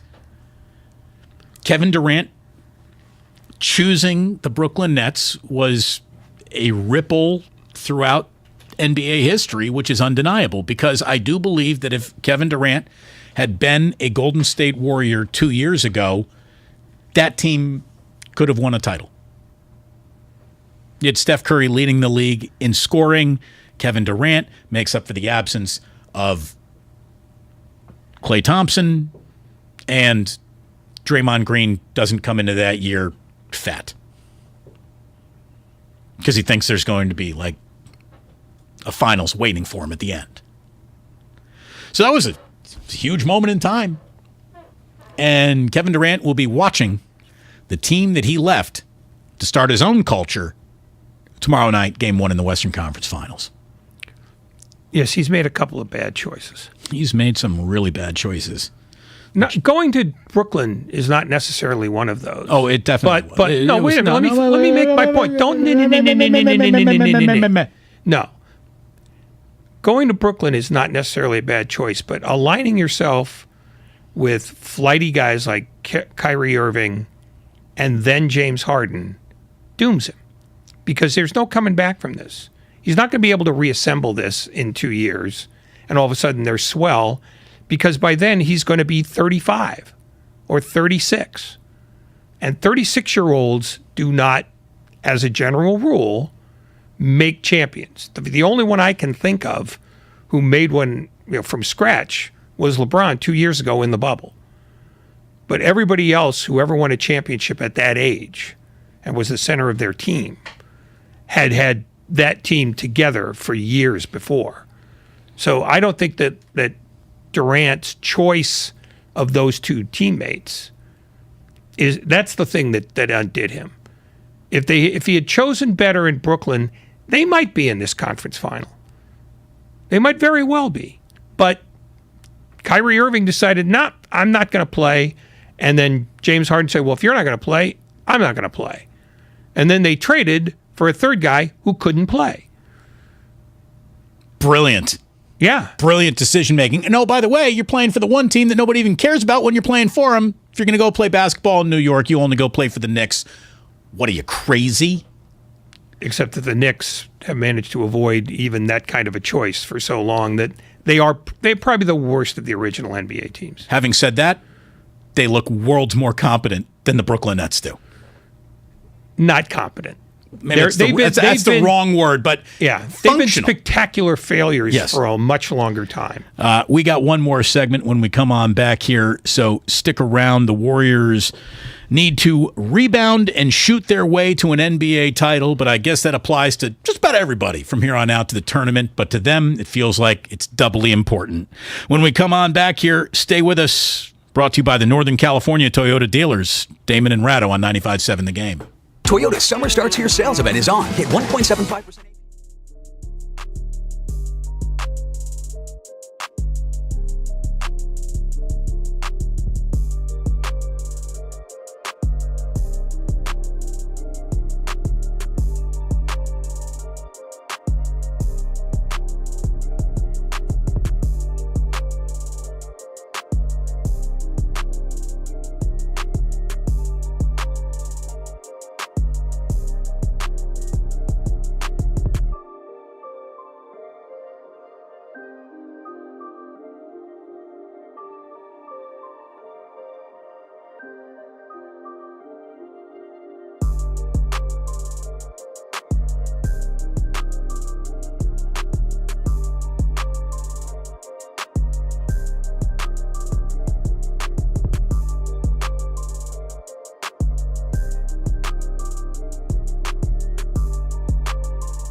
you throw everything in the kitchen sink at it, right? And Damon and Ratto from 3 to 6. Luka Doncic arrived in the NBA as a fully formed 19-year-old who won titles against men when he was still a boy over in Europe. The best of the game, presented by the County of Santa Clara.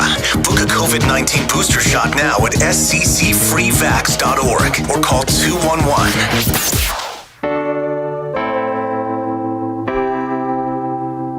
Now back to Damon and Ratto, brought to you by BMW Fairfield on 95.7 The Game.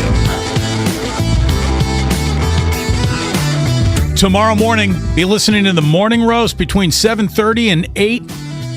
It's a chance to win tickets to Game 1 of the Western Conference Finals. By the way, Game 1 of the Eastern Conference Finals underway in Miami. It's 6-0 Boston. That's insurmountable. Good luck, Heat. Hopefully we get a good game there tonight. We got some baseball, both the Giants game and an A's game to keep an eye on tonight. Obviously, all focus is going to be on what happens tomorrow in less than, well, we're approaching about 24 hours. It's 6 o'clock. It's going to be 24 hours away from Game 1 of the Western Conference Finals to get you ready for it. By the way, you know who I saw just walking around here? Kevin Dana, which means in not too long you'll be hearing from Gary Saint, Apple Bottom Jeans. Apple bottom jeans, boots with fur. We want to correct any and all mistakes as they're made in real time or the closest we can. It's not that I was wrong, Ray. David Locke, who is the guy who came up with this stat that there will be a 5th different NBA champion in 5 years. Well, he's right as long as the Warriors aren't champions, because the 5-year run begins with the Warriors, Raptors, Lakers, Bucks, and should it be, Mavs, Celtics, or Heat, you would have a 5th different champion. That's why I was like, am I missing a team? Is there somebody who's I'm not remembering right here? The Knicks. You forgot the Knicks. Oh, the Knicks. I told you Durant made a mistake, Ray. Come on. So, look, we are going to be all over Warriors, Mavericks again tomorrow, leading you up to Warriors Live, which begins at 5:30. Or no, what? 4:30. 4:30 to 5:30 is Warriors Live tomorrow. Let's wrap up with this then today. Because NFL news, Ray, there's never a day without it. Yesterday, we kind of glossed over. We didn't gloss over it. We didn't even get to it. But there was kind of a doozy yesterday. It wasn't really news, but it was how the news was packaged. The news from the NFL yesterday was that officials are set to meet with Deshaun Watson, and we all know why. He's got 22 civilian lawsuits. 2 grand juries in Texas declined to file charges, but what is the NFL about to do in terms of a suspension for him? Along with that story coming out was also this note that Deshaun Watson would be taking his teammates to the Bahamas to work out and bond before the OTAs. So how is that a note that comes out in the, he's going to go to a meeting to find out how long he's going to be suspended, but, just want to let you know that he's such a good teammate, that he's taking teammates to the Bahamas. That was in the same release that ESPN put out. Now, that is either a cooperative media partner or the NFL is really trying to have it both ways on this guy. Well, both, actually. I mean, don't forget, Jerry Jones came out yesterday and said all the bad publicity that the Cowboys have gotten in the last year or so. It's been good for them. It's good for the brand. I'm not sure why they don't just you start shooting household pets, right there at the 50-yard line going, oh, yeah, it's a horrible thing to do, but at least you're talking about it. Well, look, he's right in terms of controversy selling, and I guess Jerry would position that because the most disgusting story about the Dallas Cowboys is that he fathered a love child that he bought out. It might not be the worst one. They had another club employee who was peeking at cheerleaders through walls. Anyways, you really got to admire nice job by the Browns to get that into that ESPN piece yesterday. Ray, would you say it gives the story a happy ending? No, it gives it a creepy ending, but I have a feeling that we're going to be saying that over and over again for a while. You understand what I just did there? Yes, I did. Okay, good. I want you to at least acknowledge the brilliance. Oh, yeah, it was crystalline in its beauty. Today, Jerry Jones is talking about how the Dallas Cowboys he's never going to sell them, but he told Peter King they'd be worth $10 billion. They just got, I think, evaluated by Forbes for, what was it? What was the number that they put? Forbes put a number on the Cowboys, 6 something. Yeah, high 6s, maybe 7. And today he said that they would be worth 10. He's wrong about that. They'd be worth much more. There would be a global bidding war for the Dallas Cowboys because, look, there are a lot of NFL teams. There's only one Dallas Cowboys. And I don't like them, and you don't like them, and our listeners don't like them. But you cannot pretend that they aren't the biggest star, no pun intended, in the constellation. I don't know that they'd be worth much more than 10 because what you're doing is you're valuing them at 40% above what their current imaginary valuation is. And Jerry Jones is leaving that for his kid. Of course he That's is. a done deal. But this would bring in a global bidding war. Secondly, yeah, but the bidding war is not going to start at 10. And I don't even think it won't get much past 10.